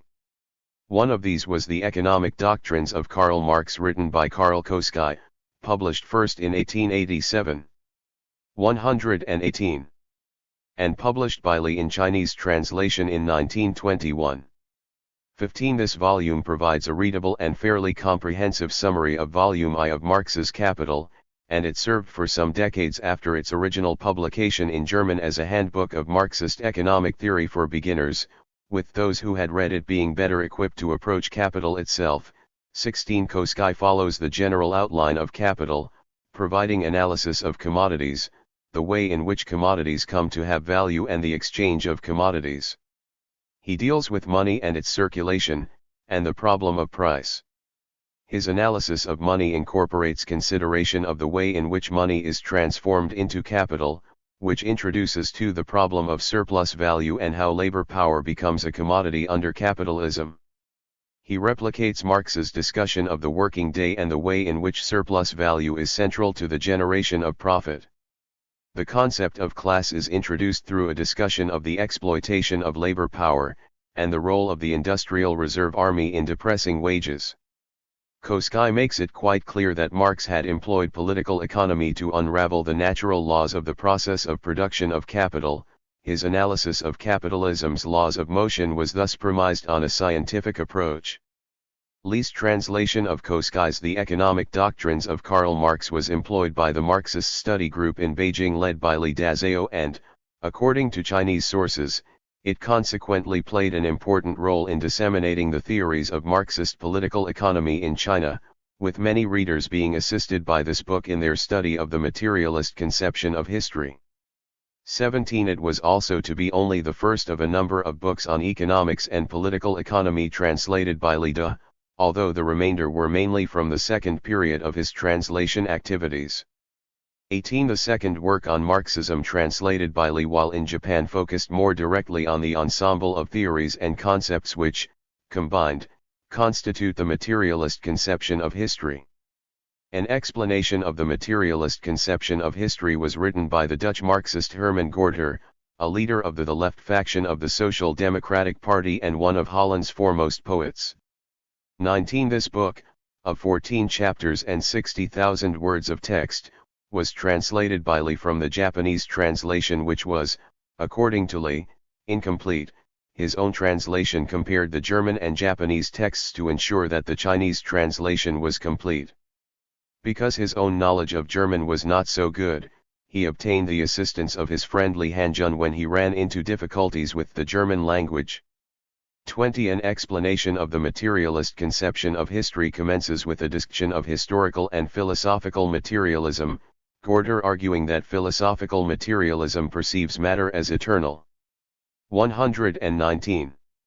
With spirit emerging cm the basis of matter. Philosophical materialism deals with the origins of thought, he suggests, while the materialist conception of history deals with the reasons for the changes in human thought. Consciousness is determined by social life, which is in turn constituted of the forces of production and the relations of production, and the contradiction between the two. The materialist conception of history consequently perceives class divisions and inequality as a major factor in the shaping of human consciousness, and thus in the shaping of history. 21. An example is religion, which is, Gorter contends, a product of social and economic conditions, of ignorance and fear of nature in the case of primitive societies and of exploitation and alienation in the case of class societies.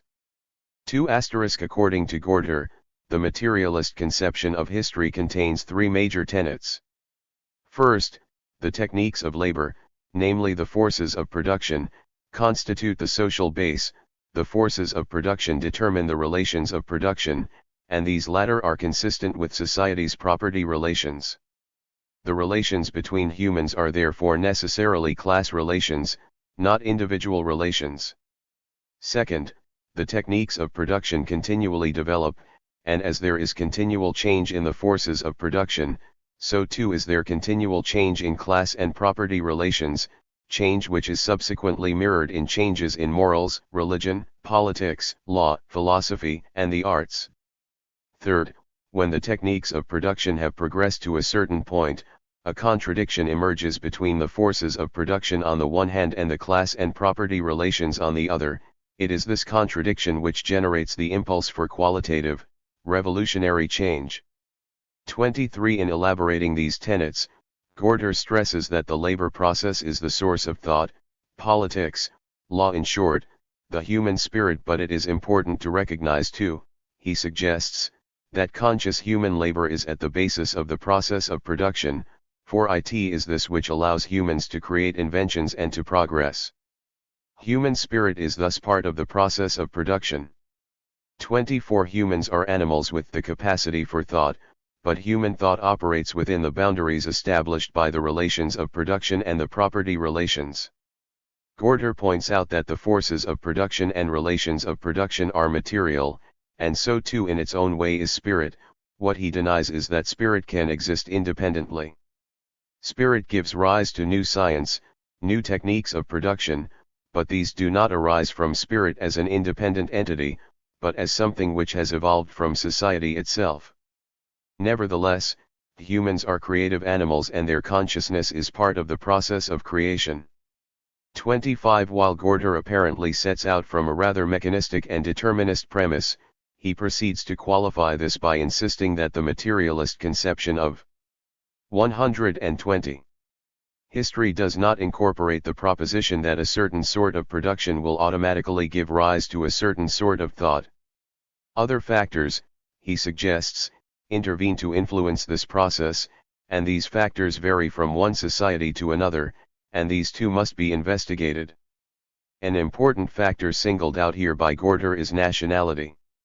The history of a nation's politics, as well as its climatic and geographical conditions, can influence production and thought. The various aspects of society are interdependent and influence each other. Consequently, politics may influence economics, customs influence politics, and the arts influence science. By the same token, economics influences politics, politics influence customs, and science influences the arts. There is mutual interaction and reaction. 26. For Gorter, then, the premise of the materialist conception of history does not preclude the possibility that thought, once created, can have an influence on the course of history. Indeed, by perceiving production as conscious human production, Gorter in effect perceives thought as an integral element of the forces of production. Humans are creative, and their capacity to reflect critically on their activities and formulate ideas which will improve the techniques of production represents a major factor in the initiation of historical change. This is a most interesting proposition, not only in its own right, but in terms of the perceptions which the early Chinese communists must have gained on reading it. For here is a major text by a left-wing European Marxist, 27, a text endorsed by Karl Koski, insisting that Marxism's theory of history is not a mechanistic and economistic doctrine. The economic realm is of great historical significance, but it is not the only causally significant factor, and human consciousness also must be recognized as a force for change. The various dimensions of human society are interrelated and there is interaction between them. As one of the first texts on the materialist conception of history to be translated into Chinese, Gorter's book provided Chinese communists with an initial view of Marxism which was both flexible and dialectical, and the book's longevity and popularity meant that this initial impression was extended to a subsequent generation of Chinese Marxists. 28. Indeed, the contents and influence of Gorter's book serve to query the view of Marxism in China as heterodox or aberrant for its acceptance of human thought and consciousness as a factor in historical change. The intellectual sources of Marxism in China suggest that this view, if extended to Marxists in Europe, would also see all but the most economistic and mechanistic of them dismissed for their heterodoxy. But this sort of parallel judgment never seems to be 121 contemplated, for to do so would significantly weaken those evaluations of Marxism in China premised, as most of them are, on a shallow economistic reading of Marxism. Takabate Motoyuki and Social Problems. Gorter's suggestion that the materialist conception of history, which emphasizes the economic realm of society but is not a mechanistic theory, is a theme which emerges frequently, in one form or other, in the other works on Marxist theory translated into Chinese by Li Da. It appears, although in somewhat different form, in Li Da's 1921 translation of an overview of social problems by the Japanese social theorist and translator of Capital Takabate Motoyuki. 29. The focus of this 3-volume, 210,000-character book is the study of social problems and their resolution through different forms of social policy. The first volume 30 contains a detailed consideration of the source and significance of social problems. Social problems, according to Takabate, can be divided into two types, those related to the social totality and those related to the problems of labor under the prevailing system of production. If the problems of labor can be solved, other social problems are comparatively easy to solve. 11. The heart of contemporary social problems lies not in agriculture, but in industry, for it is here that the problem of labor is most acute. The final stage of industrial development is the production of the commodity, and this is where the analysis of social problems must focus. Japan, like Europe and America, has reached the stage where industrial commodity production is the root cause of social problems, and central to this form of production is the struggle between labor and capital. As a basis for solving other social problems, this struggle between labor and capital must first be overcome, although Takabate concedes that its solution will not lead to the complete solution of all other social problems. 32. Social policy must address the two main principles of contemporary social organization: free competition and private property, for these principles underpin the inequality which is characteristic of modern society. Germany, according to Takabate, is the most progressive society in terms of its thinking on social policy. Here, there has been emphasis laid on the role of the state in addressing the problem of inequality. The principle of the state should be equality, as opposed to the principle of society, which is inequality. 33. Various aspects of state policy, such as the restriction of the length of the working day, can work. 122. Towards the goal of equality, although social policy of this sort could do no more than ameliorate the worst excesses of the inequalities generated by capitalism. A thorough remedy of the problems of capitalism requires socialism, defined by Takabate as a change in the structure of ownership. Under socialism, there would be state control and management of property. 34. Thus, while he advocates social policy, and much of the first volume is spent in discussion of this both in theory and in its application in various capitalist countries, 35. He recognizes that fundamental change requires socialism. It is in this context that the ideas of Marx are introduced, for in his advocation of class struggle, Marx is presented as an opponent of social policy. 3. The second volume 37 provides a quite detailed history of the concept of socialism, and places Marx's thought in the context of the evolution of socialist thought. While socialist thought is relatively new, according to Takabate, dating in its modem form from only 1833, it has roots in earlier utopian socialist speculation. These earlier forms of socialist thought, such as Thomas More's Utopia and Harrington's Oceania, are introduced and discussed, and so too are the ideas of Rousseau, Locke, Montesquieu, and Voltaire. Takabate also gives particular attention to the early English socialist thinkers such as Godwin and William Thompson, and to the emergence of the Chartists and Fabians. When he turns his attention to socialist thought in Germany, Takabate introduces the ideas of Hegel, Fichte, and Schelling as precursors of the thought of Marx and Engels, for it is the ideas of these latter which are now central to contemporary socialist thought and movements. 38. Marxism, Takabate asserts, can be equated with scientific socialism, and it is comprised of three different themes: the philosophical, the sociological, and the economic. Philosophically, Marxism is a materialist doctrine. Sociologically, it incorporates the materialist conception of history, and economically, it is based on the theory of surplus value. Marx's theory is based on a dialectical mode of analysis and a materialist investigation, and it is the combination of Hegel's notion of progress in history and Marx's materialism which underpins the materialist conception of history. Takabatek explains the materialist conception of history as follows. The spiritual world is a reflection of material conditions, and human existence is not determined by human thought. Rather, the conditions of human existence are responsible for the emergence of the various forms of human consciousness. The economy is the motive force for the creation of politics and spirit, and the relations and forces of production are consequently the base of society. It is from this economic realm that inevitability in history arises. Society does not change in accordance with abstract principles of 123. Truth and justice, but in accordance with changes within the relations and forces of production. The causes of change are thus to be sought, not in philosophy, but in economics.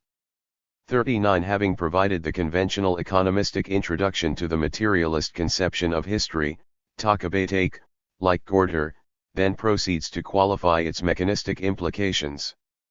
The consciousness of classes, he asserts, does become a factor for change once this has been brought into existence by the economic base. 40. Interestingly, Takabatek here refers to Engels' attempt to salvage the materialist conception of history from its vulgar economistic interpreters, elements of the superstructure, while themselves influenced by the prevailing economic relations, can and do exert an influence on historical change. 41. Takabatek then proceeds to a discussion of revisions to Marxist thought, and particularly the ideas of Bernstein and Neo-Kantianism. 42. He provides a detailed survey of the history and situation of the socialist parties in England, Russia, the United States and Italy, and gives special attention to the ideas of Bolshevism. 43. Similarly, the first half of the third volume 44 provides a detailed analysis of unionism in America, Russia, England, France, Germany, Switzerland, Italy, and other European countries. The remainder of the book is concerned with the issue of the women's movement, and the solution to the problem of gender inequality, an issue which was of great interest to Lida and a subject on which he was to publish a series of articles and translations in the early 1920s. 43. Takabatek Motoyuki's An Overview of Social Problems is interesting for a number of reasons. First, as we have seen, the materialist conception of history is portrayed in a way which allows that non-economic factors may play some role in the process of social and historical change. Second, the comprehensive survey of socialist thought and ideas presented here puts the lie to Werner Meissner's argument that Chinese Marxist theoreticians had never grasped the intellectual dimension of Marxism in the history of European thought, nor had they informed themselves of it from sources other than approved Soviet sources. 46. It is clear that Lida, as the translator of this book, was well aware of Marxism's intellectual ancestry and theoretical dimensions, and it is very likely from the success of Li's translation of An Overview of Social Problems 47 that many Chinese Marxists also were not quite as ignorant of Marxist and other socialist thought as Meissner suggests. Third, it is very likely Takabatek's book was one of the sources of inspiration and information on a number of the themes on which Lida wrote so extensively in the early 1920s, in particular the history of the European socialist parties and the issue of the liberation of women. 124. Sugiyama Saxi's A Survey of Social Science. Although the texts on Marxist theory translated and published in China by Li during the early 1920s contain some reference to Marxist philosophy, it is not their primary focus. As we observed in Chapter 3, the preoccupation of Marxist theorists during this early phase was with the materialist conception of history, and much so with the purely philosophical dimensions of Marxism.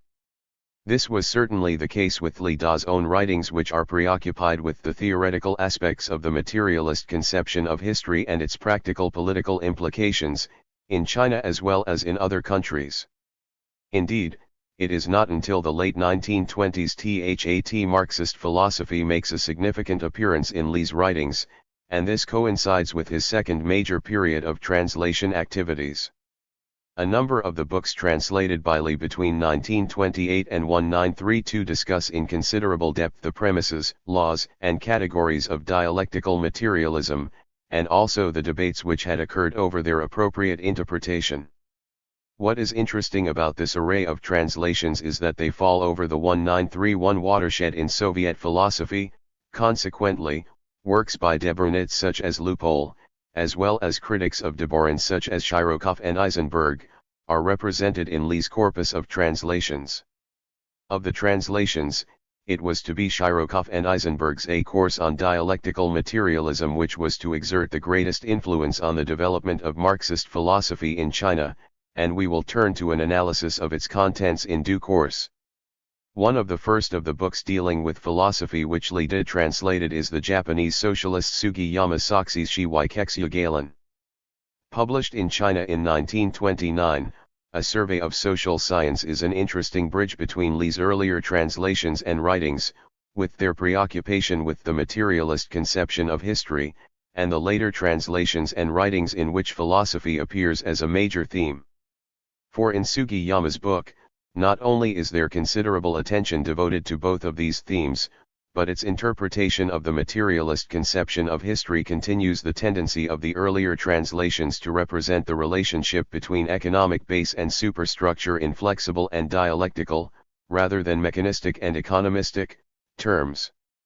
For Sugiyama, the laws which govern the development of society are influenced most strongly by society's productive realm. Quoting from Engels, Plekhanov, Weber, Oppenheimer, and Bukharin, Sugiyama argues that there are indeed laws of cause and effect which exist between things. 48 An example is the most fundamental of these laws, that which describes the connection between existence and 125. Consciousness. It is not consciousness which determines existence, Sugiyama reiterates, but existence which determines consciousness. It is not the form of thought which determines the forces of production, the material productive form and social relations, but the reverse. 49 The difference between the laws of the natural and social sciences, he continues, is only one of degree, not of kind. However, the laws of nature change comparatively little, whereas the laws of society are more changeable. The distinction here is that the laws of nature are created by nature, whereas the laws of society are created and discovered by humankind. The laws of society are a reflection of the forces of production and the relations of production, and as these change, so too do the laws of society. The purpose of science is not merely to reveal these laws, but to provide knowledge which will change the world. Knowledge must therefore be practical. The object of science is practice, and knowledge of an object is also determined by practice. 50 When Sugiyama turns his attention to the philosophy of Marxism, 51 he commences by suggesting that Marx deepened Feuerbach's materialism and inverted Hegel's dialectics, and created a synthesis through combining them. Feuerbach perceived thought as determined by humans, but perceived humans as a part of nature. Marx and Engels, on the other hand, saw humans as social beings. For Marx and Engels, humans are dynamic, participating in activities which develop the world. They thus examined the relationship between humans and their social and natural environment in a dialectical way, one which perceived a mutual interaction between them. Hegel, however, perceived spirit as primary, with universal rationality as the motive force of world history. For Hegel, the development of history takes a dialectical form: thesis, synthesis, antithesis. For Sugiyama, a basic premise of materialism is the proposition that all things can be divided into spirit and matter. Spirit has no substance in time and space, whereas matter does. But which determines which? Idealism argues that thought determines existence, while materialism argues that it is existence which determines thought. A number of propositions encapsulate the materialist view of the relationship between thought and existence. 1. Humans are part of nature, and so must engage in natural production and observe the laws of nature.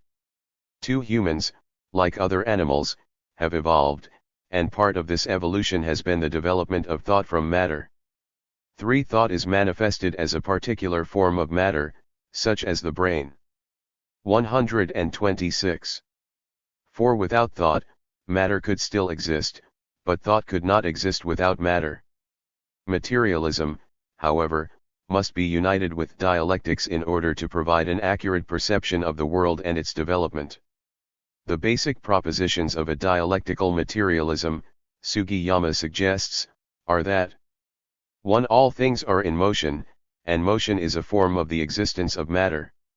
2. All things contain contradictions, which continually emerge and are resolved. Things must therefore be grasped as in motion and as containing contradictions. In addition, dialectical materialism perceives things in their entirety and in their connection with other things. Although Sugiyama has earlier informed us that it is the productive realm which determines thought, he returns to this theme to qualify the apparently mechanistic and economistic tone of this proposition. 52. The superstructure, he argues, emerges in society's basis and cannot exist apart from society. The basis is constituted of the relations of production, which are determined by and compatible with the forces of production. Interestingly, Sugiyama posits the existence of not one, but two, superstructures. Superstructure I is made up of society's legal and political systems, while superstructure II is constituted of consciousness. The economic structure is made up of the dominant and subordinate forms of the relations of production. While it is clear from Sugiyama's analysis of this core theoretical problem of the materialist conception of history that he perceived the economic structure of society and the forces of production as the ultimately determining element in history. 3. He is at pains to demonstrate that politics, law, philosophy, religion, literature, and the arts have the capacity to react back on the economic base. Superstructures I and II thus are not merely passive reflections of the economic base, but play a significant role in social change. This is quite evident in Figure 5,1, taken from Sugiyama's book. 54. It can be seen at a glance that there is, in Sugiyama's formulation, a strong and apparently reciprocal relationship between the process of social life and the two superstructures. The different areas of society are clearly interrelated and interactive. What the diagram does not make particularly clear is which area of society is predominant in its causal influence. However, the text of Sugiyama's book stresses that the starting point of social investigation is the 127 economic realm, and in particular the economic structure, for social investigation must mirror the actual character of the causal sequence within society. 55. It is not fortuitous that Sugiyama employs Engels 1890. Consciousness. 128.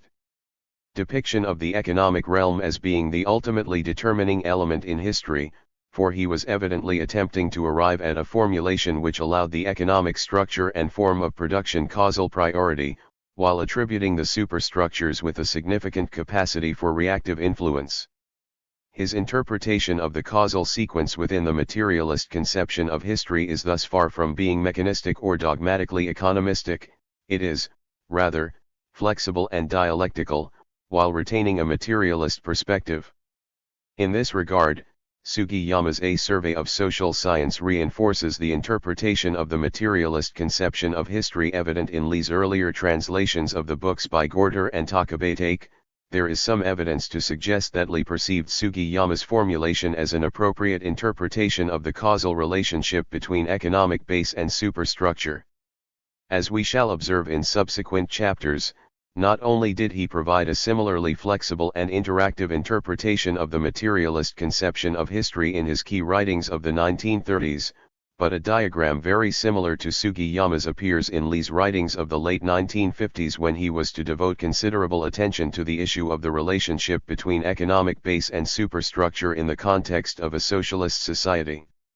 It is also likely that Sugiyama's flexible understanding of the materialist conception of history was widely influential amongst other Chinese Marxists, for the book had been republished 7 times by November 1931. Thalheimer, Loophole, and Kawakamel Hajime on Marxist philosophy.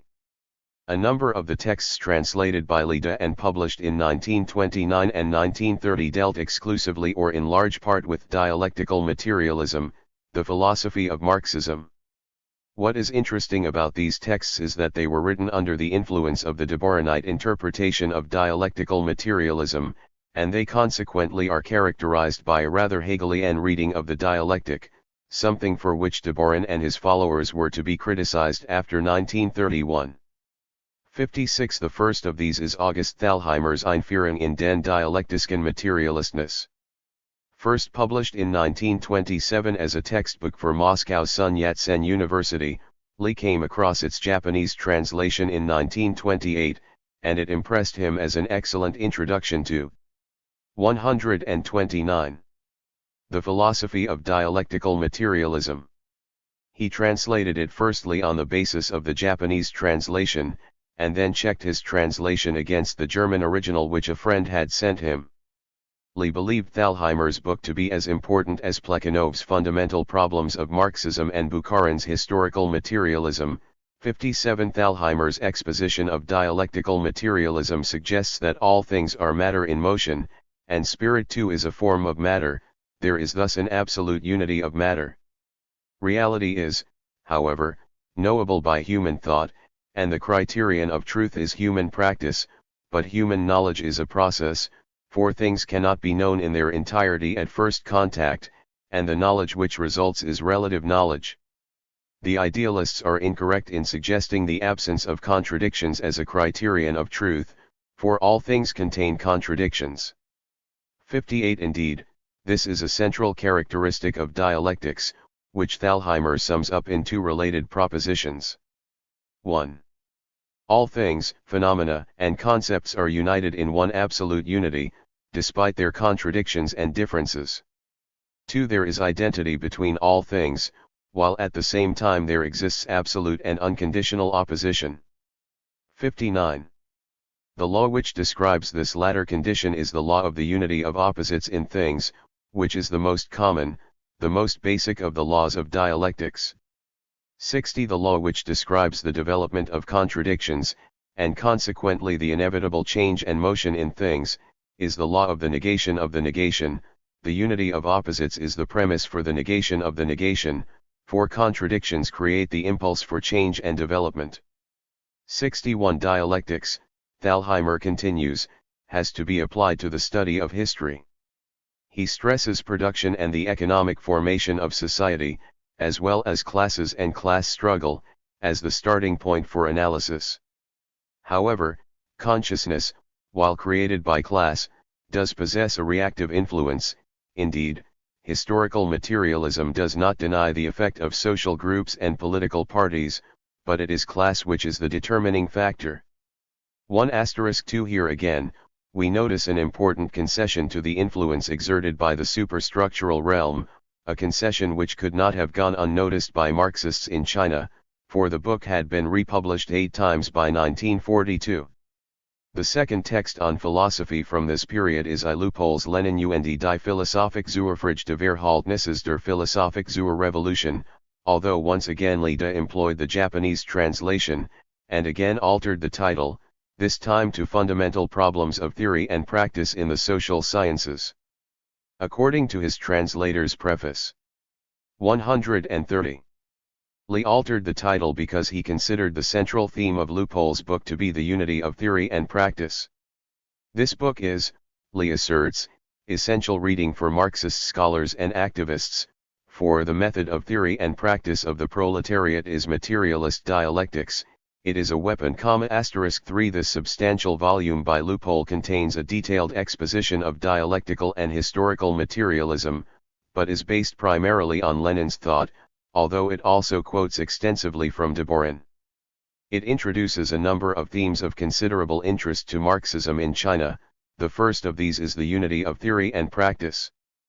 Practice, Loophole argues, is the criterion of truth, and to ensure that knowledge is scientific, there must be a leap from theory to practice. In daily life, this unity of theory and practice occurs regularly.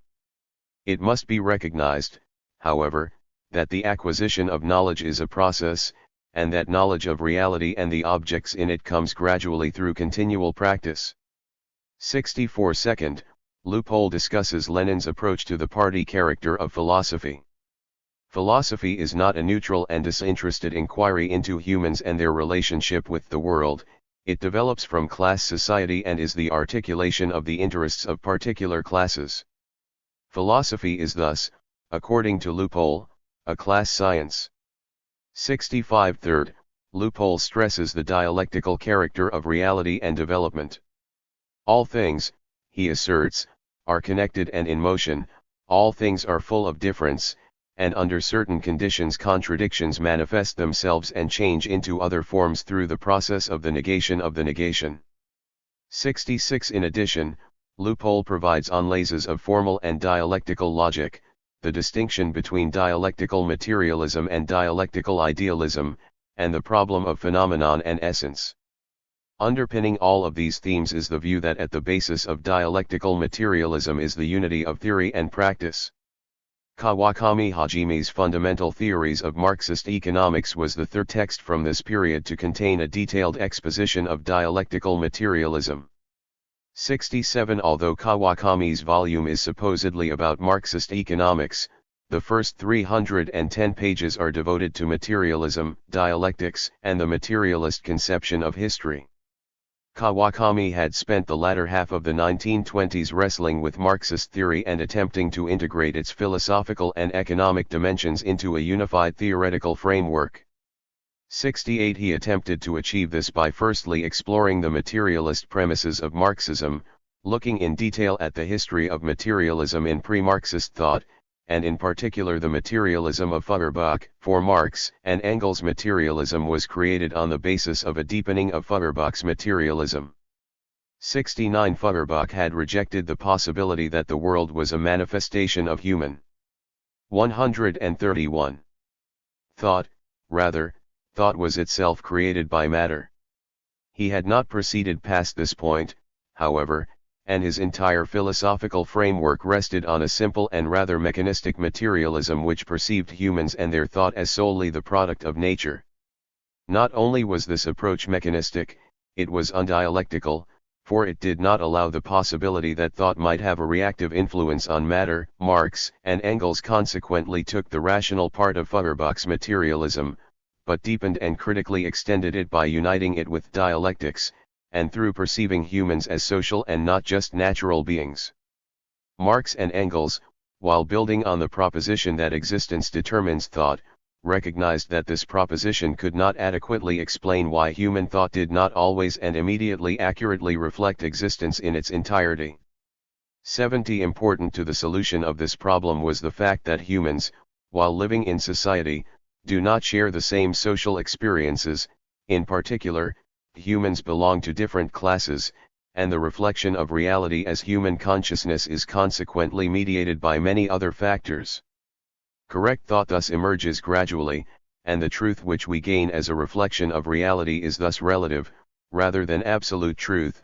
With the development of new sciences, however, human thought does gradually get closer to absolute truth. 71 The agency which allows human thought to progressively approach absolute truth is practice, and it is practice which is the basis of materialism's epistemology. 72 When Kawakami turns his attention to dialectics/3 he reiterates that Marx and Engels overcame Feuerbach's mechanistic materialism by reuniting materialism with dialectics to create dialectical materialism. For Marx and Engels had recognized the revolutionary dimension of Hegel's dialectic. But how could the dialectic be placed on a materialist basis? In terms of method, Marx continued many aspects of Hegelian philosophy, but he rejected the idealist dimension of its dialectic. Hegel's view that the world's development depended on the self-motion of the absolute idea was rejected by Marx in favor of a view that perceived the world's development as the self-motion of matter. 74 Nevertheless, this self-motion of matter adopts a dialectical form, and this is why there must be a union of dialectics and materialism. This in turn necessitates investigation of the self-motion of matter as a function of the struggle of opposites in things, for it is knowledge of the contradictions replete within all things which is the essence of dialectics. 75. Not only is there a unity of opposites, there is struggle and dissociation. It is therefore essential to recognize the role of negation in the process of development, for it is this which allows the emergence of new things. 76. 132. The investigation of reality must thus commence from the premise that the cause of a thing's existence is internal, as are the factors which impel it to move towards its opposite. The existence of contradictions within all things means that the imperative for change is ubiquitous, and there is consequently the necessity to grasp things as in a process of development, as in motion. 77. Development itself can be seen as the result of the struggle of opposites, and it is this struggle which makes development a process of qualitative as well as quantitative change, rather than merely a process of expansion or contraction. Development therefore occurs through leaps, as things change from one form of quality to another through the process of the negation of the negation. 78. Kawakami's elaboration of the materialist conception of history commences from the assumption that, while humans are a product of their natural and social environment, they are capable of transforming that environment through practice. 79. The basic contradiction in society, he argues, is that between the forces of production and the relations of production. 80. For Kawakami, the forces of production are largely equivalent to the means of production, but he does allow that there is a conscious dimension to the forces of production. 81. The principal cause of social change is developments within the forces of production. It is the motive force in human history. The materialist conception of history consequently commences from analysis of the forces and relations of production and the relationship between them. But the superstructure also exerts an influence. 82. And here Kawakami uses the example of the state, which emerges to control and moderate the struggle between classes. 83. He provides a lengthy quote from Lenin to demonstrate that the political superstructure emerges as a result of the needs of the economic base, but that there is also interaction and mutual influence between them. 84. Similarly, in terms of the ideological superstructure, social consciousness reflects society, but consciousness too can exert an influence. Kawakami uses the invention of new machinery as an example of the capacity of human consciousness to influence history. He nevertheless stresses the importance of commencing historical analysis through investigation of social conditions and social existence.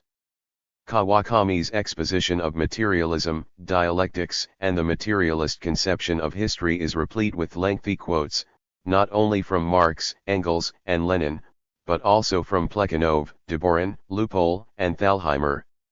This clearly marks this text as a work from the period prior to the 1931 break in Soviet philosophy, for after 1931, Plekhanov, Deborin and Lupol's interpretation of Marxist philosophy was only ever referred to negatively, as an example of an excessively abstract view, one which did not integrate philosophy with politics and which was preoccupied with the Hegelian dimension of the dialectic.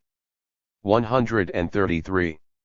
Shirokov and Eisenberg's A Course on Dialectical Materialism.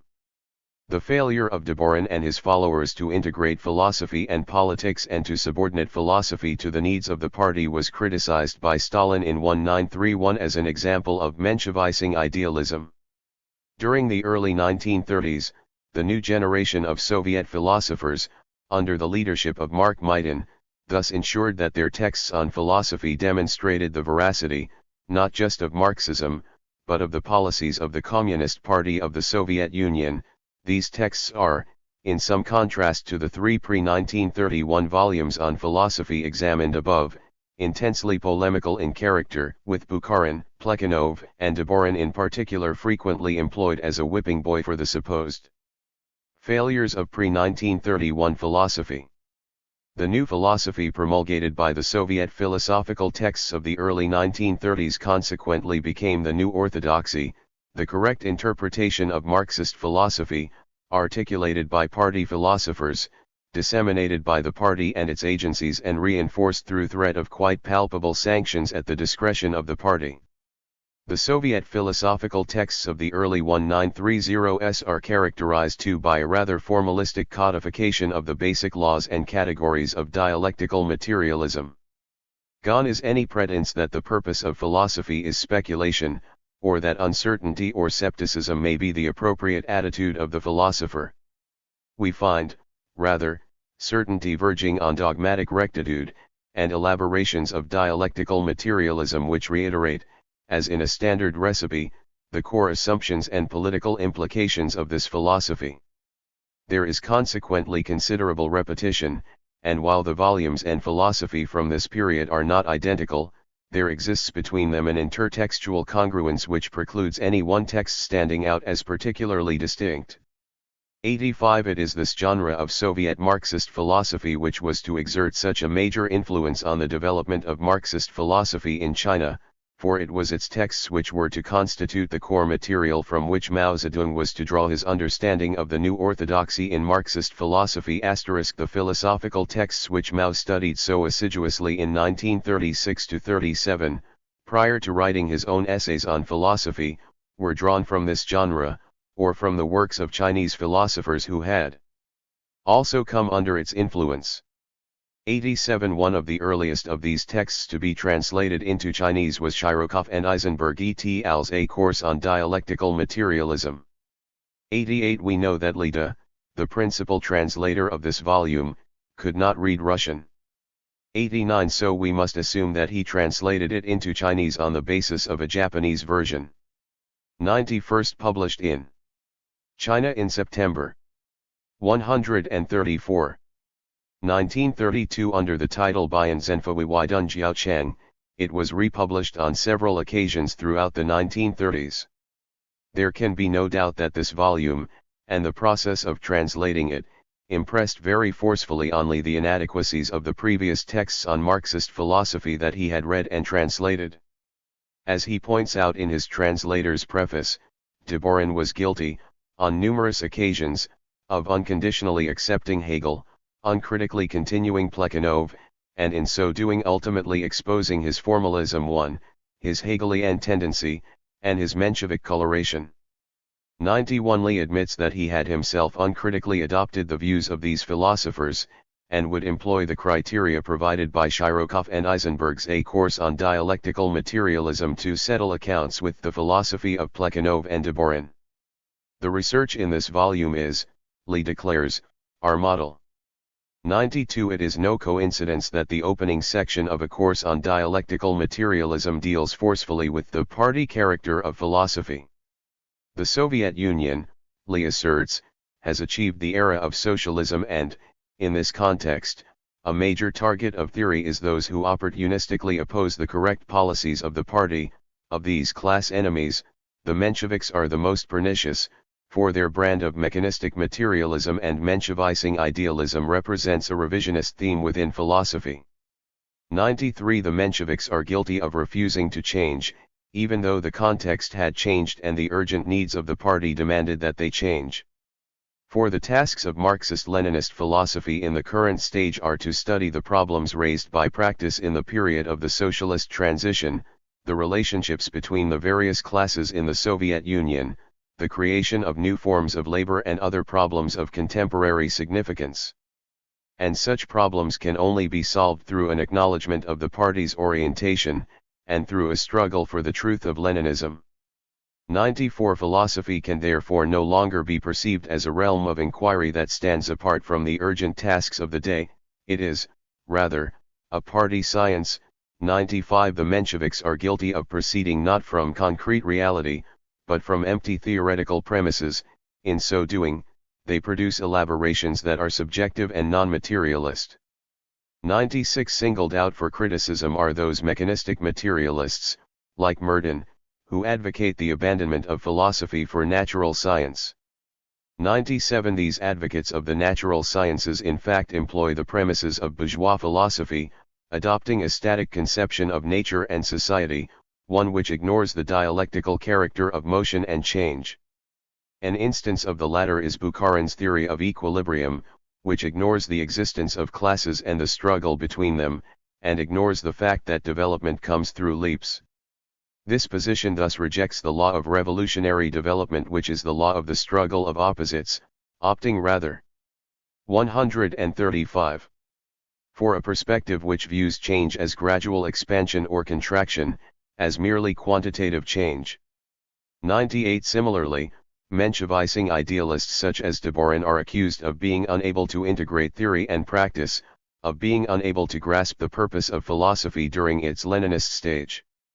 9 It is the task of party philosophers to struggle against these erroneous tendencies and to establish a philosophy which explains the correctness of the party's goals and tactics, and THAT philosophy is the Marxist philosophy of dialectical materialism. 1*1 Philosophy, Shirokov and Eisenberg inform us, can be reduced to two basic tendencies, materialism and idealism, and the distinction between them rests on their response to the basic question of philosophy, namely the relationship between the environment and human consciousness. Materialism holds that the environment determines consciousness, whereas idealism holds that all of the objects of reality are created by consciousness. 101 The working classes, because of its practice and engagement in class struggle, materialist, it knows that its knowledge is an objective reflection of existing matter. Consequently, it is practice which guides materialism. But materialism must be united with dialectics, for all things are in motion and developing, and dialectics seeks the causes for motion and change within things, in the contradictions within things and processes. It is this which distinguishes dialectical materialism from mechanistic materialism. 102 Subjective idealism, in contrast to materialism, commences not from reality, but from abstract propositions about reality. Examples of this approach are Berkeley, Kant, the neo-Kantians such as Mach and Bogdanov and, of course, Hegel. It is the last mentioned of these philosophers who exerted such a pernicious influence on the Debrunists. They are guilty of becoming separated from practice and the party's political struggle, and their thought is consequently guilty of subjective idealism. 103 They emphasize Hegel's thought over Marx and Lenin's, and pay insufficient attention to the revolutionary struggles of the proletariat. They are obsessed with Hegel's view of the dialectic, of the symmetry of his theoretical system, which appeared capable of explaining not only motion, but the direction of change as well. For change was not random, not accidental, purpose and goal were guaranteed by the existence, in Hegel's theoretical system, of an absolute spirit, and all things the creativity of human thought, all social forms, the various forms the state adopted were presumed to be a product of this absolute spirit and its self-knowledge. The rationality of this supposedly divine being manifested itself, according to Hegel, in human history, philosophy, science, and technology, law, and in the very social system itself. The changes in these were manifestations of the progression of the absolute spirit towards its final goal. The cause of this motion and development was the contradictions replete within the 136 absolute spirit's process of development. In all things, there were consequently forces for change and progress, and others which resisted change, and it was the struggle between these which led to the dialectical pattern of development. While the dialectical element of Hegel's system was rational, according to Shirokov and Eisenberg, its location of the causal impulse in the existence and development of an absolute spirit was not. Only through its union with the materialism of Marx, with his identification of the proletariat as the force for change within capitalist society, could the dialectic be salvaged from Hegel's idealism.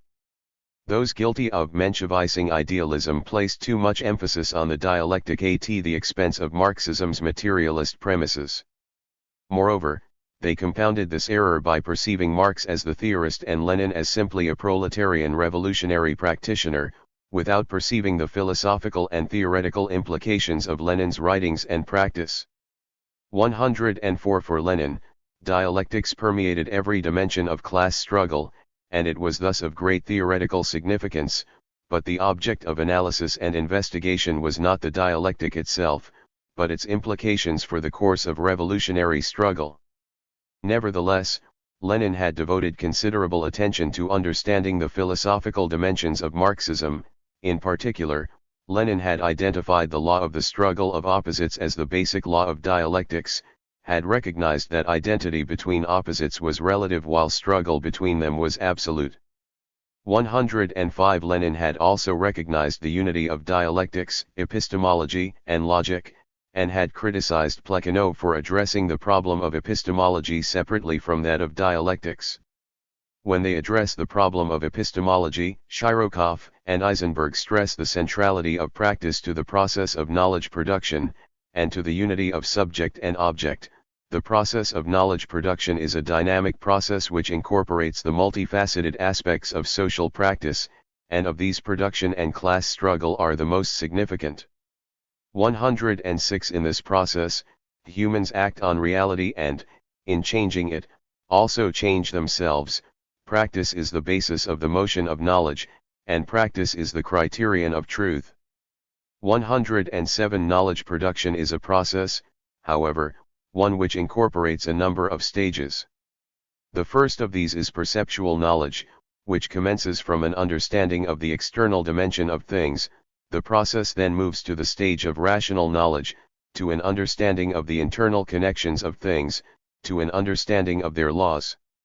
Materialists acknowledge that the objects which constitute reality are knowable, Shirokov and Eisenberg continue, and it is through social and historical practice that they are knowable. 108 But the acquisition of knowledge involves a dialectical process in which 137 thought, through the agency of practice, more closely approaches absolute truth. Nevertheless, truth is concrete. Dialectical materialism rejects the notion of abstract truth, for only concrete truth can function as a weapon in practical activity. 109 While attacking Plekhanov and Deborin for their excessive preoccupation with the dialectic, Shirokov and Eisenberg nevertheless devote 3 lengthy chapters to the laws and categories of dialectics. Chapter 3 provides a detailed elaboration of the basic laws of dialectics, the law of the mutual transformation of quantity and quality, the law of the unity and struggle of opposites, and the law of the negation of the negation. The most important thing to grasp, they assert, is that all things in reality are in motion, motion which is driven by the struggle of contradictions. It is consequently the task of science to reveal the causes and stages of this process, in other words, the laws which govern it. Shirokov and Eisenberg commence by examining the law of the mutual transformation of quantity and quality. 110 Reality is constituted of many different qualities. A multifaceted process such as the development of capitalism has numerous qualities, and it is the task of dialectical materialism to study the qualitatively different aspects of this process. 1. In order to reveal the causes of change in a process and why one quality may change into another, dialectical materialism must disclose the way in which quantitative change eventually culminates in qualitative change. The causes of this are internal, although all things are related and these external factors do exert an influence. However, it is the contradictions within things, and the struggle between them, which are of the greatest significance. 112 All processes are replete with contradictions, and the essence of dialectics is knowledge of the way in which the unity of an object undergoes dissociation as a result of the numerous contradictory parts which constitute that apparently unified object. 113 Indeed, the unity and dissociation of opposites is the universal law of thought, and it is the basic law of dialectics. 114 The struggle between contradictions leads to qualitative change which takes the form of a leap, and this process is covered by the third law of dialectics, the negation of the negation, which describes the way in which the negative elements within a thing are negated to allow a qualitative new and progressive thing to emerge. 115 The law of the negation is a concrete manifestation of the law of the unity of opposites. Contradictions, Shirokov and Eisenberg assert, are constituted of different aspects. One aspect is the condition for the existence of the other aspect, and change takes place from one to the other. This interpermeation of opposites exists in all processes, and it is necessary to mount a concrete analysis to reveal the nature of the contradictions, their aspects, and the way in which their struggle leads. 138. To change. The identity between the aspects of a contradiction can only ever be relative, while the struggle between them is absolute. In the struggle between the aspects of a contradiction, one of the aspects is the principal aspect, 115, and in analyzing a particular process, it is necessary to identify this principal aspect. In addition, it is important to be aware that the motion of contradictions exists in a process from beginning to end, and in analyzing the many contradictions which exist within the process it is necessary to identify the principal contradiction, for it is this which has a determining effect on the other contradictions in the process. 117. There is thus a principal contradiction, and there is a principal aspect of this contradiction. Chapters 4 and 5 of A Course on Dialectical Materialism elaborate the various categories of dialectics. These are phenomenon and essence, form and content, possibility and reality, chance and inevitability, basis and condition, inevitability and freedom, and link and chain. Shirokov and Eisenberg stress that each of these categories is a manifestation in a particular form of the fundamental law of dialectics, the law of the unity of opposites. 118. It is for this reason that each of the categories is posed in the form of a contradiction. The final chapter examines the opposition between dialectical and formal logic. The reasons for this opposition are made clear through Shirokov and Eisenberg's examination of the three laws of formal logic. The first of these is the law of identity, which asserts the content of a phenomenon to be unchanging, the phenomenon being forever the equivalent of itself. Its formula is A equals A, and consequently does not recognize that all things change and are driven by their internal contradictions. The second law of formal logic is its law of contradiction. Unlike dialectical materialism, however, formal logic perceives contradiction as an error in thought, it supposedly being impossible for a concept to contain two contradictory meanings. The identity of an object precludes the possibility of its simultaneously containing both affirmation and negation, for only one is possible. A cannot be the equivalent of not A.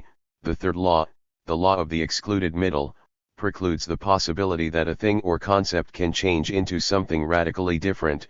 A can be equal or not equal to B, but IT cannot be equal to C. According to Shirokov and Eisenberg, formal logic thus provides a set of laws which allows only a formalistic, abstract, and static appreciation of the relationship between things or concepts, and dismisses the possibility that the existence of internal contradictions is the premise on which the quest for truth must be based, for formal logic perceives the existence of contradiction as an error which signifies the absence of truth.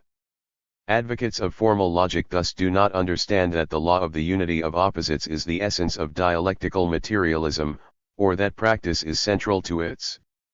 139. Epistemology. Dialectical materialism insists on a unity of theory and practice, in contrast to the passive epistemology of formal logic.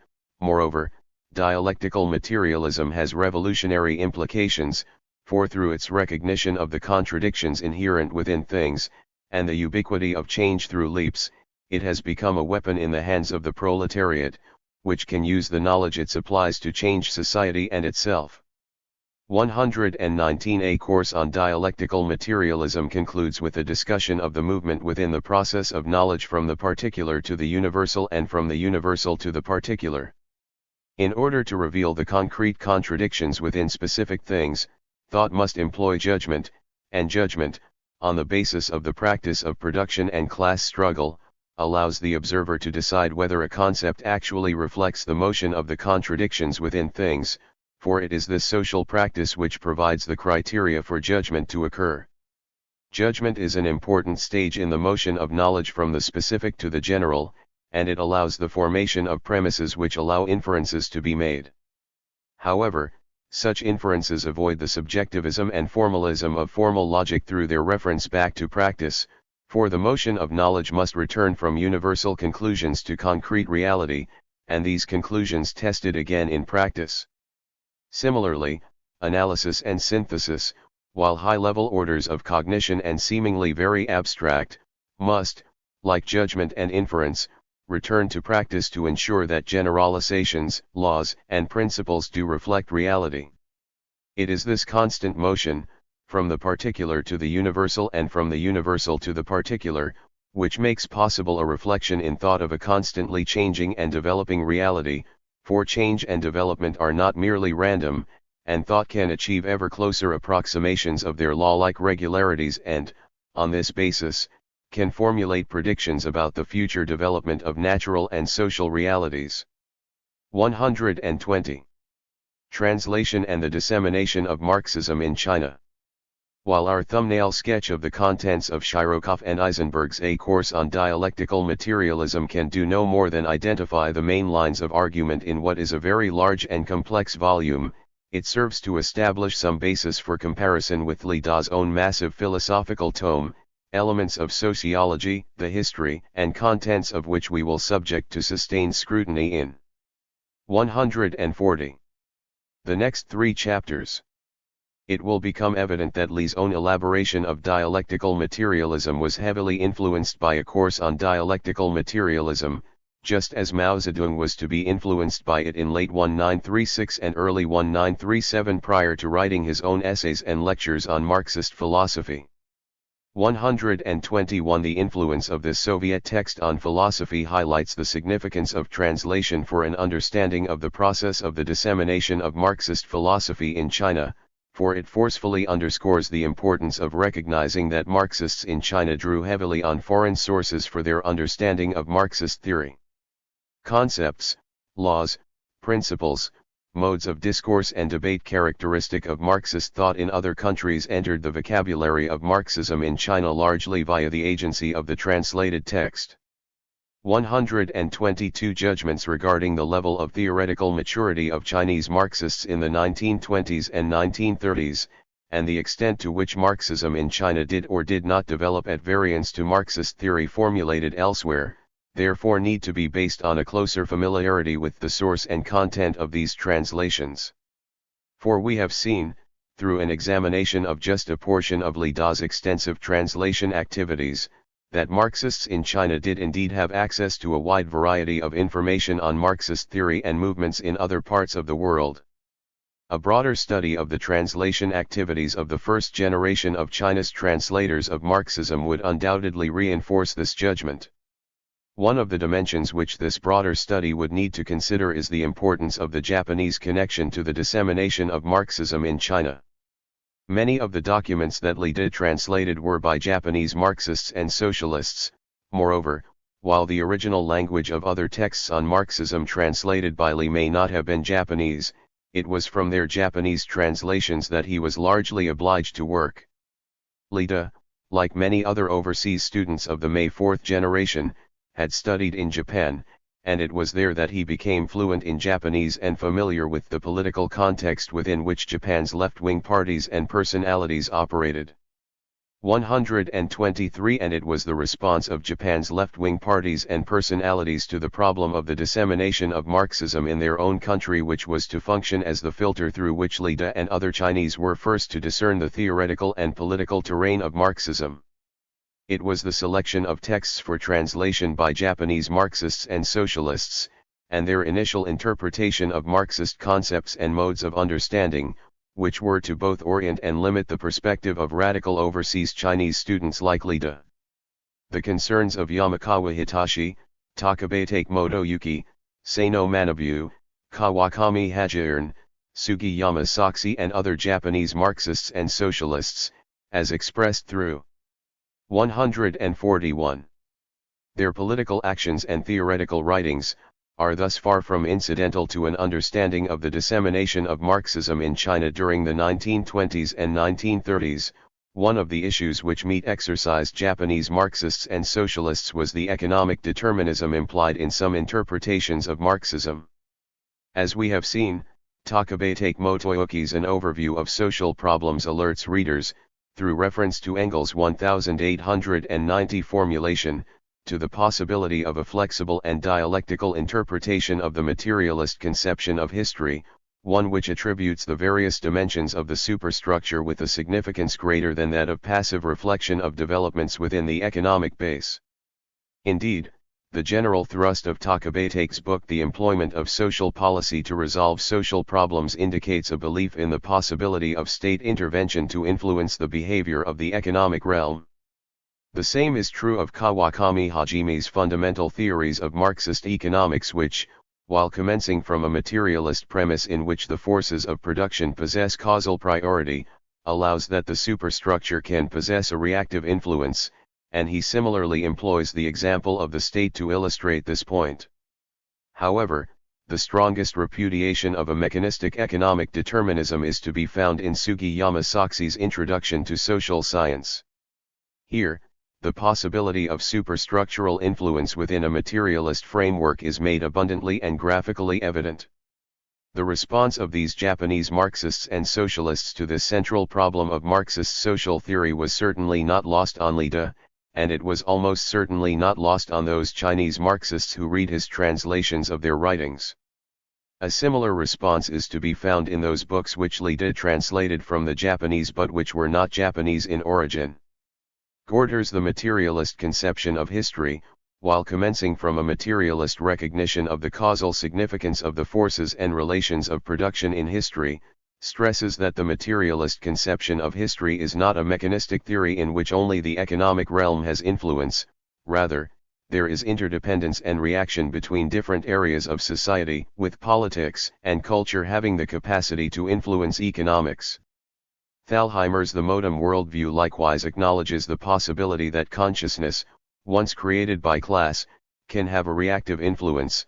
Historical materialism does not deny that social groups and parties do possess the capacity for historical influence, although this influence is not of the same order of significance as class. A clear pattern thus emerges from the texts on Marxism translated by Lida, whether of Japanese or European origin. In none of them is it accepted that Marxist social theory endorses a mechanistic determinism. 242. In which the economic realm is entirely immune from the influence of the superstructure. Each of them accepts that the economic base is the most significant factor in historical and social change, but each qualifies this premise of the materialist conception of history through a recognition of the interrelated and interactive nature of society, politics, law, culture, consciousness, art, and literature and philosophy are all identified as possessing a capacity to play some role in historical change, as possessing a capacity for reactive influence on the economic base. The question of orthodoxy inevitably arises here. One of the constant themes in Western analyses has been the categorization of Chinese Marxism, particularly in its manifestation as the thought of Mao Zedong, as heterodox, utopian, idealist and voluntarist for its attribution of influence to the superstructure. 124 Moreover, in order to press home this categorization, it is assumed, often implicitly, that orthodox Marxism is a mechanistic and economistic doctrine which allows little if any role to the superstructure. The basis for an invidious comparison, between an economistic orthodox Marxism and its voluntarist unorthodox Chinese counterpart, is therefore established.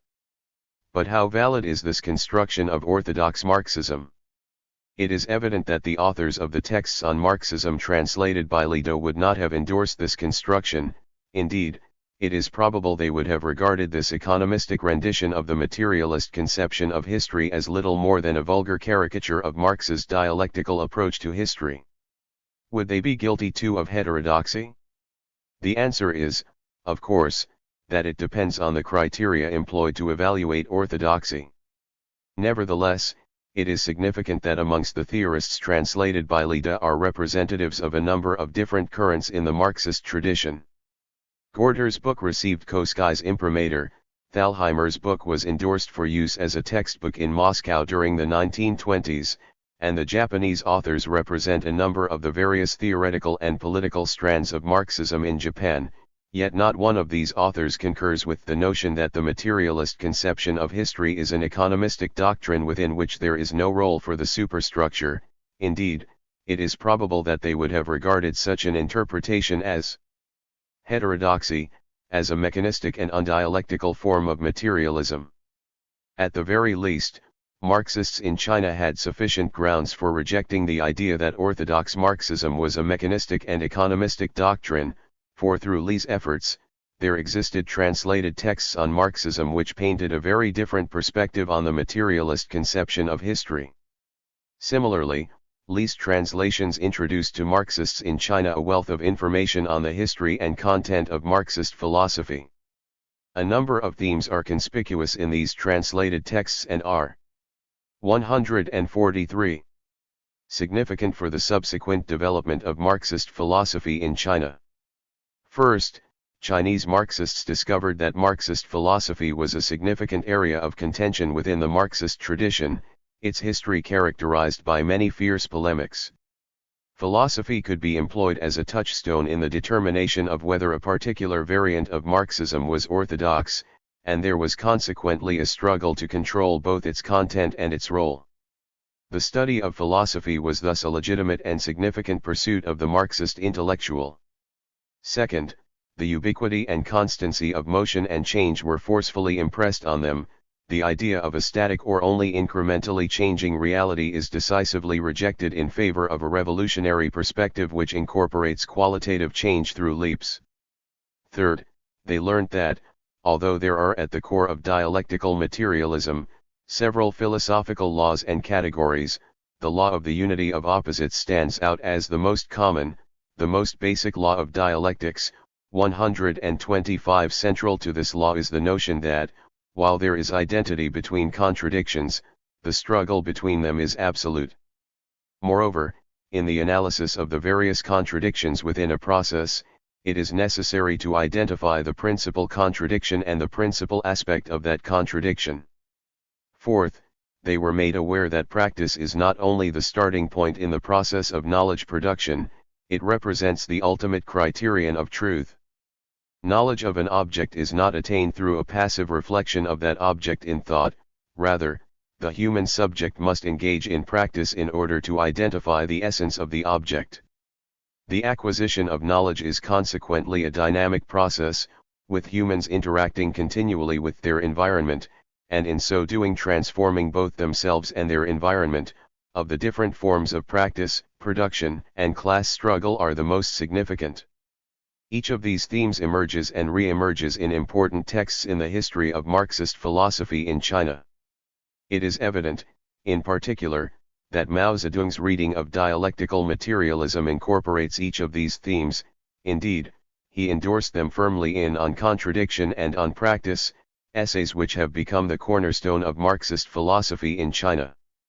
They are also clearly evident, as we shall see, in Li Da's Elements of Sociology, one of the classic works of Marxism in China. Marxist philosophy in China thus has a history with roots firmly embedded in the European and Russian Marxist tradition, but a tradition frequently filtered through the concerns and perceptions of Japanese Marxists and socialists. Li Da's translations of Marxist texts therefore made a very significant contribution to the dissemination of Marxism in China. His translations acted as one of the important conduits through which information and Marxist movements and ideas reached Marxists in China. However, 144. While Li recognized the importance of providing the early Chinese Communist movement with translations of texts on Marxism and was prepared to expend considerable time and energy doing so, he was not prepared to be just a transmitter of the ideas of others. As we have seen, he had, by 1923, achieved a solid reputation as an essayist and propagandist in his own right, and his contemporary Sociology of 1926 established him as one of China's preeminent radical theorists. From 1928, Li published a number of books which were to reinforce this reputation, both in China and overseas. His Zhongguo Chanyi Gemingguan, drawing inspiration from Lenin's The Development of Capitalism in Russia and employing a mass of Chinese and overseas statistical data on the Chinese economy, was published in 1929 and was quickly translated into Russian, Japanese, and other languages. 126. A number of other books on economic theory and China's economy followed, and by the mid-1930s he had established a formidable reputation as a political economist. However, alongside this interest in political economy developed a powerful interest in Marxist philosophy, generated by his translation activities in this area, but also by the dramatic upheavals in Soviet Marxist philosophy between 1929 and 1931, which culminated in the formulation of the new philosophy, which was to capture Li's interest and allegiance. His research on the new philosophy was to culminate in 1935 with the publication of the first edition of Elements of Sociology, a volume on Marxist philosophy and the materialist conception of history, which was to be his crowning theoretical achievement. To a detailed analysis of this important book by Li Da we now turn. Li Da's Elements of Sociology and Marxist Philosophy in China. As we have seen, Li Da had already made a major contribution to the dissemination and popularization of Marxist theory and philosophy in China during the 1920s and early 1930s. Not only had he, through his translations, made the theoretical tenets of Marxism more widely accessible to Communist Party members and sympathizers than had hitherto been the case, he had, in his Xiande Shiwixu, written one of the first major texts in Chinese to cover most of the theoretical issues of Marxism. Although the section on the philosophy of dialectical materialism in this volume is brief, it nevertheless makes clear that this is the philosophy of the revolutionary class and the only correct and appropriate method for grasping the dialectics of nature. One contemporary sociology also prefigures Li Da's growing preoccupation with the philosophy of Marxism, a preoccupation which was to lead to the composition of his major philosophical treatise Shiwixu Dagang, too hailed by Mao Zedong as the first Marxist textbook on philosophy to be written by a Chinese, a textbook Mao claimed to have read 10 times. 3. Mao also recommended Elements of Sociology to comrades at the Yan'an Philosophical Association and the Anti-Japanese Military and Political University 4 and, at the 6th plenum of the 6th Central Committee in October 1, 1938, he called on high-level cadres to study Li Da's book. Over 20 years later, Mao met Li Da at a meeting at Lushan in 1961 and reiterated the important influence of Elements of Sociology and proposed that it be revised for publication, for it still had contemporary significance. 5. Mao's respect for Elements of Sociology consequently ensured this book a secure and esteemed position in the history of Marxist philosophy in China, and its author the status of one of China's leading intellectuals of the 20th century. 6. 252. The following 2 chapters provide a detailed summary and analysis of this important text on Marxist philosophy and theory. In this chapter, the history and influence of Elements of Sociology, particularly its influence on Mao Zedong's philosophical thought, are evaluated. Composition and publication.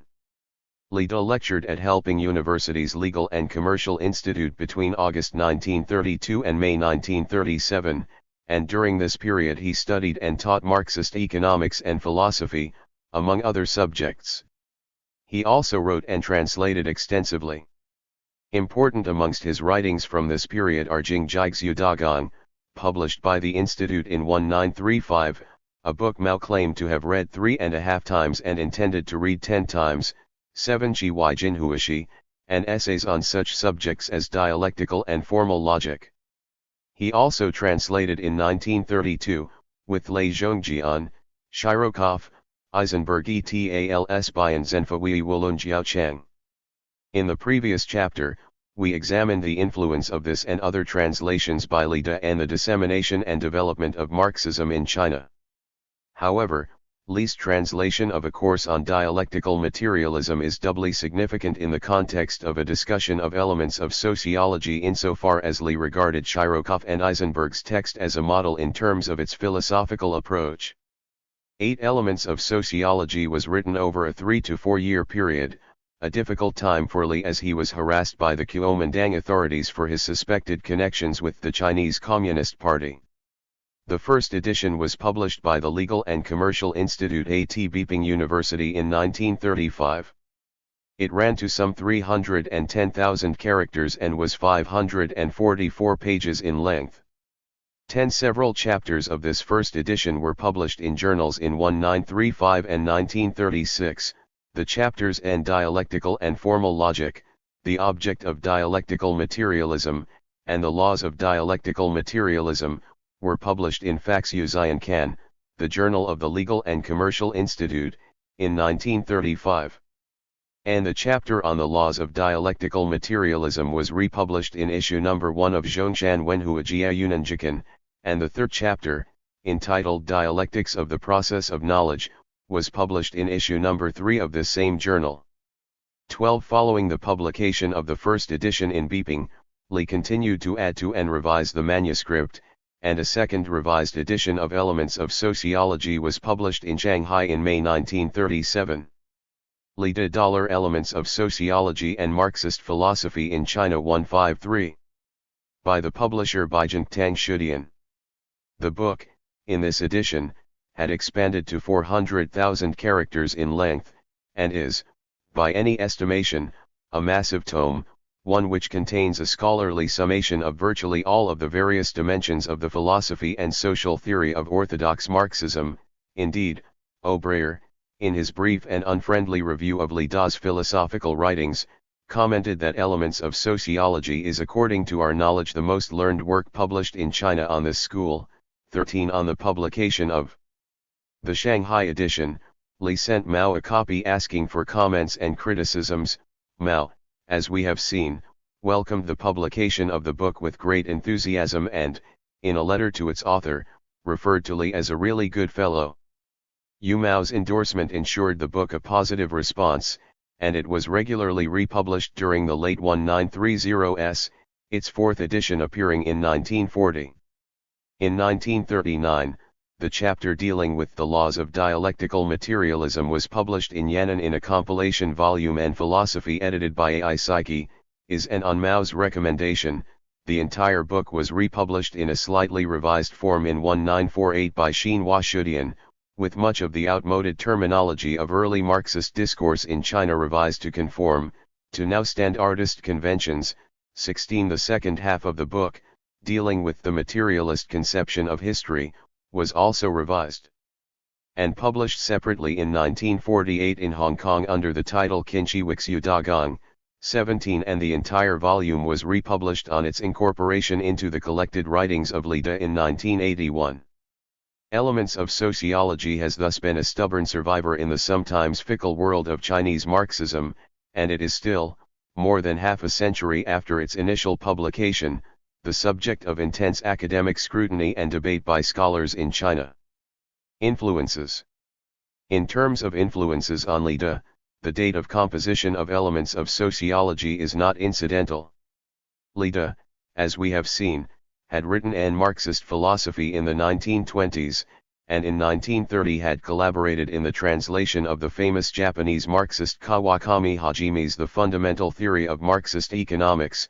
This translation, published in 1930, contained a section entitled The Philosophical Basis of Marxism, which incorporated analysis of the fundamental premises and laws of dialectical materialism, and which traced its historical 154. Development. 18. He had also translated works on Marxist philosophy by Thalheimer and Leupold. By the beginning of the 1930s, Li De was, therefore, already familiar with the history and structure of orthodox Marxist philosophy as it had developed to that time. In 1931, however, there occurred a significant shift in both the tenor and political significance of dialectical materialism. In April of that year, the interpretation of Marxist philosophy which had enjoyed dominance in the Soviet Union since 1929 came under attack. Abram Deborin, the major exponent and interpreter of dialectical materialism during the 1920s, was criticized along with his supporters by members of the Institute of Red Professors, particularly Mark Meiten, for failing to give immediate sanction to the party's practical measures. 20. In an article in Pravda in June 1930, the Deborinists were accused of a lack of party-mindedness, of extreme formalism and the malicious separation of philosophy from the practical problems of the country, and Deborin's views were finally branded by Stalin as Menshevising idealism in December 1930. 21. This repudiation of Deborin signaled not only the complete subordination of philosophy to the demands of the Communist Party of the Soviet Union, but the emergence of a new breed of philosophers, under the leadership of Meithen, who assumed the task of elaborating the variant of dialectical materialism now judged to be orthodox. The texts on philosophy produced following the sea change of 1931 were distinguished from earlier Soviet philosophy firstly by their more strenuous repudiation of Hegelianism, and secondly, by their greater sense of Partynost, the notion that the task of philosophy was to facilitate the goals of the Communist Party. 22 These texts were therefore marked by a rather formalistic recitation of the history, laws, and categories of dialectical materialism, there being little scope for innovation given the political dominance of philosophy. Indeed, a number of commentators on Soviet philosophy have noted the repetitive character of its texts. 23 Shirokov and Eisenberg et al.'s course on dialectical materialism, which Li De translated in collaboration with Lei Zhongjian, was a product of this post-1931 generation of Soviet philosophers. It is quite clear from the translator's preface, written by Li, that he was well aware of the changed circumstances under which the text was written, and the influence that this new stage in the development of Marxist philosophy had had on the philosophical content and political function of dialectical materialism. This book unifies theory and practice, and integrates philosophy and politics. Setting out from this fundamental standpoint, the authors provide a fresh explanation of the party character of philosophy. 24. 155. Indeed, the first section of A Course on Dialectical Materialism elaborates in no uncertain terms the view that philosophy, in the form of dialectical materialism, is the party's science, one which provides we Bolsheviks with the standpoint from which the surrounding world can be studied. 25 And that in order for dialectical materialism to effectively fulfill this role it must be revised to make it more practical, there must be maintained a unity of theoretical and practical activity. 26 The comments in Li's translator's preface on Deborin's philosophy also reflect the changed perspective emanating from Soviet philosophical circles. Deborin exposes his formalism, Hegelian tendencies, and Menshevik coloration, Li suggests, through his uncritical endorsement of Plekhanov and the appearance of abstract Hegelian content in his philosophical writings. Indeed, Li confesses that, in his own recent writings, he had been guilty of uncritically employing the work of Feuerbach, Plekhanov, and Deborin, and that he needed to make amends through using A Course on Dialectical Materialism as his guide. The task of philosophy must be the integration of the new practice and theory of the new age, and in this task, this Soviet text is our model. 27 While there can be no doubt that Li was heavily influenced in the writing of Elements of Sociology by Shirokov and Eisenberg's A Course on Dialectical Materialism, perceiving it as his guide and model, it would be mistaken to conclude that this was the only influence. It is evident from reading Elements of Sociology that he was familiar with the writings of Meithen and, although he does not cite his sources, it is almost certain that he had read Meithen's outline of new philosophy and possibly dialectical and historical materialism. He thus had been exposed to and drew on a number of the central texts of post-1931 Soviet philosophy.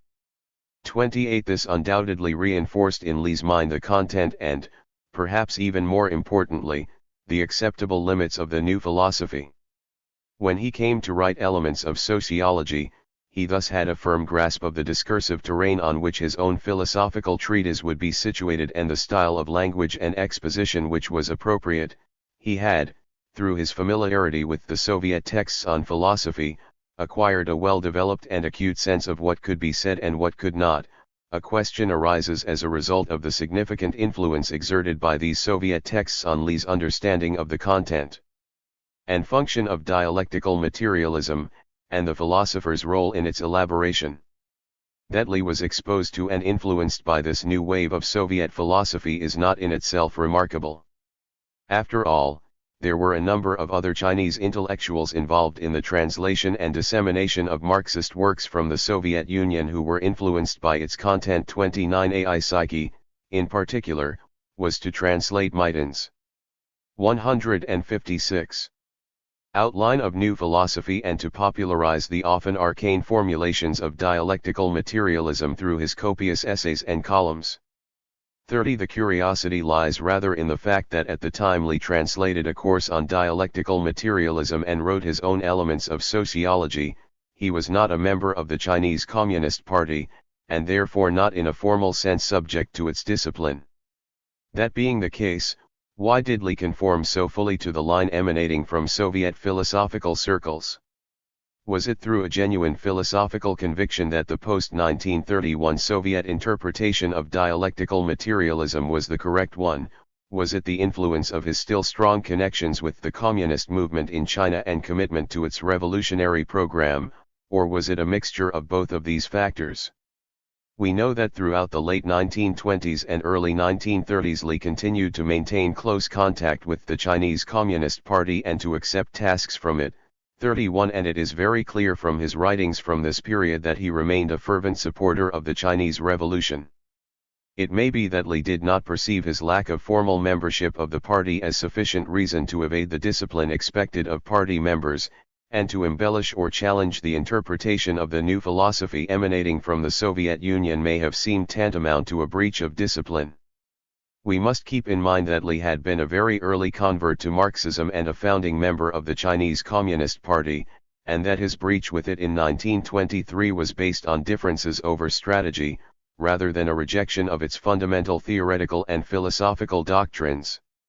It may also be the case that Li, seasoned as he was through long association with the communist movement in China, was mindful of the need for flexibility in response to changes in party line, and the change in the philosophical line which occurred in 1931 was clearly of sufficient magnitude to warrant his observance of it.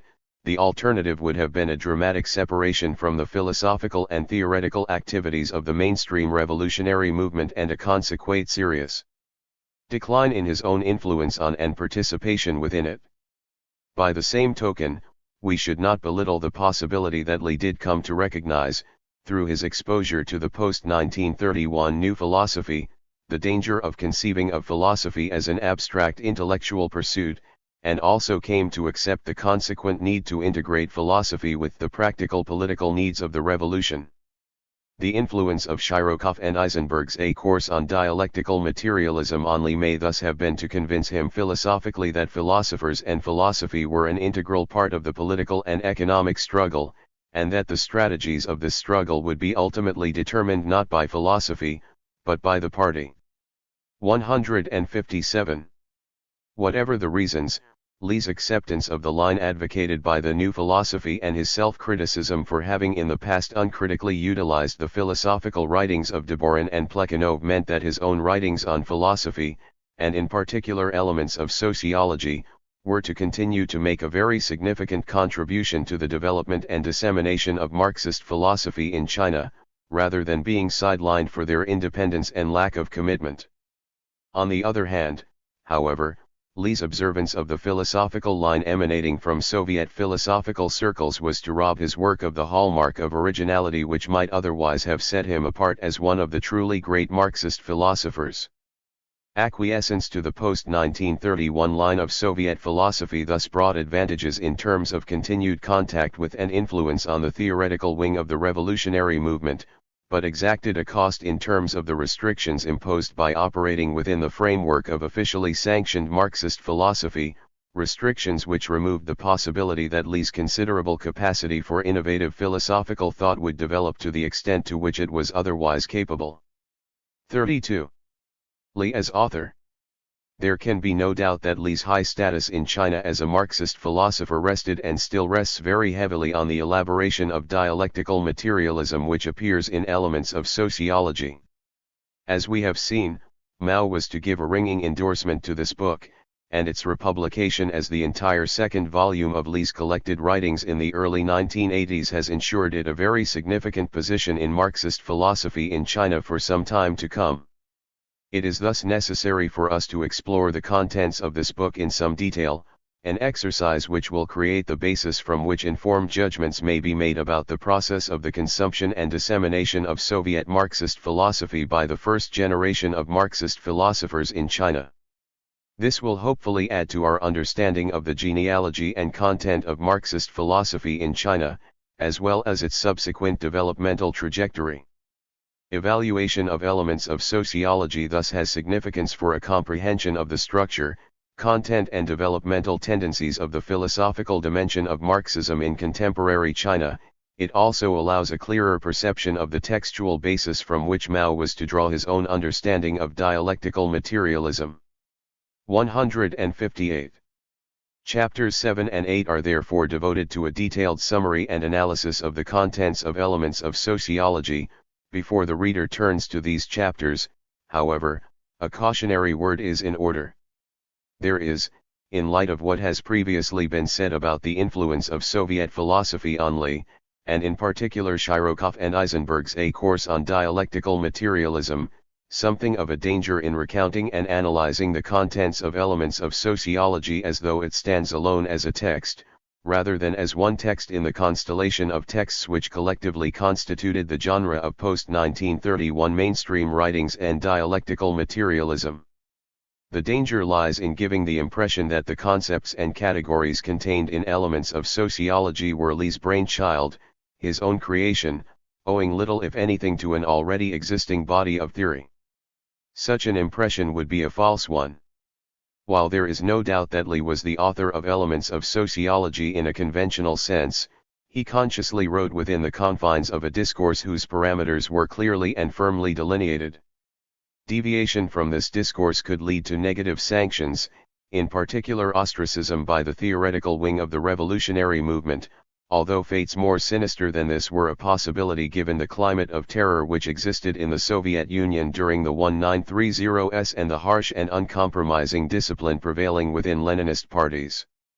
And while Lee was not, at the time of writing or publication of Elements of Sociology, a formal member of the Chinese Communist Party, it is evident that he continued to operate under a strong sense of identification with and obligation to it. We cannot discern in its pages the motivations of a maverick philosopher such as Ye Qing, one who consciously exploited his position as informed outsider to engage in polemic with a discourse with which he still partially identified.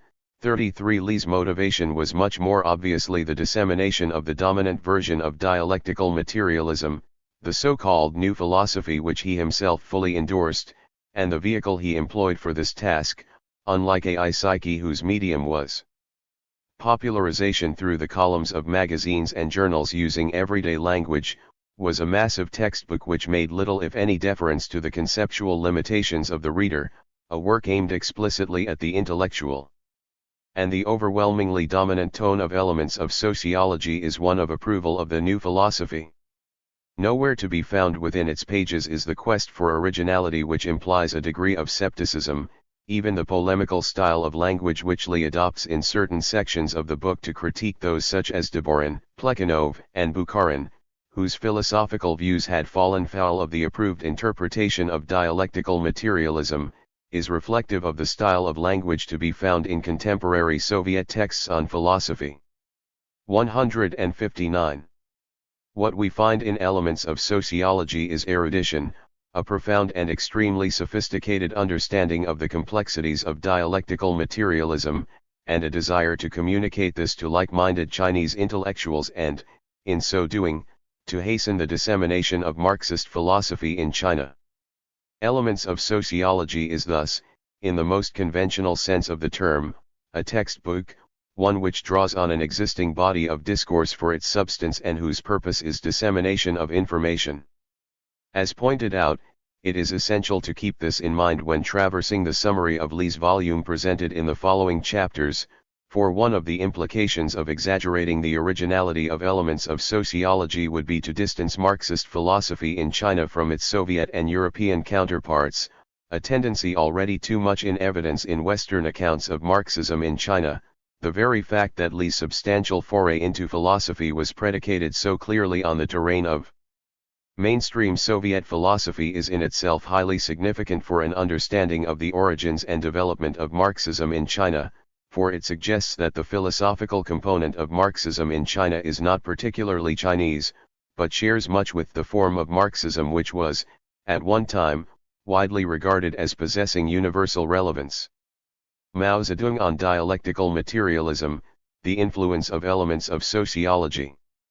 Between April and August 1, 1937, Mao gave more than 110 lectures at the anti-Japanese military and political university at Yan'an.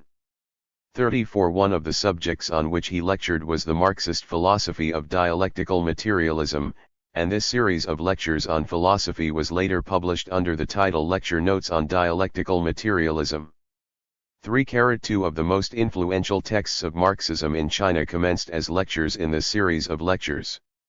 The philosophical influences on Mao at the time of writing these lectures and later, during their revision, is thus of considerable interest. What influence did Li's elements of sociology exert on Mao during this important period? We know from Mao's philosophical annotations that, from late 1936, he had embarked on an extensive study of the post-1931 Soviet version of dialectical materialism, and that this was to exercise a profound influence on his own writings and philosophy in 1937.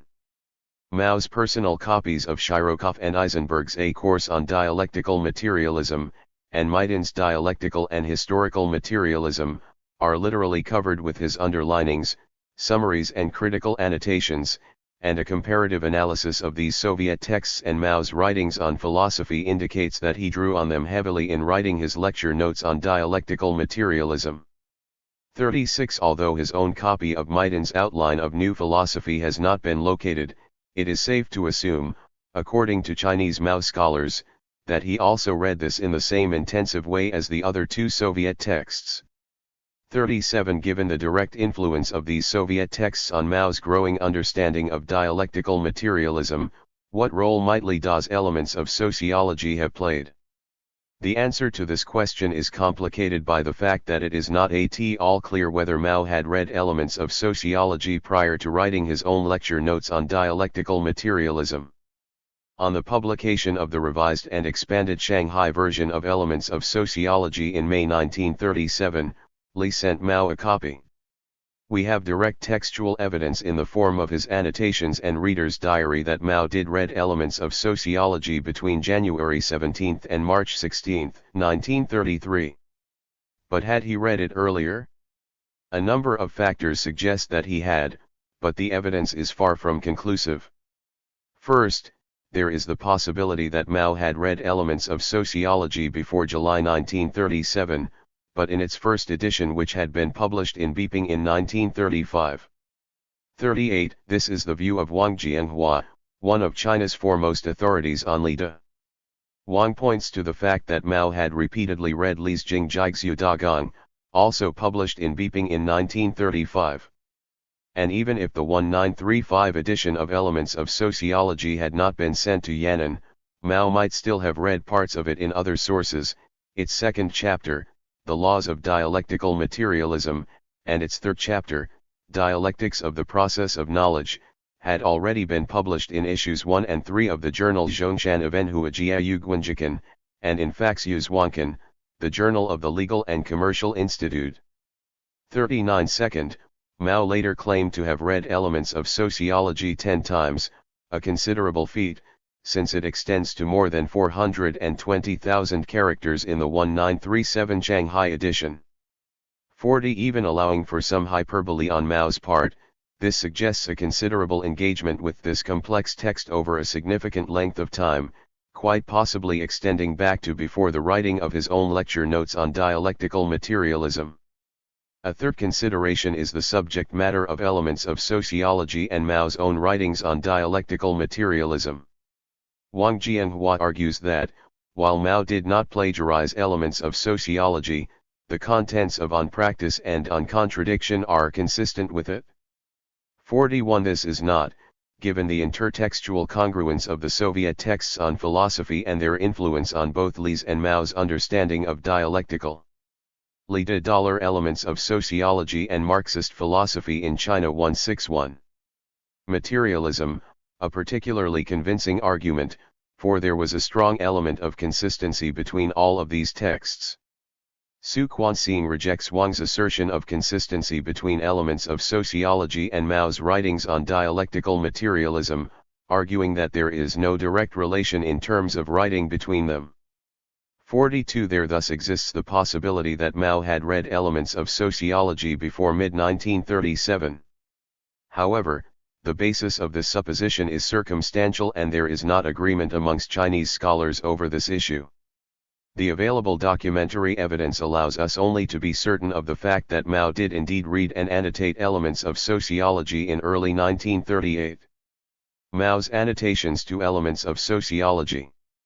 When we turn our attention to Mao's annotations to elements of sociology, we notice from the pagination that the edition in Mao's possession in early 1938 was the 1937 Shanghai edition.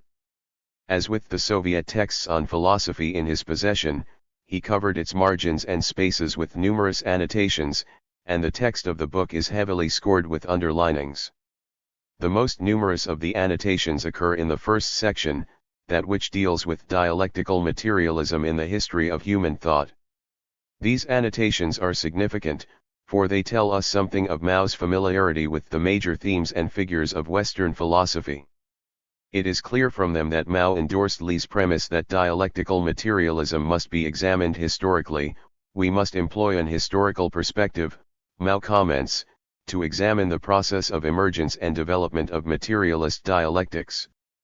43 Mao's annotations then loosely parallel the content of Li's analysis of the development of dialectical materialist themes in Western philosophy, commencing from the appearance of animistic thought in early primitive societies.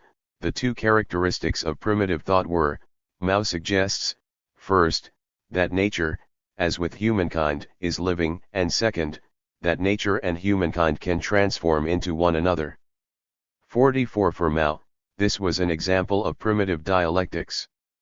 The development of the labor process, even in these early times, had the effect of both transforming nature and human beings, and as this occurred language developed. Language is a product of labor, Mao notes, a means of communication, and the premise of knowledge. It is only with concepts that can be expressed as language, that thought can commence. Similarly, the development of the human brain was a product of labor. 45 The relationship between labor and the development of human. 162. Thought in primitive society is developed by Mao in the following lengthy annotation. The means for the struggle with nature are transformed, as is the way in which life is lived, because of the continual cognition of new aspects of nature during the process of production. Where production is in surplus, technology is improved, and human control over nature is expanded. At this time, animism emerged in the system of thought, and this allowed the division of the world into matter and spirits. This was the earliest attempt by humanity to know nature, and the commencement of a conscious struggle with nature. 46. Mao notes that, with increasing human understanding of nature, one of the main sources of religious inspiration declines.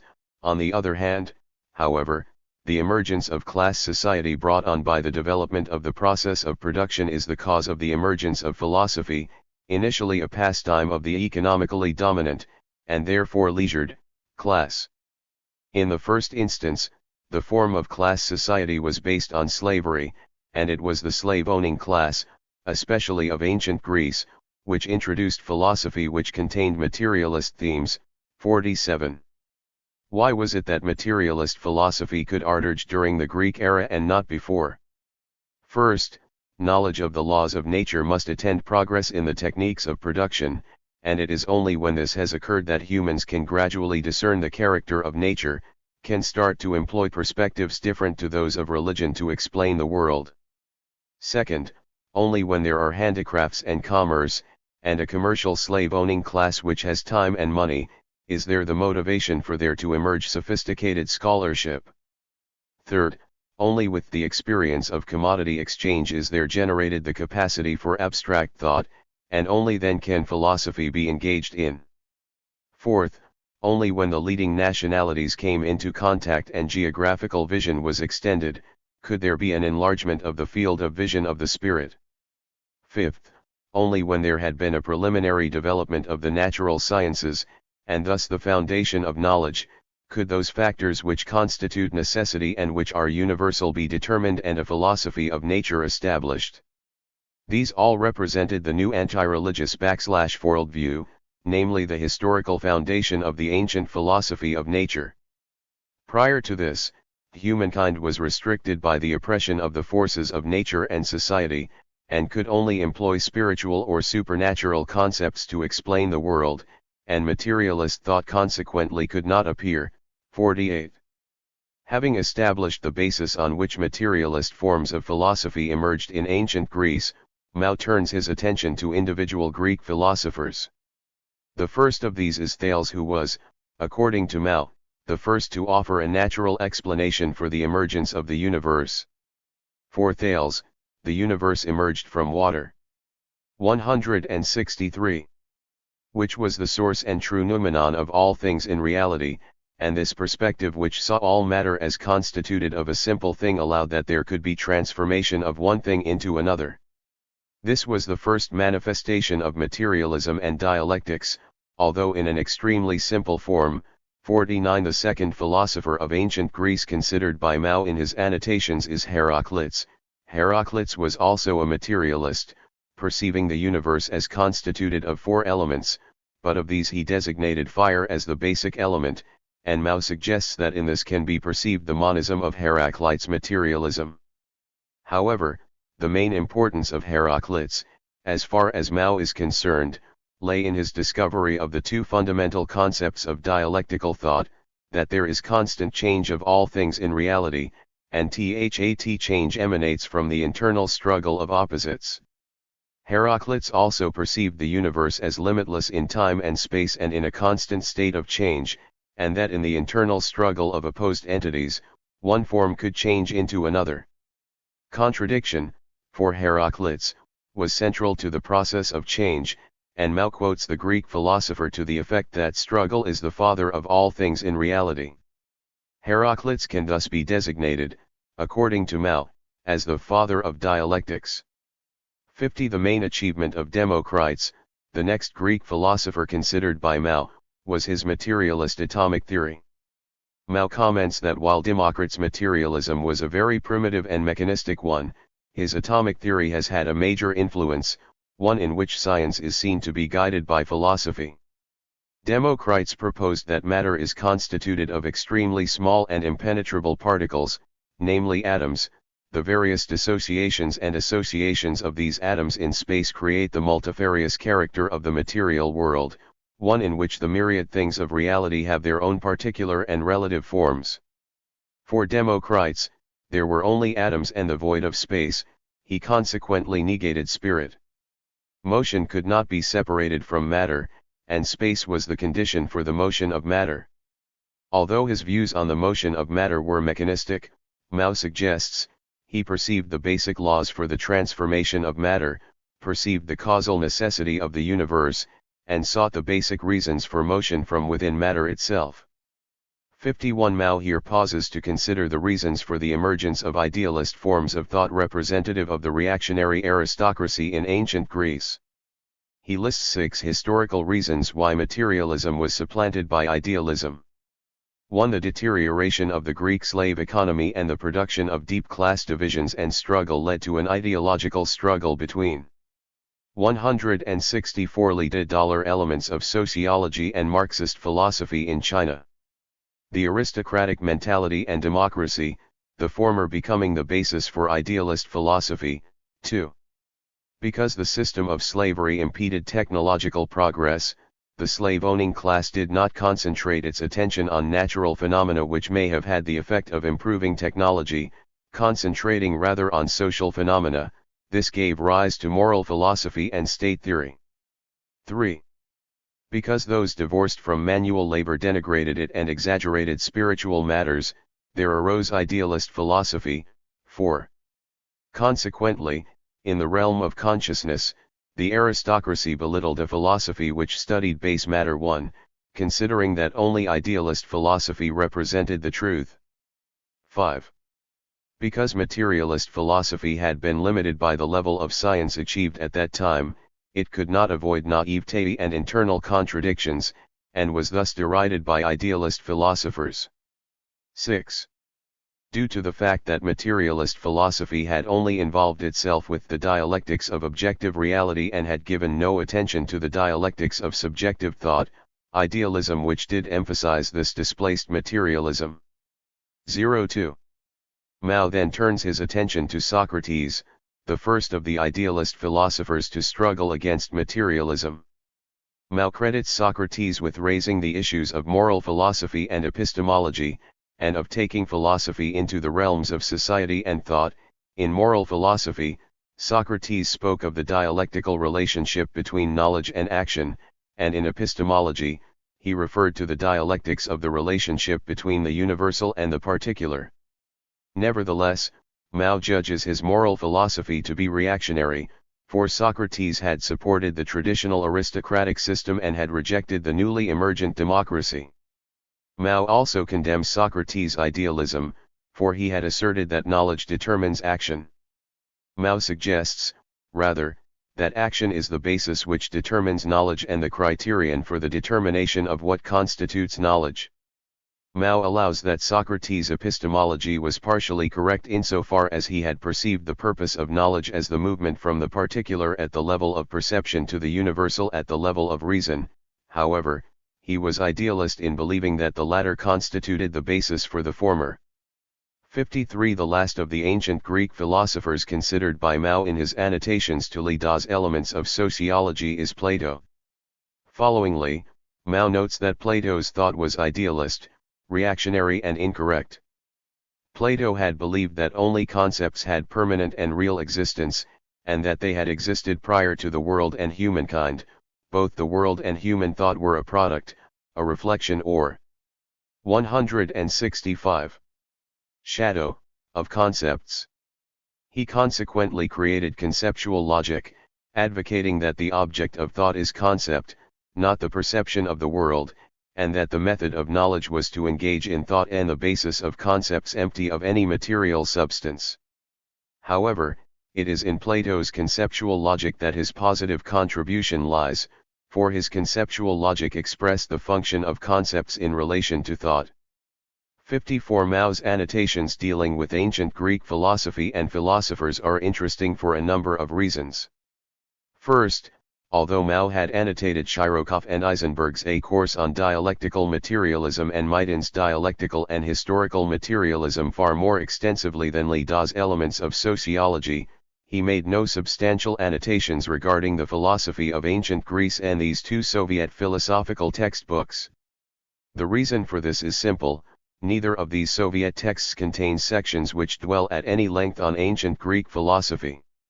The Soviet text which does contain such a section is Maidan's Outline of New Philosophy, and there are indeed considerable similarities between the content of this section in Outline of New Philosophy and that in Li's Elements of Sociology, this suggesting the possibility that Li had drawn on this source in compiling his own volume.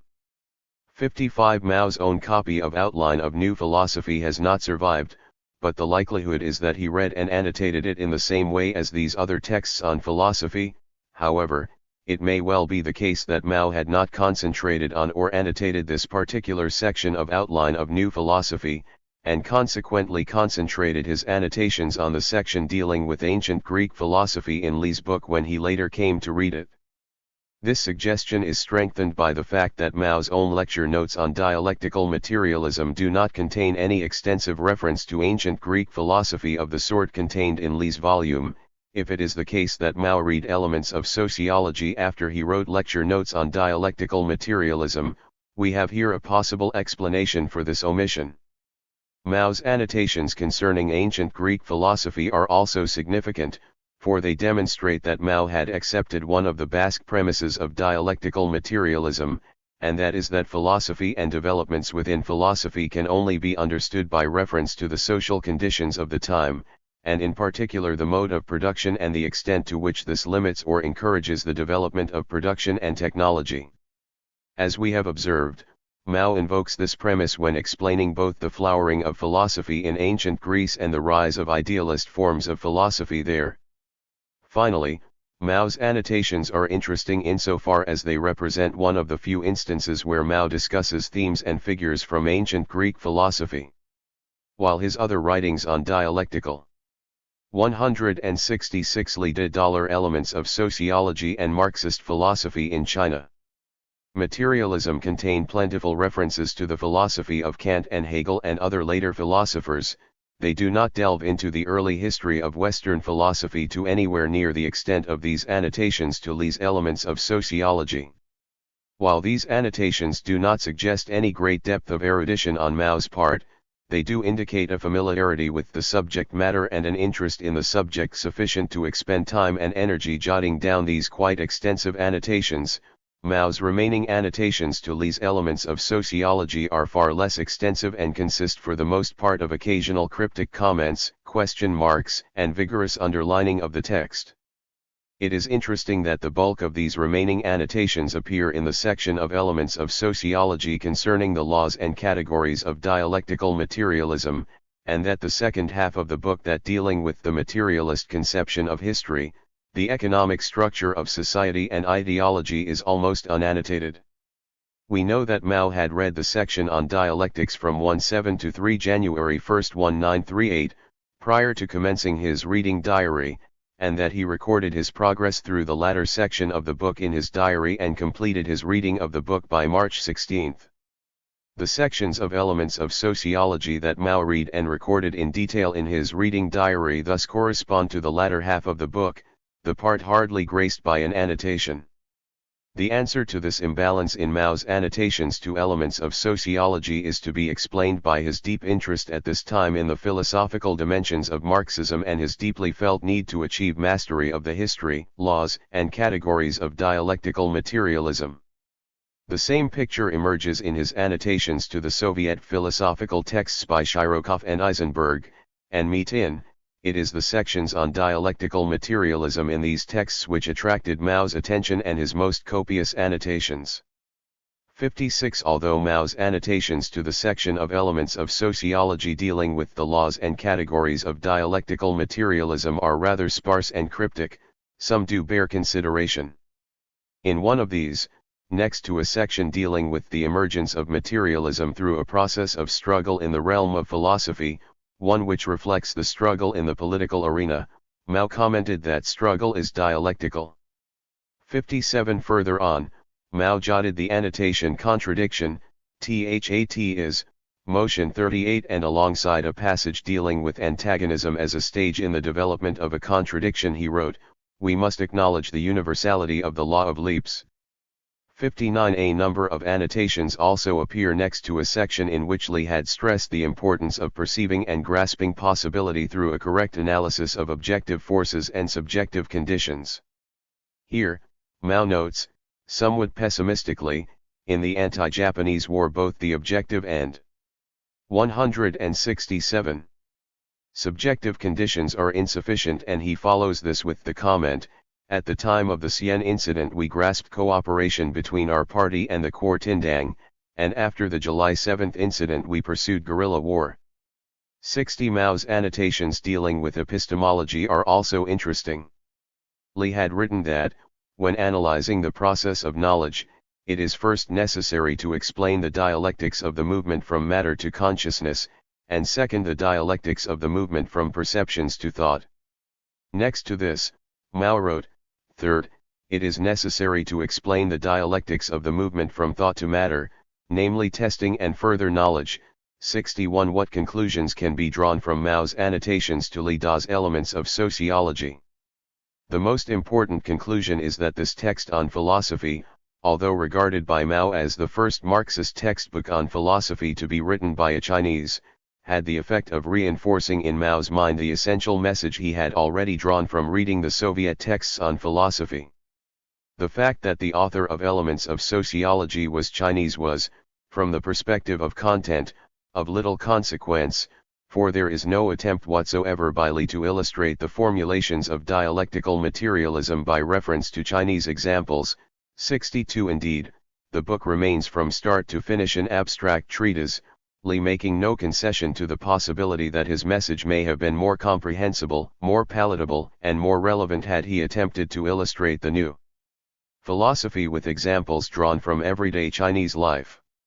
It was, as we have observed, a book whose target audience was intellectuals, and its purpose was to communicate to the reader the contemporary Soviet interpretation of Marxist philosophy. And it was because it so ably achieved this goal that Mao praised its author, and expended a great deal of time and intellectual energy reading and annotating it. Mao's few schematic annotations to elements of sociology which actually introduce Chinese examples are reflective of his often repeated view that it is necessary to apply the methodology of dialectical materialism to the task of discovering the particular characteristics of Chinese reality, rather than learning the formulations of this complex philosophy as an abstract theoretical exercise. In this respect, his annotations here parallel his annotations to a course on dialectical materialism and dialectical and historical materialism, for these earlier annotations contain numerous examples of Mao attempting to apply dialectical materialism to the Chinese context. We can thus see that Mao was an active reader, one who interrogated texts not just to comprehend their content, but to disclose their utility for the achievement of the goals of the Chinese Revolution. We have no evidence that the abstract nature of elements of sociology 168 and its lack of Chinese content left Mao dissatisfied, but it is quite clear from the general tenor of his writings, on philosophical as well as political and military issues, that he regarded the study of theory for theory's sake as a distinct waste of time. 63 Elements of Sociology was thus very useful to Mao insofar as it explained the philosophy of dialectical materialism, but the next stage and without doubt the more important stage for Mao was the application of this philosophy to the concrete tasks of the revolution in China. Elements of Sociology, The View from China. Before his death on August 24, 1966, Li De had been attacked for his outspoken criticism of Lin Biao's ideas which were, Li believed, opposed to dialectics and science, ideas which no one could agree with. Li was branded by Lin the most ferocious enemy of Mao Zedong thought and a traitor by Kangsheng. 64 During the late 1960s and early 1970s, Li Da's contribution to Marxist philosophy in China consequently remained under a cloud, and it was not until 1978 that a positive reassessment began. However, it was the rapid and widespread development of the field of Mao studies in China, predicated on the Sixth Plenum's resolution on certain questions in the history of our party since the founding of the People's Republic of China of June 1, 1981, that has served as the major premise for renewed and sustained interest in Li Da's philosophical writings, for one of the important themes of this resolution was that Mao Zedong thought is a scientific system to which many Chinese party leaders and theorists had made a significant contribution. 65 Evaluations of elements of sociology in China in the 1980s were thus linked to a wider preoccupation with Mao Zedong thought, and in particular a renewed interest in the origins and content of Mao's philosophical thought. 66 There is virtual unanimity amongst Chinese scholars that Li Da's Elements of Sociology is an outstanding work of Marxist scholarship, one which made a major contribution to the dissemination of Marxist philosophy in China. The judgment rendered by the 1982 edition of the Chinese Philosophical Yearbook is typical in this regard. Elements of Sociology, it says, has the following characteristics and strengths. 1. It is a treatise which relatively completely and systematically elaborates Marxist philosophy, one which incorporates the general laws of nature, society, and human thought too. On the basis of its direct explication of Marxist philosophy, it also provides a very clear elaboration of the other philosophical schools and the boundaries between them. 3. It is an 169. Embodiment of the fine style of study which links theory and practice. When utilizing the philosophical principles of Marxism to study concrete problems, the author emphasizes that abstract analysis is not appropriate and that there must be concrete analysis of concrete circumstances. 4. It upholds the spirit of critical struggle. In its discussions, Elements of Sociology carries out analysis and criticism of the viewpoints of idealism and metaphysics, and upholds the principle of the party character of philosophy. 5. The material in the book is quite substantial. It absorbed the definite conclusions of contemporary natural science, to a great extent employed materials regarding the history of philosophy, and in elaborating problems did everything possible to work directly from the sources. In doing these things, Elements of Sociology is of great assistance to those readers who have not systematically studied the history of philosophy. *7. While there is thus general agreement amongst Chinese philosophers on the significance of elements of sociology, there is nevertheless considerable disagreement on many aspects of interpretation. One of the most vigorous debates occurred between Professor Wang Jianhua and Professor Su Quanxing in the pages of the Niabia Shanghai Journal Mao Zedong Jixiu Xixiang Yanjiu Dongta from 1984 to 1986. 68. The debate centered on the relationship between elements of sociology and Mao's on practice and on contradiction, but traversed virtually all of the major interpretive issues concerning Li's book. What makes this debate so interesting is that there is almost no agreement between these two well-known scholars. 69. Concerning the core issue of the relationship between elements of sociology and Mao's two philosophical essays, Wang Jianhua defends the possibility that Mao could have read Li's book prior to mid-1937 when he wrote On Contradiction and On Practice. As we have seen, he points to the fact that the first edition of Elements of Sociology had been published in 1935, and significant portions of it dealing with the laws of dialectical materialism had been republished in journals. Mao may thus have had access to the text, either directly or indirectly, prior to mid-1937. Moreover, Li is known to have sent Mao a copy on the publication of the Shanghai edition in May 1937. But had Mao read it by July and August 1937, when he wrote his lecture notes on dialectical materialism from which the two famous essays on philosophy were taken? Su Quanxing suggests that the chance Mao had read Elements of Sociology by then is slight and that it is safer to accept that he read it only after completing the writing of his own essays. This contention is strengthened, according to Su, by the fact that there is no direct textual relationship between Mao's essays and Elements of Sociology, and this also makes the viewpoint that Mao had plagiarized Li's volume, a view 170. Shared by a number of Chinese and Japanese scholars /0 quite untenable. While Wang agrees with Su that Mao did not plagiarize Elements of Sociology in writing his lecture notes on dialectical materialism, he does not accept that there is no direct relationship between Mao's and Li's writings, and he provides a number of examples in which concepts contained in Li's volume also appear in Mao's philosophical essays. There is thus a consistency between the two sets of documents. Wang concedes, however, that both Li and Mao had been exposed to a common stock of Soviet philosophical texts, and it is this fact which makes his argument regarding consistency less than convincing. Indeed, Su is adamant that the origin of the concepts to be found in On Contradiction and On Practice is not Elements of Sociology, but Leninism via the Soviet texts on philosophy. He moreover maintains that Mao was not influenced by Elements of Sociology when revising his two philosophical essays for publication in the early 1950s. There is also disagreement between Wang and Su over the extent to which Li was dependent on Soviet texts and philosophy in authoring Elements of Sociology.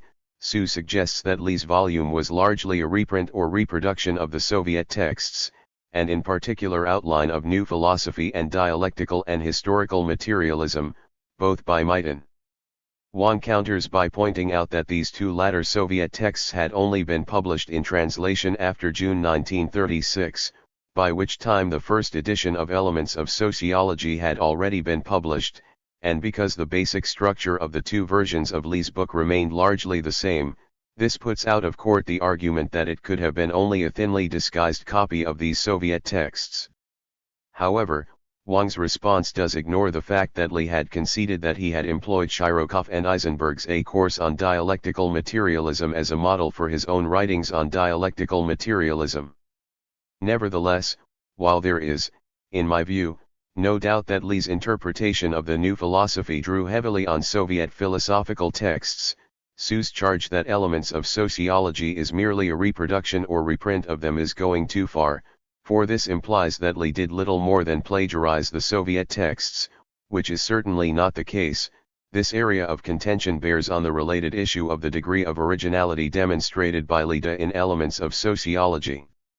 Wang charges Su with denying the creative contribution made by this volume, and argues that, while Li did employ many of the concepts and materials contained in the Soviet texts, he did perform creative labor to provide elements of sociology with characteristics that were particularly Li's own. Indeed, Wang suggests that Li's achievement lies not only in providing a comprehensive explanation of Marxist philosophy in elements of sociology, but in developing some of 171 Marxist philosophy's basic viewpoints. Su counters that it would be very difficult to establish the originality of elements of sociology, as many other texts on philosophy from that period were saying the same sorts of thing. For Su, the achievement of elements of sociology lies not in its originality but in the fact that it is China's first relatively complete introduction to Marxist philosophy. This is not the case, responds Wang, pointing to volumes written by Chu Kaiubai in the 1920s and Li's own Xiande Shiwixu of 1926. Similarly, translations of works such as Bukharin's Historical Materialism, loopholes the theory and practice of the fundamental issues of the social sciences, and Chirokov and Eisenberg's A Course on Dialectical Materialism had already provided comprehensive coverage of Marxist philosophy to a Chinese audience. Finally, Su suggests that elements of sociology's achievement was limited insofar as it did not integrate Marxist philosophy with China's reality. One must have some sympathy here for Su's judgment for, as the summary contained in the next 2 chapters demonstrates, there is no attempt to illustrate his exposition of dialectical materialism through reference to examples from Chinese life. We know that Li had intended to include a 6th section which would incorporate study of China's society, but this remained incomplete by May 1937 and was not included.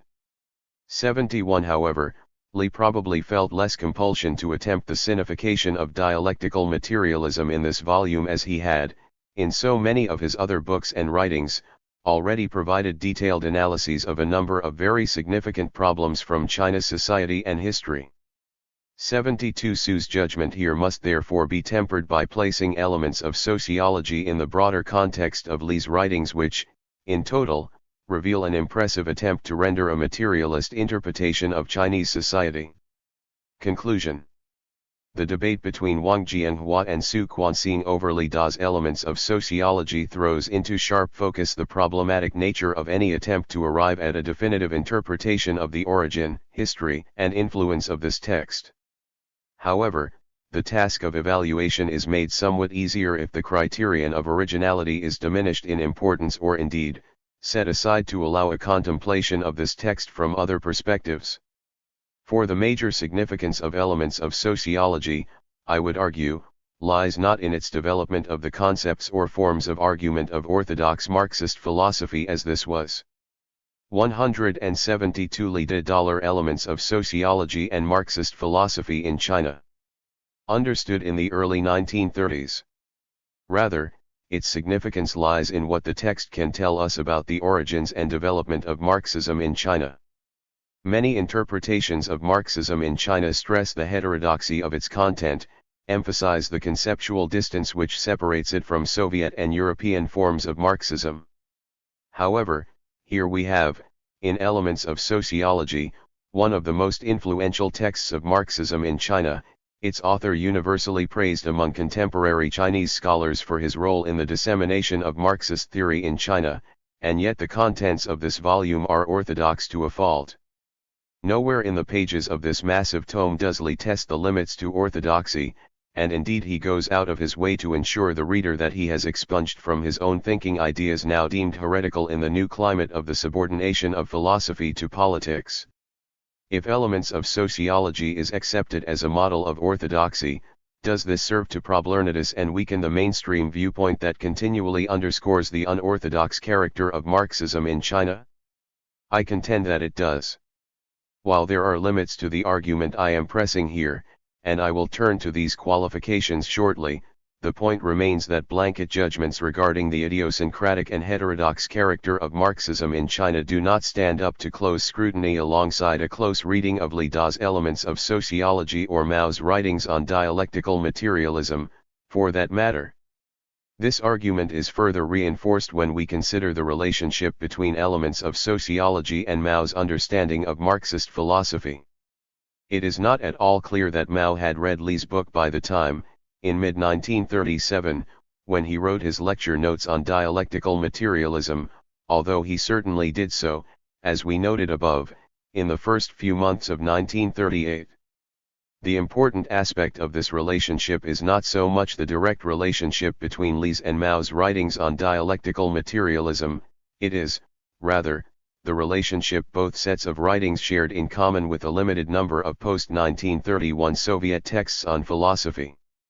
These texts: A Course on Dialectical Materialism, Outline of New Philosophy, Dialectical and Historical Materialism, conveyed to both Li and Mao information on the content of the new philosophy, and it is clear from Mao's own extensive writings on dialectical materialism that, in large measure, he drew on and adopted the concepts, modes of logic and forms of discourse contained in these books. The effect of elements of sociology on Mao was thus to reinforce the interpretation of dialectical materialism already drawn from his assiduous study of the Soviet texts in late 1936 and the first half of 1937. Elements of sociology was thus to become one of a constellation of overlapping and interlocking texts whose essential function was the 173. Same explanation and dissemination of the new orthodoxy in the realm of Marxist philosophy. The abiding influence of this constellation of texts can be perceived in the way in which dialectical materialism is propounded in textbooks on philosophy published in China in recent years. 73. These primers invariably read like regurgitations of the Soviet philosophy which Li helped disseminate through the pages of Elements of Sociology, and which Mao endorsed in his essays on contradiction and on practice. It is consequently necessary to recognize the significant influence of post-1931 Soviet philosophy if the genealogy of Marxist philosophy in contemporary China is to be understood. How otherwise are we to explain the continually repeated articulation of this interpretation of Marxist philosophy in China? Elements of Sociology is thus significant insofar as it sheds light on the origins of the philosophical aspect of Marxism in China as well as the developmental trajectory it has subsequently traversed.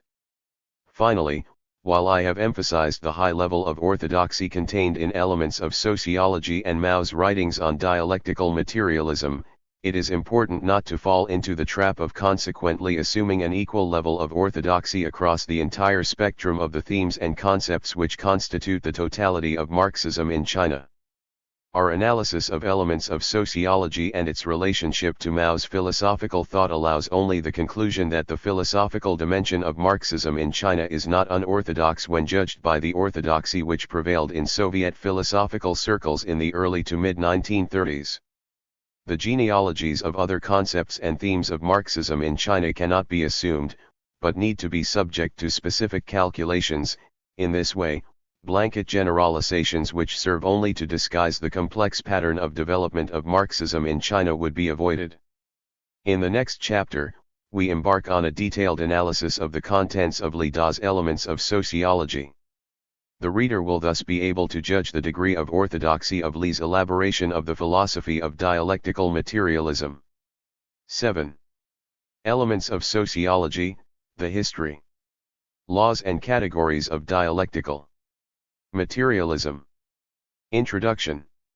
Elements of Sociology is divided into 5 sections. The first section, that dealing with dialectical materialism, is the longest and extends to more than 270 pages in the Wenji edition. The remaining sections cover the materialist conception of history, the economic structure of society, the political structure of society and social consciousness. This and the following chapter are devoted to a detailed summary and analysis of the section on dialectical materialism. This is necessary for a number of reasons. First, virtually none of Li Da's writings on philosophy has been translated into English. This paucity of English translations of Li's work has no doubt contributed to the unwarranted neglect of Li in English language commentaries on the dissemination and development of Marxism in China. 1. The summary which follows is intended to rectify that situation, even if only partially. Second, the philosophical subject matter discussed by Li in Elements of Sociology is extremely complex, even for those whose Chinese extends to the arcane terminology of dialectical materialism. The summary offered here will, I hope, serve as a less onerous substitute for tackling the original Chinese document. Third, there can be no doubt that Li's reputation in China as a Marxist philosopher rests very heavily on the erudition displayed in Elements of Sociology. If we are to evaluate Li's importance to Marxist philosophy in China, it is vital that we do so on the basis of a careful and thorough reading of this pivotal text. 180 Elements of Sociology, Dialectical Materialism. Finally, this summary is intended to reinforce the contention that any understanding of Marxism in China, and particularly its philosophical dimension, must be based on a familiarity with the premises, categories, laws, epistemology, and the forms of logic, argumentation and terminology of dialectical materialism. Here we have a philosophical system of considerable complexity, one making fundamental ontological and epistemological assertions. The dismissive treatment meted out to dialectical materialism too prevents a clear perception of its significance to the development of Marxism in China, by providing the reader with a detailed account of the contents of Elements of Sociology. Not only is the breadth of Li Da's understanding of dialectical materialism made abundantly clear, but it becomes evident that we are dealing here with a complex philosophy, the forceful arguments and logic of which have persuaded many Chinese intellectuals. Mao Zedong among them. Their adherence to this belief system is incomprehensible if dialectical materialism is lightly dismissed as erroneous, or treated as nothing more than an epiphenomenon of the struggle in the political arena. 3. In the summary of Li Da's Elements of Sociology which follows, I have attempted to capture all of the major lines of argument and the links within these arguments. My purpose is to provide a thorough yet accessible account of Li Da's explication of dialectical materialism. Before turning to this task, it is appropriate to recall the cautionary note raised in the previous chapter which problematizes the notion of Li as author. While we are not for a moment suggesting that Li did not write Elements of Sociology, we must keep in mind that the concepts, categories, laws, and forms of argument and logic which appear in this substantial volume are not, for the most part, original formulations. By and large, these derived from Soviet Marxist philosophy of the early 1930s. One of our aims is to situate the writings of Li Da and Mao Zedong within the general theoretical context of the time, and in so doing make possible an informed judgment of the extent to which both Li and Mao were in the debt of contemporary Soviet texts and philosophy for information on the approved interpretation of dialectical materialism. In other words, we are concerned with the link between Marxist philosophy in China and Marxist philosophy elsewhere, and particularly its relationship to Orthodox Soviet Marxism. The task is thus to compare Elements of Sociology with the Soviet texts on philosophy which were his main source of inspiration, and to evaluate the extent of overlap between them. As we peruse the contents of Elements of Sociology, we must keep in mind that Li did not aspire or lay claim to any great originality in writing this volume. It is 181. Therefore not originality we seek, but genealogy. It is the substance and style of Li's explication of an already existing philosophy which is of significance here. Before turning to the contents of Elements of Sociology, a comment on its general structure is necessary. Li commences with a survey and analysis of materialist and dialectical themes in the history of human thought, moves on to a consideration of dialectical materialism as a science and, on this basis, considers in some detail the laws and categories of dialectical materialism. His explication concludes with a detailed analysis of the issues of epistemology and logic. In terms of the mode and order of presentation, the structure of Elements of Sociology clearly parallels that to be found in the Soviet philosophical texts. Indeed, some sections utilize the same subheadings. 4 specific comparisons between Elements of Sociology and the Soviet texts on philosophy and Mao's writings on dialectical materialism will be provided below, but to avoid interrupting the flow of Li's explication, these will be largely confined to the endnotes. Dialectical materialism in the history of human thought. Li commences by reiterating the formula that the only scientific method of sociology is dialectical materialism. 5. It is, he argues, the only method capable of providing a dynamic, lively, and organic explanation of society. Although now the weapon of the proletariat and its party in the struggle to realize a socialist society, dialectical materialism can be traced back to the earliest attempts at philosophy in human history. However, the level of development of the various economic structures which have characterized the progress of human society established limits on the extent to which materialist or dialectical ideas have been able to flourish. Primitive societies, for example, gave rise to primitive dialectics in the form of animism. This was dialectical, Lee suggests, insofar as it was premised on an appreciation of movement and change in the external world. However, such incipient dialectics could not, because of the limitations imposed by the low levels of social and economic development, transcend the religious and superstitious elements of consciousness. Nevertheless, the philosophies of ancient societies such as Greece marked a development in the history of dialectical thought, based on developments in such things as technology, handicrafts, trade, and navigation.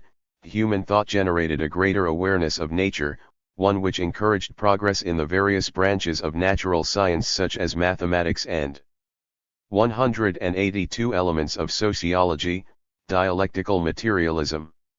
Geography. Lee singles out Heraclitus for his contribution to dialectical thought, for Heraclitus perceived in contradiction the explanation for constant change in the universe. The struggle of opposites is the initiator and prime mover of all change and development, and this is a fundamental idea of dialectics. For this insight, Heraclitus is described as the father of dialectics. 6. Lee continues that, despite the advances made by the philosophy of ancient Greece, the limitations imposed by the level of economic development and in particular the nature of the class structure and struggles of slave society meant that idealist forms of dialectics became prominent at the expense of materialism. A similar explanation is given by Lee for the failure of later philosophers, and in particular Kant and Hegel, to link the dialectical themes within their philosophies to materialism. Kant, for example, although seeming to acknowledge the existence of an objective material world, actually negated it when explaining the process of knowledge, falling back on an idealist and metaphysical emphasis and the a priori knowledge of the subject of cognition. 7. This was a result of the limitations imposed by the feudal society in which Kant lived. Similarly, Hegel, although bringing dialectics to its highest point, is perceived by Lee as a product of the environment created by the bourgeois revolution and class struggle of Germany in the early years of the 19th century. The contradictions in Hegel's philosophy between its progressive and reactionary aspects and between its method and system are explained by this. 8. His reference to a world spirit as the demiurge of change and progress meant that his dialectics could be no more than idealist in character. Nevertheless, his recognition of the unity and struggle of opposites within phenomena as the cause of change and development established his idealist dialectics as a precursor of dialectical materialism. 9. Lee suggests that it was only with the emergence of capitalist society, with its inherent contradictions between capital and labor, and between the organized and planned character of production at the level of the enterprise and the anarchic state of production at the level of society, that earlier strands of dialectical and materialist thought could coalesce to create dialectical materialism. Marx and Engels, themselves strongly influenced by the idealist dialectics of Hegel and the materialism of Feuerbach in their early writings, had, by 1844–45, formulated the philosophy of dialectical materialism, a philosophy which overcame the metaphysical materialist shortcomings of Feuerbach's philosophy and the idealism of Hegel. The crucial factor in this development, Lee argues, was a recognition of the pivotal role of the emergent industrial proletariat in the structure and development of capitalist society, and a recognition, in such works as the German ideology, that the material conditions of human existence represented 183. The locus from which sprang all historical change and development. 10. From this premise was to come the concomitant recognition that the economic structure of society, incorporating the labor process, constituted the basis of legal relations and state forms. 11. In terms of epistemology, Lee emphasizes the role of practice as the basis of the process of knowledge production. The unity of the historical and natural perspectives within dialectical materialism is, he suggests, premised on social practice, the practice of labor, material production, and social struggle determined mental artifacts such as ideas and concepts. 12. Lee distances the epistemology of dialectical materialism from that of the old-style materialism of Feuerbach. The latter merely perceived knowledge as a reflection of objective reality in the brain of the observer. Dialectical materialism, however, went beyond this passive reflection theory to stress practice as the motive force in the development of knowledge. 13. When Lee turns his attention to the development of dialectical materialism, he makes the observation that this philosophy had emerged through a process of philosophical struggle. Philosophical struggle is a reflection of political struggle. This is the key to our understanding of the emergence and development of dialectical materialism. 14. Lee then proceeds to demonstrate how certain of the philosophical texts of Marx and Engels emerged through a process of struggle against the detractors of scientific socialism. Similarly, Lenin's development of dialectical materialism was related to the political struggles of his time. Lee's elaboration of the position of dialectical materialism in the history of human thought thus sets the scene for a conception of philosophy which is linked to broader political and social struggles, its emergence through struggle serving to explain the often polemical tone in which the philosophy of Marxism has been couched. Lee's elaboration also serves as the premise for his conception of the function of dialectical materialism in the current stage, to guide the life and struggle of the progressive classes. 15. The philosophical science of dialectical materialism. Lee proceeds to detail the major problems and issues of dialectical materialism. He deals first with the basic problem of philosophy, the relationship between matter and spirit. 1. The responses of the various 184 elements of sociology, dialectical materialism. Philosophies to this problem have, he argues, situated them in one of two camps, materialism or idealism. 17. Materialism endorses the view that matter comes first in the world and that spirit comes later. Matter is thus the primal cause, and spirit emerges from matter. Matter exists objectively and independently of spirit, spirit depends on matter, matter does not depend on spirit. This principle, Lee continues, applies equally to society, which can be divided into its material and spiritual components. Spiritual life is a reflection of material life. Material life is the basic cause, it is the base, while spiritual life emerges from it. Spiritual life progresses on the basis of progress in material civilization. Materialism's basic premise is thus that existence determines consciousness, and that consciousness does not determine existence. It therefore follows that social existence determines social consciousness. Idealism, on the other hand, endorses the view that spirit comes first in the world and that matter comes later. From this perspective, the world is the product of spirit. An example is Hegel's reference to the absolute spirit which is presumed to have existed prior to the material world. Idealists, according to Lee, thus conceive of the world in thought, and assume that thought creates the material world. Spirit therefore changes first, and changes and developments in the material world precede spiritual change. Idealists perceive the history of humankind as a product of thought. As thought changes, society also will change.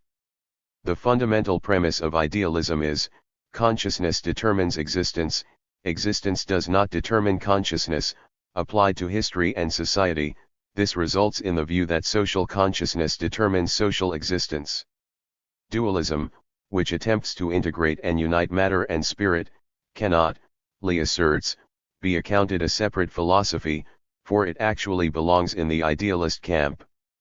The entire history of philosophy is thus the history of the development and struggle of materialism and idealism. This struggle between materialism and idealism is, he argues, a reflection of actual historical struggles, for those who create philosophy belong to definite social groups. Any philosophical theory reflects the circumstances of the economic life of the era, reflects the level of knowledge of the natural sciences, and reflects the interests and aspirations of definite social groups. In the history of philosophy, idealism has frequently represented the consciousness of conservative classes. Materialism, on the other hand, has frequently represented the consciousness of the progressive classes, and these latter have always employed materialism to oppose the spiritual products of the conservative classes. Lee portrays the proletariat as the progressive class of the present era, which consistently supports materialism and continually struggles against idealism. 185. And what of truth? Lee asserts that truth is on the side of materialism. The history of human practice and the history of human science verify the truth of materialism and expose the erroneous nature of idealism. The more social production expands, the more science progressively reveals the secrets of nature, and the more the truth of materialism is consolidated. Lee then deals with dialectical materialism's role in overturning the dominance of idealism. 18. He suggests that the origins of idealism are to be found in the distinction between mental and manual labor, and the division of society into classes. With the emergence of class society from primitive society, mental labor became the prerogative of the dominant class, while manual labor became the lot of the dominated class. Because the members of the dominant class did not engage in manual labor, they had no direct connection with the real world, and could not therefore correctly reflect the real world in their thinking. The mode of thought characteristic of idealism is entirely consistent with the views of religion and spirit and God. Religions, such as Christianity and Buddhism, have their origin in animism, and religion has the same social function as idealism, the oppression of the lower classes by the dominant class. Dialectical materialism, Lee continues, has drawn on the tradition of materialism, but has overcome the formalistic elements of materialism to emphasize the dialectical theme. Its system sets out from the assumption of a material world which exists independently of thought, and which exists eternally in time and space. Central to this perspective is the concept of motion. The material world is the unity of the various concrete forms of the motion of matter. Thought, for Lee, is also a form of motion, and is a special characteristic of the material world, a reflection of the development of the world in the brain of humankind within society. The origins of development are not external, Lee insists, but are to be found in internally generated motion. 19. The origin of this internally generated motion is contradiction. The struggle of opposites are mutually complementary and at the same time mutually incompatible. The transformation of a thing into its opposite is manifest through leaps, through qualitative change brought on by quantitative changes. Dialectical materialism is the only scientific worldview in that it reflects the truth of all the contradictions in contemporary society, it reflects all of the progress in contemporary science, and reflects the demands of the progressive social classes.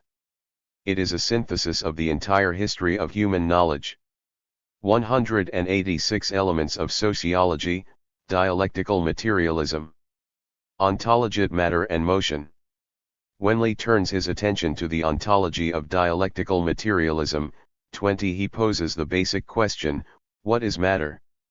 In response, he refers to the fact that humans daily come into contact with the natural world in countless ways, they experience many aspects of the material world. All of these aspects have a universal and determining characteristic, they all exist independently of our consciousness and are at the same time the source of our perceptions. The totality of these various material entities is referred to by dialectical materialism as matter. Thus, while matter is a philosophical concept, it is an objective reality which exists beyond thought and yet which is reflected in thought. Matter is a general concept which incorporates the most highly organized material categories, one of which is thought. Thought is matter. The opposition of thought and matter is thus conditional, and only has significance when raised in the context of epistemology. 21 Lee then argues that the material concepts of philosophy represent absolute truth. However, the material concepts of natural science are frequently only relative truth. This is because the material concepts of natural science progress as the physical and chemical sciences progress, and can only be as correct as these are. This is where the primary error of contemporary mechanistic materialists lies. They do not make the distinction between the concept of matter in philosophy and the concept of matter as this is used in natural science. They conflate the two and substitute the latter for the former, and thus recommend that natural science replace philosophy. The general significance of matter, which is the province of philosophy, must be distinguished from its particular significance, and not conflated. Lee continues his exposition of the ontology of dialectical materialism by asserting that the primary form of the existence of matter is motion. Matter and motion are inseparable. It follows from this premise, he suggests, that there is no such thing as absolutely immobile or static matter. Metaphysical idealists of the past have talked of the natural world as though it were in a permanent state of rest and as if there consequently could be no development. Dialectical materialism, on the other hand, recognizes immobility as one form of motion, a particular form. It is relative immobility, whereas the motion of matter is absolute. Dialectical materialism also recognizes complex forms of motion, in contrast to mechanical materialism, which reduces all motion to one simplified, mechanistic form. Motion can also not be separated from time and space. 22 Time and space are themselves basic forms of the existence of matter, and without them there could be no matter in motion. These, like matter, exist independently of human consciousness. The objective reality of time and 187. Space is constantly developing and changing, and the manifestation of this as a reflection in human thought is relative and developmental. Idealists, such as the Kantians, Hegelians, and Marxists, advocate the view that time and space are merely concepts, and negate their objective character, a perspective which, Lee makes clear, is quite erroneous. The object of dialectical materialism. Lee then rums his attention 23 to the object of dialectical materialism. Dialectical materialism is first and foremost, he asserts, a worldview, a scientific worldview which studies the general principles of development of the world. The world is, however, divided into natural and social components, and the sciences which study the particular laws of development of these different components are the various natural and social sciences. Their object is the disclosure and elaboration of these particular laws of development. The object of philosophy, on the other hand, is to discover the general principles, categories, and laws of the world, and the general laws of development and interconnectedness of the phenomena of the world. Important to this task, Lee suggests, is the unity of theory and practice. After all, the laws of nature and society revealed by their respective sciences are products of social practice. The verification of these laws comes through practice, as does the veracity of philosophy. Philosophy is not, however, just about explaining the world, but changing it. It must therefore be a unity of theory and practice. The worldview which incorporates the results of the various sciences, Lee informs us, is a dialectical materialist worldview. This worldview is first of all materialist in that the knowledge contained in the various sciences is a reflection of objective reality and verified through practice. It is, secondly, dialectical in that the nature of development has been revealed by the natural and social sciences to be dialectical in character. Dialectics in thought is a reflection of objective dialectics. Dialectical materialism is a dialectical synthesis of the general and particular, of thought and reality, of theory and practice, and of empirical and theoretical science. The philosophy itself is dialectical insofar as it constitutes a developing and dynamic worldview. There is an intimate connection, Lee continues, between the dialectical materialist worldview and the development of science. Without the development of the various sciences to a high level, a scientific worldview could not have been established. By the same token, dialectical materialism is, as well as a worldview, a methodology. It provides a method for research of the various concrete phenomena. 188 Elements of sociology. Dialectical materialism. Through its incorporation of the objective world's general phenomena, philosophy thus provides a general method for the various sciences, it incorporates general principles, categories, and laws which the sciences can apply to the particular objects within their domain.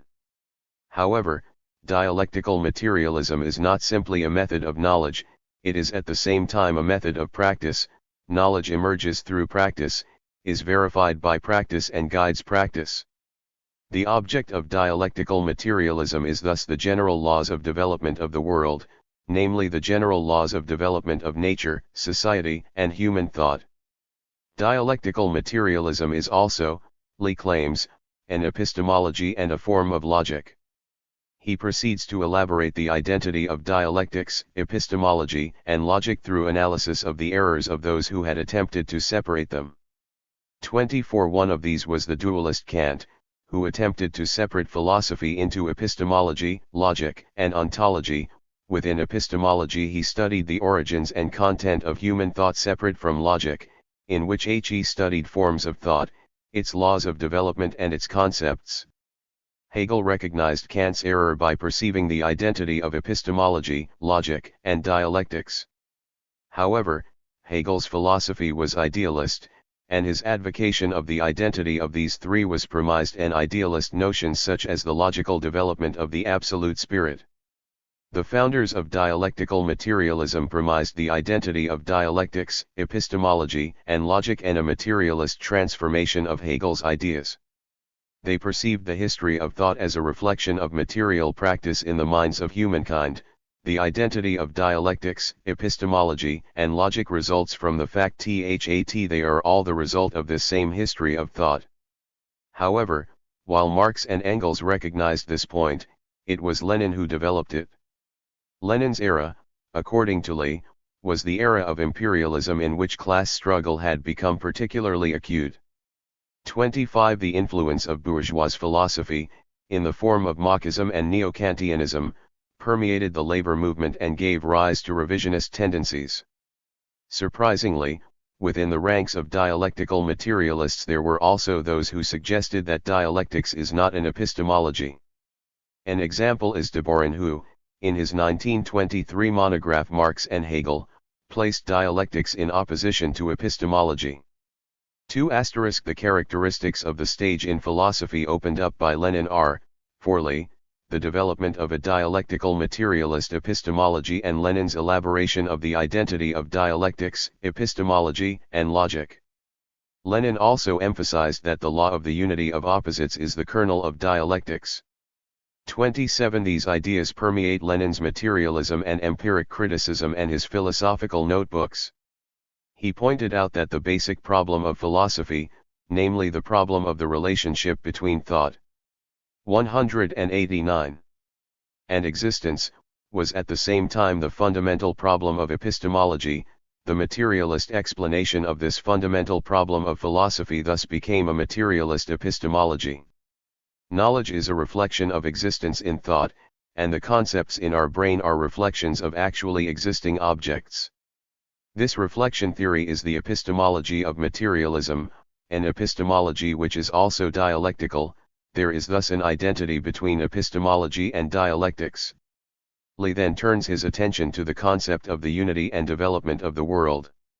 28. The development of the world, he argues, is an historical process, and it therefore follows that human knowledge of the world is also an historical process. The science of dialectical materialism is constituted of the philosophical conclusions of the history of humankind's knowledge of nature and society. This gives rise to a unified worldview which at the same time guides the natural and social sciences to reveal new dimensions of the world, and this in turn confirms the correctness of dialectical materialism while supplementing its content to provide a continually developing and unified worldview. A unified worldview is a unified view of the development of the material world. According to Lee, dialectical materialism endorses the view that the world is a unified material entity, that consciousness is a small part of the material world and a product of the process of development of matter. In the material world, all things are in motion, developing, and at the same time interrelated. Lee illustrates this by reference to the relationship between atoms to constitute molecules, and the movement of electrons within atoms which can be likened to a solar system in miniature. The conclusion is that the very basic building blocks of the material world evince the characteristics of motion and interrelatedness which are so evident in nature and society more generally. The complexity of the material world is illustrated by Lee through reference to the principles by which the solar system and the Earth came into being. In both cases, their processes of emergence reveal change and development, reveal certain common patterns. Similarly, the emergence of life on Earth can be explained from a materialist perspective by reference to the formation of complex molecules which constituted the basis of life. Certain conditions of temperature and atmosphere altered these to bring about the earliest forms of life. Humankind is the highest expression of the process of evolution from these early life forms.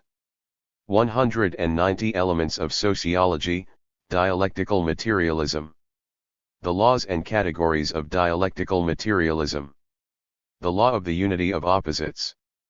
Having established that dialectical materialism represents a philosophical science which encompasses knowledge of a developing, unified, and interrelated material world, Lee turns his attention to the various laws of dialectical materialism. This chapter in Elements of Sociology is very significant for it sheds light on the status and function he attributed to the laws of dialectical materialism, and it soon becomes clear that Lee's exposition, based as it is firmly on the elaboration of the laws of dialectical materialism to be found in the Soviet texts on philosophy from the early 1930s, reflected the orthodox view of the preeminence of the law of the unity of opposites amongst the laws of dialectical materialism. This was a perspective which was to have a profound influence on the way in which Mao Zedong was to interpret dialectical materialism, and the stress on the law of the unity of opposites in Lee's philosophical writings could only have served to reinforce the understanding Mao took from the Soviet philosophical texts by Maidan, and by Shirokov and Eisenberg, that the law of the unity of opposites is the fundamental law of dialectical materialism.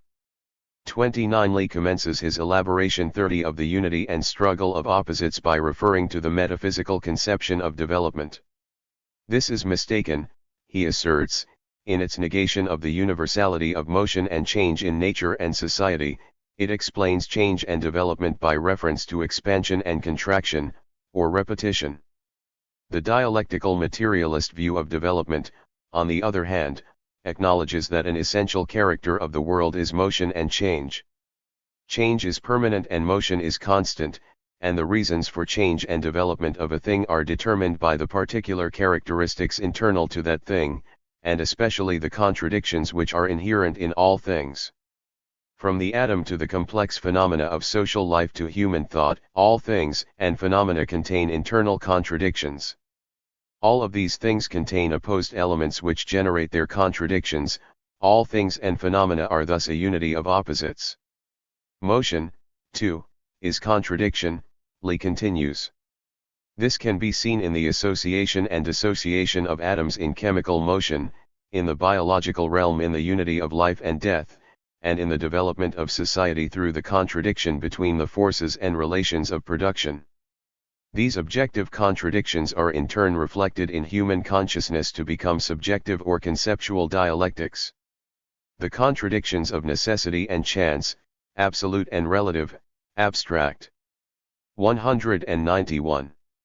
And concrete, and general, and particular, are reflections of objective contradictions in the material world. The cause of motion in a thing is its internal contradictions. Idealists explain the cause of motion through reference to ideas such as the absolute spirit. Mechanists see the cause of motion as external to a thing. Both are profoundly mistaken, Lee states, and while dialectical materialism does not negate the external context of change, it believes external contradictions must operate through internal contradictions to effect change. Lee then makes the judgment that the law of the unity of opposites is the fundamental law of development of the objective world and of human thought. The unity of opposites represents the interpermeation and identity of opposed entities, but the unity of opposites is conditional, temporary, and relative, whereas the struggle of opposites is absolute. This is because the imperative for negation and rejection on the part of the contradictory entities is absolute, eternal, and unconditional. The resolution of the struggle between opposites leads to a change in the contradictions within a thing, and thus to the emergence of new entities. Change takes the form of continuous change and discontinuous change. At certain stages in development, the relationship between contradictions can become antagonistic, although Lee is at pains to point out that contradictions are not invariably antagonistic. Antagonism emerges only at a particular stage in the development of the struggle between opposites, and the resolution of the struggle between antagonistic contradictions cones through qualitative change, through a leap in development, as a new entity emerges. The object of dialectical materialism is thus, according to Lee, the study of the concrete contradictions within nature, society, and thought. The general principle of the law of the unity of opposites must be applied to disclose the many contradictions which exist in complex phenomena and processes. As the context or process is different, so will be its defining contradictions, and so too will be the method of their resolution. The fundamental law of dialectics, Lee repeats, is the law of the unity of opposites. It is the kernel of dialectics. 31. This fundamental law incorporates the other laws of dialectics: quantitative and qualitative change, the negation of the negation, causality, form and content, etc., and is crucial to an understanding of all of these other laws. All of them can be explained by reference to the law of the unity of opposites. Lee states that Marx and Engels took the concept of the unity of opposites and transformed it, placing it a materialist foundation such that it could become the law of development of the objective world and its 192 elements of sociology. Dialectical materialism. Reflection in thought. This law is thus a thread which runs through the entire corpus of their works. Lenin, too, endorsed the notion that this law is the essence of dialectics, to the extent that all other laws of dialectics are a manifest form of this fundamental law. 32. Lee reminds the reader that, in applying this law, it must be remembered that the development of an object is determined by its essential contradiction, and that the other contradictions grow out of this. Analysis must grasp the role of this essential contradiction from start to finish in the process of development. The law of the mutual transformation of quantity and quality. The fundamental law of dialectical materialism is, therefore, the law of the unity of opposites. A manifest form of this law, Lee informs us, is the law of the mutual transformation of quantity and quality. 33. The basis of the development of the law of the unity of opposites, the form of change which becomes manifest is gradual quantitative change which ultimately results in qualitative change in the form of a leap. Following this qualitative leap, change within the new phenomenon returns to a gradual quantitative form. What is quality? Lee responds that quality refers to different things, phenomena, or processes. The multiplicity of different types of quality can be explained by reference to particular forms of the motion of matter. These different forms of motion have their own particular qualities, but are nevertheless related insofar as, in all types of motion, the process is from simple, low-level forms to complex, high-level forms. Whatever the object of our study, we must, according to Lee, grasp the qualitative character of that object, namely the particular and determining form of motion, and only by doing so can we reveal its laws of development. The category of quality incorporates the interrelatedness of different qualities, and also the distinctions between them. One starts from simple distinctions and simple characteristics in order to arrive at an understanding of the specific qualities which characterize phenomena. For example, in general terms, change in society is a function of change in the mutual relations between humans. Different societies manifest this quality differently. The changing relationship between capitalists and laborers in a capitalist society is a particular manifest form of this general quality. As well as the determining characteristic of quality in an entity, there is also the determining character of quantity. Examples provided by Lee include size, speed of motion and range of temperature. These sorts of things must be known in order to understand the quantitative dimensions. 193. Which characterize an entity. At first glance, he suggests, the quality and quantity of things may not appear related. Things with the same quality may be of different sizes, and the same quantity may appear in qualitatively different entities. For example, Factories of a certain size in a capitalist state are capitalist enterprises, factories of the same size in a socialist state are socialist enterprises. Size is not significant in looking at the differences in quality between them. When coming to know a thing, we must first, according to Lee, grasp the quality that determines the character of that thing, and only then be concerned with its quantitative characteristics.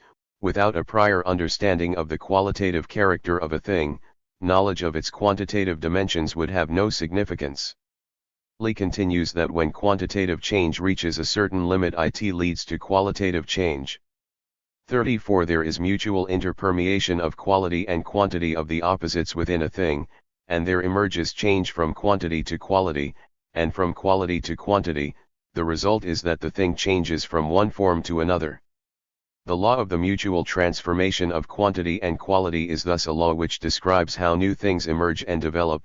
It describes the process whereby a leap occurs in the development of a thing to produce a new, qualitatively different thing. This law is thus, according to Lee, one of the fundamental laws of methodology. Lee then proceeds to provide examples from the worlds of nature and society to illustrate the process whereby quantitative change culminates in a leap through which qualitatively new phenomena emerge. He stresses that this law is fundamental to an understanding of the stages in the development of a thing. As an illustration, he gives the example of the distinction between the stages in the development of capitalism of free competition and imperialism. These are qualitatively different stages and have to be analyzed as such. Lee then turns his attention to a specific analysis of the theory of leaps. 35 A leap occurs as a result of a quantitative evolution, of change which is gradual and continuous. The leap itself is abrupt change, change which disrupts the continuous incremental evolution, and it is change which causes a definite qualitative change as a thing is transformed into its opposite. Evolution and leap thus become a unity of opposites, and actual development is a unity of evolution and leaps. Quality of whatever sort, Lee continues, develops according to internal contradictions, and the resolution of those contradictions occurs through leaps. When a qualitative limit has been reached, when the tension between the contradictions has become most extreme, that is the point at which the resolution of the contradictions commences. It is this transformation through leaps which distinguishes dialectical materialism from a simple evolutionary view, one which perceives 194 elements of sociology, dialectical materialism. Development as a simple process of increase or decrease in size, or of repetition. All things, according to the evolutionary view, develop through a slow, evolutionary pattern of development. This view underpins the approaches taken by reformism, which believes that the new society can be achieved through reform and gradual change. The law of the negation of the negation. Lee proceeds to an analysis of the law of the negation of the negation. 36 This law is, he suggests, a concrete manifestation of the law of the unity of opposites. The law of the mutual transformation of quantity and quality explains the process of change and development, and the reason for stages in this process. The law of the negation is a further concrete elaboration of the way the unity of opposites develops to bring about change in a purposeful manner. All things contain contradictions, and in the process of development of these contradictions, the lower stage of development is a preparation for the negation of the stage, a preparation for a transformation to an opposed, new and higher stage. This higher stage negates the lower stage, yet retains the positive elements of the lower stage. This higher stage is in turn negated by the next higher stage in development, which in turn is itself negated as development proceeds. Consequently, the first stage is negated by the second stage, and this second stage is in turn negated by the third stage. The law which describes this process covers all forms of development, whether from the natural or social worlds. Put simply, Lee continues, dialectical negation involves a stage in the process of development in which one aspect of the contradiction emerges to overcome the old elements which are characteristic of that stage. However, while these old elements are negated, the synthesis which is produced still retains elements of the old. The three stages can thus be referred to as affirmation, negation, and negation of the negation, and it is the persistence of positive elements from the first stage of affirmation and the negation of negative elements which gives the process of development its purposeful character and ensures that development proceeds from simpler to more complex forms, from lower to higher. The whole process is driven by the existence of contradictions which permeate each stage in the process of development, and it is the resolution and struggle between the contradictions and their aspects which drives the process through stages in a purposeful direction, and which ensures that qualitatively new and more advanced things emerge. 195. Lee then turns to a critique of those who have misinterpreted the law of the negation of the negation. 37. Although this law originated with Hegel, he approached it from an idealist perspective, believing the three stages in thought: thesis, antithesis, synthesis determined development of reality. Dialectical materialism inverted Hegel, liberating the notion of the three stages from its mystical form and placing it on a materialist basis. The mechanists, such as Bogdanov and Bukharin, are criticized by Lee for conflating quantity and quality, perceiving development only in terms of quantitative change to which can be applied the laws of mechanics. Rather than perceiving change in terms of the negation involving a transformation of quality, the mechanists perceive development as moving through stages of equilibrium and disequilibrium to a new equilibrium. Formalists, such as de Boron, are also guilty of a similar error, and their position is more characteristic of a synthesis of Feuerbach and Hegel's views. Essence and phenomenon. The three laws discussed by Lee: the laws of the unity of opposites, mutual transformation of quantity and quality, and negation of the negation, are the three fundamental laws of dialectics. Of these three laws, the law of the unity of opposites is, Lee reminds us, the most fundamental law, the kernel of dialectics. The other two are manifestations of this law in different forms. The law of the unity of opposites in fact incorporates these other two laws. The law of the unity of opposites also incorporates many other categories such as essence and phenomenon, content and form, necessity and chance, and reality and possibility. All of these opposed categories are concrete forms of the law of the unity of opposites. Lee argues that, when science attempts to discover the laws of development of objective things, it confronts first of all their outer appearances.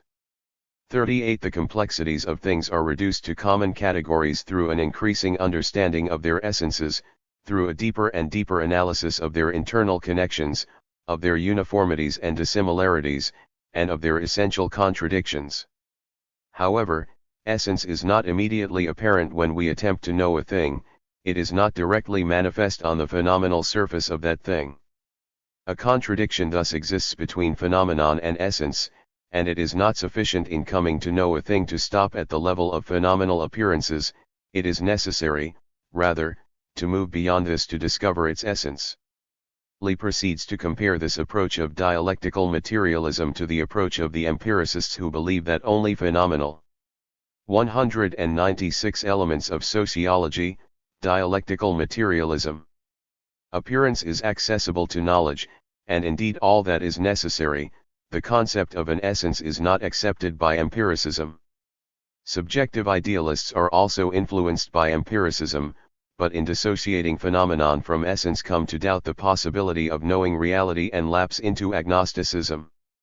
Kant, in advocating limiting the scope of knowledge to the realm of the phenomenal, was also guilty of agnosticism. Hegel, on the other hand, recognized the intimate connection and dependence of essence and phenomenon, but provided an idealist explanation of essence, for he believed both essence and phenomenon were incorporated in thought.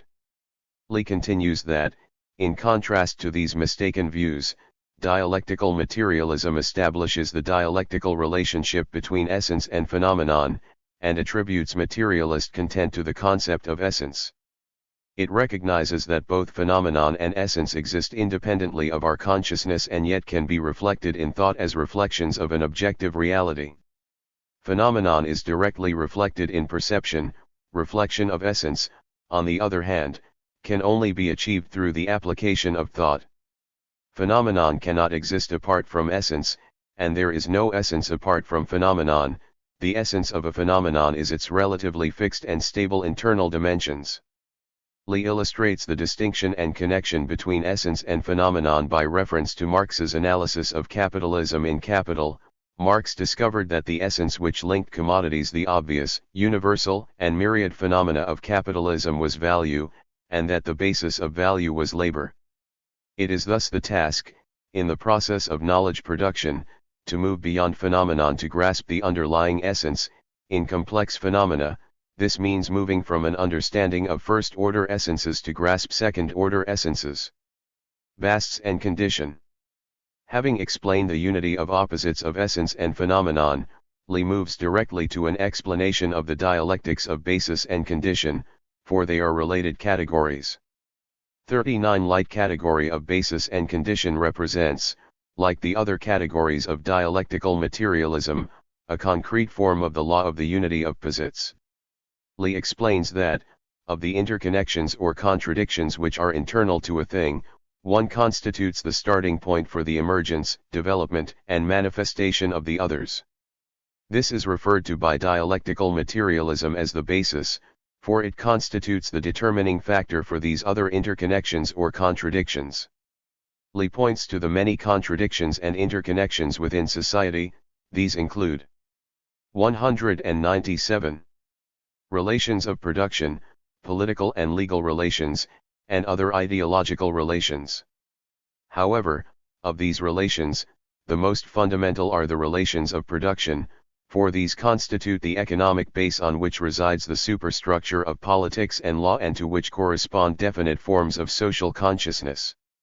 At a specific stage in the development of the relations of production, they constitute the basis, and the elements of the superstructure are determined by it. Between the basis and those things determined by the basis, there is both relative opposition and identity. Moreover, that which is determined by the basis can itself be transformed to constitute the basis for other contradictions. An example here is the political superstructure which, while determined by the relations of production, constitutes a concentrated expression of economics and thus becomes the basis for consciousness.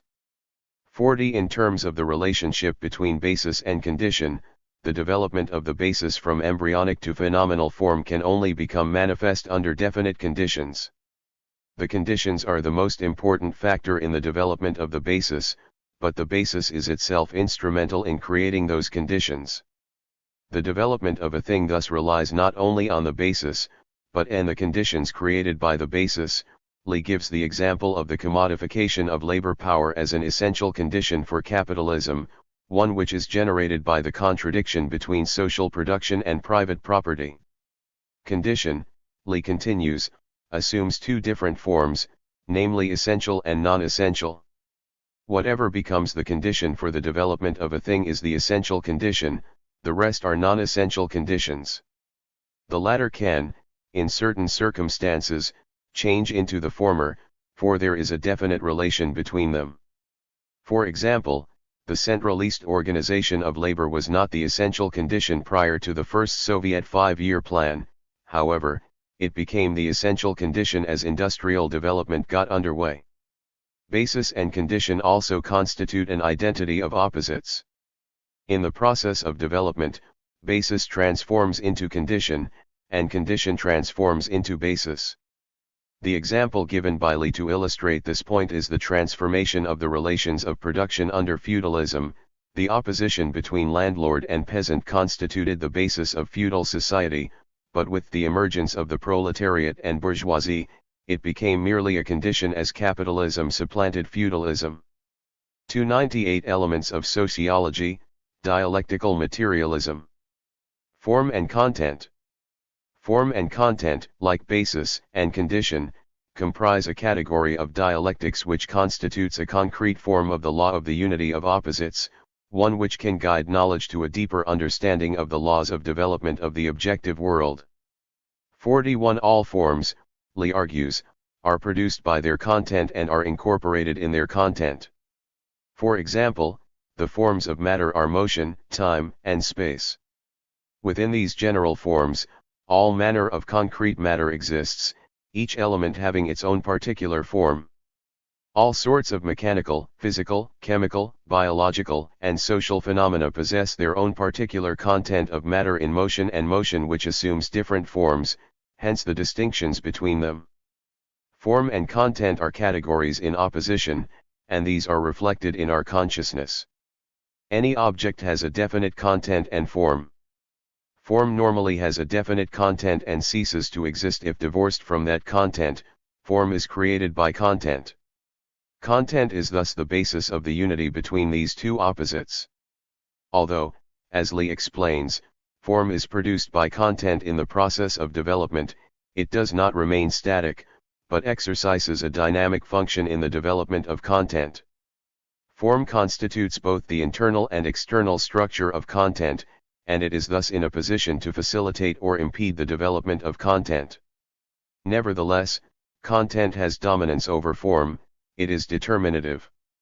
And in its perpetual forward development it eventually comes into conflict with form, and in the struggle which ensues, content overcomes the resistance of form, rejects it and adopts a new form appropriate to its own development.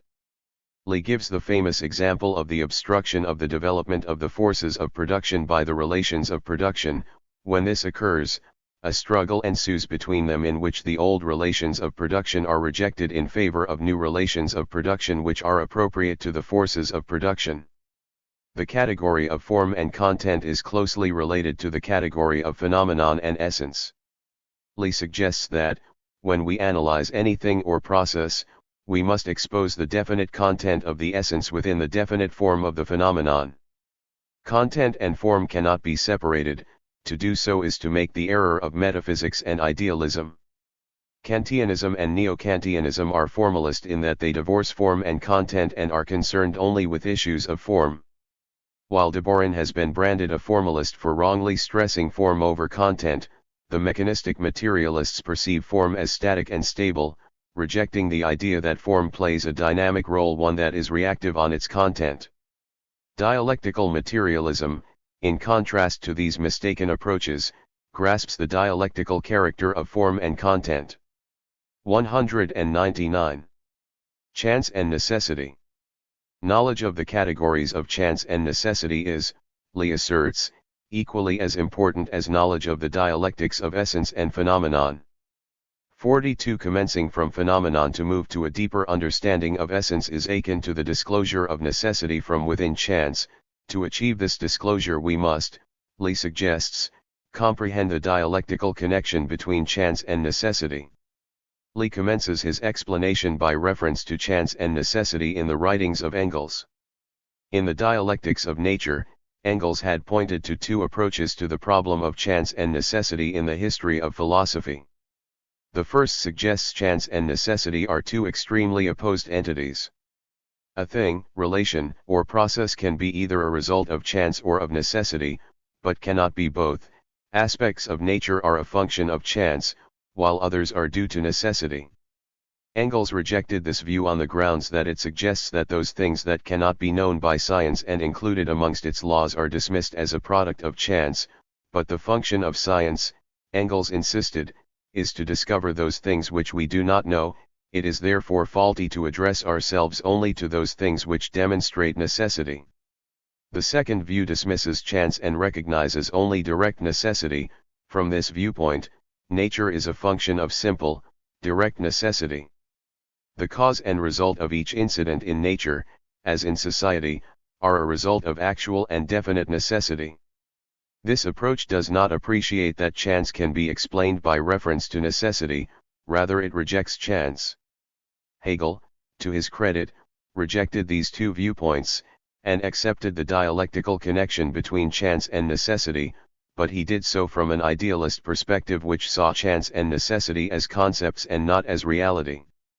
Dialectical materialism, according to Lee, recognizes that chance and necessity are objectively existing things.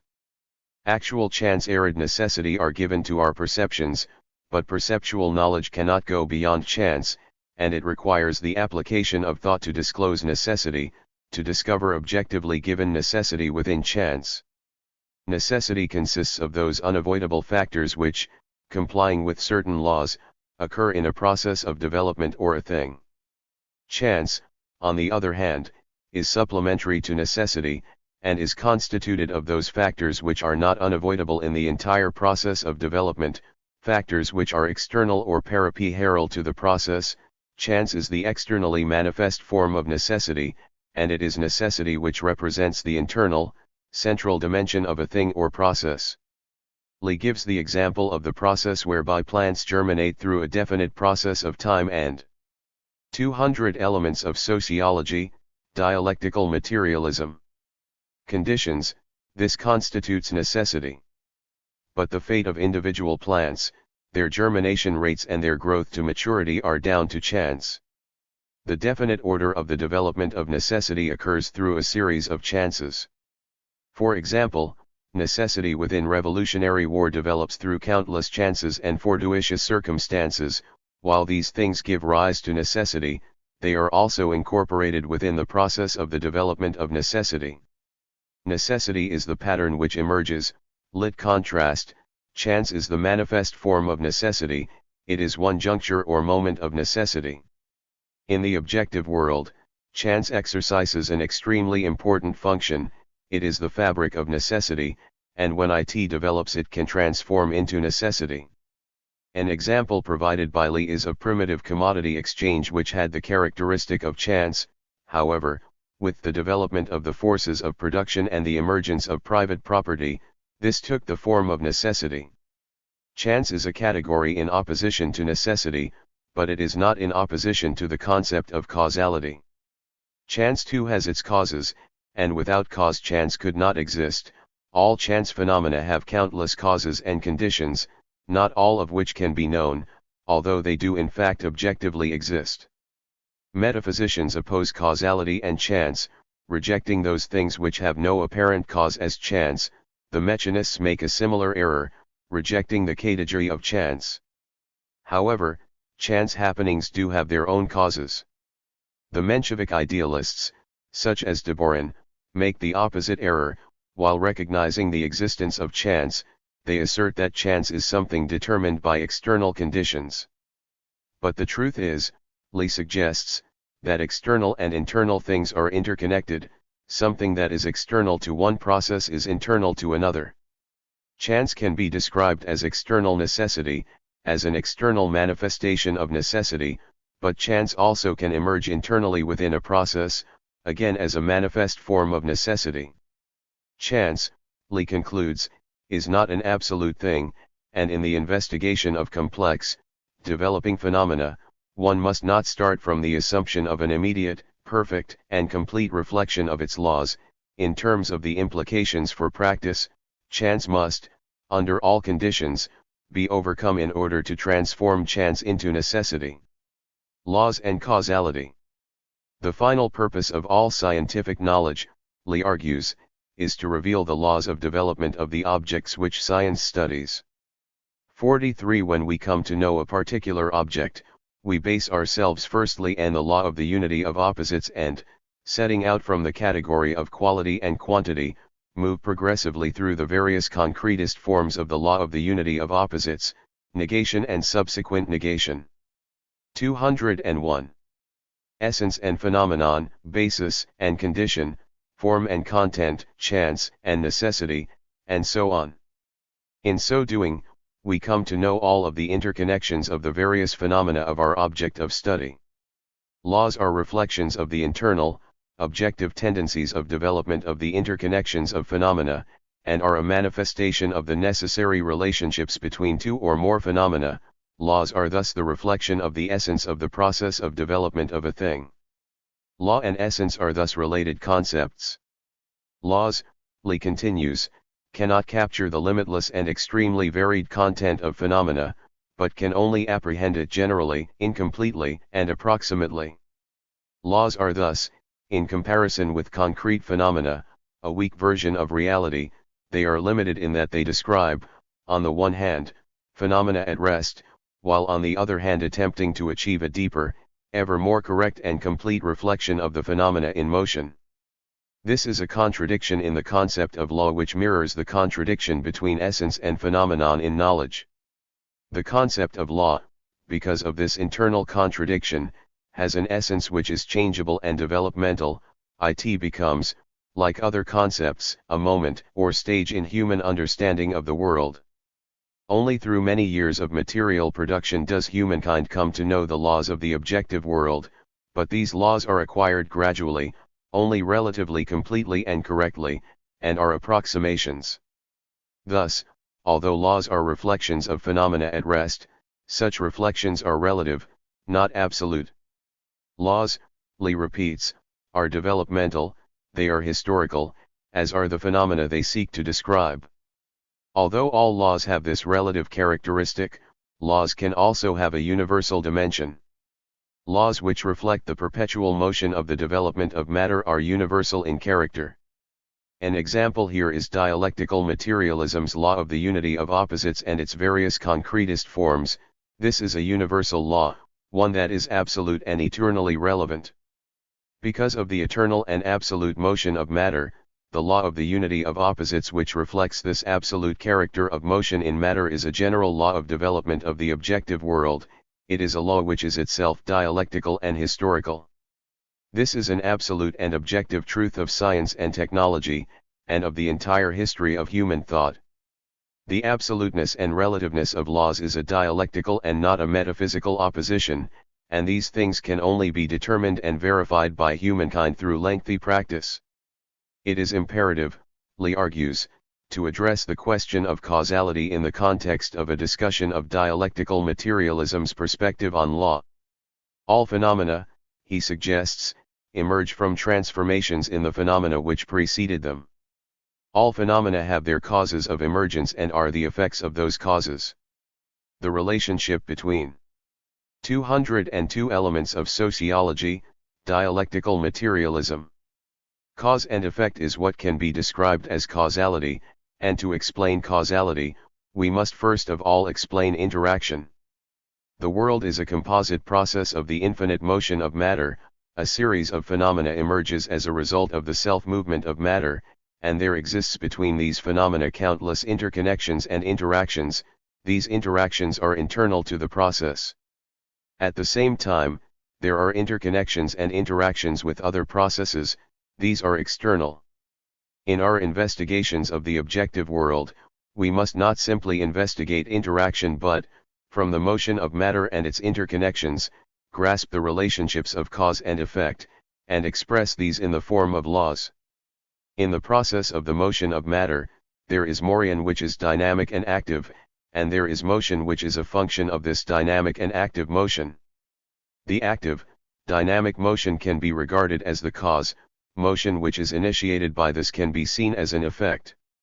These two sorts of motion constitute the concept of causality, and knowledge of this contributes to our understanding of the law-like nature of the object of investigation. However, Lee continues, the concept of causality can only ever be a relative, one-sided, and incomplete reflection of the general interconnectedness of a process.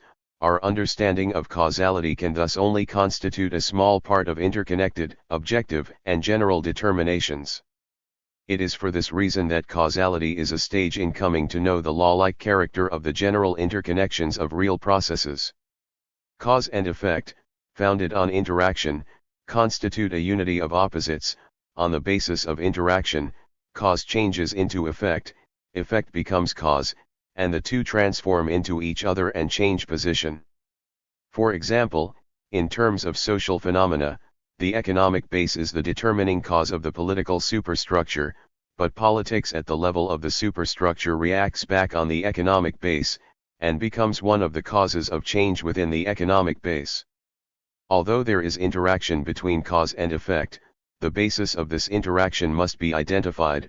For example, when speaking of the interaction between politics and economics, it must be indicated that economics is the basis, and in the interaction between the relations of production and the forces of production are the basis. The concept of causality is, Lee then argues, the foundation of scientific knowledge. When we investigate objects at the level of practice, we perceive their interaction, their causes, and under what conditions a particular form changes into another. The discovery of this relationship of causation allows us to predict the developmental tendencies of the object, and allows the possibility of practical action which will achieve its goals. If we know the conditions within which the motion of a particular object occurs, it is possible for practice to create those elements of sociology. Dialectical materialism 203. Conditions and thus create the object. Human practice thus verifies the criteria of causality. This goal-directed practice of humankind, based on knowledge of causality, allows humans to transform the world. It is in itself an effect of human knowledge of causality in the objective world. Possibility and reality. Last among the categories and laws of dialectical materialism considered by Lee is the category of possibility and reality. 45. This again is a concretist form of the law of the unity of opposites which reflects the deep and multifarious connections of the objective world. The category of reality reflects the entirety of interconnections of the objective world and reveals its law-like character. Reality incorporates essence and phenomenon, basis and condition, form and content, chance and necessity, and so on. Objective, concrete truth is constructed of all the dimensions of reality. Lee explains that possibility is also objective reality. Although the conditions of existence for an object might be present, that does not indicate the necessary existence of that object, and here we have possibility. There is an intimate connection between reality and necessity. Reality emerges from necessity. But there are definite limits to possibility. A definite reality manifests a particular process of necessity, and its internal essence, basis, and developmental tendencies determine the possibility of the emergence of its stages. Possibility is thus real possibility. It is not sufficient to talk only of necessity. It is important, however, to make a distinction between real possibility and abstract possibility.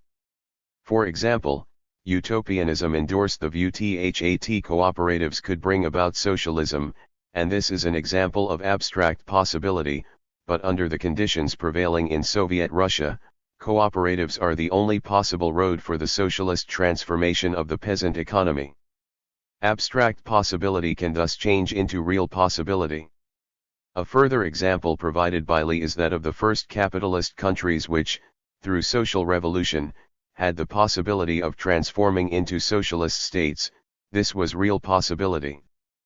But the present very backward non-capitalist countries cannot directly achieve socialism via social revolution. The transformation of abstract possibility to real possibility is a function of concrete conditions and the general pattern of development. It is not a foregone conclusion that all abstract possibility will transform into real possibility. Lee continues that, when we investigate the transformation of possibility into reality, we must investigate a definite object and the definite conditions under which it will transform into a different form. 204 Elements of sociology. Dialectical materialism. Because of the motion and change of the interconnections of object and condition, possibility can be transformed into reality. The significance of this is very great, according to Lee. In the sphere of human history, the thing that facilitates the movement from possibility to reality is conscious, goal-oriented, and planned social practice. At the political level, this is a concentrated expression of the practice of social groups. All historical phenomena are the result of positive human activity, and human history is created by humankind itself. For example, the transformation of the possibility of socialism into a reality requires a series of conditions, particularly economic conditions, but these conditions on their own are not sufficient to bring about this change, and what is needed is intervention in the form of practice on the part of progressive social groups. These must understand the laws of development of contemporary society, know and select those real possibilities, actively shoulder the burden of their historical mission, formulate theory that will guide practice, build the appropriate organizations and concentrate their activities politically. Only in this way will this possibility be transformed into reality. The real conditions under which possibility can become reality include both objective and subjective conditions. For example, economic conditions are objective conditions. The conscious, goal-oriented, and planned practice of progressive social groups is the subjective condition. Objective circumstance is an amalgam of these objective conditions and the strength of the connections between these social groups.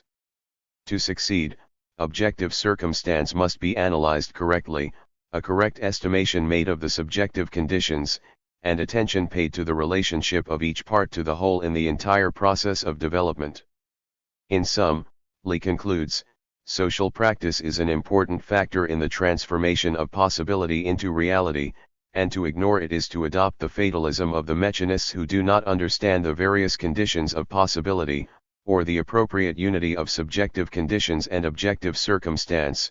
They consider the transformation of possibility into reality to be a necessary process, something dictated by nature, not needing particular conditions or the efforts of human beings.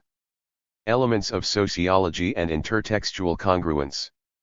Lee thus completes the section on the laws and categories of dialectical materialism with a reassertion of the dynamic and central role of human practice in the process of social change. This is a theme which he elaborates in considerable detail in the following section on the 205. Epistemology and logic of dialectical materialism, and we will turn, in the next chapter, to a summary and analysis of Lee Da's explication. Before doing so, however, it is important to return briefly to the important point that the explanation articulated by Lee drew heavily on the discourse of dialectical materialism as this appeared in a number of key Soviet texts and philosophy. Virtually every section of Lee's book summarized thus far mirrors a section in these Soviet texts, even to the extent of employing the same title. Comparative references have been supplied, in the footnotes to this chapter, to the relevant sections of these Soviet texts, and these make it abundantly clear that there is considerable textual overlap between Lee's book and the Soviet sources he employed in writing it, and between the Soviet texts themselves. All of the texts examined contain sections on the history of dialectics and materialism in Western philosophical thought, although the explication contained in Outline of New Philosophy by Mighton is the closest in structure and content to that contained in Elements of Sociology. Each of the texts also contains detailed consideration of the laws and categories of dialectical materialism, and the form of their elaboration is very similar in each case. Indeed, it is difficult if not impossible to identify any significant disparity between these texts, whether in terms of the structure of presentation, the mode of language and explication employed, or the philosophical content. 46. This high degree of textual congruence underscores the enormously important influence that the contemporary Soviet interpretation of dialectical materialism had on Lee Da in the writing of Elements of Sociology, and also on Mao Zedong in the compilation of his own lecture notes on dialectical materialism. More generally, this tells us something of great significance in terms of the genealogy of the philosophical dimension of Marxism in China. Philosophers and theorists like Lee Da and Ai Saiki, who constituted the first wave of Chinese Marxist philosophers and who were instrumental in the process of the interpretation and dissemination of Marxist philosophy in China, derived their understanding of dialectical materialism largely from Soviet sources. Not only were these philosophers prepared to defer to and accept the orthodoxy claimed so aggressively by these Soviet texts, they virtually reproduced the mode of discourse contained in them. The emergence of a new orthodoxy in Soviet philosophical circles after 1931, its largely uncritical dissemination throughout the Chinese revolutionary movement by philosophers like Lee Da during the 1930s, and Mao's endorsement of this reading of Marxist philosophy through the publication of his own writings on dialectical materialism were thus to have a profound and lasting influence on the structure and content of the philosophical dimension of Marxism in China. And while this is but one dimension of Marxism in China, the extent of its orthodoxy, as judged by